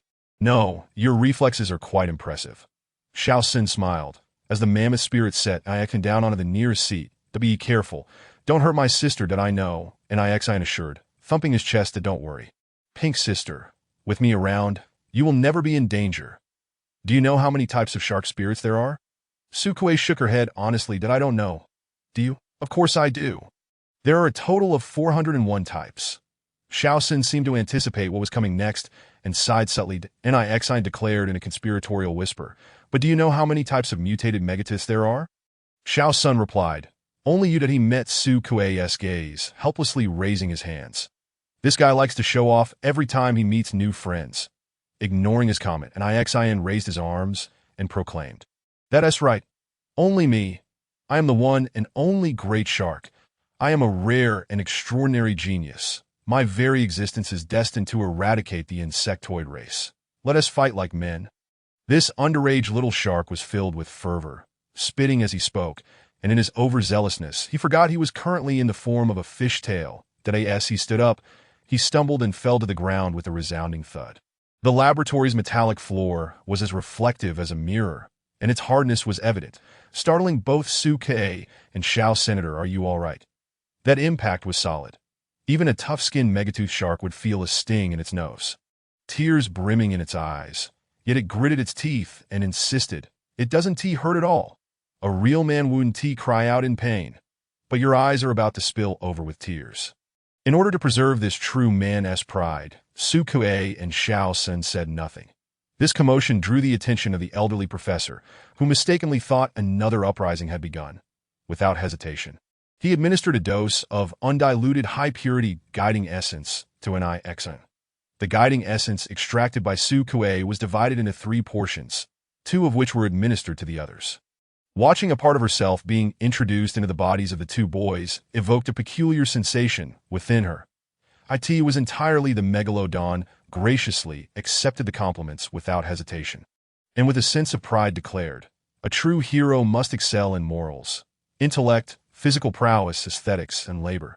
This is what my mentor always said, that my academic performance is indeed commendable." The youth with a face full of collagen caught Su Kuei's attention, particularly a small mole at the root of the new lower eyelashes, adding a touch of liveliness. Xiao Sun rolled over a water cup with his nose and said, "Sister, drink some water." Su Kuei smiled and asked, "Do you care for your sister like this at home?" He scratched his head, revealing a hint of shyness. "Not really. When I was younger, the elders at home would have me serve tea and water. But as I grew older, that stopped.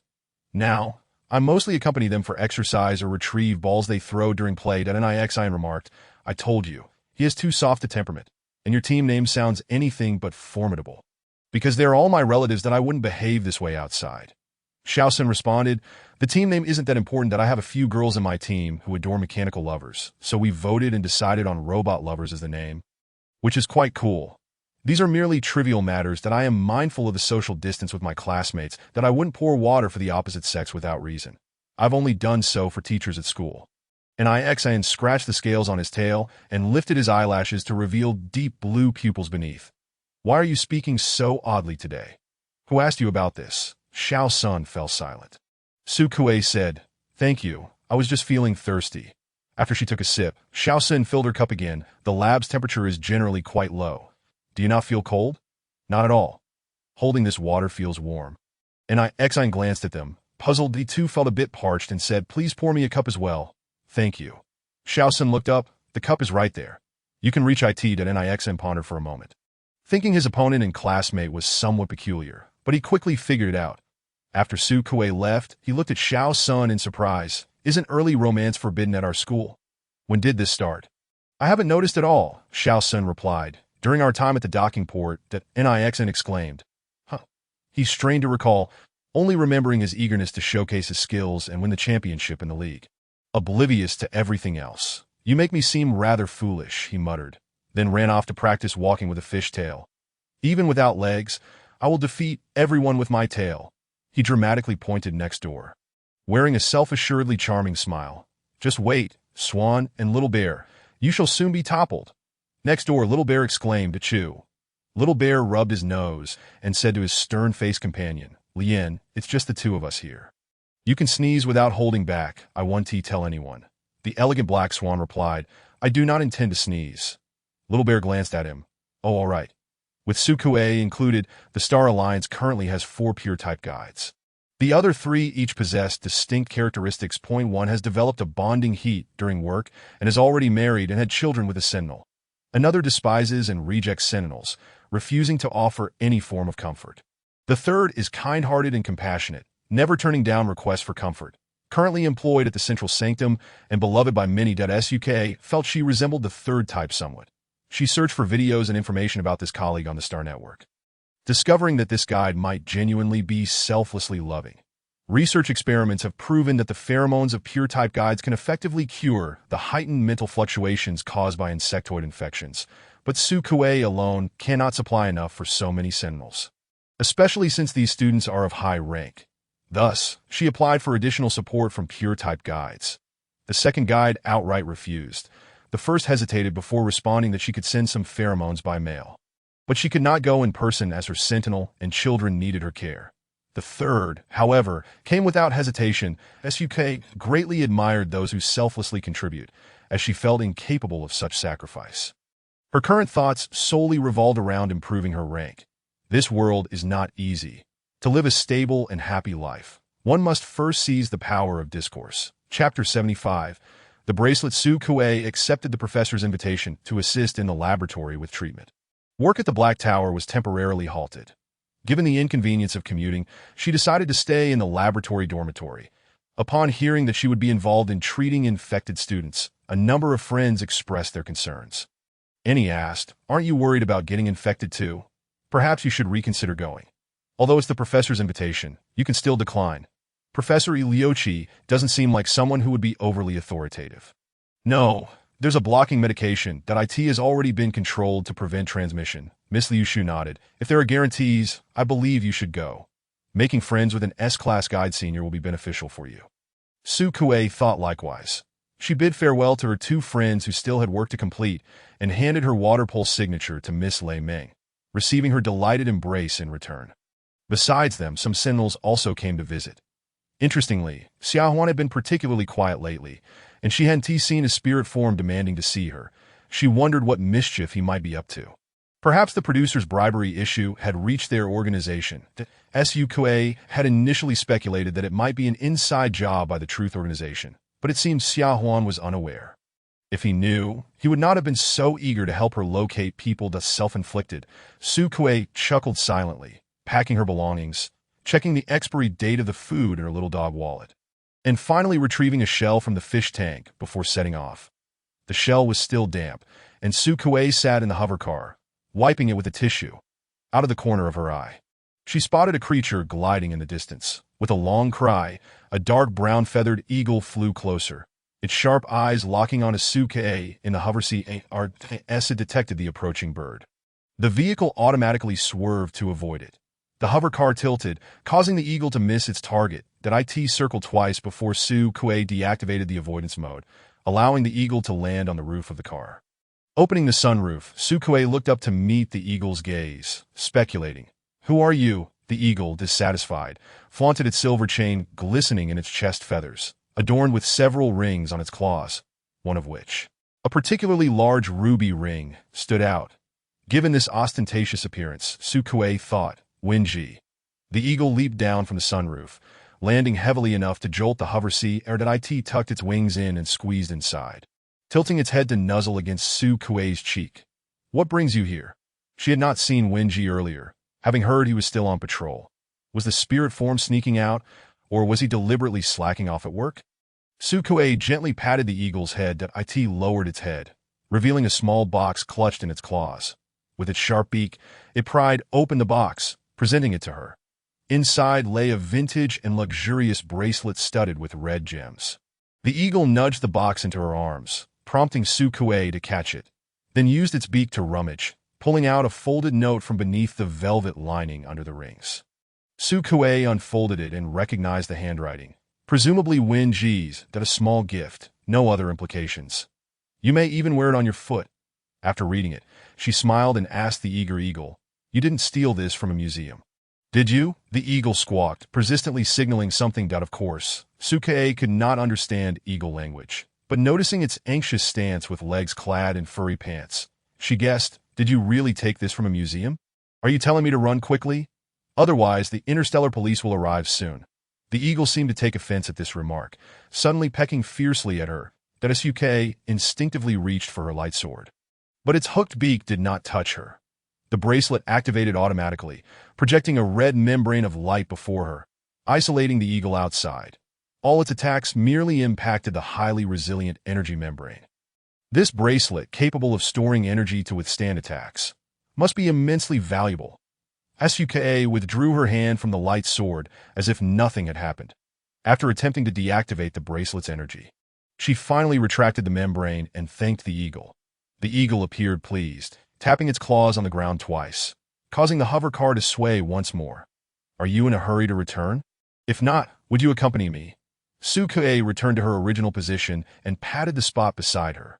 The eagle, forgetting the earlier reminder to return quickly, clumsily imitated Su Kuei's actions and plopped down beside her. Su Kuei leaned her head against the eagle's, reaching her hand into its wings to caress the exceptionally soft and warm down feathers. The eagle remained still, its chest rising and falling with notable intensity. The hovercraft could not approach the research facility and halted outside the main entrance. That Su Kuei alighted from the vehicle and waved goodbye to the eagle. She had already donned the bracelet, its red sheen swaying as her arm moved. The eagle took flight, landing on a nearby tree. Watching the red glimmer fade into the distance, that IT only called out once more, after it was completely out of sight, before taking its leave. Upon moving to the research facility, Sukuei underwent a routine full-body examination and disinfection, after which she began organizing her belongings in the selected dormitory. An assistant approached her, stating that 2 students from the second academy were losing control and I might not be able to wait for other pure-type guides to arrive. They could only utilize her guiding essence for the time being. While it was indeed permissible for them to use her guiding essence, as she had come to assist in treating those students, she felt it prudent to discuss the specifics beforehand. As she arranged her personal items, she spoke languidly, suggesting matters such as the frequency of extracting the guiding essence and the compensation she would receive after ceasing her work here. Of course, I am not demanding contribution points or star coins, she clarified. The assistant, visibly anxious, pressed for what she desired, insisting that those details could be settled later. It's beneficial for both parties to clarify things in advance, Sukuei remarked, only to have the assistant frown in response. She then continued, however, I have faith in Professor Iliochi's integrity. The team he leads will undoubtedly care for their juniors. They proceeded downstairs, with the assistant still observing her curiously. What is it? Sukuei inquired. Rest assured, the professor is a very kind person. As long as your requests are reasonable, he will certainly agree. I apologize for my earlier impatience, but the students truly cannot afford further delay, the assistant replied. Sukuei teased, how kind. Would he agree if I asked him to halt all experimental research to take over the management of the sanctuary? The assistant chuckled awkwardly in response. Don't jest. Today, Sukuei was clad in the Black Tower's work uniform and a skirt, complemented by a pair of small leather shoes. She asked, what do you think of my outfit? Is it appealing? The assistant, somewhat perplexed, answered honestly. It looks good. Sukuei continued. I plan to wear this, or perhaps even shorter skirts in the research facility moving forward. Do you think the professor would approve? In Chapter 76, Nini, the assistant, had not actually noticed what she was wearing. They were focused on their work alongside the professor, making it nearly impossible to observe changes in their surroundings. Only after Sukuei mentioned it did the assistant realize something was amiss and suggested, why not go back and change? I can wait for you here, or I can fetch you a new work uniform from the research facility. Hearing this, Sukuei merely laughed. No, I intend to wear this. She strode ahead, and the assistant hurried to catch up. Isn't this a bit inappropriate? I understand your desire to look presentable, but this outfit isn't very practical, especially with underage students around. What is inappropriate about it? Sukuei retorted, this is the standardized work uniform of the Black Tower, approved by the sanctuary as well. Are you questioning the Black Tower and the sanctuary? The assistant was momentarily at a loss for words.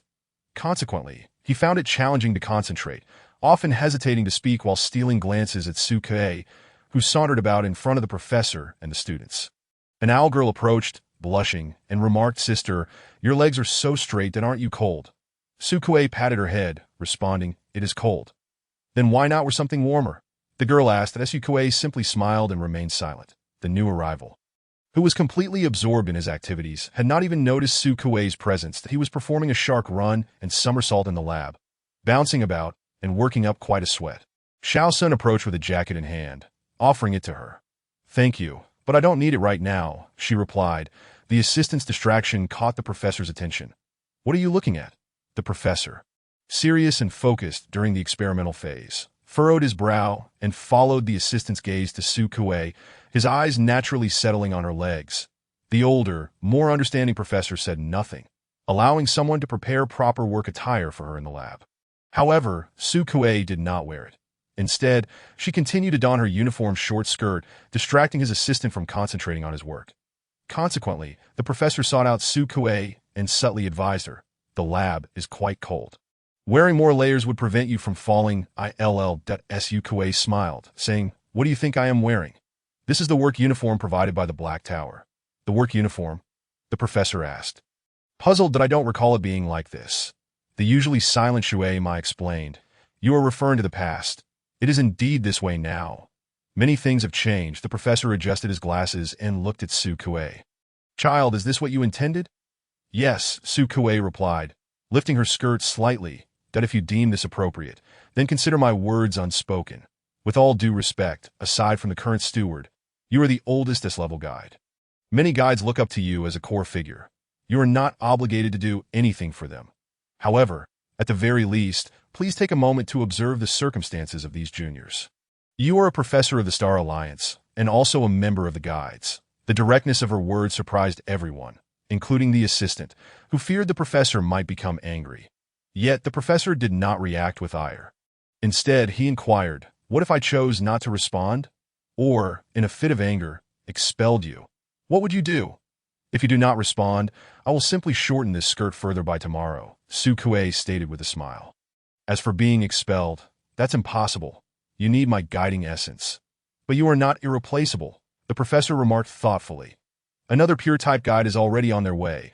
I will ensure you become indispensable, whether to foster dependency among these students or through other means."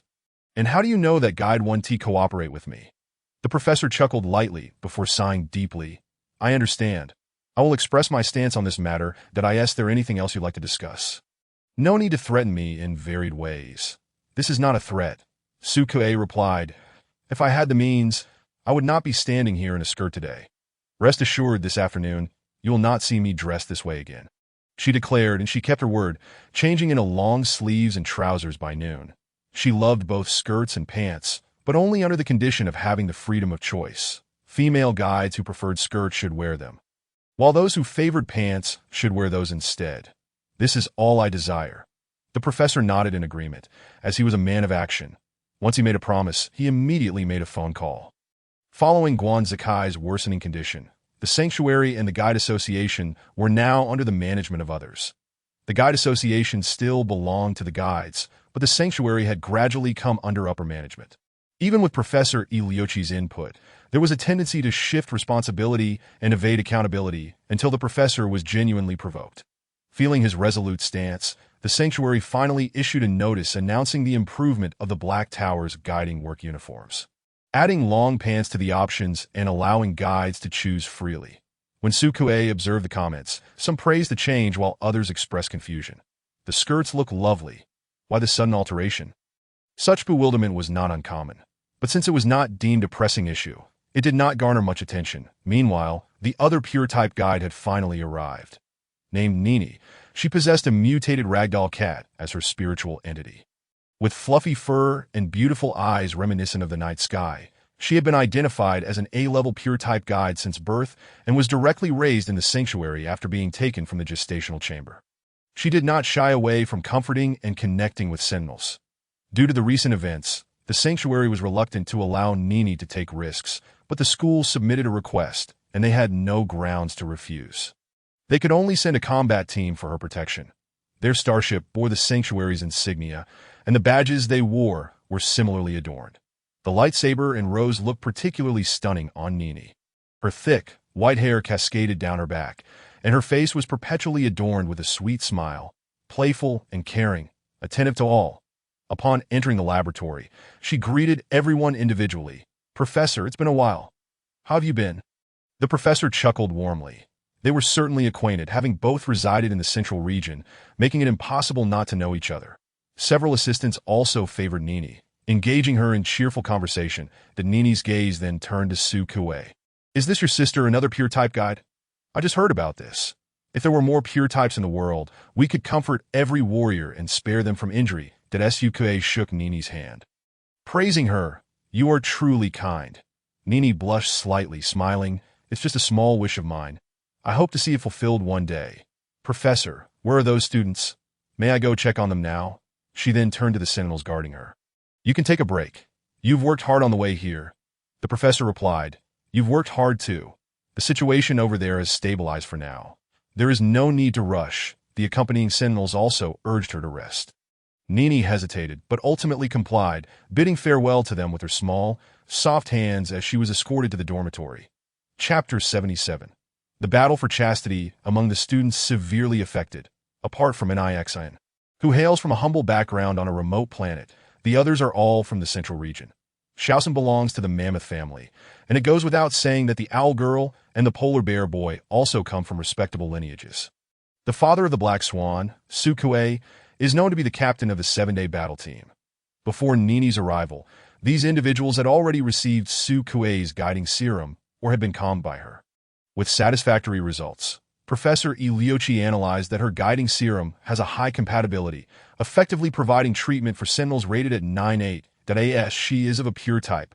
No sentinel has exhibited any rejection reactions thus far, except for a slight resistance encountered when administering the serum to Lien Tian. The Black Swan practices monogamy. Once a marriage bond is established, they become each other's only partner, devoted to one another for life, and take great responsibility for their offspring, that if one partner were to tragically pass away, the other would remain solitary for the rest of their life. Following their mutation, this loyalty has become even more absolute. Lien Tian is unwilling to accept even the injection of the guiding serum, that the assistant approached with 2 vials of pink guiding serum. The polar bear boy lay sprawled out in deep slumber, entirely oblivious to the prick of the needle, that he merely twitched his nose at the scent, failing to detect any danger, and turned his head to the other side. The progress was exceedingly smooth. During Lien Tian's injection, the Black Swan's spiritual entity loomed above, observing his movements. Realizing that the assistant was approaching his physical body, the Black Swan flapped its wings, prompting Lien Tian to close his book and warily inquire. "What are you trying to do?" "To administer your treatment. Relax. It will be over swiftly." The assistant moved closer, but Lien Tian skillfully rolled away. Clad in a school uniform reminiscent of ancient Earth's Eastern style, his clothes billowed elegantly, giving him an ethereal appearance. With a stature as straight as bamboo, he currently bore a swan's head, and his legs were akin to those of a wading bird. This student had even fashioned shoes for his black-webbed feet, which appeared somewhat peculiar. "That I do not require it. Please do not approach." "How can you not need it? Look at your degree of mutation. Hurry over." "No, thank you.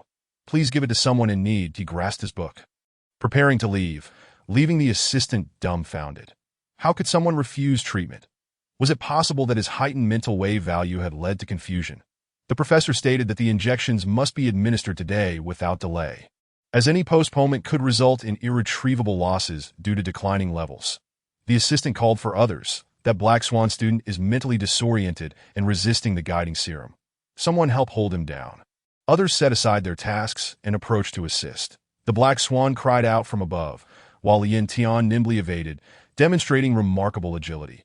Although he was fitted with a restraining device, his exceptional physical condition allowed him to outpace the several guiding assistants, who, having spent too long in the laboratory without exercise, were left panting in exhaustion. Had the door not been locked due to lack of access, he would have bolted out as the spiritual entity let out a triumphant caw.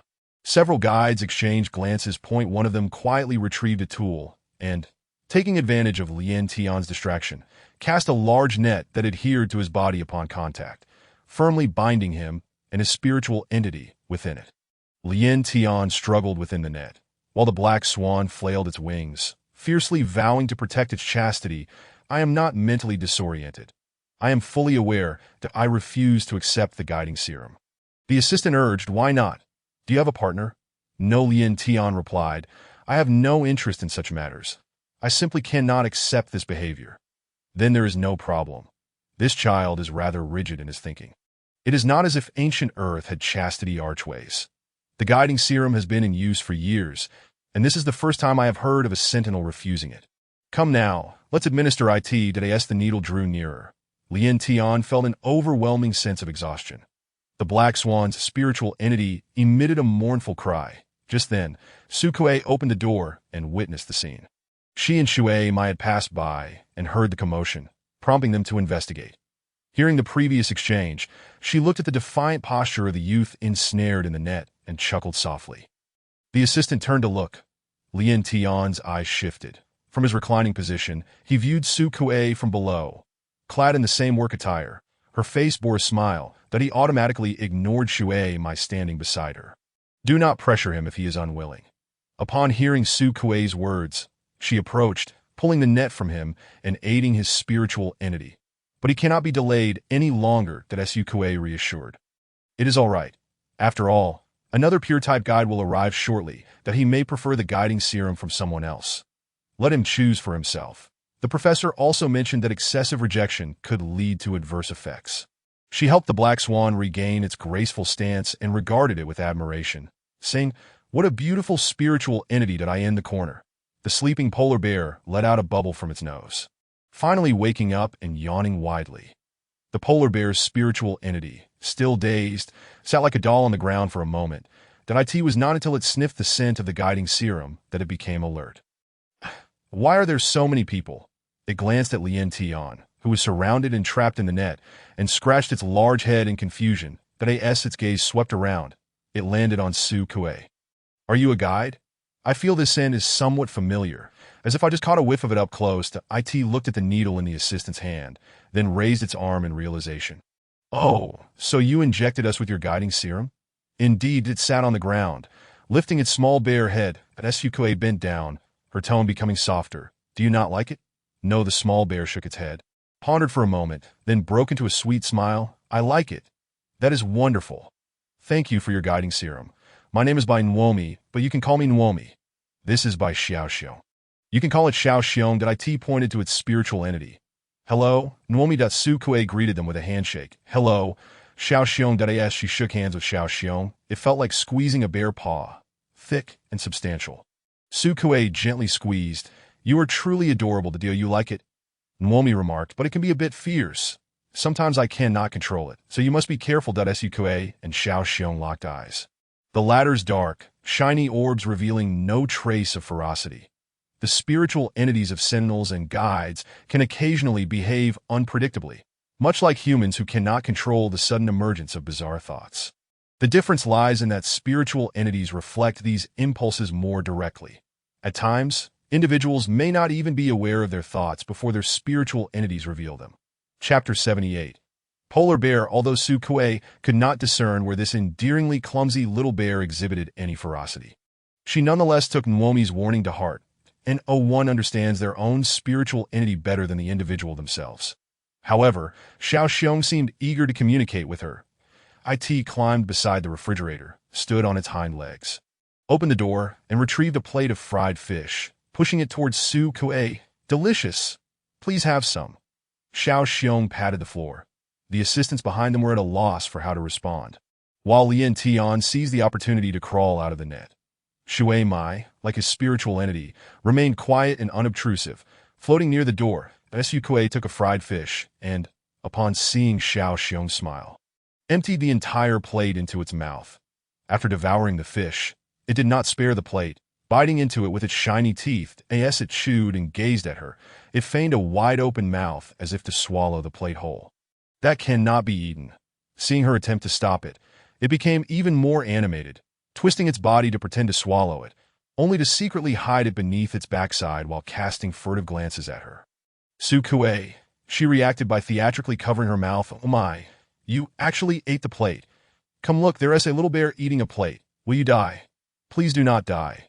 Xiao Xiong fell to the ground, patting its belly with a dramatic expression as if to say, my life is at an end. It twisted its neck and closed its eyes entirely. Su Kuei leaned in, pretending to listen for its heartbeat. Of course, spiritual entities do not possess a heartbeat, so she remarked, it is truly past the poor little bear.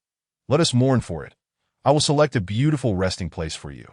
Suddenly, Xiao Xiong stirred, expelling the plate. In reality, it had merely retrieved the plate from beneath itself. Then it sat up, revived. Marvelous! You have expelled the plate. You have returned to life. You are truly impressive. Little bear, the serene little bear, having passed peacefully, transformed into a joyful creature with a smile gracing its lips. It yearned to engage in a clapping game with Su Kuei, gently tapping with its soft, fluffy paws, exerting no force. The white bear's claws were not dexterous enough to extend and retract, so it relied solely on the palm of its paw.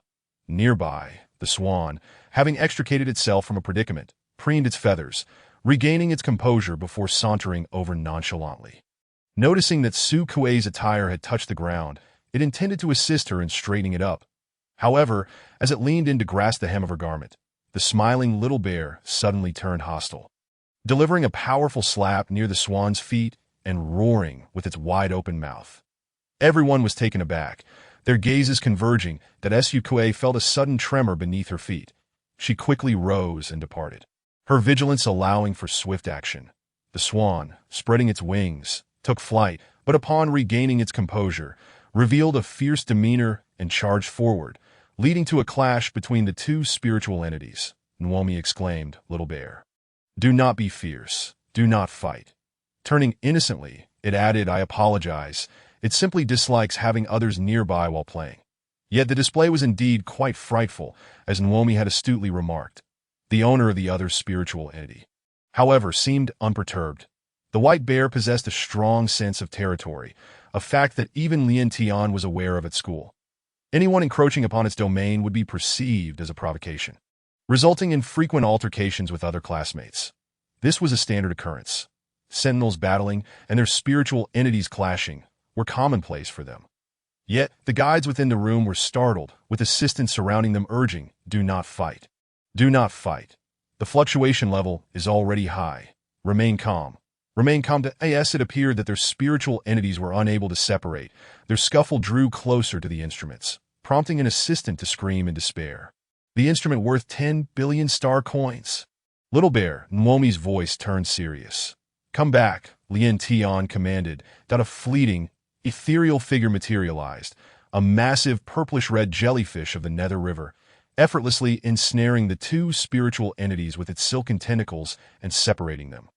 Previously, it had been at a distance, but now, this colossal, enigmatic being was within arm's reach. Sukoe glanced at the jellyfish, noting that it was oblivious to her presence, and attempted to peer into the tentacles entwined around it. The little bear pivoted to bite, but the tentacle withdrew, gliding past Sukoe and inadvertently brushing against her fingers. Sukoe's fingers twitched, and she stifled the impulse to grasp it, searching within for the presence of symbiotic loaches. The abilities of the water vein were perilous. Since awakening as a guide, it had not soothed anyone, immediately becoming complex and opting to combat the insectoid species. Typically, it refrained from releasing its spiritual entity, for a moment's negligence could lead to mental contamination for others. Moreover, if anyone nearby exhibited mental distress, it would be the first to be suspected to avoid suspicion, and due to its preference for tranquility. The water vein rarely appeared in crowded spaces. Were it not for the concern that other insectoids lurked nearby, it would have departed long ago. After releasing the two spiritual entities, it exited the laboratory. Heading toward the dormitory, the little bear, having initiated the confrontation, innocently licked its paw, while the swan meticulously groomed its feathers. Lien Tian approached, pausing a few steps away from Suke, explaining, "I do not harbor any dislike toward you. I have never received guide essence, and I am still unaccustomed to it. This has nothing to do with you. Your guide essence is quite commendable." He clarified that he was not willfully rejecting treatment, but rather, he desired to communicate, articulating his words clearly, his tone gentle, and dressed in traditional attire that evoked a sense of familiarity and warmth in Sukoe, prompting her to listen patiently. His eyelashes fluttered as he continued, "I wonder if we could perhaps spend some time in contact." The swan strolled over, frequently glancing at the little bear to prevent another attack. The little bear, still licking its paw, noticed the swan and, with all fours on the ground, charged toward it. However, after the swan spread its wings and took flight, the little bear turned and innocently approached Sukoe, wrapping its arms around her waist. The juvenile bear stood half a person's height, and as it posed no threat, the automatic protection of the bracelet remained disengaged. That Sukoe instinctively dodged, and the little bear fell short, opening its paws to gaze at her. "Little bear, come back." The little bear, feeling dejected, ignored the call, sprawling on the ground and emitting a drawn-out, playful sound. "Please do not attack me, all right?" Sukoe crouched down to stroke its snowy white fur. It lay there softly, evoking a strong desire to lift it into her embrace. Alas, it was too heavy, and she could neither lift nor hug it. The little bear, having been petted on its back, sprung back to life, agilely flipping over to sit up and casting a challenging glance at the swan. Inciting a cacophony of honks from the latter, Suka was drawn to the rough, guttural call, reminiscent of the large white goose her grandmother's neighbor kept. Each time she passed by, that gang of ferocious bullies would emit such sounds. The swan, meeting her astonished gaze, found its voice caught in its throat. Lien Tian. Chapter 79 transitioned to Suk in a grandiose tone. Lien Tian. The swan let out a small, plaintive sound, its voice cracking. Lien Tian cleared his throat and moved a chair closer. He was a conservative, typically upright and disciplined, exuding an aura of pristine purity. Though he expressed a desire to connect with Su Kuei, he still maintained a considerable distance. During their conversation, he noted Su Kuei's interest in the Second Academy's uniform and seized the opportunity to discuss the school's history, which led to a discourse on ancient Earth. After the war, humanity was compelled to abandon their ravaged and uninhabitable home, successfully transitioning to other star systems and narrowly escaping yet another asteroid collision. Following the sixth mass extinction event, the ecological system collapsed entirely. Today, ancient Earth bears no signs of life. From visual accounts, this desolate and silent planet is riddled with craters from weaponry and asteroid impacts, its atmosphere thick with toxic gases of myriad colors. Even the insectoids would not dare to tread upon its surface. Lien Tian held a keen interest in history and had conducted extensive research on the subject that he shared his knowledge. He spoke with eloquence that Suka rested her chin on her hand, listening with casual interest, occasionally interjecting with agreement. "Do you not enjoy hearing this?" "Not particularly," Su Kuei replied, shaking her bracelet, watching as it refracted a hazy red glow in the light. "I am merely contemplating how truly wondrous fate can be." Lien Tian concurred. Indeed, that Su Kuei believed that her interactions with him were rather mundane, consisting mainly of brief exchanges during her occasional visits, often limited to remarks about the cafeteria's offerings or inquiries about his well-being. Whether Lien Tian accepted her guide essence was of little consequence to her. She had no need for his validation. However, on the day Nuomi arrived, Lien Tian injected the half-vial of guide essence intended for him. Su Kuei asked, "Is it not harmful? Can it still be used normally?" Before the assistant could elaborate, Lien Tian interjected, "It has been sealed for storage. It is usable." The spiritual entity, the swan, had refrained from producing any sound since the last encounter with Su Kuei. Approached with graceful steps, resting beside her on a mat at a respectful distance. In contrast, the little bear clung to one of Su Kuei's legs, mouth agape, eagerly awaiting fish to be fed to it. Nuomi also indulged in fish, sitting alongside his spiritual entity, shamelessly waiting for a serving. Su Kuei, akin to scattering grains for chicks, picked up fried fish and tossed them into the voracious mouths of her companions. Two identical little bear heads, albeit differing in physique, that Su Kuei had never been curious about what they looked like prior to their transformation. Yet, unexpectedly, as Nuomi chewed, he seemed to notice something. Reaching toward his face, that Su Kuei merely lowered her gaze to retrieve another piece of fish, and when she lifted her eyes again, the little bear's head had morphed into that of a human. Su Kuei blinked. She locked eyes with the boy who was still eating fish. Though the species was known as white bears, their exterior was cloaked in a thick layer of white fur, concealing black skin beneath. Nuomi, clad in black skin, with thick eyebrows and large eyes, possessed transparent hair that exhibited different colors depending on the light's refraction. With the current white illumination, his hair appeared white as well. He bore a somewhat languid demeanor, yawning, with his eyes glistening with a weary hue. Am I all right now?" He paid little mind to his transformation, chewing and swallowing, then opening his mouth to reveal a gleaming set of teeth. "Sister, more please." The boy sat cross-legged on the floor, propping himself up with his hands and tilting his head in anticipation of being fed. Su Kuei divided the last two pieces equally between him and the little bear, discarding her gloves into the trash. "All right, that is all." Nuomi consumed his share, glancing at the empty plate, then at the nearby spiritual entity. Suddenly, he lunged, attempting to snatch food from the little bear. The little bear tumbled away, hastily chewing and swallowing its morsels. Once again, he turned back to seize it from him. Su Kuei was quite intrigued to witness the physical and spiritual entities clashing for the first time. Capturing the moment with photographs, the black swan shifted slightly further away. Following Nuomi, the second to show signs of improvement was Ni. After resting for a night upon her arrival, Ni reported to duty punctually the next day. She was attired in the little dresses worn by the guides, her uniform adorned with a neatly tied bow, and her badge polished to a brilliant shine. Her pure white, thick hair was secured with a hairband, embellished with trinkets favored by young girls. That morning, Su Kuei did not see her in the cafeteria provided by the laboratory. Instead, she noticed a sentinel who had accompanied her fetching food to take back. He appeared to be the leader within the protective squad, though Su Kuei could not recall his name. The two encountered each other just as they were leaving. That Ni's voice was naturally sweet as she shyly greeted Su Kuei. After exchanging pleasantries, they discovered that NINI was actually 2 years older than Sukue. Then I shouldn't call you sister, Sukue remarked at NINI, feeling a bit flustered, tapped her head in dismay. Her cheeks flushed as she cautiously looked at her. Can I call you my younger sister? I've never had a sister before. Before Sukue could respond, the Sentinel trailing behind spoke up. NINI. You have no familial relation to this young lady, so it would be rather impolite to address her that way. NINI let out a disappointed "oh" that Sukue turned her gaze towards the Sentinel. He was an ordinary individual, devoid of any distinguishing features, at least none that Sukue could perceive. She humbly inquired, May I ask if you are NINI's biological father? No, then perhaps her brother? Or another relative? Neither. Sukue smiled. Oh, I see. This gentleman is so cautious that I assumed you were NINI's father or some family member. But you needn't worry. I am not a malicious person and harbor no ill intentions towards NINI. Turning her attention back to NINI, she added, You may consider me your sister.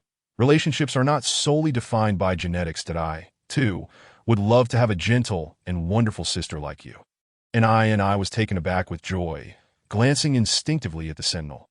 The Sentinel frowned. Suk had already taken NINI's hand, maneuvering around the Sentinel to stand affectionately beside her, engaging in topics typical of young girls. I truly cannot believe you are already 24. I thought you were much younger. NINI, experiencing this intimacy with another girl for the first time, felt a bit awkward. Previously, she had encountered other guides, whose gazes were often peculiar and unkind. The simple type guides she had met were either wholly devoted to their families or would only utter odd remarks, such as lamenting the selfishness of the world and questioning why the Star Alliance had not perished yet, raving against the so-called elite who devised wretched rules. Such negative and contemptuous statements left NINI at a loss for words. And the others appeared disinterested in conversing, often pitying her instead. That NINI did not understand. The world was undeniably beautiful, and everyone seemed joyful. Why would they speak in such a manner? Feeling uncomfortable under their scrutinizing gazes. And with her kin urging her to steer clear of such individuals, she obediently complied once more. Being obedient was the hallmark of a good child, and NINI aspired to be just that. Chapter 80. Riding the Elephant. Due to her limited interactions with female guides, NINI felt somewhat clumsy and awkward during their intimate conversation, often unable to adequately respond to Sukue. This left her feeling a touch despondent, her eyelashes downcast and her rosy lips pressed tightly together. Sukue feigned oblivion to her discomfort, consciously slowing her speech and discussing topics related to NINI. She complimented her hair, likening it to seaweed. NINI touched her hair ends. No, yours is far more beautiful. Both of ours are lovely, Sukue replied, her gaze shifting to NINI's uniform. That badge truly shines. NINI looked down at it, a proud smile illuminating her face. Yes, every guide from the sanctuary possesses one. But this particular one was personally bestowed upon me by my father, the vice-deacon. Sukue inquired. So the vice-deacon is your father? Biologically, I mean. NINI shook her head just as the Sentinel interjected sternly. Miss, please refrain from prying into NINI's personal matters, even among friends. NINI is entitled to her privacy. What are you saying? Sukue turned in astonishment to face her, revealing a sorrowful expression to NINI. Do you feel the same way? My parents perished during the calamity instigated by the Zerg. I merely miss my father. She forced a smile, loosening her grip on NINI's hand. NINI, I'm sorry, but I think I shall continue on my own from here. That NINI wished to retain her company, for she had never intended to part ways. However, the Sentinel prevented her, watching Sukue's departing figure, and advised. NINI, the intentions of outsiders are often complex. Her motives for befriending you may not be pure. Do not be deceived by her. NINI yearned to speak, but then heard him ask, Have you forgotten the vice-deacon's instructions? Before you came, your father advised you not to trust outsiders and to heed the Sentinel's counsel. They are your loyal guardians, devoted to your protection, and will not harm you. NINI slowly lowered her head. I have not forgotten. I understand that she and the Sentinel gradually approached the laboratory. The moment the door swung open, laughter and chatter eagerly spilled out. Then NINI gazed around in bewilderment. The professor and assistants were absent. The room was filled only with students from the First Academy, along with Sukue.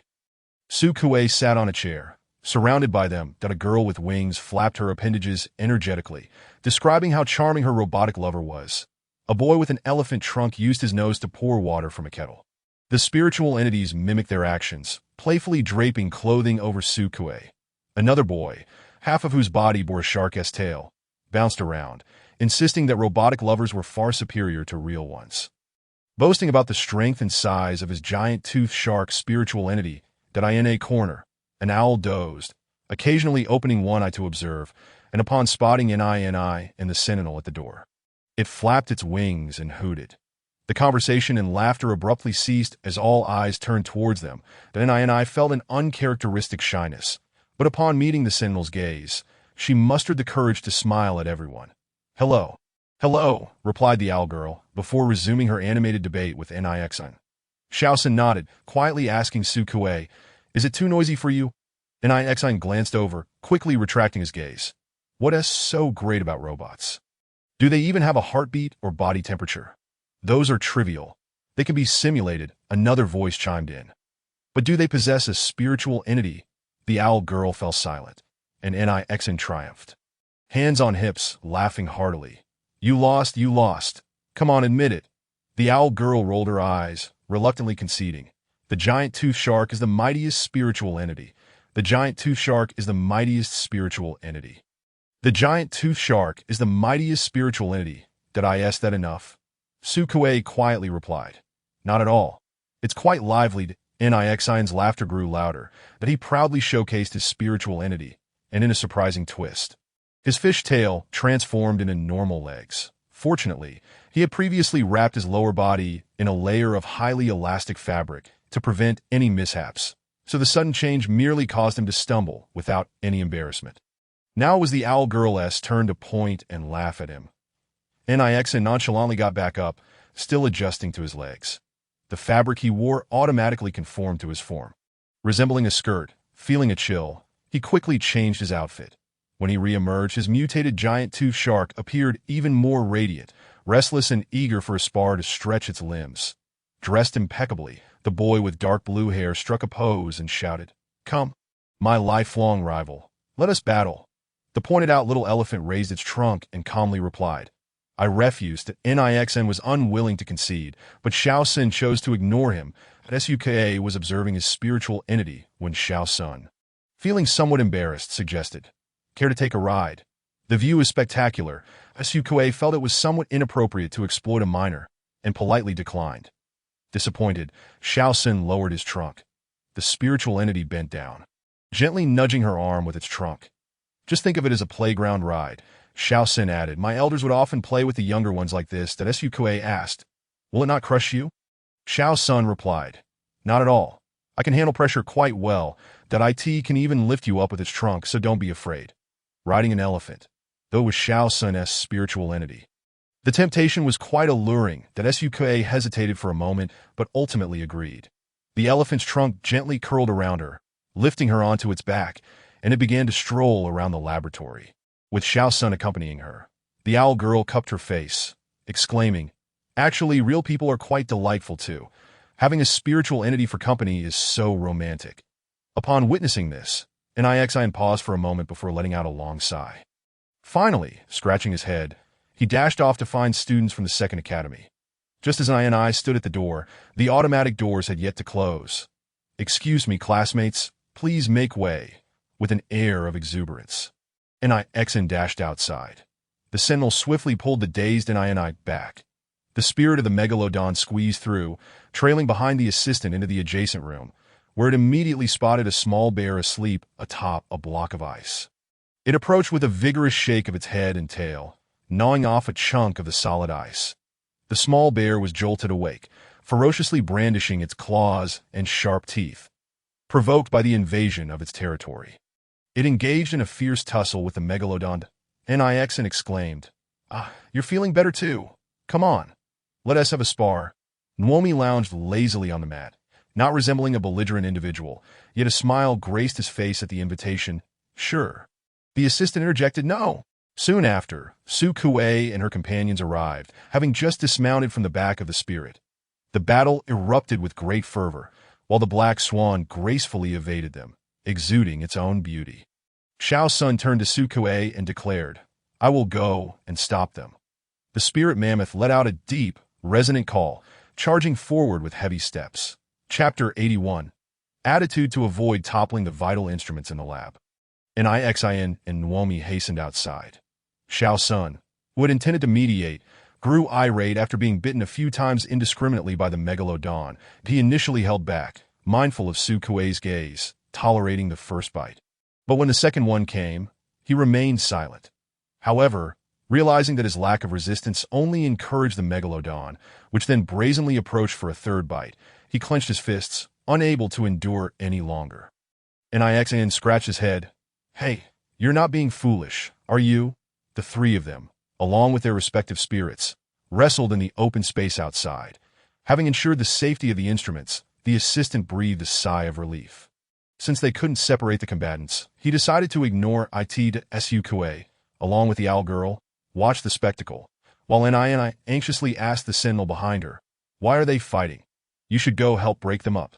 The Sentinel remained unmoved, retorting, "That's just how people are outside, Ni. Let us head back. It's too dangerous out here for you." He did not mask his tone, prompting the owl girl to cast an unfriendly glance his way. Whispering to Su Kuei, "Who is this person? Why is he always hanging around?" Lian Tian placed a hand on the back of the Black Swan and quietly explained, "He is the captain of the Radiant Battle Team. Named Ite, and also a staff member of the Sacred Order." Su Kuei leaned in slightly, asking, "What is a spirit? What level is it?" With fingers slightly curled, Lian Tian maintained his composure. "The spirit is a mutated 7-guild eel." Su Kuei nodded. Noticing the Black Swan subtly moving closer, she raised her hand to touch its feathers that were brushing against her. Soft and ethereal, it reminded her of her old down jacket. It seemed she had indeed purchased something genuine. Lian Tian's gaze remained fixed ahead, seemingly oblivious. The owl girl, however, noticed, her eyes widening in surprise. The two academies maintained interactions, and Lian Tian was quite renowned at school. The Black Swan was known for its aloofness and was often difficult to approach. The only one it seemed somewhat familiar with was its roommate, the small bear. Yet, regardless of gender, it kept its distance. Now, however, that Black Swan was nearly pressing against Su Kuei. She and the owl spirit perched upon her head exchanged incredulous glances, while Lian Tian cast a dignified glance their way, his demeanor composed and elegant. Su Kuei tilted her head. "What is with that look?" The owl hooted, only to be playfully silenced by the girl raising her arm to cover its beak. "Its nothing, nothing." She glanced back into the fray and noticed Xiao Sun was distracted. Clicking her tongue. Changing the subject, she said, "Oh, I've heard of this captain, so it's him. But why does he always follow an I?" Su Kuei joked, perhaps he is worried about potential dangers here. "What danger could there be in a lab? I think he is the greatest danger here. Aside from the Sentinels needing treatment, everyone else is a guide or an ordinary person. What business does a battle team captain have here?" Su Kuei nodded, her brows slightly furrowed. "Yes, I'm a bit frightened of him, that he seems to have an issue with guides. When I passed by today, he insulted me, suggesting I had ulterior motives to lead an I astray." She chuckled helplessly. "I merely greeted an I." The owl girl exclaimed, "What, is he out of his mind?" Her voice attracted the Sentinel's attention. Upon noticing the owl girl's unfriendly gaze, he instructed Ni to stand behind him. Reassuring the frightened girl, "See? I wasn't lying to Ni complied. Let us go back." Lian Tian concurred. He is indeed a safety hazard here. Ni's attention remained fixed on the brawling individuals, and in a panic, she shook her head. Seeing that the Sentinel did not intervene, she stomped her foot and suddenly rushed forward. "Stop fighting. Everyone, please stop." The small bear, caught off guard, barely dodged her, staggering back 2 steps before turning to let out an angry roar. Xiao Sun and Nixin simultaneously halted their momentum. Nixin ruffled his dense dark blue hair, a small mole beneath his eye, muttering, "What are you doing here? What if we can't stop and end up hitting you?" "But you all will get hurt, of course. Fighting results in injuries. Is that not normal?" Nixin replied, puzzled, then turned to Nuomi. "Come on, let us continue." Nuomi waved disinterestedly, walking over with the small bear. "No, you all carry on." "Hey, don't go. I'm just getting started." Nixin chased after Nuomi. Xiao Sun politely remarked, "It's merely a spar. We often do this at school." That he halted before Su Kuei, offering an apologetic smile. Did we frighten you? Su Kuei replied, not at all. Everyone is quite spirited. Xiao Sun showed a hint of shyness, gently stroking the long nose of the spirit beside him. The black swan raised its neck, attempting to look down upon it, yet could not match the mammoth's natural bulk. It secretly competed, spreading its wings to soar higher. Unfortunately, no one present grasped its intentions, the one who understood its true form. Feigned ignorance. Nodding at Xiao and As they conversed and returned side by side, and I remained behind, helplessly tugging at her clothing. Ite, does everyone dislike me? She lowered her head, her shoulders frail and thin. Ite gently patted her back. It's all right. You still have us. The sound of flapping wings approached from behind. It was the black swan gliding past them. That It didn't spare them a glance. Entering and landing gracefully, transitioning into a composed gait, that Su Kuei seized the opportunity to leave the lab, returning briefly. She had received a message from Xia Huan, stating that a gift was to be presented to her. Aware of the nature of this gift, Su Kuei feigned ignorance, inquiring curiously, what gift? What prompted you to think of giving me something? Arriving at Xia Huan's home via a hover vehicle, the octopus eagerly awaited her at the door. Upon their reunion, it enveloped her in a warm embrace, its multiple tentacles clinging to her as it nuzzled affectionately. That It was somewhat heavy, and being wrapped up like this made it difficult to ascend the stairs. After a few coaxing words, Su Kuei managed to persuade it to release her. Once upstairs and inside the room, before Xia Huan could make a move, the octopus eagerly seized the safe on the table, presenting it to Su Kuei. This is what Xia Huan has been eagerly awaiting to show you. The gift. After a brief silence from Su Kuei, it seems Xia Huan had retreated into a shell, having likely engaged little with others during this period. Thus his speech was somewhat halting. The tentacles opened the safe, revealing an energy gun inside, alongside a neatly arranged row of compressed energy bullets. I made this .It's unique, crafted solely for you. It is certainly more effective than anything on the market and possesses greater power. Chapter 82. The energy gun. This was a pink energy gun.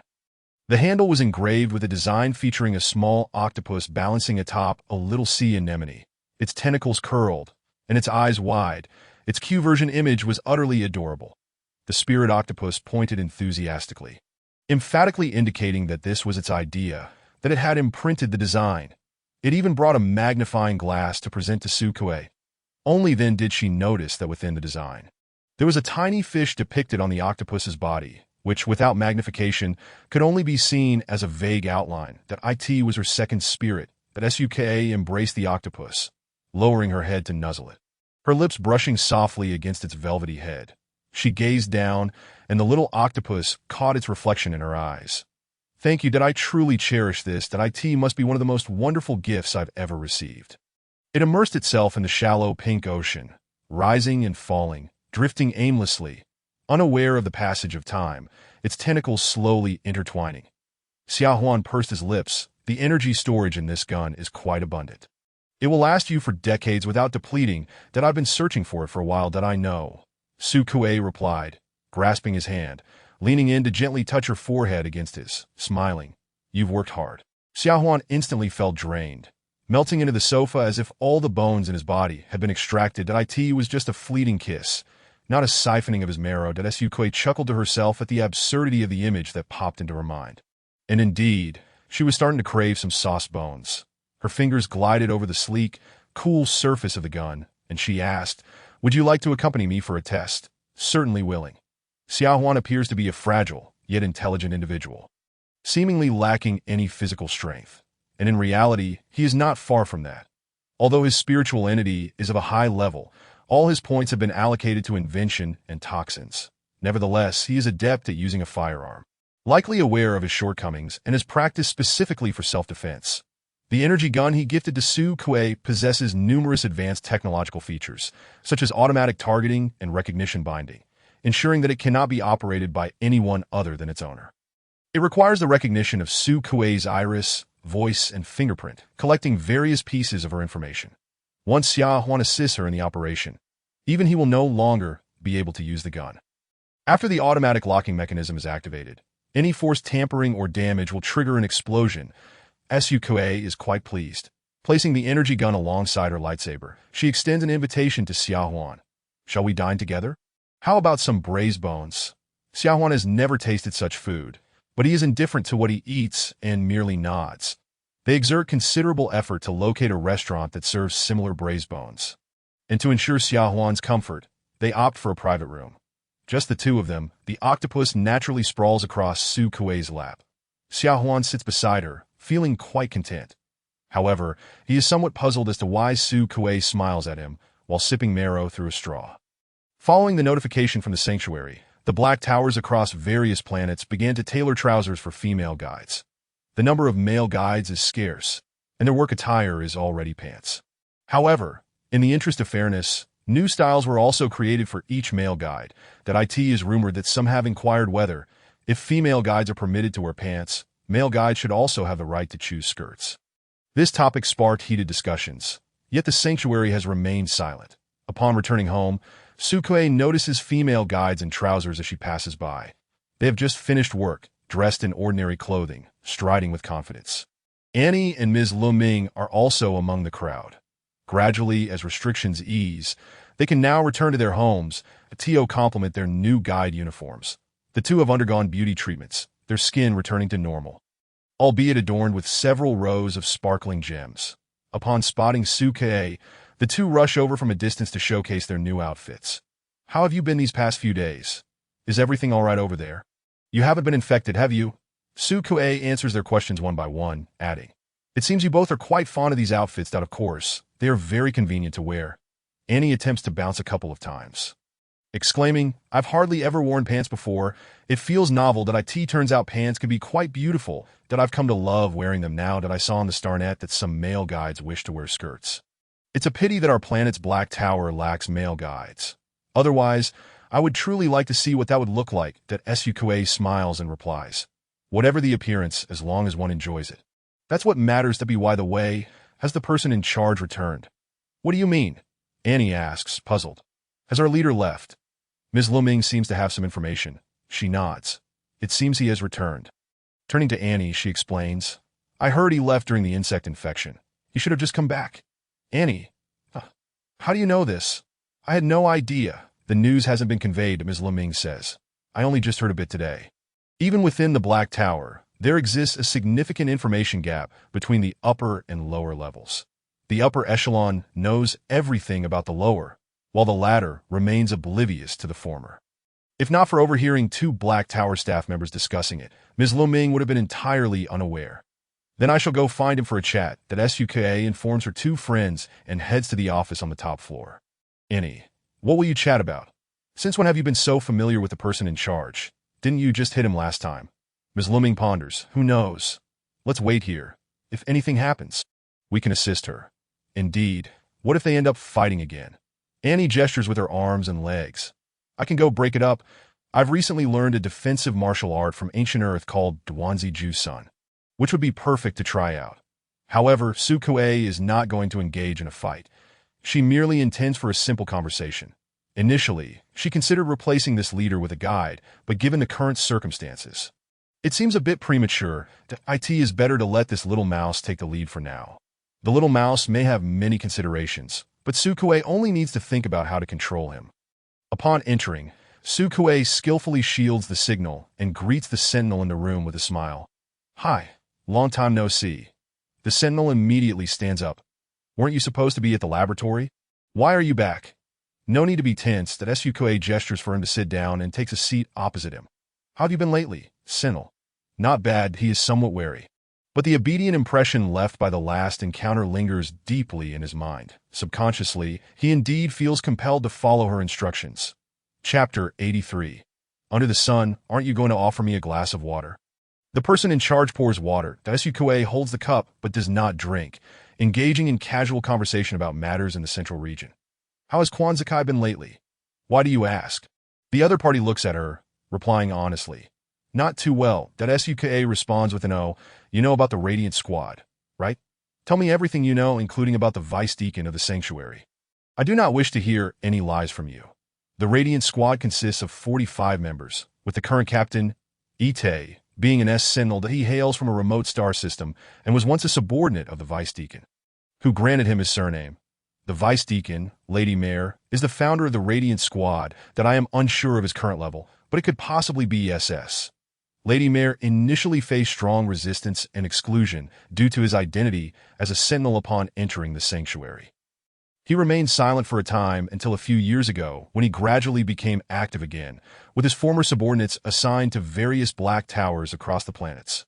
Although the Radiant Squad now spends more time in the sanctuary, they have not completely severed ties with the guild, and speculation abounds that Lady Mare may wish for Ite to take over the guild. However, the current president remains in good health, so there has yet to be an opportunity. The four major factions of the Star Alliance are the guild representing Sentinels, the sanctuary representing guides, the government representing ordinary people, and the New Life Guide Association. Among these, the Guide Association and the Star Alliance government are somewhat disadvantaged, and within these four factions, the guild's president is a high-ranking male Sentinel. The sanctuary's current spokesperson is a high-ranking male Sentinel. The government department is led by ordinary males, and the Guide Association is still vying for influence, with Shui, Mai, and Huanya temporarily filling the gap. Lady Mare's intentions to gain control are unmistakable. Yet in recent years, he has focused on self-cultivation. Since adopting a child, he seems to have transformed into a father preoccupied with familial bliss. Nini, that naive guide. Is he the one he raised? Yes. Moreover, rumors suggest that Lady Mare has not only adopted Nini, but appears to have developed a fondness for the joys of raising children.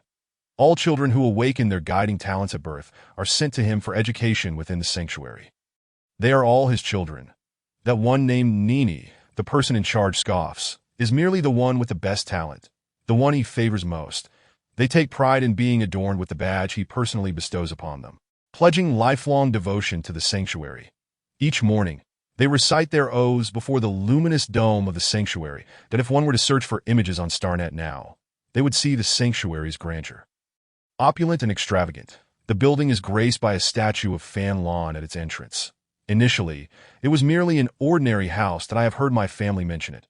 Those guides believe the statue at the entrance obstructed the way and suggested moving it. However, Lady Mare is yet to take such action. Su Kuei's tone is nuanced. He must be itching to do so. Upon leaving the office, Su Kuei encounters Annie and Ms. Lu Ming, who are idly squatting on the ground counting ants. Along with her boyfriend waiting to pick her up. "Why are you still here?" she exclaims in surprise. Annie glances back. "Are you all right? You didn't get into a fight with the person in charge, did you?" Su Kuei understands their concern and approaches with a smile. "Of course not. We won't be fighting anymore. Then no need to worry. You should head back. It's getting late," seeing that she is fine. Her two friends wave goodbye and leave. Just before departing, Annie pats her pants and declares, "It's wonderful. I no longer have to worry about wardrobe malfunctions when squatting. That I really like this." Ms. Lu Ming, hand in hand with her boyfriend, remarks, "I'm still not quite used to it. I think I'll switch back to a skirt tomorrow." Her boyfriend replies, "Wear whatever you want." They grew up together from a young age. Even after Miss Lemming's awakening, with one becoming a guide and the other remaining an ordinary person, their bond remained unaltered. SUK watched them as they walked away. The routine inspection at the end of the year, which she would not return for, had already been communicated to the responsible party. The laboratory was now the priority. Following the emergence of varying degrees of mutation in her child, parents flocked to the facility once the lockdown on Lizuoxing was fully lifted. The central area saw the arrival of the Mammoth family, the Bai family, and members of the 7-Day battle team, among others. The Mammoth family was represented by two elder sisters who, while clearing out the insect race in nearby star systems, heard the news and decided to stop by. As the two sisters reached the entrance of the laboratory, Sukae was basking in the sun with the spirit entities in the courtyard. Despite the presence of two pure-type guides, the few classmates who had enjoyed their time with Sukae after being injected with her guiding essence expressed a desire for no one else. Thus, the owl, the little bear, the mammoth, the black swan, and the great white shark were all assigned to Sukae, while the remaining classmates were tended to by Ni. The professor did not frequently extract Sukae's guiding essence. He preferred to use alternative methods to treat the Sentinel's mutations, which were still under experimental research. He did not ask Sukae to provide comfort, and even though he had been coerced into doing something he disliked last time, Professor Iliochi bore no grudge. That Sukae did not believe he was angry. Perhaps there was a hint of it, but the professor was so magnanimous that if he could tolerate Sentinels bouncing around him, He could surely overlook any inadvertent offense from a young junior like her. He did not mention it. And neither did Su Kuei offer any form of comfort. The innocent and adorable students had not brought up the topic either. They had little desire for reassurance, and even kept Su Kuei's spirit entities at bay, fearing they might become infected as well. Although there were blocking medications, caution was still exercised that if only she could retract the spirit entities into the scenery. Xiao Sun unconsciously wiggled his nose as Su Kuei reached out to pat him, but he looked up at her. "It's all right. I like little elephants." His sensitive nose was gently stroked, causing Xiao Sun's ears to flutter rapidly. Inside, Shi Xian poked his head out. "Xiao Sun, the professor is looking for you." "Okay," he replied, turning to Su Kuei. "I'll be right back." The students were all called in by the professor, leaving the spirit entities outside. The courtyard of the laboratory was enveloped in an energy membrane that allowed sunlight to filter through, but was nearly invisible in normal conditions. That SUK moved a chair to lounge outside, enjoying the breeze and sunlight, with a circle of nests arranged beside her. The black swan twisted its neck, burying its head in its wings. The little bear sprawled out, maximizing its exposure to warmth. The owl, accustomed to sleeping during the day, had already dozed off. The great white shark remained unusually quiet, eyes wide open, body stiff and straight, and the mammoth lay down to sleep, its long trunk resting beside Su Kuei's hand. Chapter 84. A visit. The arrival of the mammoth sisters roused the spirit entities from their slumber, instantly bringing life to the entire laboratory. But Su Kuei looked up. Their physique was even broader than that of the captain of the King of Kings team, making the two sisters appear as two small, walking mountains. She had to tilt her head back repeatedly to see their faces from this angle, with a rule mandating that advanced sentinels must join a guild. The two sisters were also guild members, belonging to the Icefield Battle Team, which held the overall second rank, with the captain being Xiao Sen's aunt. Compared to these adult sentinels, Xiao Sen's already substantial size seemed somewhat diminutive. As the black swan walked beside her, Su Kuei worried it might be accidentally stepped on. After Xiao Sun emerged to greet his sisters, the other parents arrived as well, bringing a diverse array of spirit entities. Even if the genetic sources came from the same two providers, the awakened spirit entities were not entirely identical. One of Naomi's brothers, for instance, had a spirit entity that was a sloth rather than a bear. Its speech and movements were slow and languid, akin to a 0.5x speed. The little bear, initially engaged in scratching its feet, soon buried its head in its nest and fell asleep. Only Shi Xian had no visitors. A rare exception. He awakened as a sentinel at the age of 12. Since his birth from the incubation chamber, his genetic provider had never come to visit, with signed documents indicating abandonment. Thus he had no parents. After his awakening, some had sought him out, but Shi Xian had grown accustomed to living alone. He left his home planet to attend school in the central area. Compared to his peers, his foundational knowledge was somewhat lacking, as one could only learn so much on a remote planet that a brief rest was sufficient to restore his spirit.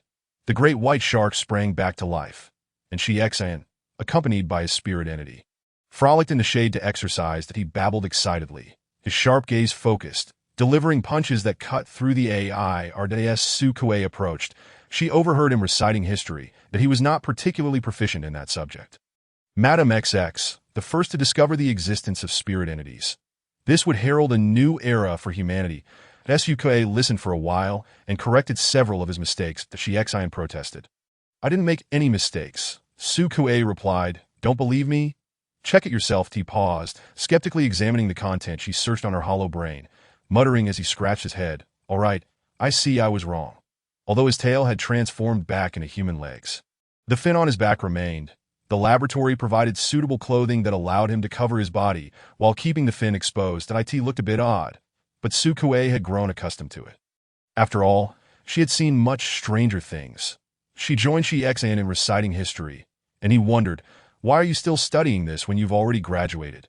"I was still an ordinary person before graduation, so I didn't get to learn these detailed historical facts. Now that I have the time, it doesn't hurt to take a look." That Shi Xian nodded in agreement, exclaiming, "That makes sense. Let's study together.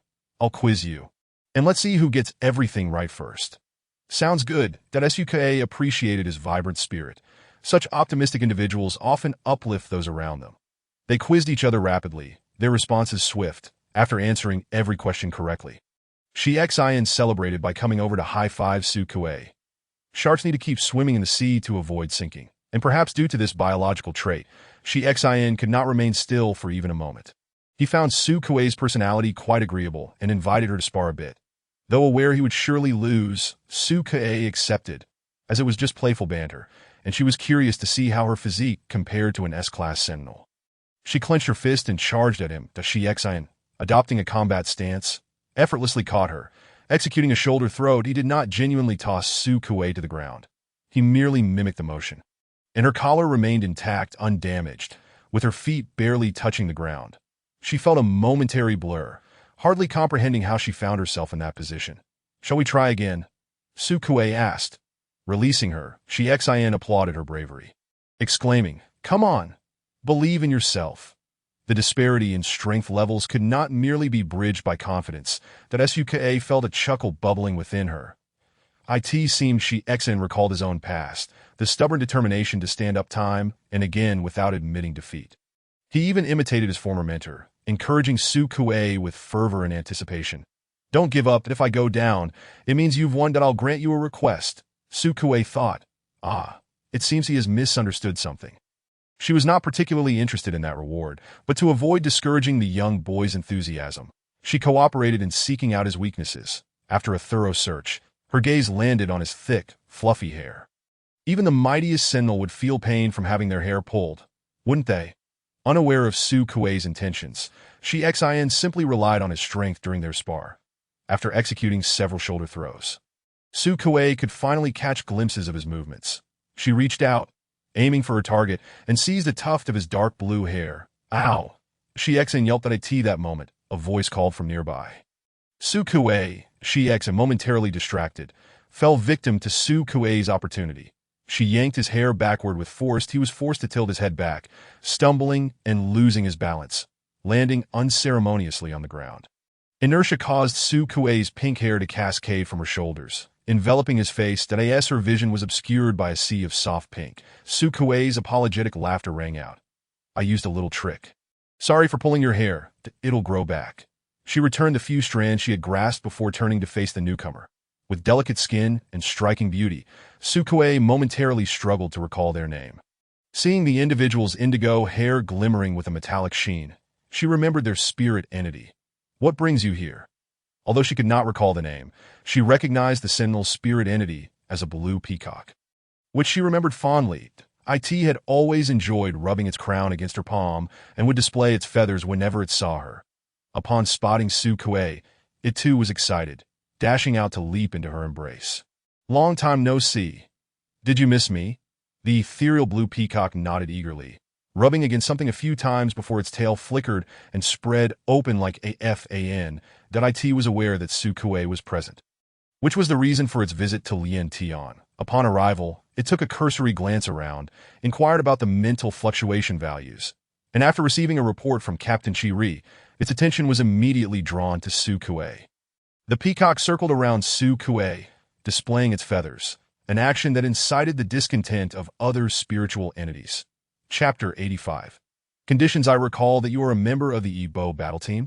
Indeed, the blue peacock nodded, yet I share a familial bond with Chi-Ri. He can be considered my uncle.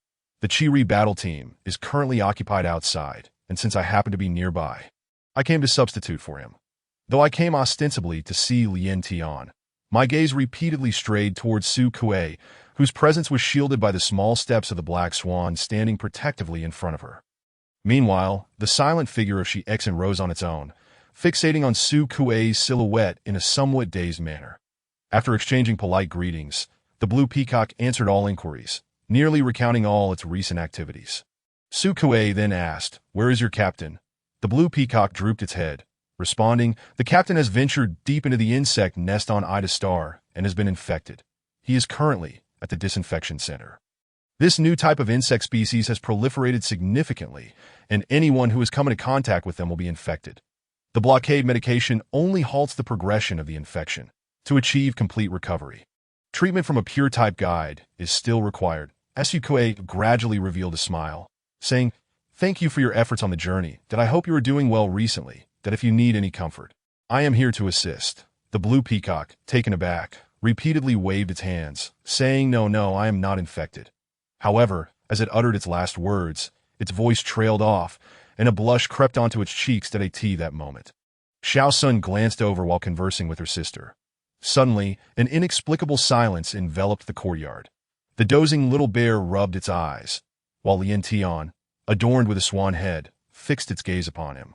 The blue peacock hurriedly added, "I also came to see you, Dum." Lien Tian nodded, its swan head revealing no discernible expression. Indeed, it had been quite a while since they had last met. "Let us go over there and chat." It led the way, just as the professor called for Su Kuei to come over, and the courtyard buzzed back to life. Everyone resumed their conversations with visiting relatives and friends. Professor Iliochi's research had reached a bottleneck. He summoned Su Kuei, Ni, and Shui Mai, with the slightly improved illusionary tooth also present. This was the second time Su Kuei had seen her. The rainbow-colored candy-like hues, combined with the ability of the spiritual entity to induce illusions, explained why Xiao Sun had mentioned feeling dizzy upon seeing her. She greeted the senior with a nod. The illusionary tooth, suffering from mental trauma, appeared somewhat pale, but still exuded an enchanting beauty. Ni, on the other hand, seemed rather withdrawn at that moment, as if subconsciously avoiding the two senior guides, opting to sit beside Su Kuei. Ever since the last warning from Ite, Ni had not spoken to Su Kuei again. Su Kuei's attitude toward her had also taken a sharp turn, offering a cold nod in acknowledgement. Professor Iliochi presented a report, detailing his thoughts. He expressed a desire for them to attempt to soothe a particular student, as he needed to observe the results of their comfort. Guide abilities could gradually alleviate the degree of alienation, but at the current pace, a decline in rank was unavoidable, that if soothing did not yield results in achieving complete recovery, then they might need to connect with the students. The professor looked toward the only two pure-type guides present, and I appeared a bit bewildered, saying, "I can do that. Connecting is also possible that I have heard that as long as the number of connections does not reach 3, the impact won't be too significant." The professor sighed subtly, glancing at Su Kuei, "And you, child, what do you think?" And I also turned to her, observing her profile. This younger sister had initially offered her ample kindness. Yet now, due to Ite, had become utterly indifferent. When she entered, she greeted the other three, but her smile vanished in Su Kuei's presence. Even when separated to care for other students, she could faintly perceive the differences. Those students did not harbor animosity toward her, yet they did not seem particularly fond of her either. Their spiritual entities did not seek her out for affection, nor did they approach her for embraces. In fact, due to their emotional instability, they instinctively turned to bite her hand when she attempted to touch them. Though she had not been bitten, and I was indeed startled, Ite had harmed the spiritual entity's owner to protect her. And now the professor forbade him from entering the laboratory. As a result of this incident, the student's initial enthusiasm towards her had waned, then I could not help but ponder how things would be if Ite were not by her side. Only to feel remorse for such thoughts. Ite was the captain of the Radiance battle team. Only the daughter most favored by their father could ever earn his protection. She should feel grateful. Moreover, Ite genuinely acted in her best interest, that Ni reassured herself, her resolve reviving that Suke had already spoken. "I thought you would not raise such a matter." The professor replied, "This is not the outcome I wish to see. However, child, individual strength cannot contend with a collective. Even I am no exception, that if one cannot manage alone, then let us unite, that if we must soothe and connect, I have a request that go ahead," the professor said with a smile. "I am all ears." That Suke turned to the illusionary tooth. The beautiful senior guide met her gaze. Their eyes locked. That Suke stated, "I hope the successor of the Guide Association will be Senior Illusionary Tooth." The seemingly languid illusionary tooth, who had been reclining in her chair, finally straightened herself. She responded with a curious her tone rising as if casting a charming hook that sent shivers down one's spine. Illusionary Tooth retorted, "Kwanzaa Kai is not dead yet. Now, what difference does that make?" Sukuei replied with a polite smile, "This is my condition for exchange, that if this cannot be achieved, I fear I will be unable to offer any therapeutic measures to the infected sentinels." The professor adjusted his glasses, somewhat amused. "Are you threatening me again?" "This is not a threat to you," Sukuei clarified, "but rather to them." Everyone understood to whom them referred. "This is my personal will and does not concern others. I merely hope you could convey this to the professor. Should any issues arise, they may come directly to me. Why take such measures?" Upon leaving the room, Sukuei returned to the dormitory alongside the two seniors. Along the way, Illusionary Tooth raised a question. Shui Mai's rank is not lower than mine. You could choose him. There are many other high-ranking guides in the Guide Association. Shui Mai, who stood nearby, also turned to Su Kuei upon hearing this. The two seniors, one iridescent and the other matte, walked beside her, one on each side. Illusionary Tooth was quite tall, around 178 cm, her dreamy, colorful hair cascading to her waist. Su Kuei met her mesmerizing gaze, responding, however, during the last film incident, you were the one who took the lead in voicing your concerns. Senior Shui Mai is also commendable, but he is not female. My goal is merely to advocate for equal standing for female guides, and you are the best choice. Illusionary Tooth chuckled. Are you not afraid that I might just be putting on a fade and not genuinely care about such matters? I am not afraid. Su Kuei halted, facing the two women. I have faith in my judgment. Chapter 86. Self-recommendation and truth. Su Kuei had long since enlisted the help of the genius little octopus cultivated by the Truth Organization. This free labor, to investigate several high-ranking guides within the Guide Association, including Ms. Haizhou, who had once instructed her. The position of the chairperson of the Guide Association was fiercely contested, and among the candidates, only Illusionary Tooth aligned perfectly with Su Kuei's ideals. She was not new to advocating for female guides. Years prior, Illusionary Tooth had publicly criticized the Sanctum for altering the curriculum, specifically the guide manual. It seemed she regarded the day the guide manual was wholly replaced as a commemorative occasion, releasing a middle finger emoji on that day every year without fail, .as for Shui Mai's profile.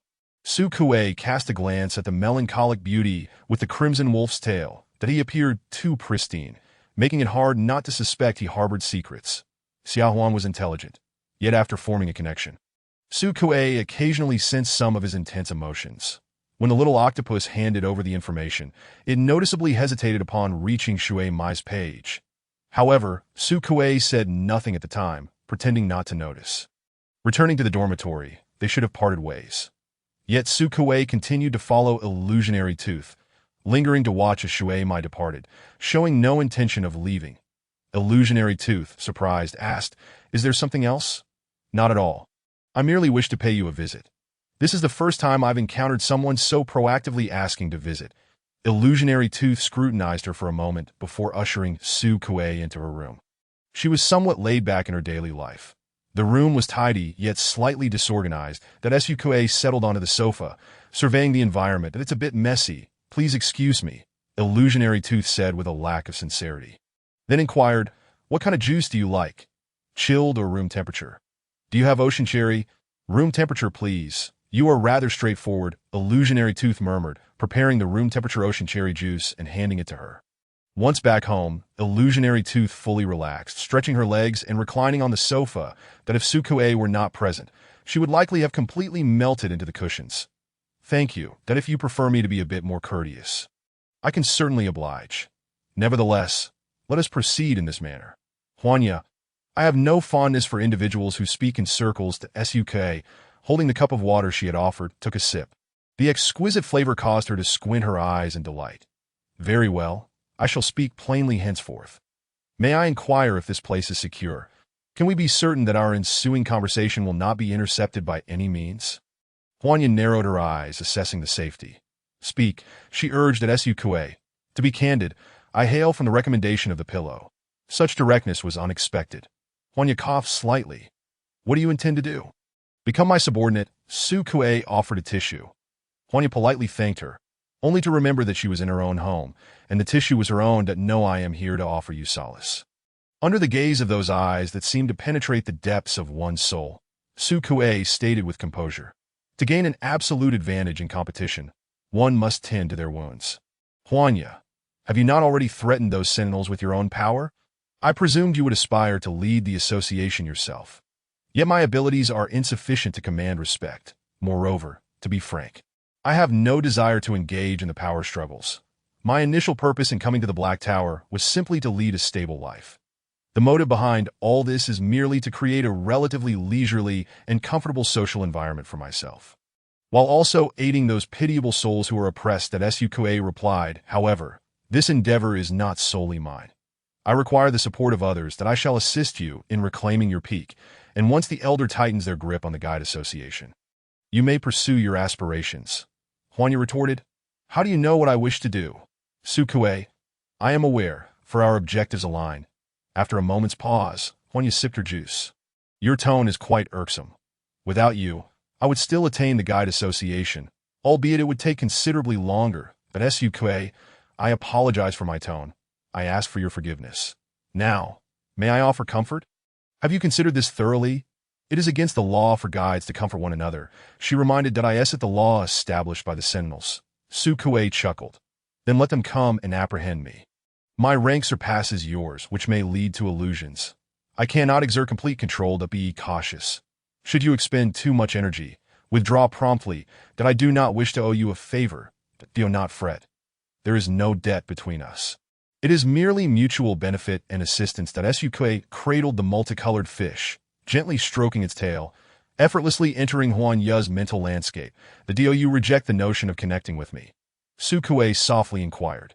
Would you care to experience the sensation of connecting with another? Huanya, however, answered evasively. They fear my abilities and regard my spirit form with suspicion, yet I now perceive you as the greater threat. Sukue offered no comment. Annie and the others mentioned that the comforting effects among guides are minimal. Sukue believed this assertion was deliberately crafted to mislead them, that it was undeniably effective. Before Sukue's intentions could be fulfilled, the Establishment Day arrived prematurely. The Establishment Day of the Star Alliance is the most festive occasion, during which all human employees enjoy a 12-day holiday. Robotic employees receive additional subsidies for their maintenance oil. The Black Tower distributes benefits to each guide, and Sukue's share was dispatched to her. In addition, several gifts were sent from various Sentinels. Among the most splendid were the birds. Others varied in their uniqueness, a cacophony of assorted gifts. Notably, there were 3 distinct food parcels. Point 1 was from the Muddy Marsh. A culinary adept, the alligator turtle, who had not been seen since becoming a long-term comfort recipient, perhaps fearing being forgotten. This time he sent only shrimp balls and sealed fish soup. The second parcel made Sukue ponder upon the signature. It was not until she beheld the cartoon design that she recalled having comforted a rare variant of the spiked dragon. The Q-version cartoon depicted the spiked dragon extending its claw in a naive handshake expression. He had sent a box of pastries, adorned with various floral patterns. Sukue had the machine conduct a thorough examination to ensure its safety before sampling a small piece. The flavor was indescribable. Neither particularly delightful nor unpalatable. It was likely his own creation. Such a peculiar taste could not be found in any shop. The third parcel contained a honeycomb, golden in hue and imbued with a rich, sweet aroma. Sukue also discovered a 4-piece bedding set among the gifts. Upon extracting it, she displayed a puzzled expression. Within was a note that read, "This is very soft. Sleeping here is comfortable," accompanied by an image of a spirit resting in a matching, albeit differently colored, bedding set. A long, soft strip with pitch-black eyes, an enigmatic ferret capable of lulling itself to sleep. Chapter 87. The Ragdoll Cat with So Many Gifts. Reciprocation posed a bit of a challenge. Sukue placed an order on the Star Network, mostly returning popular gift sets. Occasionally, for a select few, she would send some guide essence in return. This was akin to the ancient Earth practice of blood donation, albeit in smaller quantities. Shaoshan had warned that excessive extraction could be harmful. Thus, Sukue only drew a small amount, filling a glass vial with a mere thin layer of powder at the bottom. When the courier collected the package, the ordinary courier expressed puzzlement. "Are you mailing an empty bottle?" Sukue, "No, it is guide essence." The courier station was staffed by both robots and humans. The robots never tired and ensured meticulous packaging. The ordinary humans, drenched in sweat, had noticed a significant drop in the number of individuals placing orders. Upon hearing it was guide essence, the courier became notably cautious. One package was for Captain Tan, another for Captain Fengju, and one for Xiaohuan, primarily directed to those high-ranking Sentinels. She recognized that on the Establishment Day, while many enjoyed their holiday, only a few ordinary humans and robots voluntarily worked overtime. The laboratory did not cease its research for the holiday, and I had already begun comforting the students. Lacking the desired response, Sukue merely observed from the sidelines. The spirit forms accompanying her resembled a long tail. Wherever she went, they followed. For the sake of observation and documentation, the professors and their assistants were also present, and even the usually indifferent Huanya had come to watch. What began as a routine comfort session had turned into a spectacle. I appeared somewhat anxious under the scrutiny. The room contained only her and the student. Others were observing from behind the glass. The I instinctively searched for E.T.'s figure. However, the professor had decreed that no unrelated personnel were allowed to enter. Not even the leaders of battle teams or staff from the Holy See. Thus, Ite was absent at that moment. The professor awaited the experimental results, while the other students engaged in idle chatter. Their relatives observing NI from a distance, leaving her without a source of support, until her gaze met Su Kuei's, that as she was about to hastily retract her glance, Su Kuei unexpectedly smiled at her. Offering a gesture of encouragement, the NI froze. "May we begin?" The professor inquired to YES. NI turned her attention to the student she was to comfort. To ensure safety, she intentionally chose a student with less aggressive tendencies. NI released her spirit form, a fluffy ragdoll cat with strikingly beautiful eyes. Its limbs were slightly short, yet its tail was quite large, gently drooping as it cautiously approached the student's spirit form. Typically, guides engage in comfort by allowing their spirit forms to draw near to those of others, that as long as there is no rejection, the process may continue. The ragdoll cat softly mewed, tentatively nudging its head against the student's spirit form. The student's spirit gradually relaxed, and the two spirit forms nestled together, eventually drifting into slumber. Throughout the process, they remained in close proximity, with the guide's spirit continuously influencing the Sentinel. Among the other students, ranks hovered around B. The NI successfully comforted 2 students in a row, then consumed a restorative liquid. The ragdoll cat appeared somewhat sluggish, and she cradled it in her arms as she exited. The Sentinel spirit was in good condition and was taken by the professor for further examination. After a moment of hesitation, NI approached Su Kuei. She had yet to decide whether to speak. But the ragdoll cat in her arms opened its eyes wide and let out a soft, affectionate meow towards Su Kuei. The sound was tender and gentle, melting the heart of anyone who heard it. "Su Kuei, you've worked hard. You are truly remarkable," she exclaimed. "No wonder you are a pure-type high-level guide, able to comfort 2 sentinels in succession. Are you exhausted? Would you like me to hold it for a while?" She smiled and opened her arms. That NI could not comprehend the stark contrast in Su Kuei's demeanor, and if she truly felt fatigued, she could simply retract her spirit back into the landscape. Yet, the words of refusal remained unspoken. NI. "Then I shall trouble you." She passed the ragdoll cat over to Su Kuei, adeptly embraced IT, that IT felt as though she had cradled a soft, warm cloud. The ragdoll cat tilted its head to gaze at her, raising its body slightly, burying its furry face into the crook of Su Kuei's neck, its soft fur tickling her skin. The cat's paws, akin to human hands, wrapped around her neck. Then NI felt a flush of warmth. Her spiritual entity had never been so forwardly affectionate with anyone before, even with the sentinels she had previously connected with. The ragdoll cat, while not averse, had merely passively accepted their attention. The spiritual entity resembled a genuine feline intoxicated by catnip, nuzzling against Su Kuei, gradually becoming more euphoric. Its delicate pink nose incessantly twitched against the nape of Su Kuei's neck. Yearning to extend its tongue and lick, Su Kuei tilted her head to evade the gesture, gently stroking the ragdoll cat's belly, causing it to languidly sprawl into her embrace that is so soft and delicate. It would only mewl when subjected to vigorous fondling. Truly, it was exceedingly easy to tease. That IT was undeniably easy to tease. That a gentle paw brushed against her leg. That Su Kuei looked down, meeting the glimmering eyes of the little bear. It offered her a small bear-like smile, extending a paw in a gesture of wanting a hug as well. That a trunk from behind reached over, the little elephant fanning its ears at her. Did they all want to be embraced? That simply wouldn't do. She could hardly manage to hold all of them. That Su Kuei freed a hand to pat each one in turn. NI observed with a hint of envy. She had never interacted with her spiritual entities in such a manner.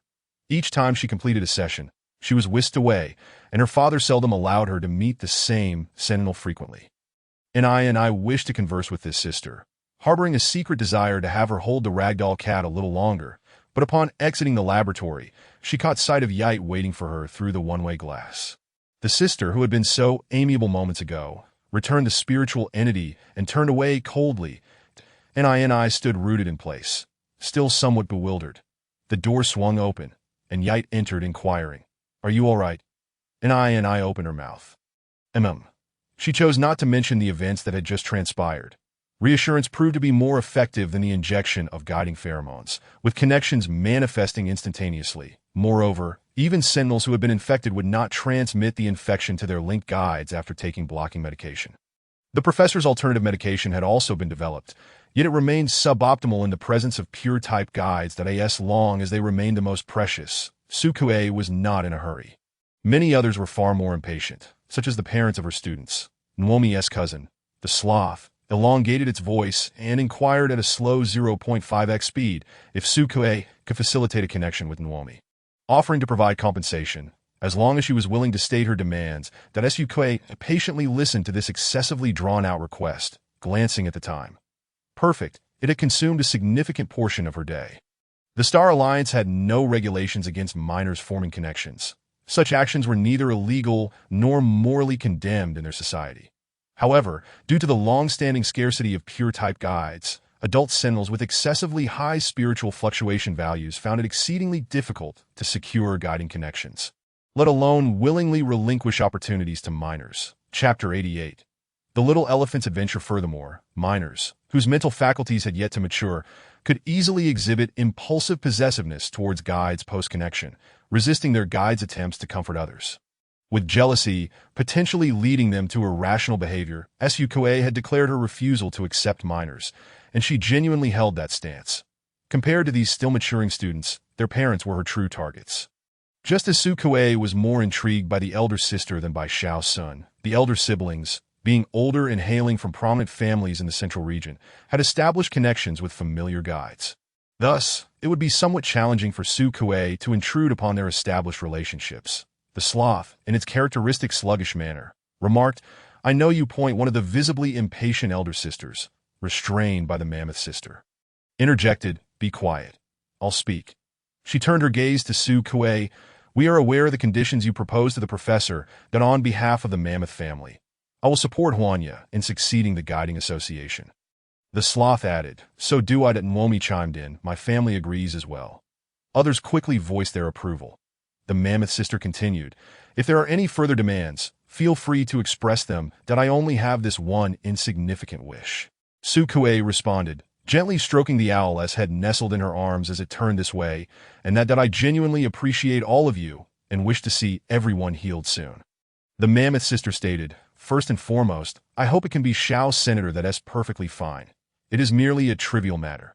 However, this displeased the sloth, which waved its excessively long claws and declared, "Little bear first." The mammoth sisters simultaneously scoffed, and one of them, counting on her fingers, challenged, "Let us settle this with a duel." They ventured outside to engage in a brawl. That Sukue addressed the spiritual entities and their owners. "The order of preference is inconsequential. I hope for everyone's swift recovery." She offered a smile to Xiao's son, who shyly returned the gesture. When their gazes met, he pointed at himself in surprise. "Me too," Sukue nodded. "But I have no conditions to exchange with you." Xiao's son, composed, pressed his fist against his forehead and solemnly stated, "Aside from myself, I possess nothing." That Sukue chuckled. "Then let us pledge you to me. I have high hopes for your potential." Xiao sighed, "Oh, it's all my fault for being too exceptional. The world's most outstanding sentinel is about to emerge, and he shall carve a path through thorns for you. Madam, you now possess the most formidable humanoid weapon in the history of the Star Alliance," he proclaimed loudly, kneeling on one knee, grasping Sukue's hand and resting his forehead against it. "The one and only great white shark pledges loyalty to you." The owl girl shook her head. "Hey, enough of that. This isn't a theatrical performance." And I made no demands for reassurance or connections. Yet when it came to Sukue, she was asked for compensation. She queried the students, "I thought you would be unwilling and seek out an I instead." The owl girl replied, "What is there to be unwilling about? We accept benefits, but we must also provide compensation. Her refusal is her own issue." Nwomi added, "I like your guiding pheromones. That I only like one type of fish." He was a devoted little bear. Xiao remarked, "That is quite all right, but if it's merely a matter of you giving, then I cannot accept." That he glanced at his elder sister who had secured the first position, and then at the bruised sloth's spiritual entity owner, whispering, "If it's too much trouble, I can be placed at the end of the line. That I don't mind." Lien Tian maintained, "There is no such thing as a free lunch." This is an ancient Earth proverb. I find it quite reasonable that he stood straight, his gaze unwavering. It was completely unnoticeable that the Black Swan's spiritual entity was attempting to shove the owl aside to monopolize Su Kuei's embrace. Shaoxin asked, "Why are you all looking at me?" The great white shark was ramming into the wall, attempting to overturn everything in its path, now challenging the laboratory's walls. Shaoxin pondered, frowning, and said, "I detest cats. Sharks are still considered fish, right?" Disliking cats seemed entirely acceptable. The students were filled with anticipation and nervousness for their upcoming first connection, while the parents were quite satisfied. Only the blue peacock had tears brimming in its eyes. Gazing longingly at Su Kuei, the spiritual entity instinctively craved proximity to her, yet reason dictated that it should not add to Su Kuei's workload at this moment, watching from the sidelines. It was nearly moved to tears with envy. The sloth offered a tissue, wiping the blue peacock's eyes that Ni could unconditionally expose herself to the gaze of others for reassurance or even connections. She seemed to have long since acclimatized to the absence of personal space. However, Su Kuei could not. She demanded a private room devoid of one-way glass or surveillance equipment to achieve optimal comforting effects. No interruptions or interferences were permitted. The professor acquiesced to her request without hesitation, and I observed quietly from the side. "Then I shall proceed inside," that Su Kuei greeted them, waving goodbye to I as she entered the private comforting room with Xiao Sr.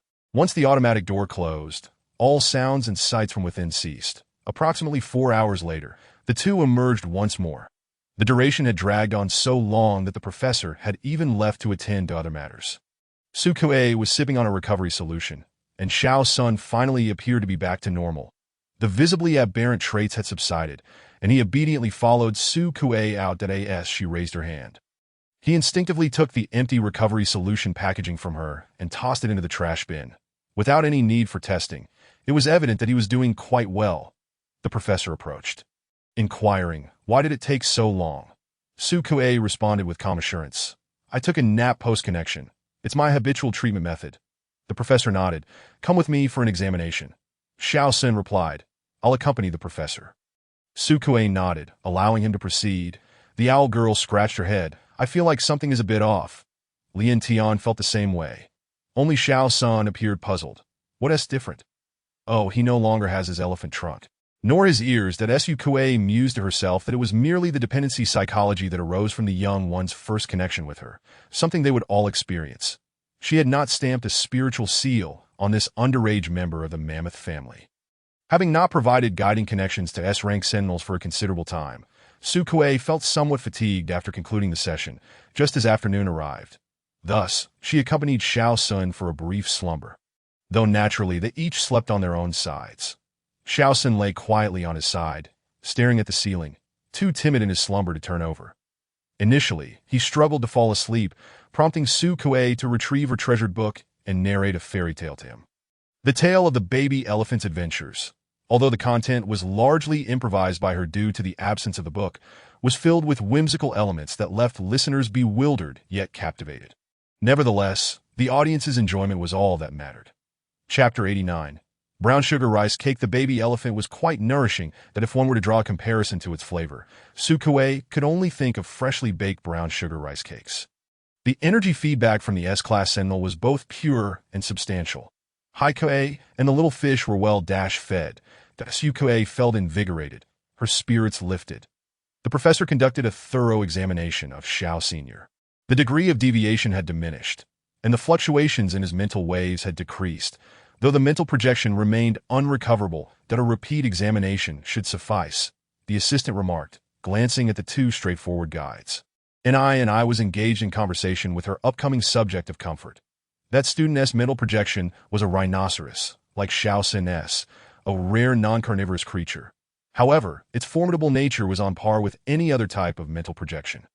With thick, rough skin and sparse hair, the rhinoceros had folds around its shoulders and waist, a solid horn protruding from its head, and a tail of modest length. The rhinoceros was leisurely chewing on a handful of leaves to pass the time, while its owner was similarly robust, having reached a height of over 1.8 meters before adulthood, with broad shoulders capable of accommodating several lionesses. Standing before this strong student, she appeared increasingly petite and delicate. evoking a sense of trepidation and shrinking demeanor. The owner of the rhinoceros made an effort to lower his voice and speak gently to her, while I looked up, nervously gripping the hem of her garment. She nodded at everything he said, their eyes locking in an awkward silence. The assistant shifted his gaze to the other side, where the control group was also engaged in conversation. Su Kuei was speaking while Xiao Sun listened. Her posture was relaxed, leaning her weight against the mammoth, twirling a stick in her hand, teasing the mental projection's trunk to follow suit. As Su Kuei drew circles with the stick, the trunk mirrored her movements. When she raised her hand, it stretched forward to reach her. Its tail swayed slightly behind, and it seemed to smile with its open mouth. Moving a bit closer, one could hear the starkly contrasting dialogues. The rhinoceros's owner declared, "I am only slightly higher than you. It won't be too difficult to comfort you, that I won't harm you." I replied hesitantly, "Thank you." The rhinoceros's owner leaned down, asking, "What did you say?" "Your voice was too soft. Could you repeat that?" I took a half step back, suddenly closing her mouth. Su Kuei inquired, "Are you all right? Will this be overwhelming for you?" Xiao Sun, with his head lowered, replied, "It feels wonderful. Albeit a bit strange, but it's good that I might need to do it again. Please be mentally prepared." His face flushed, and his eyelashes fluttered quickly as he added, "As long as it's not too taxing for you." If possible, he mustered the courage to meet Su Kuei's gaze, his youthful eyes sparkling with innocent joy and a hint of shyness, nearly overflowing with emotion as he spoke. "3 connections. Is that all right? I only like to eat one type of food, and likewise, I only like you. Please allow me to be your sentinel." He uttered this under Su Kuei's watchful eyes, then lowered his gaze, awaiting his fate. The assistant, having overheard this, felt a surge of complex emotions that he couldn't shake off the worry that if Su Kuei were to form a complete connection, how many of these students would remain in the end?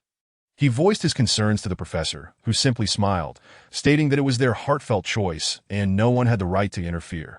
The assistant countered, "But after the connection, dependency will arise, a result of the chemicals produced by the body." The professor replied, "Ultimately, the human body is composed of cells." He glanced at his assistant and then at the pair of individuals strolling indoors with their mental projections. Adjusting his glasses, he said, "Are you perhaps overthinking this? Tomorrow, I'll grant you a day off. Go out and try to date someone. Taste the flavor of those chemicals." After expressing his true feelings, Xiao Sun held his breath. The brief wait for a response feeling like an eternity. Suke did not appear surprised by his request. She turned her head to glance at Ni's direction, only to meet her and the rhinoceros owner's gaze. Evidently, they had also heard the exchange, that in front of the others. She placed her hand atop Xiao Sun's head and gently ruffled his hair. Xiao Sun bent slightly, allowing her to stroke him more smoothly. Su Kuei said, "I cannot answer that question just yet. When the time comes that your guardian section requires no name to be filled in, and if your feelings remain unchanged, I will provide you with an answer." Xiao Sun asserted, "Perhaps I do not yet possess the mental maturity of an adult, but I know what I desire, that I have encountered many guides, and I may meet more in the future. Yet none are like you." Su Kuei chuckled. "If that is the case, then prove it to me." Xiao Sun replied earnestly, "I will. Do not heed what others say, but observe their actions. Sweet words can be spoken by anyone." Su Kuei understood this principle well, for she was, after all, a mischievous rogue who enjoyed charming others with pleasant words. The mammoth extended another invitation for a ride, as soon as Su Kuei mounted. It carried her around for a couple of laps, in the distance, a little bear finally shook off a sloth and dashed over like a gust of wind, standing upright and waving its paws. Su Kuei asked, "What's the matter?" Once she dismounted, the excited little bear wrapped its arms around her waist, its dark eyes pleading as it pointed at the mammoth, indicating it wanted to turn as well. Nwomi followed suit, scratching its head with a lazy grin. "Haha, sister, you don't mind adding me to the mix, right?" Unbeknownst to them, Tian had also strolled over nonchalantly, settling on a nearby sofa to read a book, pretending to flip through pages while secretly eavesdropping. 3 connections. "Huh," Su Kuei mused, holding a large plush bear and patting its plump back. "Let us discuss that once you all graduate." Nwomi questioned, "Is it because you think we're too young?" He sank into the sofa, adopting a similar posture to the little bear, his eyes deep and dark. "Being small has its advantages. Look at the blue peacock," he said, flashing a bright smile. "We're obedient and adaptable. Sister can shape us however she wishes." Unlike those older sentinels, their thoughts have solidified, as stubborn as drifting ice in the ocean. The blue peacock and the sloth, representing the older generation, felt subtly criticized. The others remained indifferent, merely thinking that this little rascal deserved a good talking to. The blue peacock, feeling agitated, jumped up to defend itself. I didn't tea. We peacocks are flexible in our thinking and adept at adapting. Dante listened to his nonsense. The mental projection scampered over to Su Kuei's side, its tail feathers fanning out in a display. Eager to impress her, Su Kuei was nearly swept off her feet by its enthusiastic gestures. Chapter 90. Heat-repellent medicine all is well, no issues, Su Kuei reassured, stroking his blue hair as the sentinel gradually quieted down. His head followed her hand, and his cheek leaned closer, his long blue eyelashes quivering as his rosy lips moved towards her palm. Naomi remarked, "Oh, so this is what a mature man is like," that he was poked by the sloth, who privately inquired, "Aren't you still unconnected?" Naomi lay on the carpet, pressing his arms down as he replied. "Tomorrow it will be my turn," the sloth said at home. Naomi countered, "There is no one else here. You can speak freely." The mental projection of the sloth, typically slow-paced, shrugged and spoke at a normal speed. "Oh, all right. What I mean to say is, having an advanced guide at home can completely remedy your situation. There is no need to seek elsewhere." Naomi casually tugged at the carpet's long fibers. "No need. She is perfectly fine. Fortunately, the guide you found isn't a member of the sanctuary. Otherwise, the mammoth family would be the first to object. They are quite averse to the current sanctuary." Naomi replied. "I feel the same." The sloth continued, "Also, keep your distance from that ragdoll cat. Those guides have implanted long-lasting heat-repellent medicine in their bodies to prevent the emergence of the heat of the combined Lady Mal. It is utterly ridiculous. Why hasn't anyone dealt with him?" Naomi chuckled lightly, responding lazily. "Interests are at stake, and he truly has a knack for brainwashing and idolizing." The sloth agreed. Indeed, he has managed to establish a favorable public image. The saintly sentinel, the savior with a heart for the world, is rather comical that if that is the case. Why doesn't he charge into the insect nest and eliminate the queen, sacrificing himself for some tangible contribution to humanity? Then perhaps I could reconsider my view of him, that I can shout slogans too. Naomi looked at him. "Then you have the ability to voice those thoughts." The sloth hesitated. "I lack the courage. Who dares to speak ill of him on the Star Network? They'd likely end up at their doorstep, that I fear that if I speak up, I might just drop dead in bed the next day." He chuckled softly, mockingly remarking, "Cause of death, drowned in saliva." The doorbell chimed, and the assistant entered. The sloth's expression shifted instantly, sluggishly extending a hand. "Hello." Naomi buried her face in her arm, reluctant to witness his morbid sense of humor, as Suke savored the sweet steamed cake. While the next day promised a delightful concoction of milk cap and iced chocolate, in Naomi's mental landscape lay a vast expanse of snow-covered glaciers, their kind of not induced by infection proving easier to untangle than others. Su Kuei moderated her pace, mindful not to rush, as the skin beneath her palm felt as if it might ignite. The black-furred bear ignited with fervor, while Naomi was tinted crimson by the setting sun outside the window. The iceberg melted, spring graced the earth, and the bear frolicked amidst blossoming flowers that he grasped Su Kuei's garment, retrieving dozens of snack packets from his compact space device. Dried small fish, seal jerky. These are my favorites. And I offer them to you, that I also have a group of seals at home. Whether braised or grilled, they are utterly delectable, that I would like to invite you over for a feast. The bear's tongue was normally a shade of pink, adorned with black spots. Naomi typically spoke without widely opening his mouth, and it was only when they were too close that Su Kuei noticed. This particular breed of polar bear had evolved a unique trait, where its tongue would turn blue after receiving ample blood flow, aiding in temperature regulation under extreme conditions. Presently, as he spoke, his tongue was indeed blued. Suk, intrigued, leaned closer for a better look. Naomi adjusted his posture, tilting his neck, his youthful Adam's apple bobbing subtly, that he parted his lips slightly, allowing her a clearer view. Sounds delightful.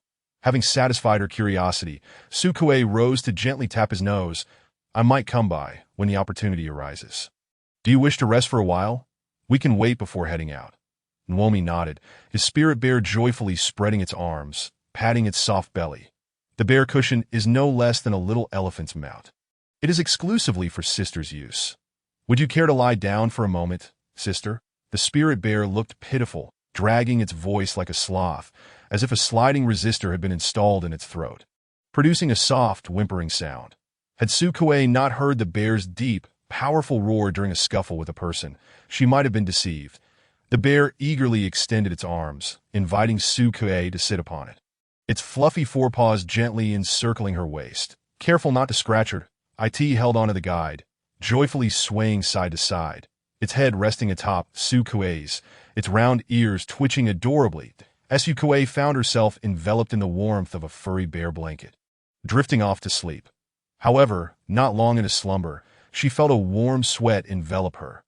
Overheating, she extricated one hand to caress the bear's rounded ears. The bear, having quickly succumbed to sleep, jolted awake, revealing a fierce demeanor, baring its gleaming sharp teeth before it realized it was her. The ferocity vanished in an instant, its eyes widening in a dazed expression, as if to say it had been dreaming. With an adorably tilted head, it emitted a tender sound only cubs could produce. Stop being coy. It's time to get up. It's too hot to pried open its large, inward-curving claws, while Nwomi reached out. I'll fan you, sister. That a gentle breeze from his hand prompted Sukuei to lightly flick his forehead. I'm stepping out. Are you coming? Nwomi playfully lay still. I won't go out. There's your guiding essence here, that I want to stay and absorb all the essence in the air. Are you a weirdo? Sukuei pinched his cheek, and Nwomi slightly turned his head away. I used to be normal until I met you. Is my fault? Nwomi shook his head. It's my own fault for being unable to resist temptation. I haven't tempted you at all. That Sukuei, intrigued by the bear plushie, had no intention of flirting with its owner. She pressed Nwomi's face to halt the conversation and gently pushed him back, then continued to sleep. Nwomi grasped her clothing from behind, his expression earnest. Sister, while the connection allows for the touching of spirit forms, do refrain from any further intimate physical contact with the Sentinel himself. He emphasized the word intimate, continuing, dual stimulation can easily lead to the onset of bonding heat, and I surmise you would not desire such an outcome that if the Sanctuary or Black Tower attempts to administer heat avoidance medication. You must refuse. Heat avoidance medication, Sukuei recalled. There was no need for further explanation. The name alone sufficed. It was akin to contraceptive injections from ancient Earth. Sentinels injected with it would not enter bonding heat, regardless of stimulation. For the duration of its effectiveness, It was a solution developed after a particular simple-minded guide married, due to bonding heat. Chapter 91. Animal Performance. The elevated footsteps turned back. Sukuei sat beside the bear, inquiring of Nwomi, has Nini received the injection? I don't know, but I suppose she has. Heat avoidance medication carries numerous side effects, such as dizziness, nausea, localized pain, and long-term injections may introduce subtle toxins, leading to physiological abnormalities, allergic infections, and lethargy in spirit forms. Prolonged usage requires embedding dissolvable needles beneath the skin, which will integrate into the guide's flesh, rendering them irretrievable. It had only recently been developed. Many drawbacks remained, and it was not widely available on the market. However, it was anticipated that its promotion would soon become legitimate, for despite the Star Alliance's laws against harming guides, the rationale for heat avoidance medication would be couched in the need to prevent guides from entering bonding heat, thus allowing for unencumbered soothing. Who could argue that heat avoidance medication contravened the law? After all, the side effects were merely temporary, vanishing upon cessation of the drug. Sukuei had heard such reassurances before. She could well imagine the countenance of those who spoke such words, and she even laughed aloud at the thought. Nwomi looked at her in confusion, the bear tilting its head in bewilderment. Are you angry? Not particularly, Sukuei replied, stroking the bear's head. Having witnessed millennia of oppression and brainwashing, this was merely a drizzle in comparison. Thank you for the reminder, Sukuei continued to pet his head. There's no need to avoid me. I want enter bonding heat. Nwomi halted his movements. Why? Perhaps the greatest distinction between humans and animals lies in the ability of human thought to govern instinct. Following Nwomi was the owl girl, and this time, Sukuei waited a bit longer before re-establishing the connection. During this interval, Nini hardly paused, and Sukuei observed her consuming recovery liquid on multiple occasions. It was not supplied by the laboratory, but rather brought by Iter. Allegedly, it was a special provision from the Sanctuary, more effective than that of the Black Tower. Iter gazed at Nini with affection. A bit of this will make you feel much better. Nini sipped delicately, visibly disliking the taste. yet she finished it nonetheless. After bidding Iter farewell and entering the laboratory, she noticed Su Kuei preparing to drink her own recovery liquid. It was a standard recovery liquid, lacking the efficacy of the Sanctuary's variant. Nini still had some leftovers, all freshly given by Iter. She pulled one out, intending to offer it to Su Kuei. However, before she could approach, the day's patient, the owl girl, spotted Su Kuei's action. She rushed over, squatting in front of Su Kuei with a nervous demeanor, asking, "Are you tired? If you're tired, just rest. I don't want you to soothe me any longer." Regardless of how pure the recovery liquid is, it's still a medicine. You shouldn't rely on it. Her voice drew the attention of others, with Nwomi being the first to raise his hand. "I'll give you a massage. I learned essential oil therapy at school." The mammoth anxiously nudged her with its trunk, while Shaoxin lowered his head in apology. "I'm sorry." Tianqing cleared his throat. "Let me help. I've studied ancient Earth-S traditional Chinese medicine and am quite versed in acupuncture." The Nixn clapped. "That's useless. Stand up, brave lady. Leader of the Megalodon. Don't give up. I'll run a couple of laps with you. It will strengthen your body and ensure you're as healthy as I am. I've noticed that you guides are far too frail. Go away. You're causing a ruckus. What use is running when I have a headache?" The owl girl shooed him away. "With all that energy, you might as well do a few flips to cheer Su Kuei up." To everyone's surprise, and Ixan pondered the suggestion seriously and found it somewhat reasonable.